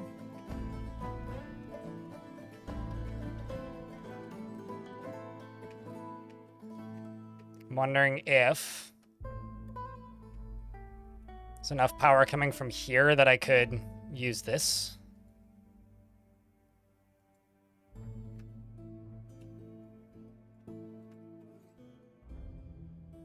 Let's see, 1, 2, no. Not without recutting the whole thing. Maybe 1, 2, 3, but that's directly underneath my bedrooms.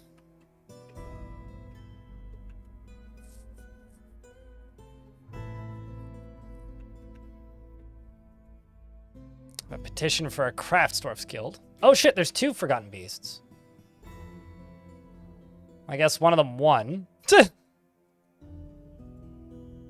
Forgotten Beast gores the Forgotten Beast, and the Severed part sails off in an arc. Well, we got another one now with only one tail instead of 3.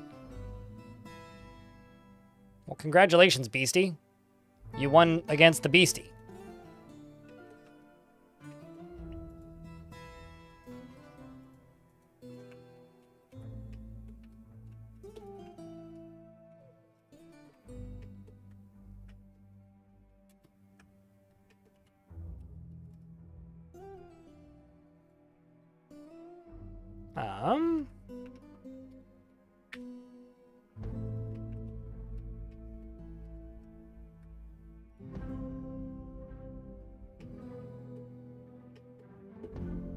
Well, let's just suspend this. Just go into here and forbid all these blocks.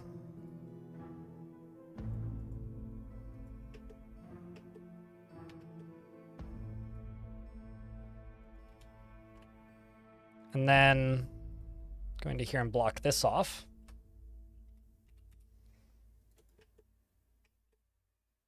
I don't know how to power this, is the problem that I'm running into.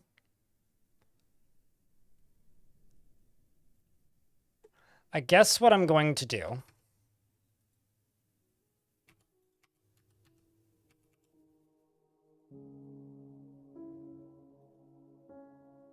is I'm going to deconstruct you. I'm going to deconstruct you. I'm going to deconstruct you. Because this will just generate enough power to keep this thing running if I deconstruct these. Because it is also powering these. What's trippy?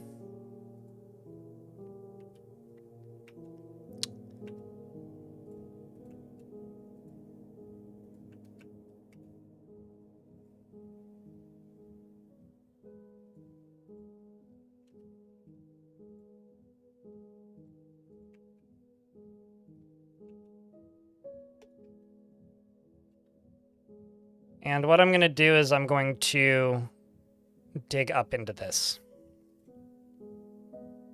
But this is going to stop functioning around here.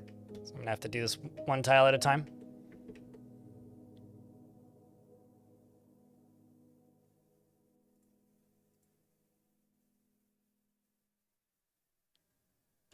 I mean, I know what you mean for the song name, Around the World.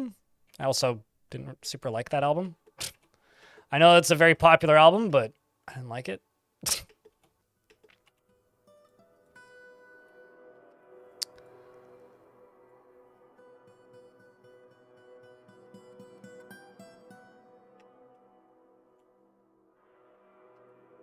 So let's actually just go right up to here.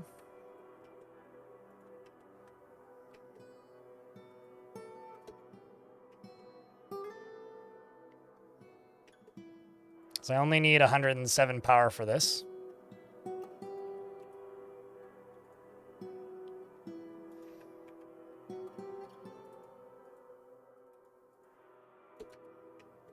Yeah, I mean, this is still working. Periodically pumping.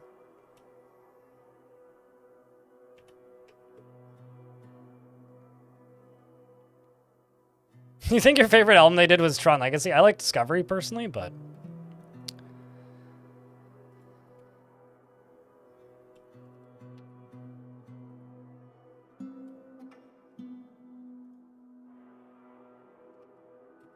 Okay, this needs to get fixed.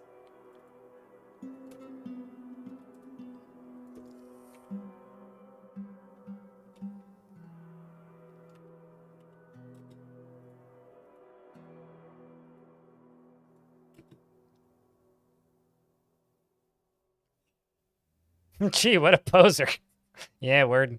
So here's where I might actually flood the fort again. So here's hoping I don't. But I'm not going to make any guarantees at the moment. At the risk of making myself look really silly again.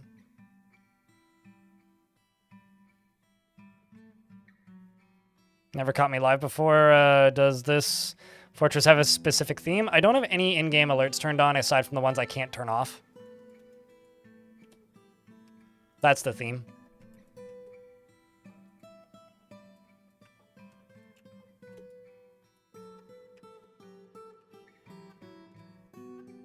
I think all of my miners decided to go get food at the same time. Which is kind of funny.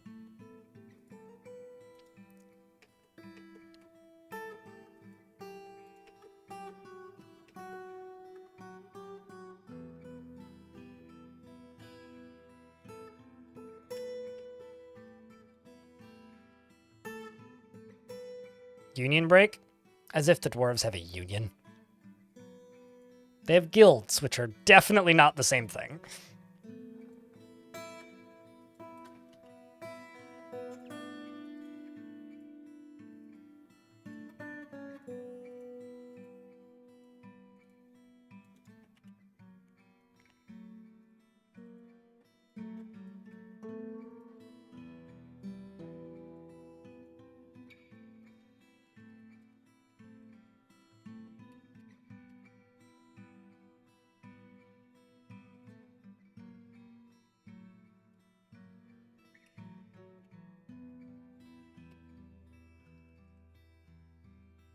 Let's also dig over this. Dig through to that. You're digging through there.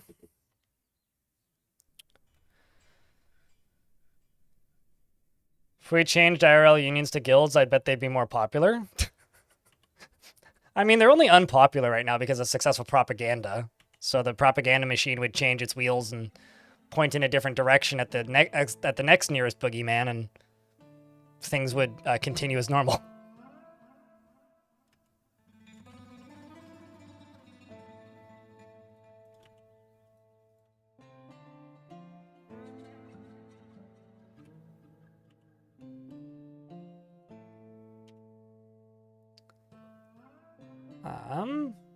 I'll say, didn't I have a job to make mechanisms? Oh, I think I know what happened. And I was right. I haven't made a new mechanic shop yet.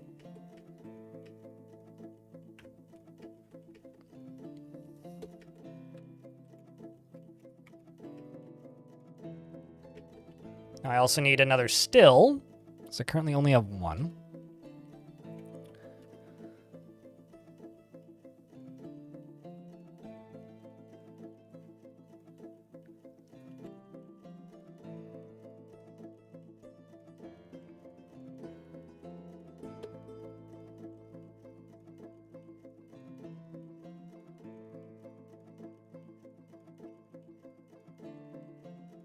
They must have a nice guild hall. Yeah.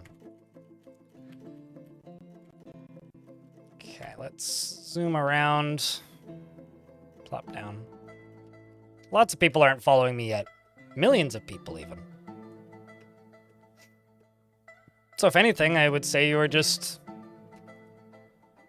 more normal not following me yet than anything. How long since the flood happened in game? I would need to look at the year, but probably 4 years, something like that.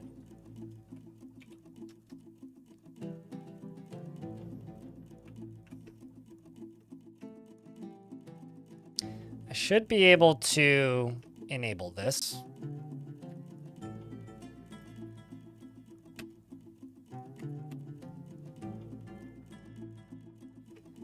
Okay, so what I need to do is I need to go up to here and dig through this.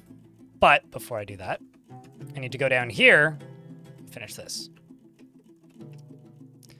And you right here need a lever connected to you. So let's get that done. Although, actually, this doesn't need as many mechanisms. So let's get rid of 3 of them, because 2 are probably all we really need. Everything else is kind of just overkill.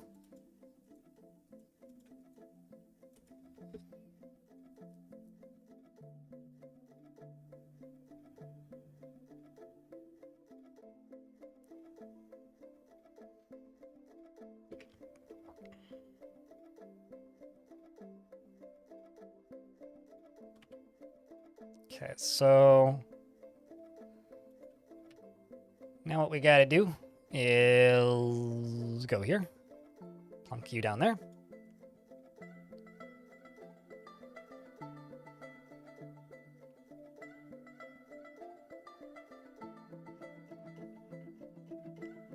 Okay.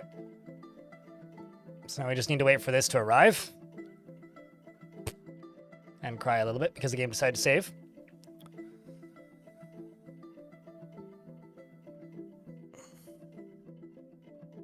Also, Trout's... So, trout-shaped sarcophage, or sarcophage, is that however you say your name in YouTube chat? I read that as trout-shaped sarcophagus. Which, man, if I could start over, that would be my tag on all platforms. Trout-shaped sarcophagus. Maybe carp-shaped sarcophagus, actually. Trout would just sound like an IRC joke. Because I slapped him in the face with a trout. Remember when you could do that in Twitch chat? No? Just me? Okay. I have to feel old sometimes.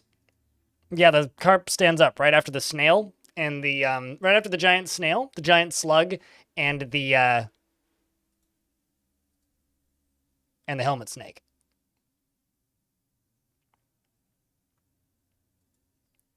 Hell of a band name. Yeah, they're opening for Fish Molly. That's right.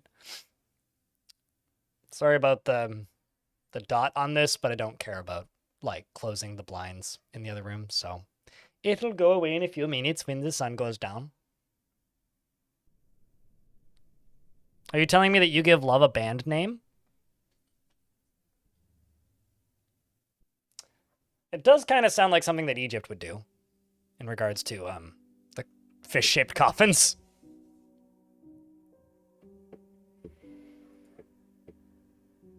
So this needs 135 power, and this will make 200. So now I need somebody to build this. There you are. And thunk. Oh, I don't have 2 accessible mechanisms currently, unfortunately. So now I need to wait for 2 accessible mechanisms. Oh, man. This thing's full, too. There's so much coke down here still. That's funny.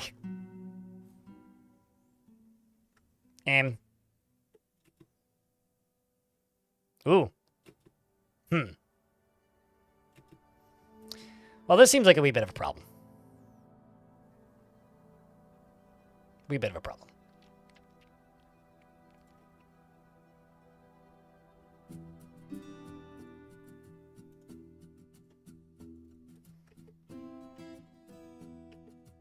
I don't think there's anybody in here, so I'm just going to lock those 2.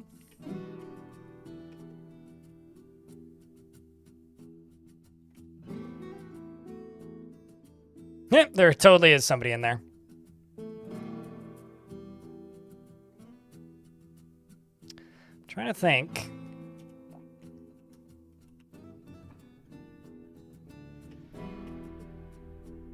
Man, they haven't completed that yet. That sucks. Okay, well, I'm going to open this, but lock this.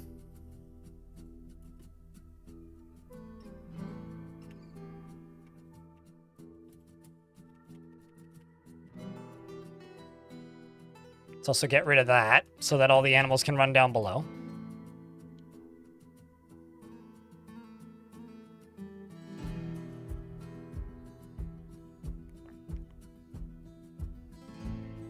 Now the question is, I don't really, so they come in here and they go up there, up there, up there, up there, up there. This is supposed to be the way in. So currently that's not actually a way into the fort. All it is it's a way in for them to kill my livestock. That's all it really is. And then kill this dwarf. So what I think I should actually do is open this up again and send my militia over here and then fight them. Because right now we've got this dwarf in here. Oh, actually, even better. Let's just pull this lever. Give them a wee fall. And instead send the militia down here. Because the goblins are currently coming in. That's a little awkward. Not a huge fan of that. So now they fell. So did this child. All right, no, this child didn't, but now there's... Imagine just be like, I'm doing the wheelbarrow job, and then suddenly just like a bunch of goblins just appear there, having fallen from the ceiling, which is just what happened right now. And now I go, okay, where are my squads at? Guys, I need you over here is where I need you. I know there's a goose, but there's also, my goose is zooming, but there's also a lot of other things in here. Can we, get the militia? Uh-oh, that seems kind of like a problem. What if I, great. Well, we'll kill you after the fact, but right now I'm just sending my squaddies in. Let's just get you guys over to here and then do the thing here, all of this. And then confirm.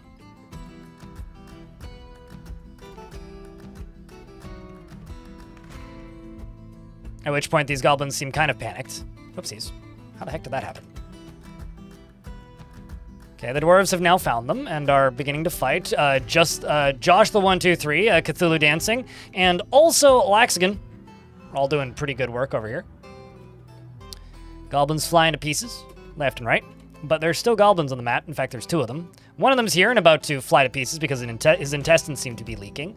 And then the other one is all the way over here, who's just causing shenanigans. So I'm going to send the dwarves to go kill this one. By kill this one, I mean they're going to go kill this one after they're done killing the one that they just killed. Although Haggard is over, sorry, not Haggard. Snail's over here now bleeding because Snail has encountered the goblin and is running away very quickly, which hopefully they keep doing because goblins seem mean. Goblin is now moving into the other room, and the dwarves are running around in fear going, oh god, it's a goblin! Whatever shall we do? The goblin also seems to be running away from the dwarves in fear, so maybe it must have seen the cavey up there, which is terrifying. I also would run away. No, quit it. Stop it. This is not fair. Stop trying to turn my dwarves into dwarven pincushions. Thankfully, he still has 17 bolts. Or she still has 17 bolts left, so it's going to take a little bit. However, it appears that Wolf over here has encountered the goblin and is beginning to hack at it like it's a tree. And in fact, killed it rather quickly by hacking it in the upper body with a steel battle axe, and the injured part was cloven into asunder. Chopped the upper body off of it, which to me means chopped in half, but checking the logs over here, and that appears to be all of them, and the dwarves are now going to go back to whatever the heck dwarves were doing.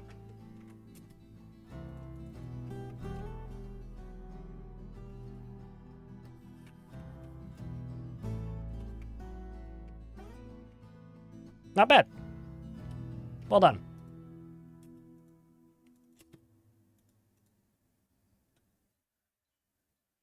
And let's jump back up to the surface here and then let this poor guy out. He's like, why did I get locked in here?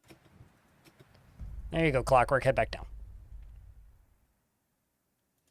Surprise averted? Certainly. Maybe the surprise was just inverted.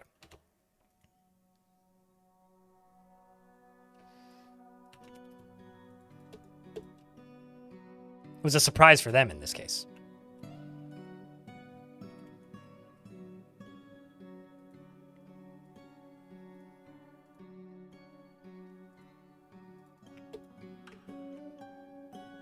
Let's see if I can close this without crushing somebody.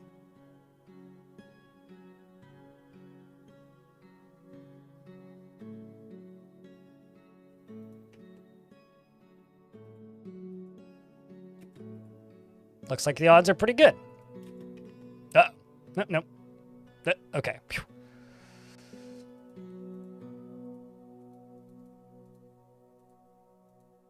And then this can also be closed. Thunk. All right, sweet. So, now that I've done all that, what I can do is I can go down to here. By down, I mean up, actually. And I'm going to plug this into that and give it a pull.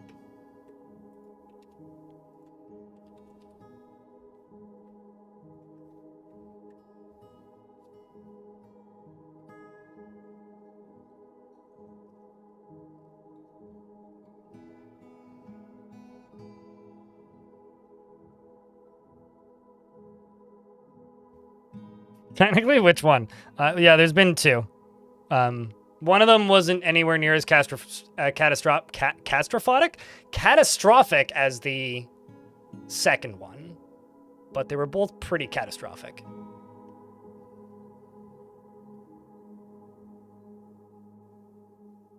Not to be dumb, but don't most people from Belgium speak French?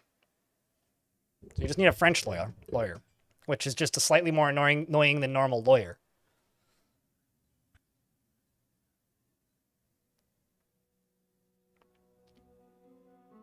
Flemish French? German has lots of phlegm in it.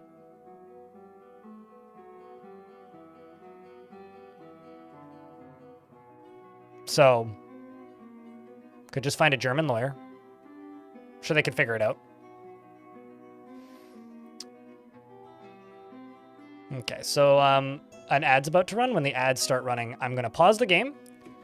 And, right now. And try and fix the lighting on the green screen.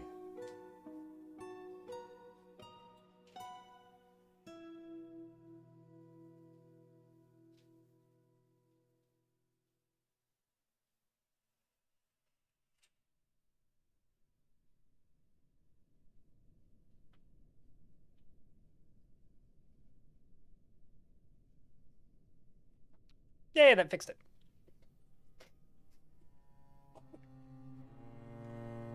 I feel like most of Europe is multilinguistic generally, but... Okay, so the plan now is slaughter the caged animals, which we're already on, and then test this sucker. And the way I'm going to test it is by... I'm going to dig through this. Actually, not there, because they can't get to there very easily. So instead, I'm just going to dig through this. Digging through this will let water flow into here. And block this. And ideally, let the dwarf out before it fills up completely. Then I can open this, which will then let water flow through here. And go all the way to the end there, which I will remember definitely to smooth and fortify. Otherwise, I will cry. And then that should give this enough power to pump from here. Then what I'm going to do is I'm going to go down here and pull the lever and open this, which hopefully doesn't flood the entire fort. Fingers crossed on that. And then it should pump all the way up to here and then into here and then fill this sucker up, which I don't think is connected to anything else anymore. Should just go to over here. And then when all of that is full of water, I should be able to pull this lever to instantly fill this entire thing.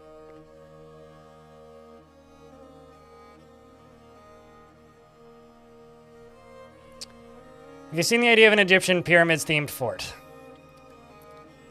I don't think there is an older idea in the Dwarf Fortress community. So yes.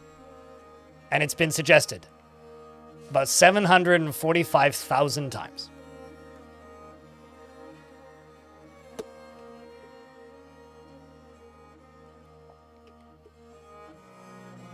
Everybody, it turns out, is obsessed with the pyramids. And I've made pyramids before, and they tend to be kind of tedious to make. So I'm not particularly interested in making pyramids. Because I just kind of find them a bit tedious. Well, the question was, you've seen the idea of an Egyptian-themed fort? Question mark. Implying that it's the question as to whether or not I've seen it. My response to you is, yes, I've seen it. That is all.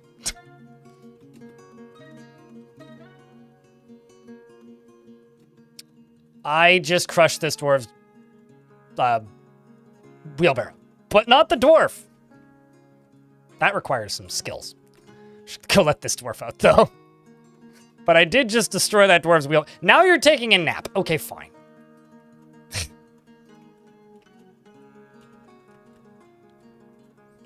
What a dwarf.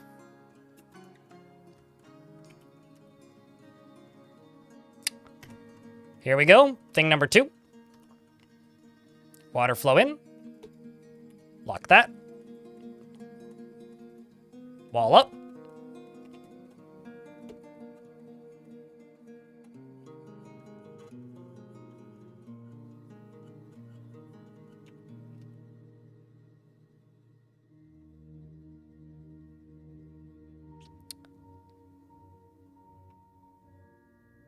Documentary about how stupid that man's hair looks, I think, is the one you're referring to. You know, I love Ancient Aliens. I think it's an extremely stupid show, and I find it very entertaining. But genuinely, them calling it a documentary is like actually kind of offensive to anybody actually making documentaries. And that ain't a hot take. That's just kind of true.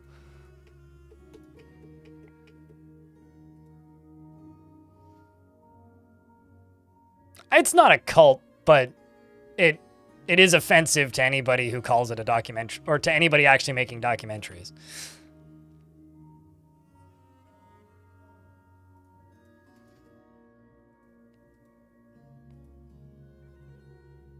I mean, okay, so Jared Leto is 100% a cultist.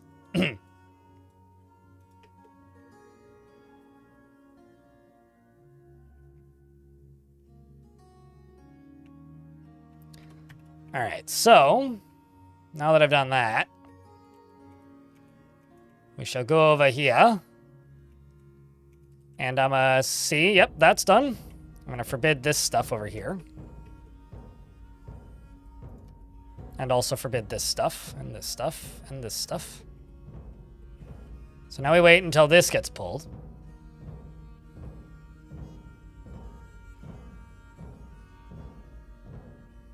God is an Astronaut is a pretty damn badass band, but...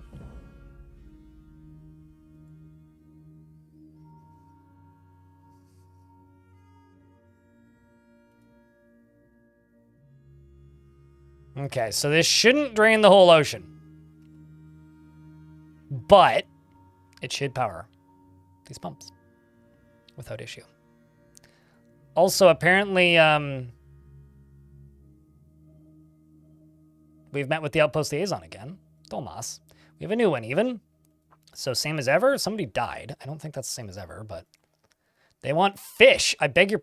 They saw where I live, and they're like, you must have fish. And I'm like, do you think I have fish? Also, the dwarves are here to trade, so I should probably do that. But before I do that, I'm actually going to...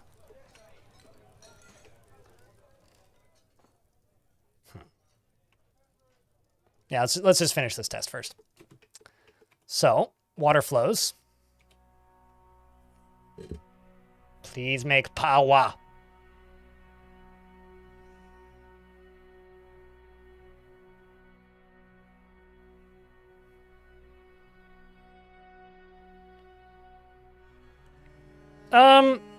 You weren't the second year. The first year you were, Hobo.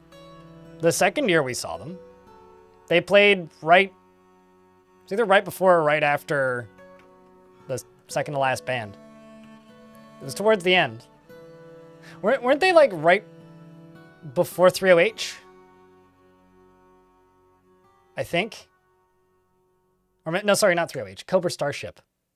The guy who broke his leg on stage. Or broke his knee, rather. So we did see them, just not the first year.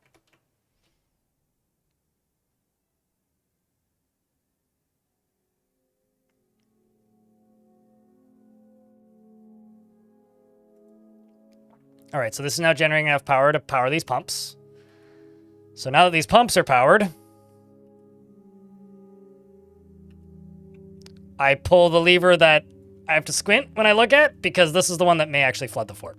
So, if you like seeing a lot of water go places, you may want to look up right now.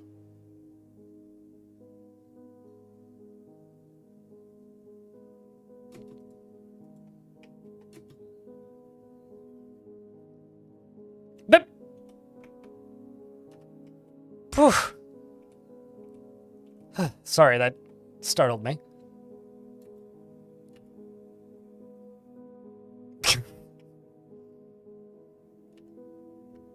A lot of water via fast. Okay, so water go that way. Water go up.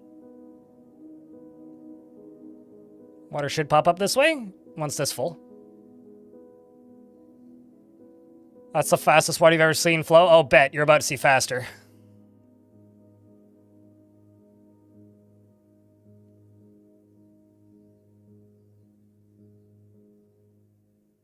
Okay, so now it's almost full.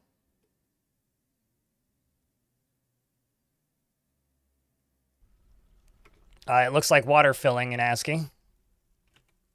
Looks like this. Also, we've drained a lot of the ocean as well. To do that. A whole layer, in fact, almost. Like all of this is what we drained.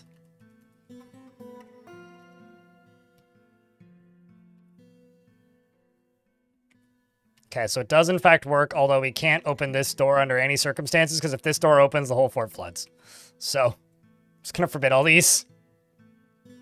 Okay, so now that this is all full, and this is all pumping, there's one more piece left to this test, which is that door's shut and that door's shut. I don't think there's any other ways in here. So what I do now is I pull this lever.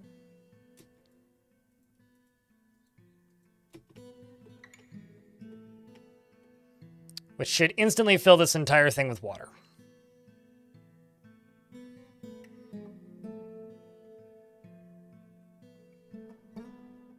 And it did. If I make these bridges invisible... Oh, can I not make bridges invisible? Oh, I'm making them visible, my bad. If I make these... Okay, never mind, you can't make... Oh, no, you can. I made them invisible. If you make the bridges invisible, then you can see that it's full of water. Then the last step here... See? The last step here would be to uninvisible these. And then grab you. Actually, no, grab this. Pull this. Which should close that.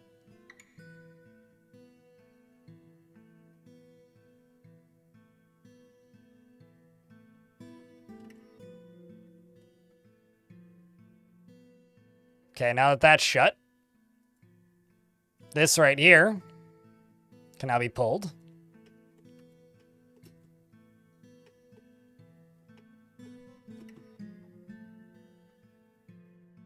Now, hopefully I didn't fuck up somewhere. All the water should drain out almost instantly.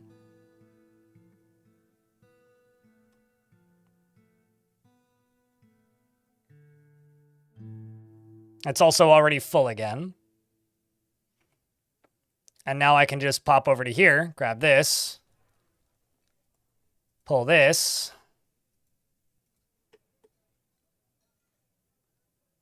and now it's full again. We did it.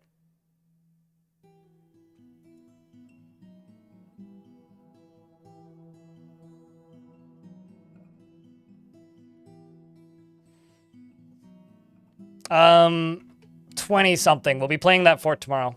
Geonosis 3D.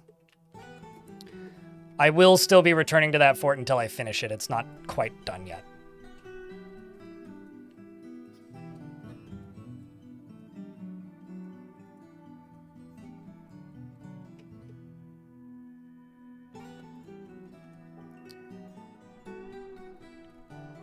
It's I don't think it's actually the biggest one I've built in regards to the toilet.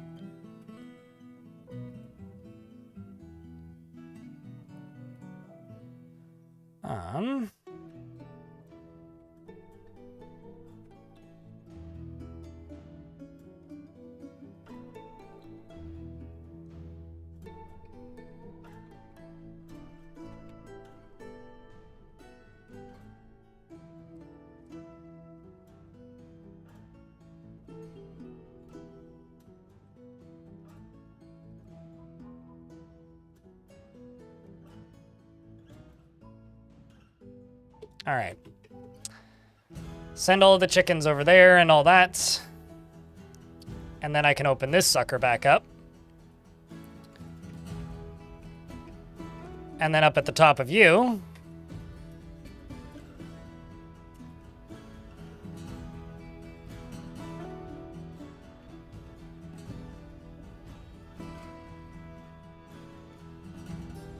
This connects.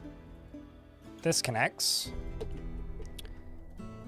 And this is the way in enemies are going to use for the fort. Except now I need to replace these with ramps.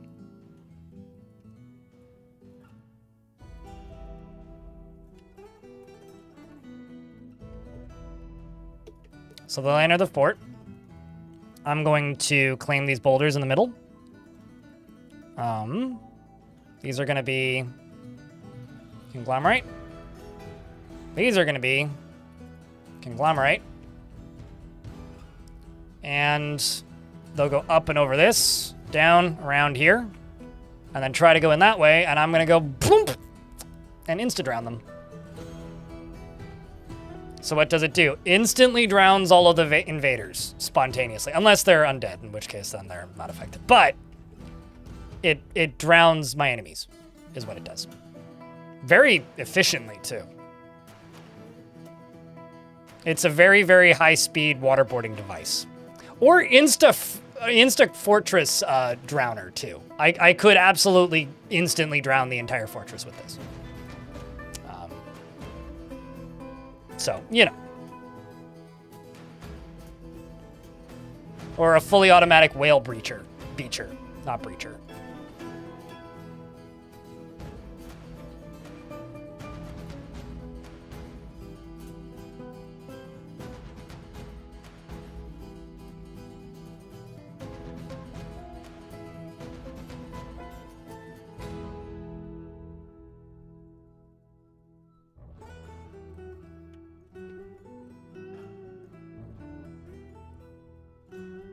Time for the muddening. There will be part 3 at this point, as far as I'm being informed.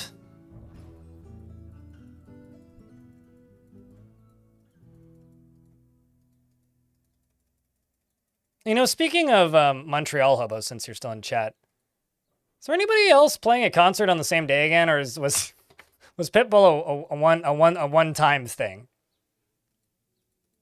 I feel like I should look that up because now I'm actually kind of curious.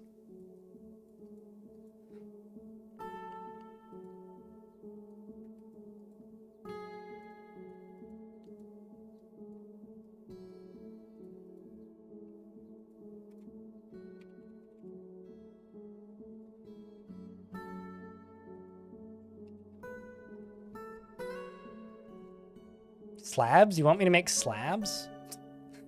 Why?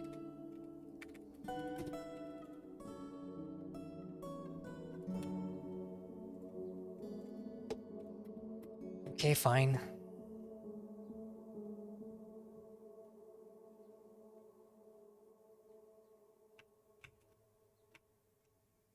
For those of you who don't know, last year when I was at Formula One, Pitbull was playing across the street.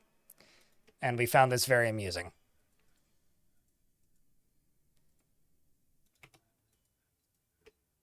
I have a Craftsdwarf guild that I need to make.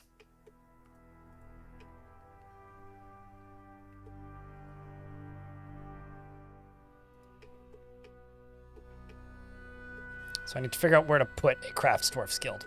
I think I was going to put it up there, so I'll just cancel all of these.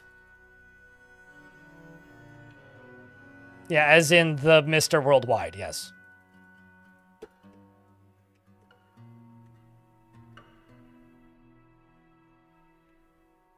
Pitbull still plays is a proper question. He's not very popular here, like where I live in Canada, but he's quite popular in South America, as I've been told.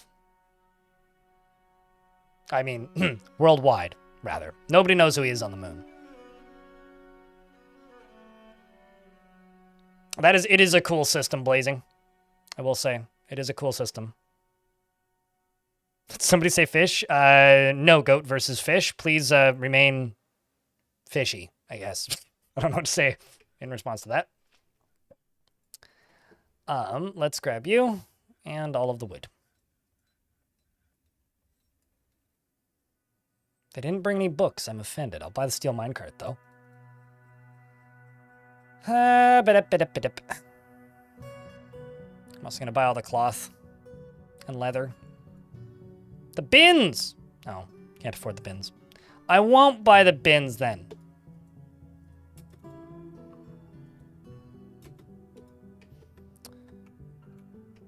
And then over here, this can be a meeting zone.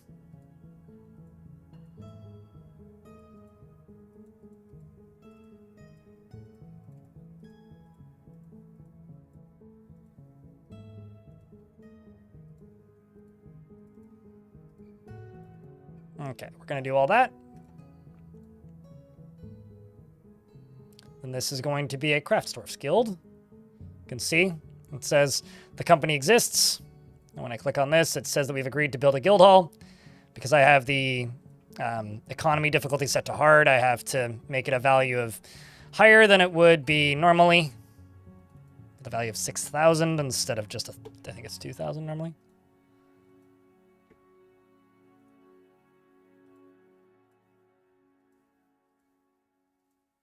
So let's throw some fancy and also less fancy tables around. Let's throw in some tables too.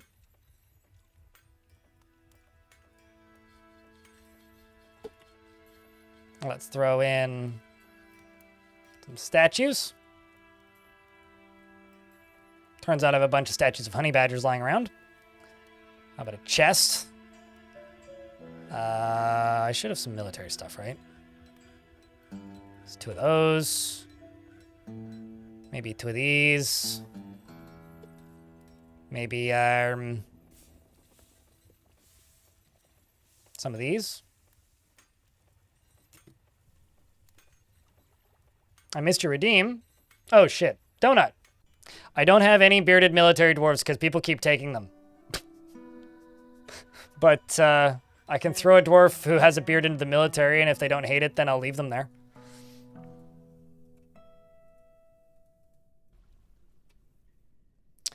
Donut. Donut.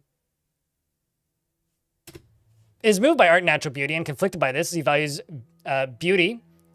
And he is conflicted by this as he values artwork and its creation. He can sometimes act without deliberation, and he tries to do things correctly each time. He is pleased by his own appearance and talents. He has a greedy streak. He is curious and eager to learn.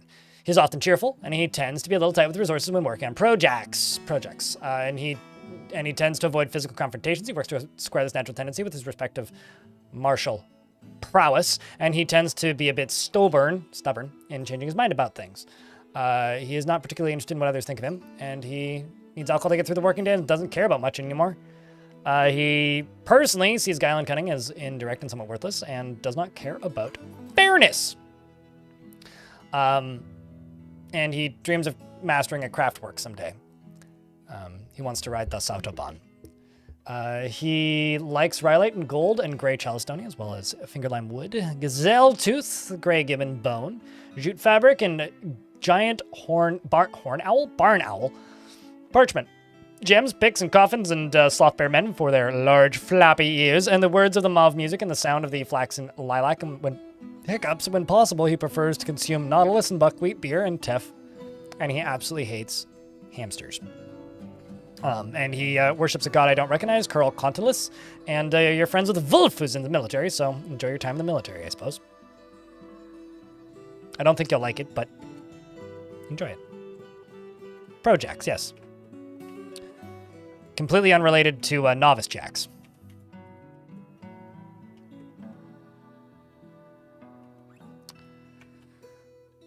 So...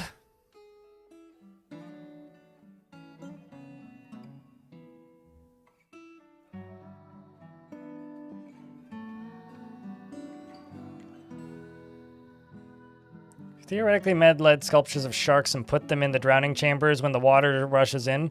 Would it knock them around and mince invaders? It wouldn't knock them around unless they were deconstructed. But that would be fun if it did, wouldn't it?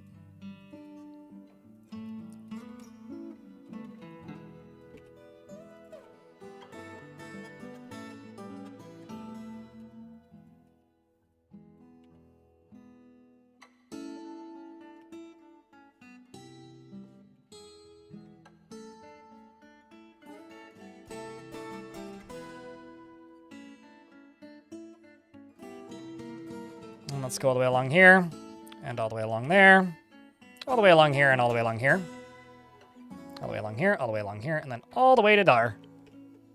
Then up to here, and then down to here, and over to there, and then down to there, and then down to there, and up to there. I also need to get rid of these and claim that. The last thing I can now do is ramps up here and ramps up there. Let's also go down to this and do this. And now that I've done all this, all I gotta do is remove the remaining stairs, polish up some walls. My defense is now done.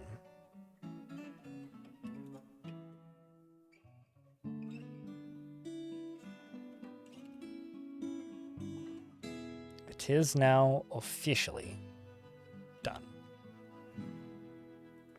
Which means I can go invade things. So we're right here. There's a goblin tower right there. That seems a little dangerous. Goblin fort right there. Human fort. Ooh. There's a goblin fort with 50 duders right there, with a bunch of artifacts in it. Goblin hamlet with 300.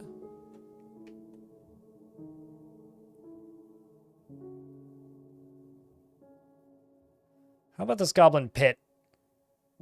You know, North Magic might be one of the cooler artifact name or one of the cooler book names I've heard in a while. We're just gonna go raid them.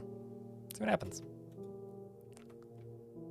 So at this point, I gotta say, good luck to my new commander. I mean, you are a competent axe dwarf.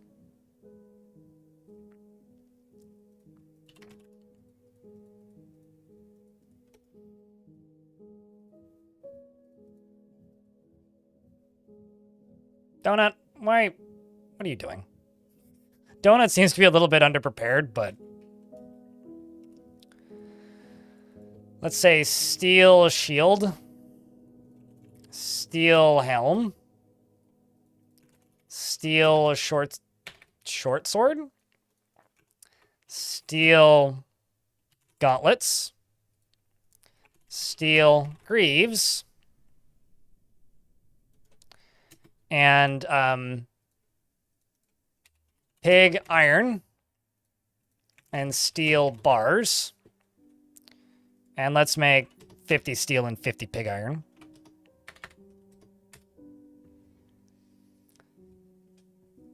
And then I also need to go here and make a new squad. Aban, are you terrible at it? Let's see. You're doing crafting masterwork someday. Uh-huh. Doesn't care if others take the time to master skills. Has a greedy streak. I mean, why not? How about you? You're a novice armor user. This Dyer seems to be pretty talented at things. We'll see how they fare. If they hate it, then I'll remove them from the military pretty quickly. Otherwise, we'll let these ones go train. And you are now heading out to new adventures. No problem. Nyan Lethotep. Lethotop, or however you say your name. Eggs is the only one who still needs to leave. Who's getting a wee bit dizzy.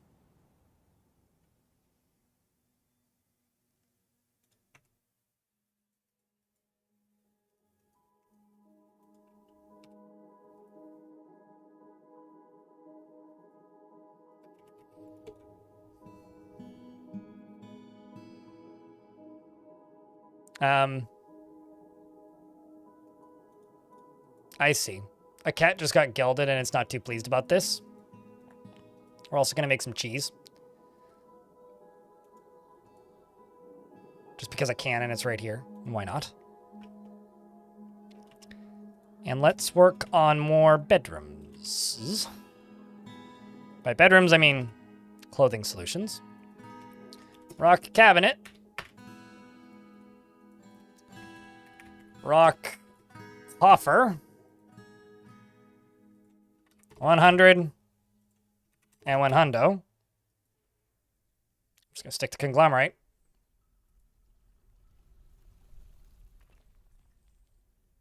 I mean, it's a fair thing to be mad about for a cat.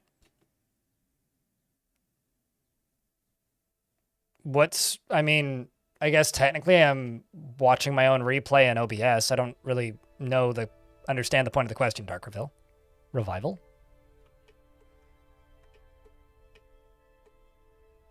But no, I'm not watching anybody else's stream right now, if that's what you're asking. I most certainly am not doing that. Okay, I can get rid of half of this stockpile.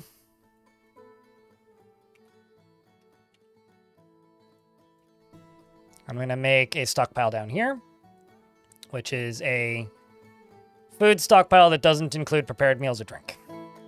Or any seeds, actually.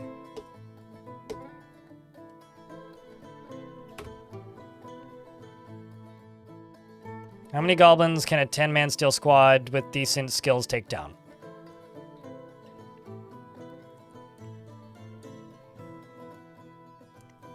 $80 to 100 before they get tired?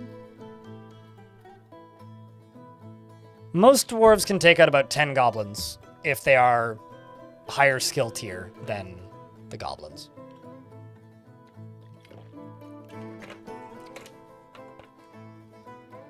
I mean, it does kind of seem like a dad joke, but if it's a dad joke, I completely didn't get it, which means it must be a very good dad joke. High tier humor. Excellent wordplay. Masterful confusion.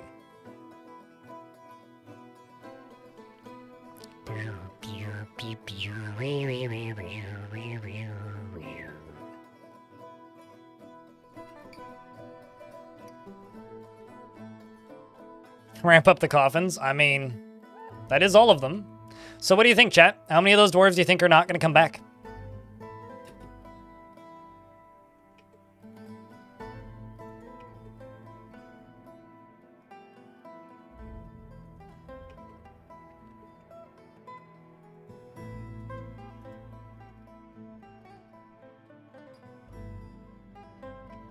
They be fine. I mean, we can hope, right? We can only hope.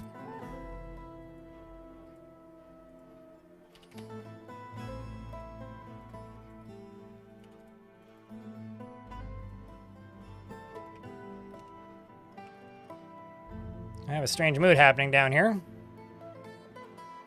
You need blocks and bricks, leather skin, cloth thread, probably have that. Gems shining, okay. Tree life, right? Bars metal, yep. Bricks blocks.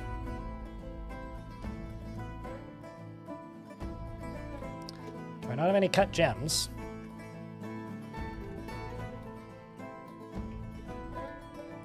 I have fuckloads of cut gems.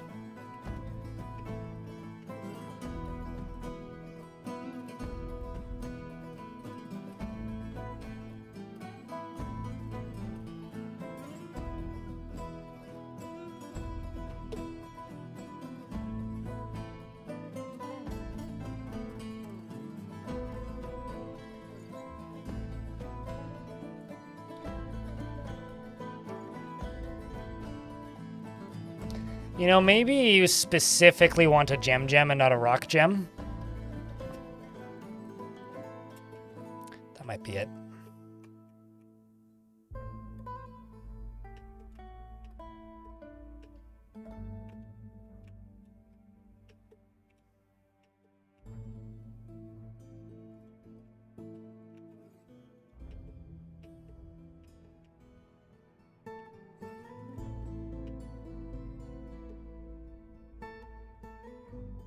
You know, it's actually faster to just deconstruct this than to go looking for gems.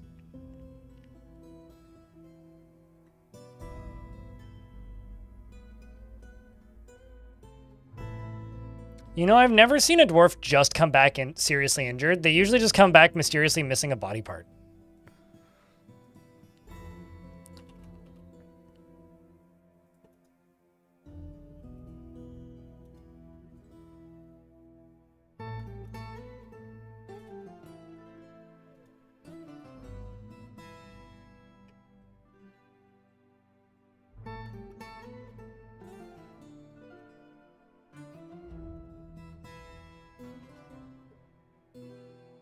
Does kind of seem right now like everybody's just clearing all this. Well, I'm just gonna go all the way up and down here and just auto all this.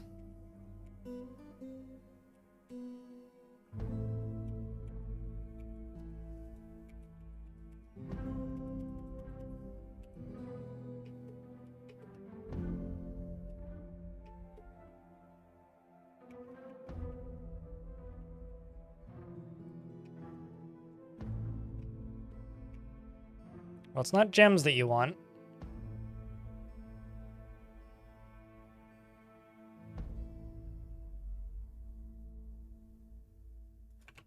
It's not wood. Lux bricks.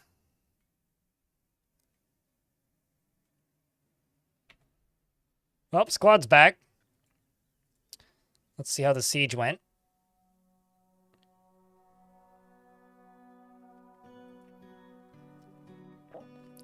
In the mid-autumn of 1056, the Hammers of Dance slipped into Dungeon Scar undetected by the hatred of generals. They only like lieutenants.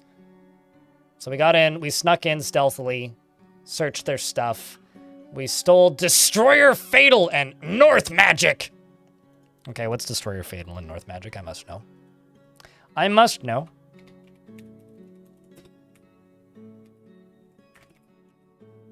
So Destroyer Fatal is a book.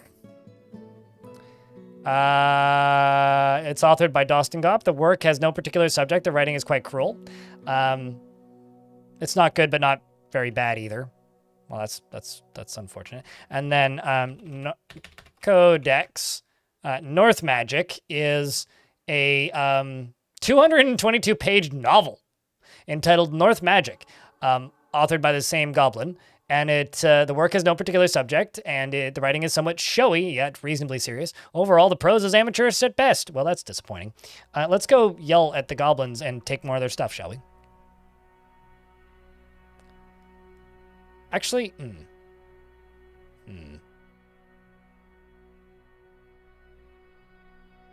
I could also just raid them. Let's just go hit this one. We'll go raid them again. Go get them. North Magic sounds like a 2010 romance? I mean, maybe.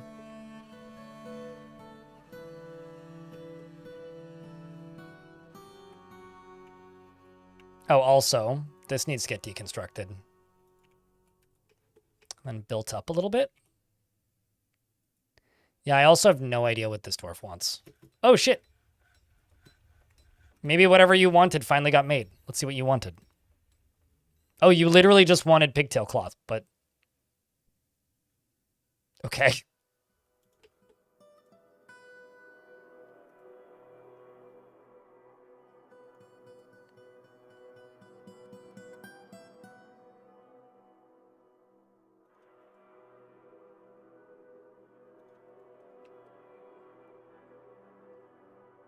That's interesting. Goblin smut novels? We call those goblet novels. Also, I don't think I can turn this off, by the way. The violent end of surprises has returned.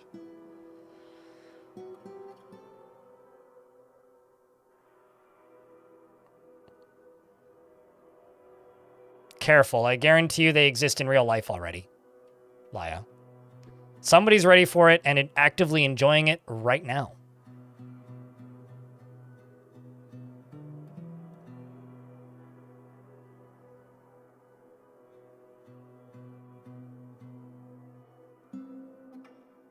I really like the fact that there's just trees sprouting up everywhere around this fort.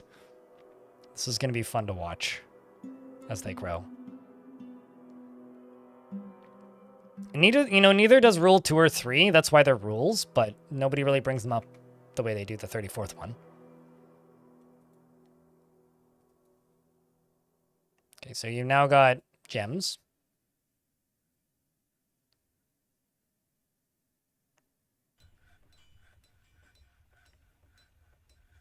So what kind of recurring workovers do I consider essential? Whatever you feel like you need. That's up to you. I'm not really somebody who goes around preaching metas or tells you that there's things that you have to do. I don't think that there's anything that you have to do. The way you play Dwarf Fortress is a unique experience unto yourself. That being said, I like to set up a process plants order, and that's about the only one that I consistently set up. That, and I usually set it so that they make more drinks when they get low on drinks. But those are the only two things that I do consistently every time. I don't consider anything essential. Do what you feel like doing in the order you feel like doing it. Everybody plays this game a little bit different. I was once playing Battle Brothers and found a goblin camp named Shrek's. So is this the precursor to Shrek's Quest?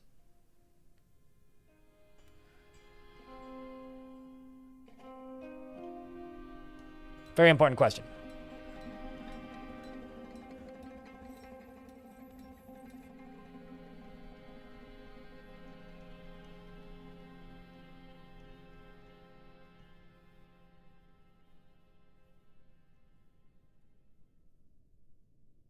Well, there we go. It's begun working on the artifact, and then over here, this can get opened. Open says me.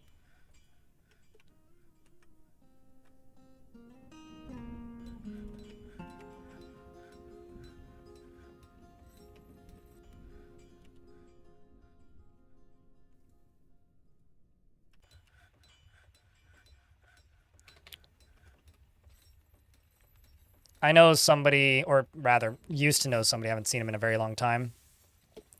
They had a tattoo that said, practice safe Zex, with a Z. Use a Gundam.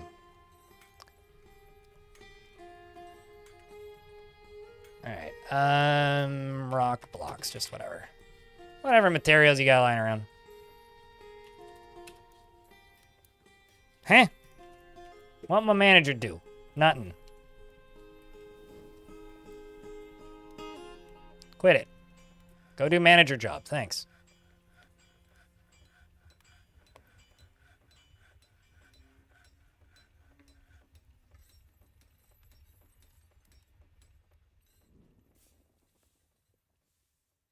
Rank team. Oh no. What a time to be a dwarf.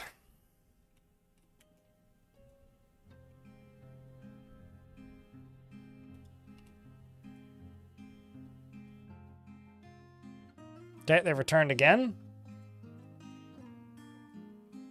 They brought a Kestrel Man leather bag home. Well, that's distressing. And they attacked. They snuck in undetected once again, very stealthy-like. They stole factual steel mites, the hidden meaning of the fort, treaties on Nadim Bottomblood. The fort was the fort, just the fort. We stole the fort, chat. The fort was stolen. No, sorry, journey to the fort, not the fort. The struggle, common practice, secret of the human, and that's it. I think we should just go rate them properly.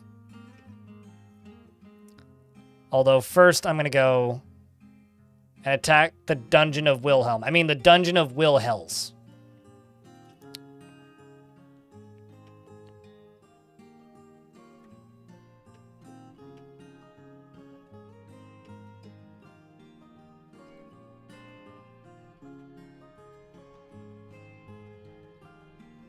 Chat's officially gone beyond my nerd cred with these references, by the way.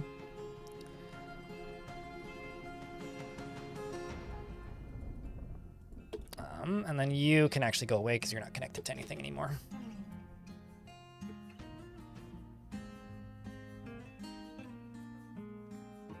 Thanks to me. They weren't reading them anyway.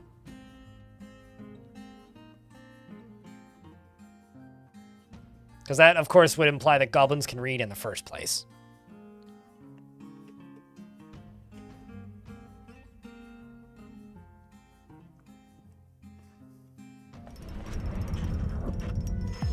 Nil the Weaver has created a little low coal, a sheer pigtail shoe, and offers it to the Salty Shock. Also, speaking of which, that reminds me, I was supposed to finish this.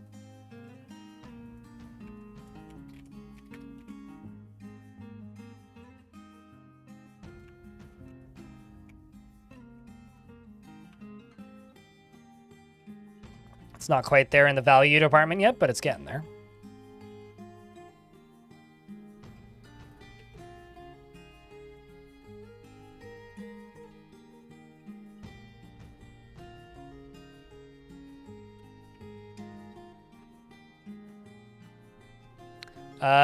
Well, that's going to be more than valuable enough. This is a pigtail shoe. All craft store ship is of the highest quality. It is studded with lay pewter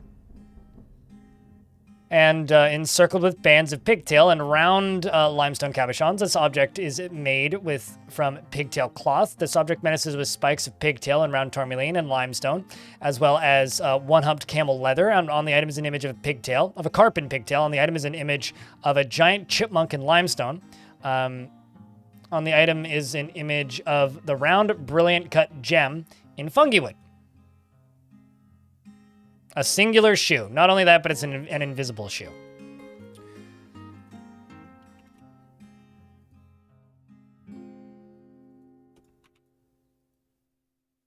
And now that Guildhall is satisfied.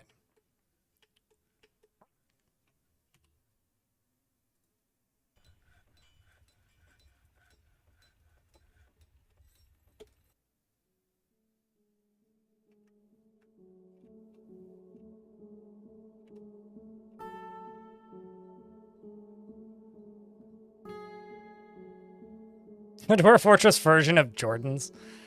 You know, as somebody who's never really paid much attention to basketball, the infatuation with Jordans completely eludes me. I don't get it. It's one of the things that makes me feel both old and also young. Too young to get it and too old to get it at the same time. It's a very bizarre feeling, I gotta say.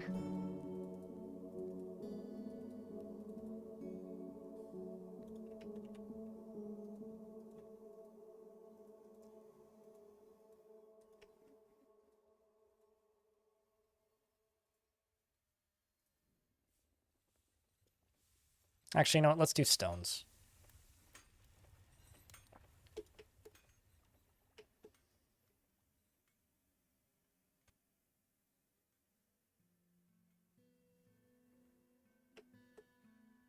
How goes clearing the mud?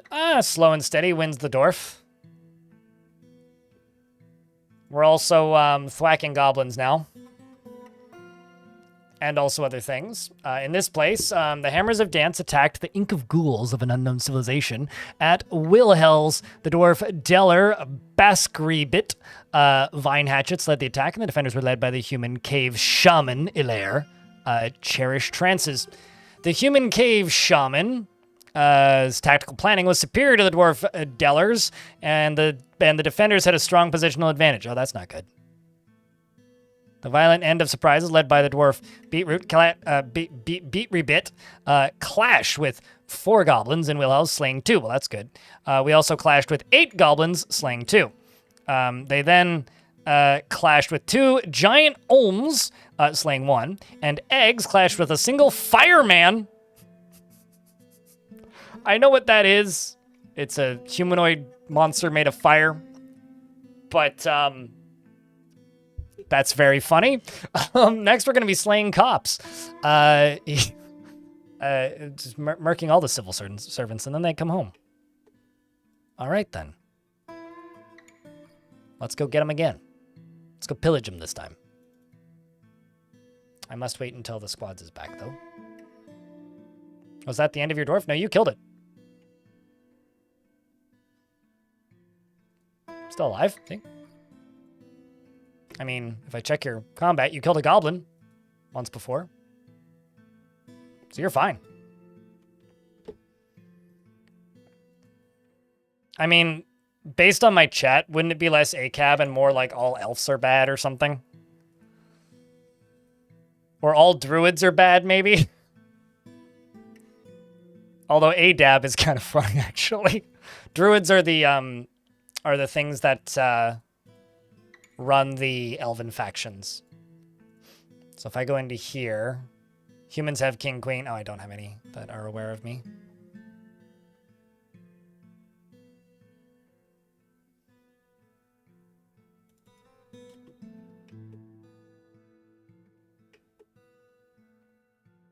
And a bunch of kangaroos run onto the map.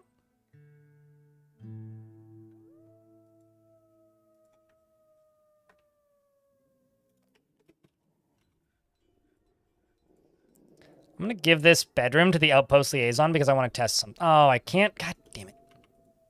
Okay, I was going to say I was going to give that bedroom to the outpost liaison to see if you would maintain ownership of it, but guess not. You're going to go get a drink? That wasn't on your itinerary. And how dare you take a nap? Okay, so did you just not have quarters before? Uh-oh.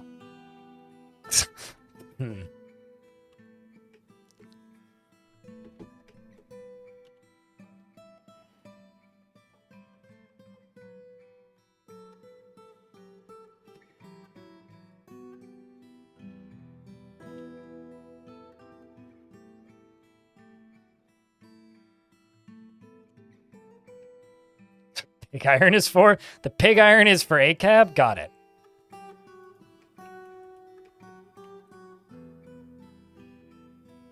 Wait, what?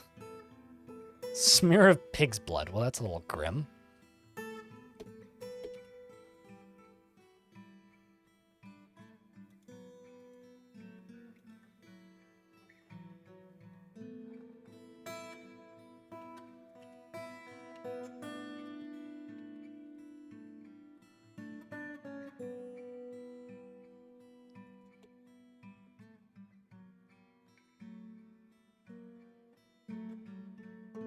And I think they... Nope. Okay, they haven't already returned. I thought they did, but...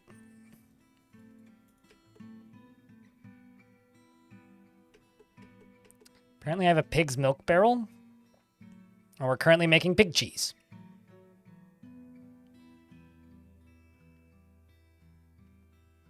You cannot sell caged goblins to traders. All you can really do is either use them for training or release them.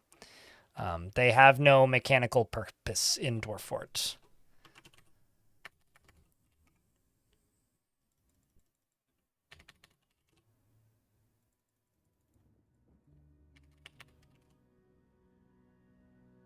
I have to leave one of the boars alive.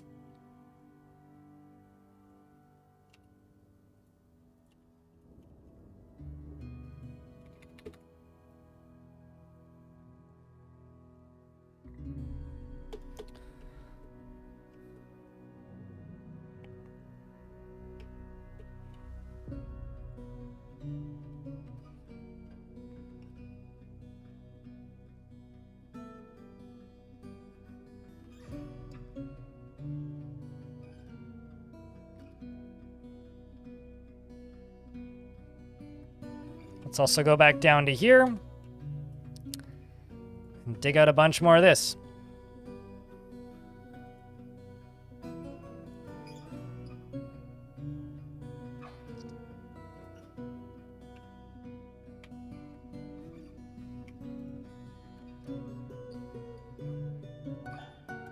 Seems like there's a bunch of iron ore over here. As well as some more galena.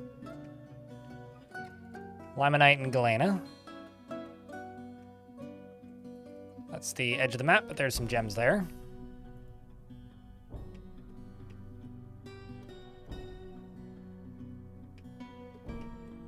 I mean, that would... Making a gladiator pit for goblins is more or less the equivalent of using them as training, but I digress. Okay, they've arrived back again. How'd this go? Went and pillaged Wilhel's this time. Okay, so once again, the shaman led the defense. Deller, Besk, Ribbit, outmatched the human cave shaman with a cunning plan, and the attackers had a strong positional advantage. All right, so this time we did better. The human cave shaman's left foot was torn. The cave shaman's eye was smashed. The cave shaman's tooth was knocked out. The cave shaman's cheek was smashed, and then their back tooth was knocked out, and then they were struck down. Lovely. Killed a giant Olm. Clashed with 6 goblins, slaying all 6. The primordial bracelet. Yes, I was wondering if we could do this. We just stole a primordial stone bracelet. That's awesome. From the salty shock, which was looted, of course. We've stolen magical weapons. Success. I also got a long carton skirt and an anvil. Oh, cool. So now that I've done that, I'm actually going to go assign that bracelet to the mayor.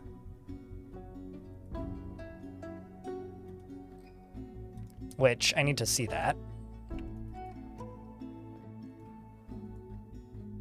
It's difficult to look at, so it causes blindness. And, Cthulhu Dancing here is taking a nap sing.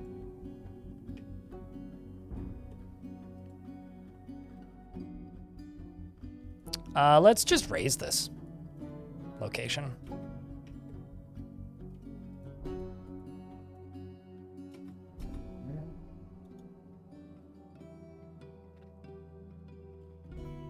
You hit this little arrow, and then you hit the auto button. And then you just click and drag, and they automate it. Yeah, it gives you the power of Northern Lion. You focus your forehead and blind them. That's a terrifying power, if you ask me. Sorry, Northern Lion. I know you don't watch my stream. I never will, but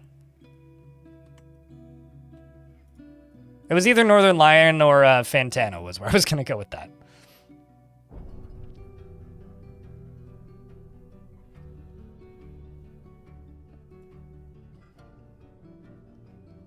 I'll say Jetpack. What's up, dude?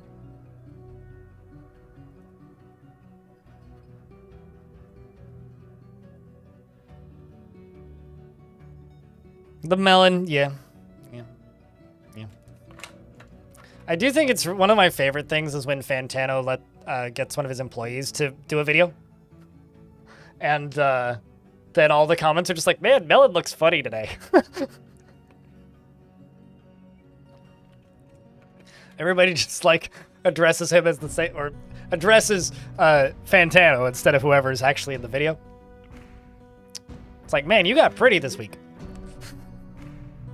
It's one of my favorite comment sections on the internet, I'm not gonna lie.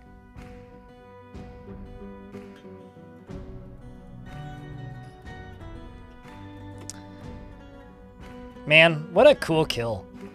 The human shaman. Now we just need Cthulhu Dancing to wake up. And the mayor comes up here and collects. Did you have to vomit on the dwarf that brought you the stuff? And collects the bracelet. Did you have to puke on him?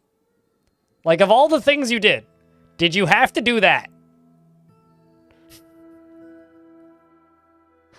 Anyway, at the very least, you now have the magical bracelet of blindness.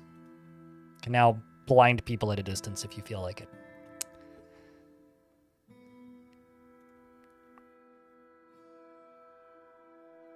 Just mega busy with work lately. Yeah, I get you. A lot of people are in that boat, seems like.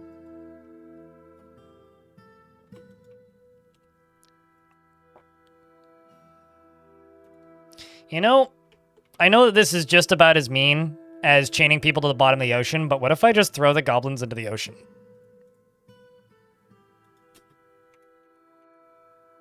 I mean, like, what if I just did that?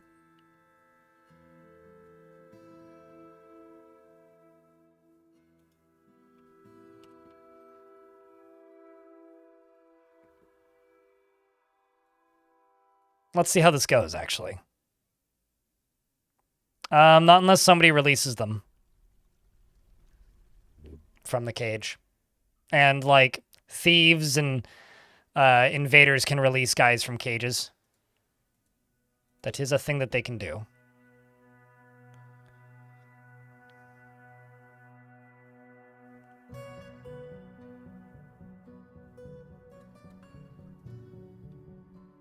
Will the cage leak? No, we're throwing the goblin, not the cage. That would be a waste of a perfectly good cage. I gotta reuse those.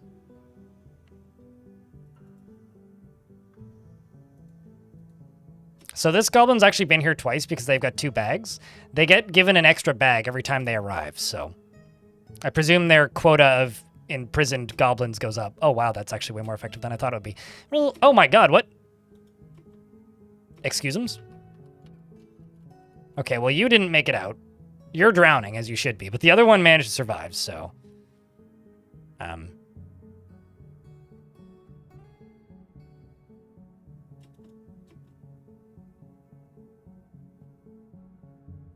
Wouldn't it be funny if this goblin was also a vampire?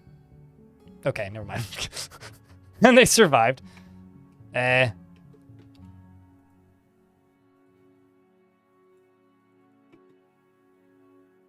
now you can come back again. Gremlins can also open them, yeah. This is true.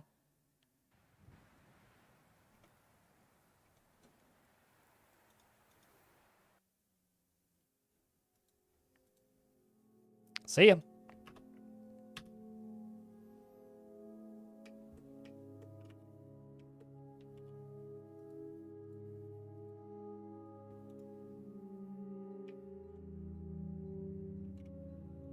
Okay. Squatties is Cummings backies. See how this one went. We went and raised them this time. Searched and found nothing. Well, that sucks.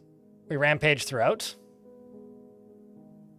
The Ink of Ghouls fled, and the Salty Shock destroyed it. Will Hells is destroyed. No civilized population remains. As if there ever was one. I thought that said tight crack. I'm going to hell. Okay, is there any other fun locations, like down here? The Dungeon of Lungheart. That's not how hearts or lungs work, but I respect it. We're gonna go openly attack them.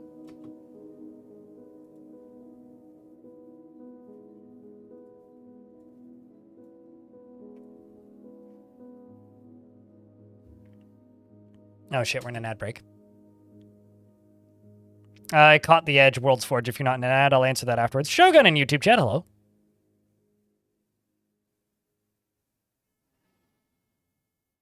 Drowning Goblins, you love this game? I mean, we also chained them to the bottom of the ocean and then refilled the ocean. So we've kind of done like Mafia. So I just heard a thunk and now I'm hearing a car horn.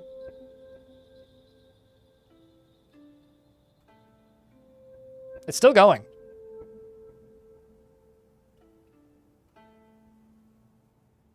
Okay, it stopped.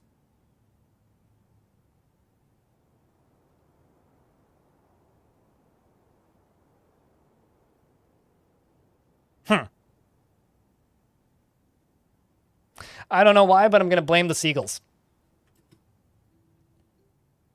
They're up for vengeance fair.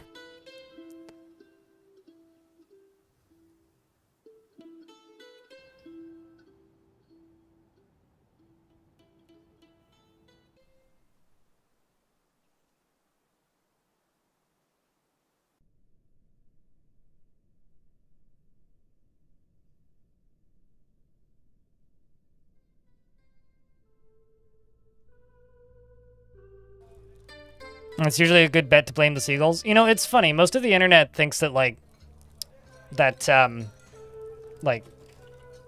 what's it called? That geese are, like, Satan spawn. I have the same opinion, but about seagulls. It's like, geese are fine. Seagulls, on the other hand.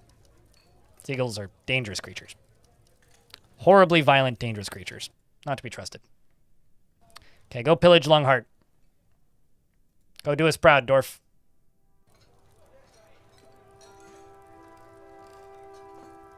Speaking of doing us proud, you guys down here, go update your gear.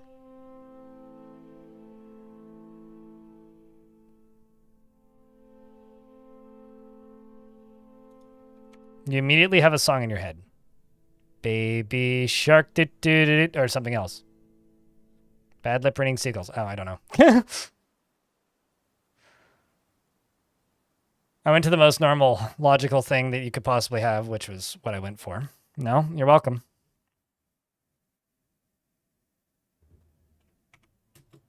Look, we're in Australia. It's kangaroo dough.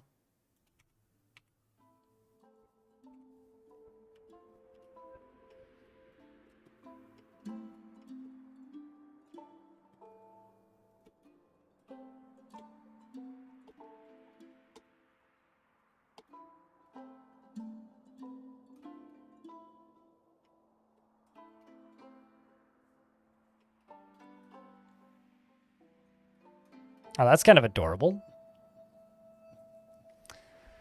A bonded pair of geese. Yeah, I don't know. I like birds. Geese are cool. Ravens are my favorite, but geese are up there. Very smart birds.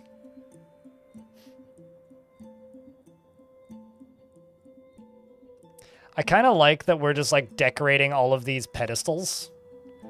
Because like you put a valuable thing on a pedestal to make a room more valuable, but they're just like making the pedestals more value on their own. Wait. Oh, this is a problem. Chat, do you guys see the problem here? I can't actually select this. Oh, that's not good. So unless there's something in the stockpile, I can't select the stockpile with an engraving underneath it. That's kind of funny. That seems like an issue. David, you just have to click your username. You've been following since July 13th, 2017.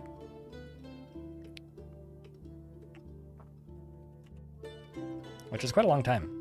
Gotta give you credit for that.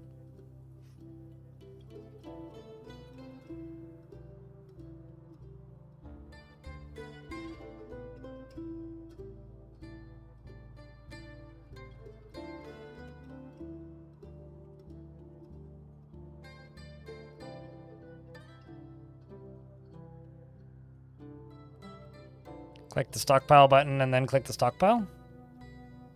Oh, okay, fair enough. I didn't know that that was even an option.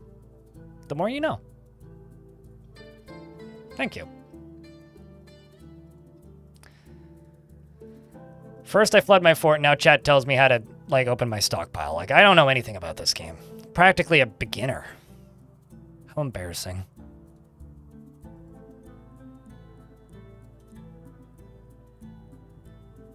Found it by accident, the more you know.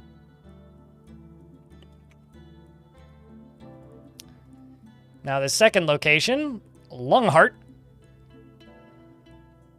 We went and pillaged it. The dwarf Deller led the attack, and the defenders were led by a cave shaman Thaddeus Slidrills.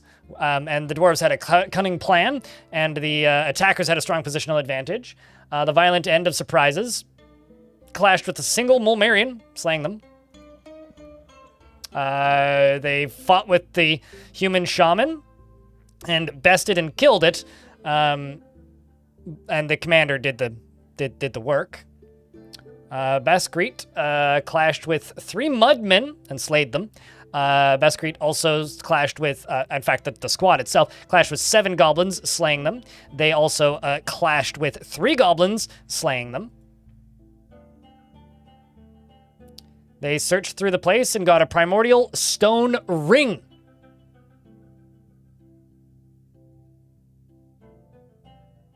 Which was looted by Donut.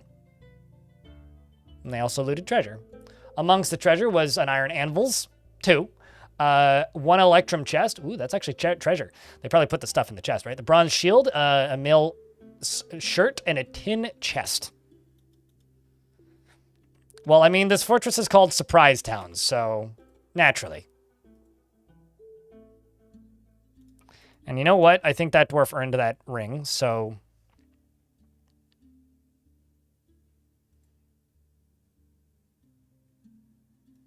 Primordial stone ring. I'm looking for weapons, actually, but...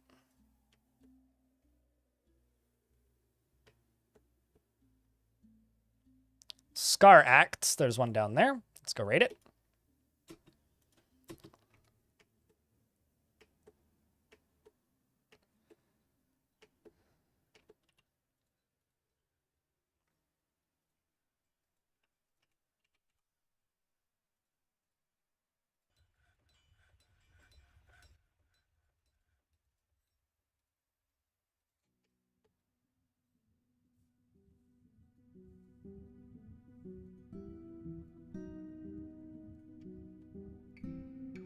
And let's also go up this way.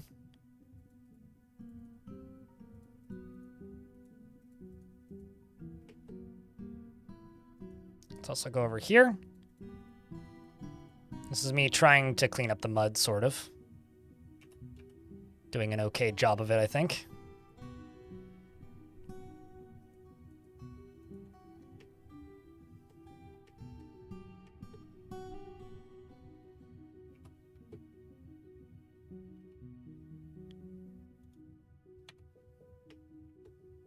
It was, in fact, Donut who grabbed it, but Donut wasn't leading the squad.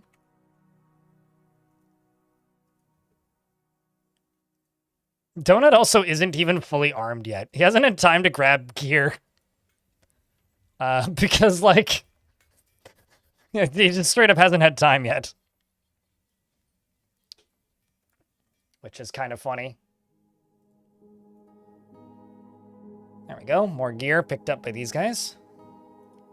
Let's also do leather backpacks. And let's do leather water skin. And do 20 of each. Well, not 50, just 20. What are you doing now? Running into fighting, into combat situations wearing a helmet and wielding a weapon. That's it. So you're helping besiege mysterious sites, wielding a weapon and wearing a helm. Not even a very good one. You're not naked, but you aren't fully armored.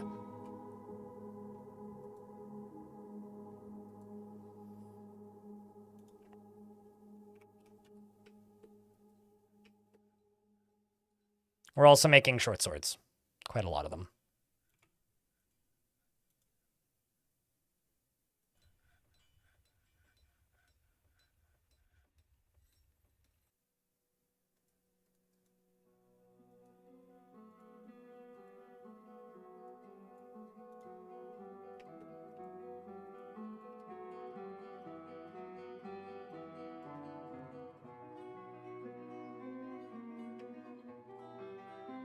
The helmet stays on naturally. I mean, I wouldn't expect anything else of a dwarf.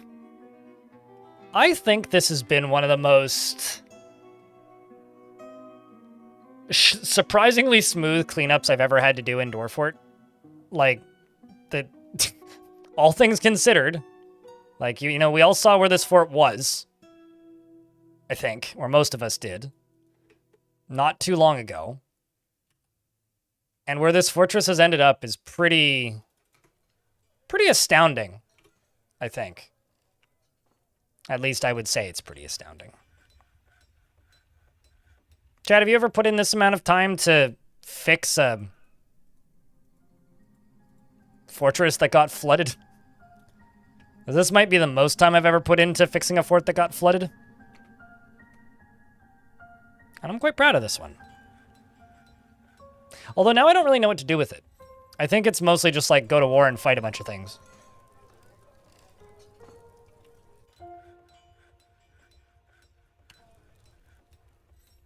I mean, the flood was pretty harrowing to survive to begin with. For one thing. Like, I'm kind of amazed we didn't all just die right there. Right then and there.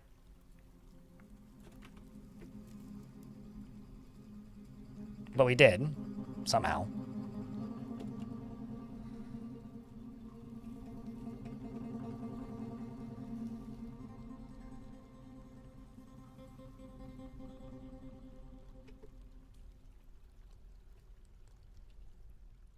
Let's go up there and do that. Let's get all these clothingses put away.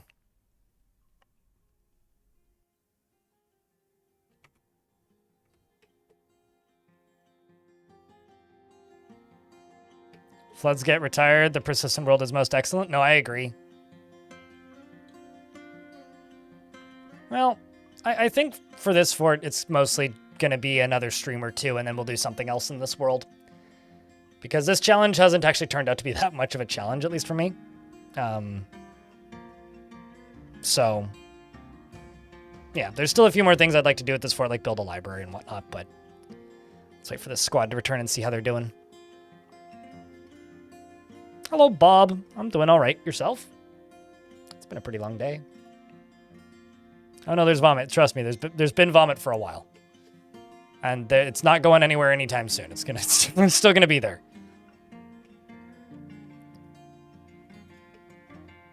I also need a better method of disposing of corpses. Such as, totems.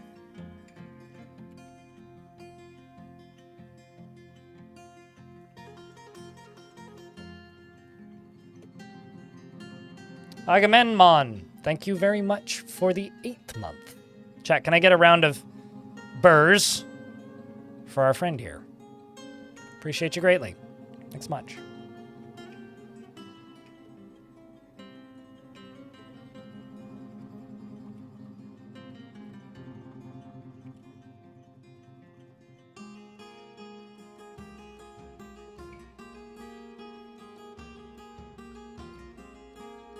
Squad's back again.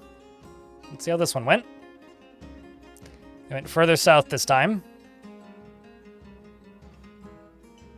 Quite a bit further south. And fought with the human cave shaman Sero Ransack Short. And my dwarves outmatched the human shaman with a cunning plan, and the attacks at a strong positional advantage. The violent end of surprises, ably led by Deller, clashed with 6 goblins, slaying all 6. Shortly after that, they clashed with 3 goblins, slaying all 3. And then they got into some fights with the shaman himself. And clashed with 4 lions and slayed them as well. They actually had to turn around early. Unsuccessful in their fight. Shameful.